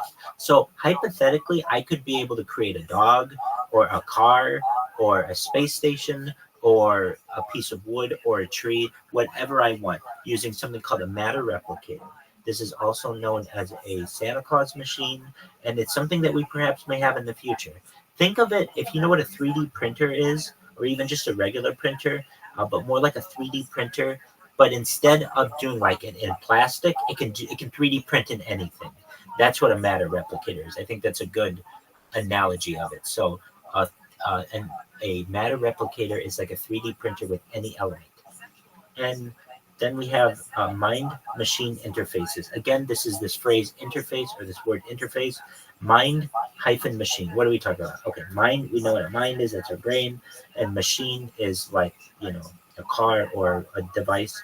Mind-machine, MIND-MACHINE, and then space interfaces, INTERFACES.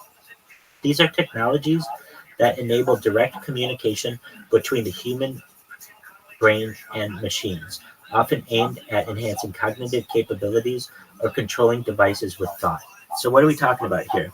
That's that neural Hello, how are you? We are having a discussion on futurism and futuristic topics, and I'm going through a glossary using ChatGPT, and we're just reviewing new words. So welcome. We're happy that you're here. The next phrase, excellent. The next phrase that we're going to review is something known as quantum teleportation. Now, if you're just joining us, we've used this word quantum a lot. Quantum is used in computing. Basically, I'm talking about the kind of computing that's more advanced than what we currently have. So the next level is known as quantum computing, and there's something called quantum teleportation. What is teleportation? It's moving something from one place to another. Okay, so this is a process of transferring quantum information between particles instantaneously over distances, which could revolutionize data transmission. So why is this important? Basically, if we are going to build a quantum computer, if we can move the particles of that computer around instantaneously, as opposed to maybe at the speed of light, we're going to be able to build a faster computer. The next phrase is known as nanomedicine. You may remember we've been using this term nano a lot. It's a really small scale. It's like even smaller than a microscopic level. Nanomedicine is the application of nanotechnology to medicine, including the use of nanobots for diagnosing and treating diseases at the cellular level. So what does this mean? Perhaps in the future, and currently we're working on this too, you may have something in your body that you don't want. Perhaps it's a tumor, perhaps it's a growth. There's a way that little machines may be able to go into your body and remove that using what's called nanomedicine. This is a really interesting one. This is a phrase known as personal force fields. Personal, meaning like having to do with yourself.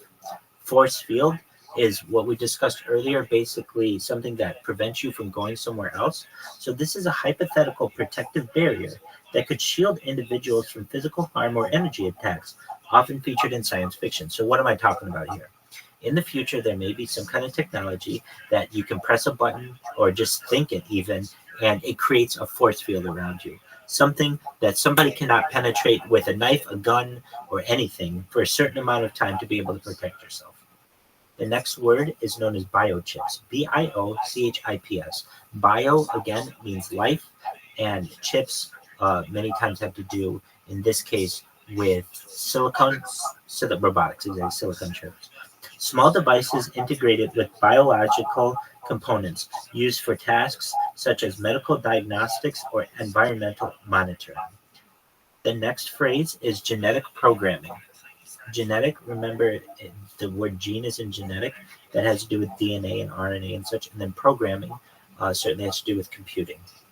So this is the use of genetic algorithms. So what is that? An algorithm essentially is a computing process to organize information in an efficient way. So this is the way of using computers and genes and evolutionary principles to solve problems or develop systems, including automated design and optimization. So what does this mean? It means perhaps instead of having to manually program genes in the future, we might be able to use genetic programming to automate this process. The next phrase you may have heard before, it's known as artificial life. A-R-T-I-F-I-C-I-A-L space L-I-F-E. What is artificial life, you may ask? These are computer simulations or synthetic organisms that mimic the characteristics of living systems, often used to study life processes or create new forms of life. The next phrase is known as temporal manipulation. Temporal manipulation. Temporal is spelled T-E-M-P-O-R-A-L space, and then manipulation is M-A-N-I-P-U-L-A-T-I-O-N.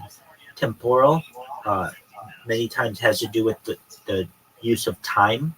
It comes from the Latin root tempus, which means time, and then manipulation means to alter or to edit something. Sorry for interrupting. Go ahead.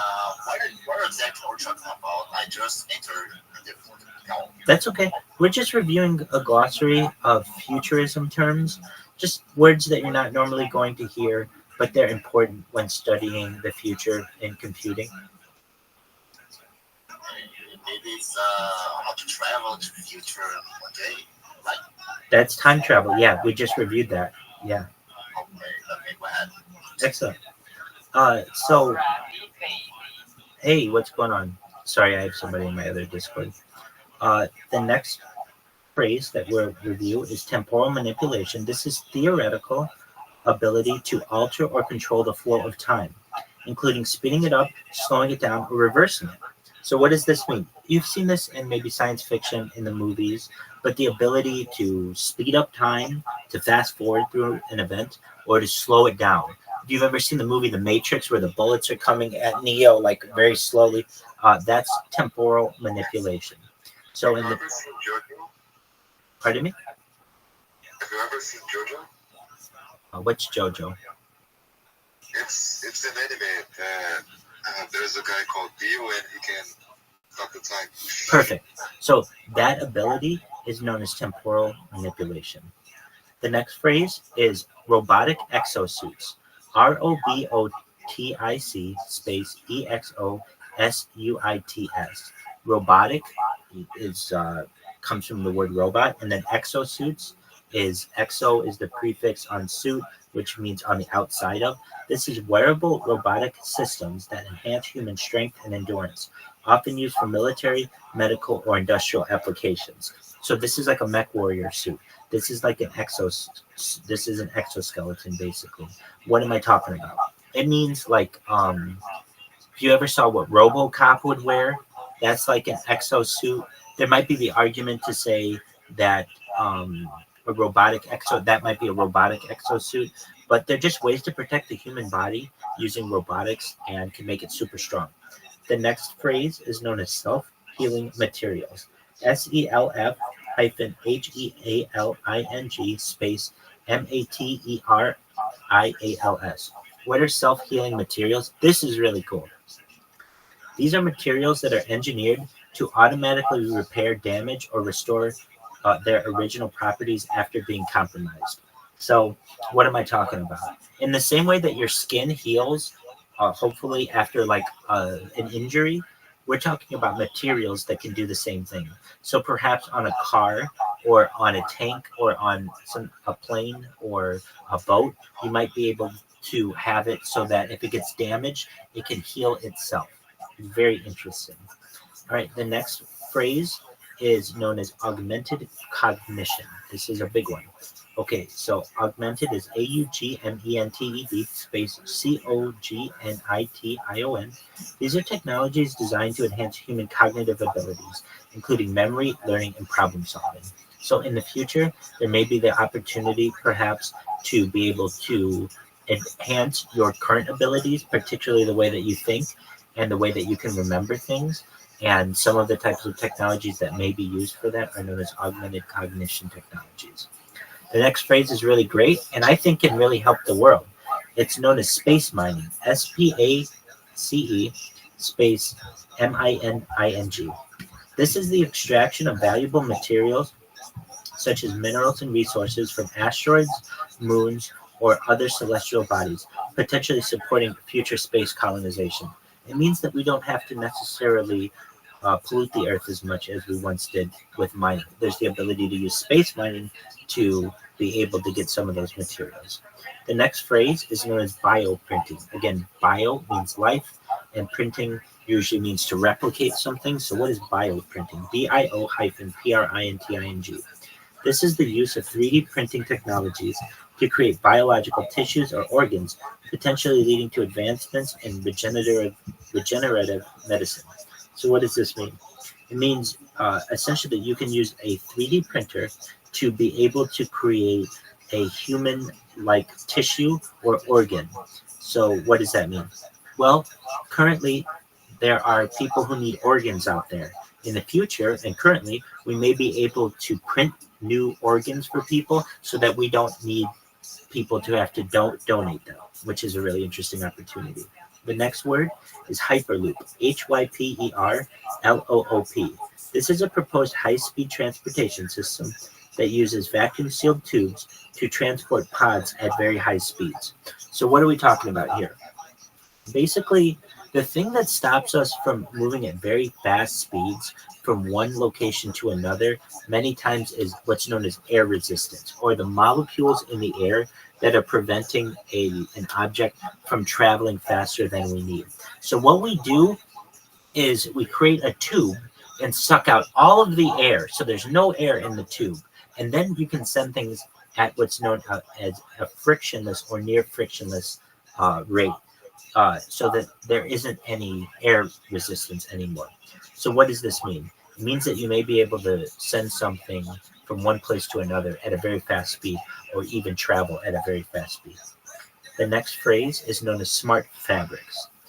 Smart, S-M-A-R-T space fabrics, F-A-B-R-I-C-S. The term smart, I would say, is relatively new when used to describe objects.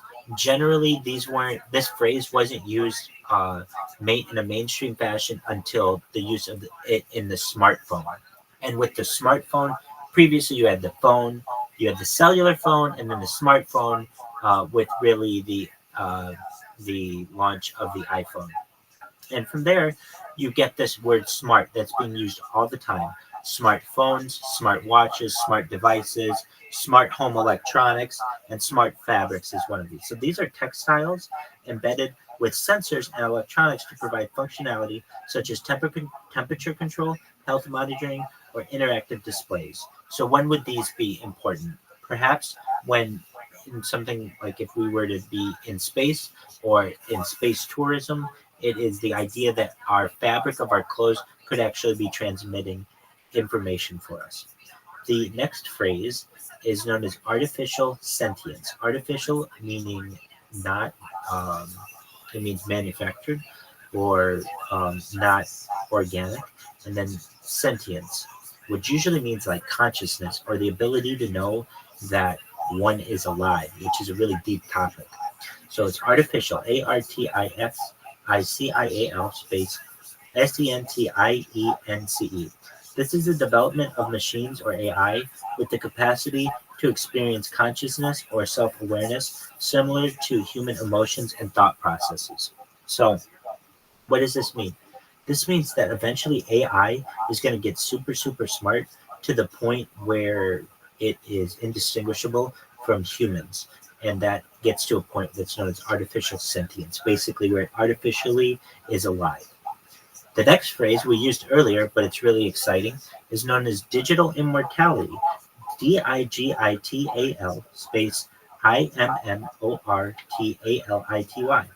This is the concept of preserving or replicating a person's consciousness or personality in a digital form to continue existing after physical death. We talked about this a little bit earlier when we talked about a technology known as mind uploading. And I talk about digital uploading all the time and digital immortality all the time because this is the idea that you won't die. This is really, really exciting. I mean, I know that Dio, you know what's up, and Johnny Walker, you know what's up. But if you're just joining us, we're talking about technology that's changing the world. And so what is that? Digital immortality. Digital generally is the opposite of such something like analog, having to do with computers, is normally digital, and then immortality means you don't die. So what is this? This is the concept of preserving or replicating a person's consciousness or personality in a digital form to continue existing after physical death. So this is the idea of scanning your brain into a computer for later download as a cyborg, a cybernetic being, an android, a clone of yourself, an avatar of yourself, an ethereal being, whatever you want to be. The next phrase is suborbital spaceflight. SUBORBITAL space SPACEFLIGHT. What is this? These are space flights that reach the edge of space but do not complete an orbit around Earth, often used for research or tourism. So what does this mean? This is something that's happening more and more often, is something that's known as space tourism, where people are traveling into space and they are spending some time there. But this is not when they go all the way around the Earth. This is just when they go a little bit around the Earth and then they come back. And usually it's used for research or tourism. The next phrase is a really big one. It's known as interstellar travel. INTERSTELLAR space TRAVEL. So what are we talking about here? This is the theoretical travel between stars or planetary systems requiring advanced propulsion methods beyond current capabilities. So what does that mean? This is being able to travel from star to star really, really quickly. And while it may seem like science fiction today, it's certainly going to be something that may be of relevance to you in your lifetime because of something like digital immortality.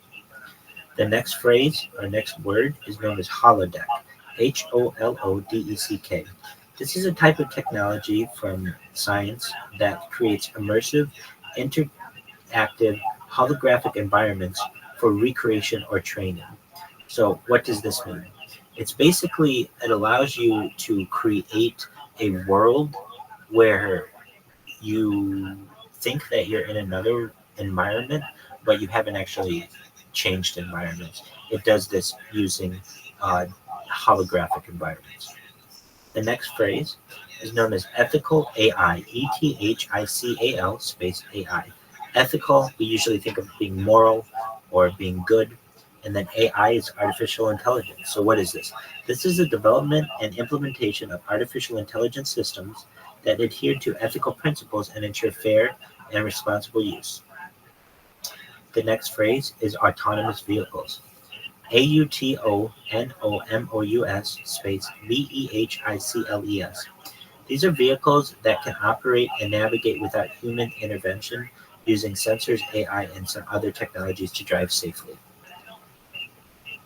Next phrase is advanced energy storage. These are innovative technologies for storing energy more efficiently, such as advanced batteries or supercapacitors to support renewable energy sources. And finally, at least for now, I'm going to take a little break after this word. The last word we have here is transhumanism. This is a philosophical and scientific movement aimed at enhancing human capabilities and extending human lifespan through advanced technology and biotechnology. And with that, I want you to know that Dio and Johnny Walker, I very much appreciate being able to be here and learn with you. I'm going to send you both, absolutely, I'm going to send you both friend requests. I'd appreciate it if you would accept them. You should know I'm live on the internet 24 hours a day, 7 days a week, 365 days a year. So I'm not going anywhere. I'm live in my Discord. Feel free to look at my profile and join my Discord. I'm live on 4 different devices in my Discord. We're live on 8 different YouTubes right now. We're live on 33 different platforms. I've been live 24/7, 365 for more than 3 years. This is the most amount of data any person has on the internet. And it's really, really exciting. I meet new people every single day. My project grows. And the reason why I do it is I don't want war anymore. I want a world where we can experience all of these technologies. And one of the ways in which that is only going to be able to be done is through world peace. And so I don't want war. And I advocate for world peace. And I advocate for no more hurting of anybody else. So with that, I want you to know I appreciate the opportunity to be here. Thank you. Absolutely. So do you come in here often, the English room? Oh, just sometime. Okay, cool. Well, your English is very good. I know exactly what you're saying. And so you should know that you're well on your way. Yeah, thank you for that. I'm trying my best. It's very good. Your English is very good. Where are you from? I live in the United States. And where are you from, like, originally? Can I ask? Yeah, sure. I'm in Irvine, California, or based out of Irvine, California. I see. How about you? I'm from Brazil. Beautiful. Excellent, man. Brazil did really well in the Olympics this year. Did you watch the Olympics? No, I don't really watch that. I don't watch football either. I don't know. I don't like good stuff. I gotcha. Pretty much. I've never seen someone like you. I know. I'm the biggest deal on earth. More people are going to learn from what we discuss on this stream than any other project on earth. And why? Because you heard what we just talked about. They're like mind-blowing technologies. And that's what I've been talking about for 3 years. And I know I'm a unique individual. And I know I'm a passionate individual for improving society. And you should know that I'm going to make your life a lot better. How? In the 1990s, Bill Gates coined the phrase content is king. And in 2018, The Economist magazine stated that data was Earth's #1 resource, more valuable than food, than water, than gold, than anything. And I have more data online than any person ever. And eventually I'm going to be able to monetize that. And when I am, I'm going to make you very rich. I'm going to make your family very rich. I'm going to make all of Brazil as rich as I can. I can tell you a lot of good things are going to happen to Brazil, particularly Brasilia. Brasilia is going to become like a super city within Amazonia. And you should know that a lot of good things are going to happen to you. And so you should be excited for that. And I'm going to take care of you as best I absolutely can and take care of your family and your future generations. Why? Because I have more data than any person on earth. This is like a time capsule. It goes back to the pandemic. We've seen the death of a queen, the birth of AI, the coronation of a king, and everything in between. That's going to be very exciting for people in the future to study at an academic level. What was life like for humans back then? well, this is what it was like. And people are going to study it for that standpoint. They're going to study it from a biological standpoint. We've never had so much data on a single individual where we'll be able to study their behavior, their when they go to the bathroom, when their emotions, their eating habits, their drinking habits. Everything about a human is recorded in this. So it's very, very exciting. Hi, how are you? Can you send the link of your blog and Discord channel? Because I want to join to your server, your smart guy. Absolutely. Thank you so much. How are you, Blue? Hi, I'm Rabbi Rothschild. Our friend here, Dio and Johnny Walker, they were just asking for my Discord link. We just reviewed some words on future technology. Do you you seem to be someone who is interested in learning new words. Is this correct? Learning what? New words? New words. Yeah, new words. What kind of new words? What kind of words do you want to learn? Usually I just try to improve my English because I'm starting to with English. Excellent. Are you in a certain industry? What? Are you in a certain industry? We can review, we'll get a glossary. What we'll do is we'll get words that are familiar to you, but we can help you with them. So do you know what ChatGPT is? Okay, so what we do is we go to ChatGPT and we ask it for a glossary of words that are going to help us. So the words that we just reviewed with Dio and Johnny Walker may not be as relevant to you. So we want to make sure they're of interest to you. What's your interest?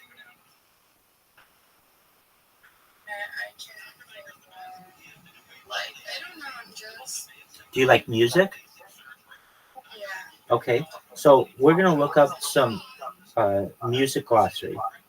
Music. Something will help me with my work. Yeah, let's do that. What kind of work are you in? Are you in technology? Customer service. Perfect.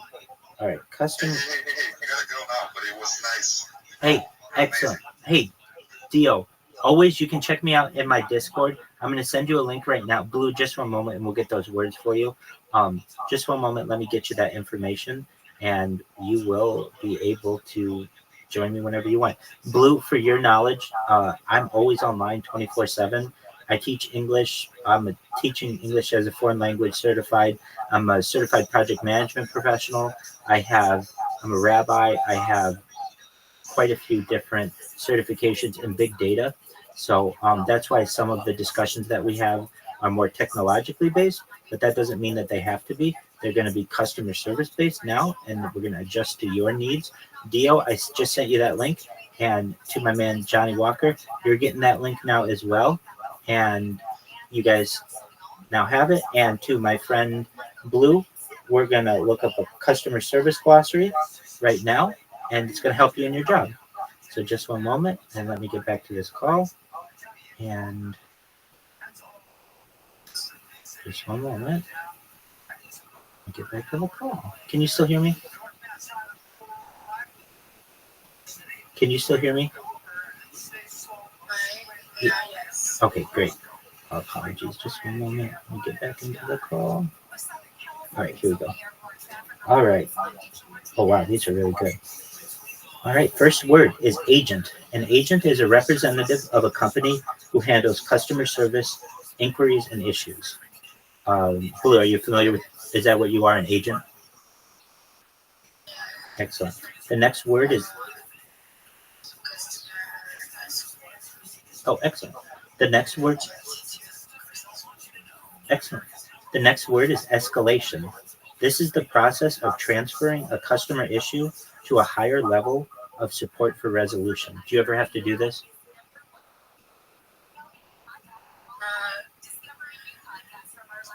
I'm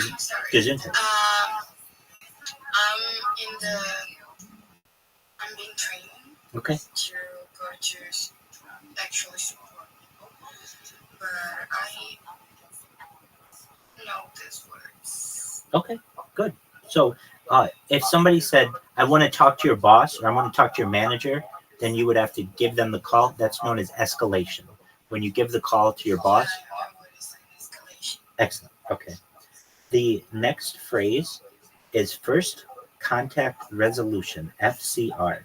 This is the ability to resolve a customer's issue during the first interaction. And I think that.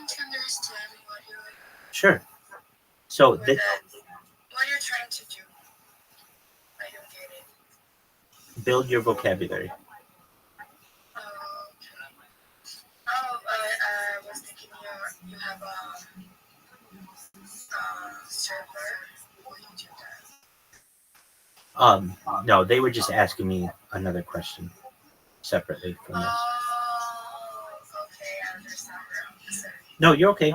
I'm just here to. But in this case, for vocabulary, for me, in the work, I usually have this.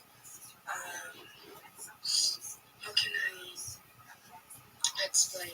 We have a lot of classes about these topics. Okay. But this is more common. Usually, they use in every work about customer service, and the topics and words we use more in like our job, like to the. I forget how to say the word in English. It's okay. There's enterprise we use. Okay. Hey, Rabbi. Hey, what's going on? Hey, are you a rabbi? I'm a teacher. Oh, really? Yes, sir. Yep, welcome. So we're just. Are you done with it? To some extent, yeah. I think we all are as humans. So we're just reviewing some glossary terms having to do with customer service. The next word is omni-channel. OMNICHANNEL. I don't want to do that now. I usually do that all my day. Okay, so we can go over different words. How about music words? Do you like music? How about we talk about us, not about class? Absolutely. Hey, Blue.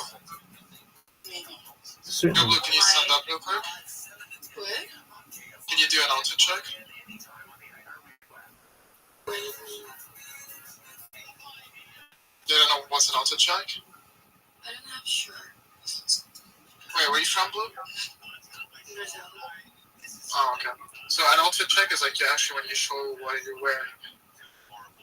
What I'm wearing? Yeah. Yeah, like you stand up and like you show what you're wearing. Okay. Why is your camera so static? Because she is falling in love with me, so she thinks is still following me. Yeah.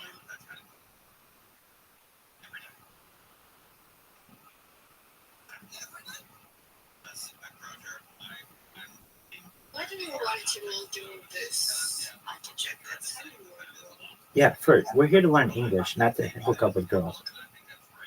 Oh, my bad, dude. You're good. I forgot I'm an English speaking student. You're good. And I was talking about let's stop like with the class things. I know it's a server to learn English, but I think now for me it's more improvement my English to just Converse. talk Converse. normally Converse. and practice. And grammatical things I usually I understand. I think I work more with that. Everybody has a different way. I understand very well. Okay, so why do you want to learn English better? Why? Yeah. Well, I basically learned by myself since I was English. So now I start a new job, and I'm living in Brazil, so I'm not a native speaker. I'm not even fluent, but I start a job who I will need to speak in English with the customers with this enterprise. Excellent. So I think my English is good. It is. For a person who learned it herself, but I'm kind of nervous because I'm not fluent and I never work with English. So I'm trying to practice and just talk with people to feel more comfortable to do this. Perfect. Well, your English is very good. It's understandable. You enunciate, which means you pronounce your words well, and you are well on your way. So you should know that you're doing better than most people. So that's great. And a good way to learn is through conversation. So that's great. We can open it up to conversation. And what are your hobbies? Yeah.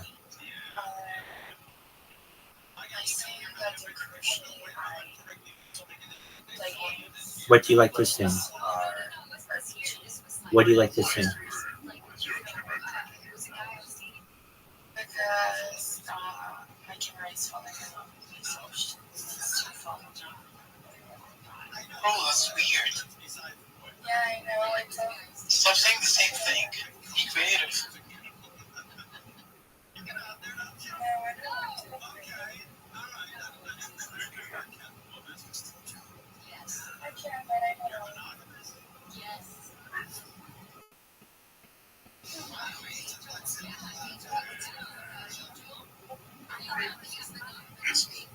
I already have to prove things to my boss.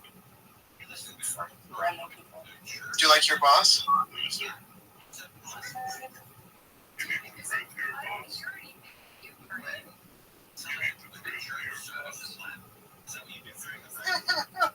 What is this guy's name? Yo, Rabbi, are you Jewish? I am Jewish. Big like that. Like, are you from New York? No, from Los Angeles. Where are you from? Los Angeles. San Francisco? Okay. That's not what I said. I said Los Angeles. Oh, I heard San Francisco. That's okay. Well, Blue, and to my other friends here, I want you to know it's been a pleasure speaking with you. If you see me around here, I review glossaries with people. So if there's any topic you want to review, please let me know and we can review it and we'll learn some new words together. So with that, thank you so much for the opportunity to be here. Take care, everybody.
Oh my god, wow.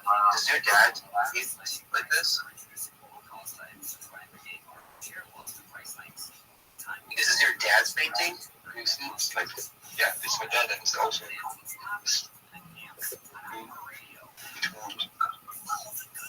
I painted something. Oh. Oh my god.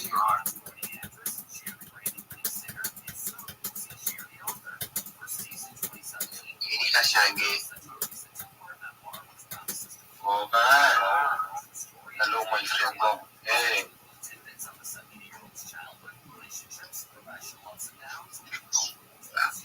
Let me just show you my paintings as well. Hey guys. Hey. Wait. I would go. Rabbi. Why are you black? Why are you czarnoskóry mężczyzna?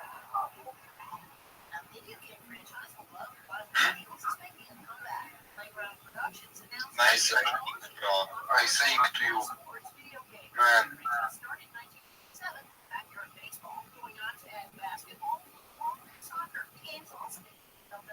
Let me just show you my paintings. Wait. Ja jebał twoją mamę w parzu. That's a very good painting. You know? You see this?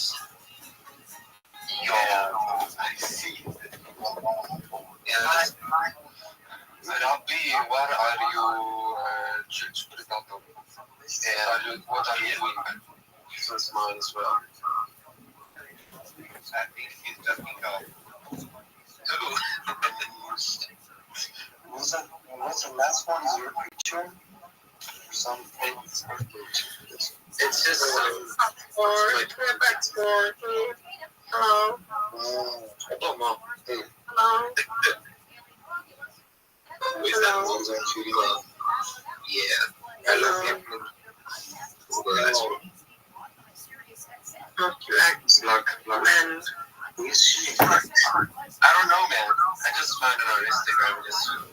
I said, let's just paint that. I hate black. That's how you black?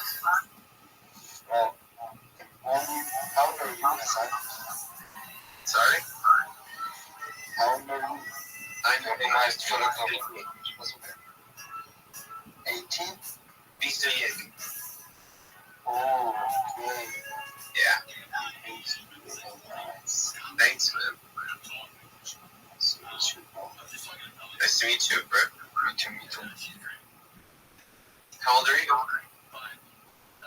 I'm 58. Nice time. What'd you say? Ruski sak my balls. On top. Ruski sak my balls.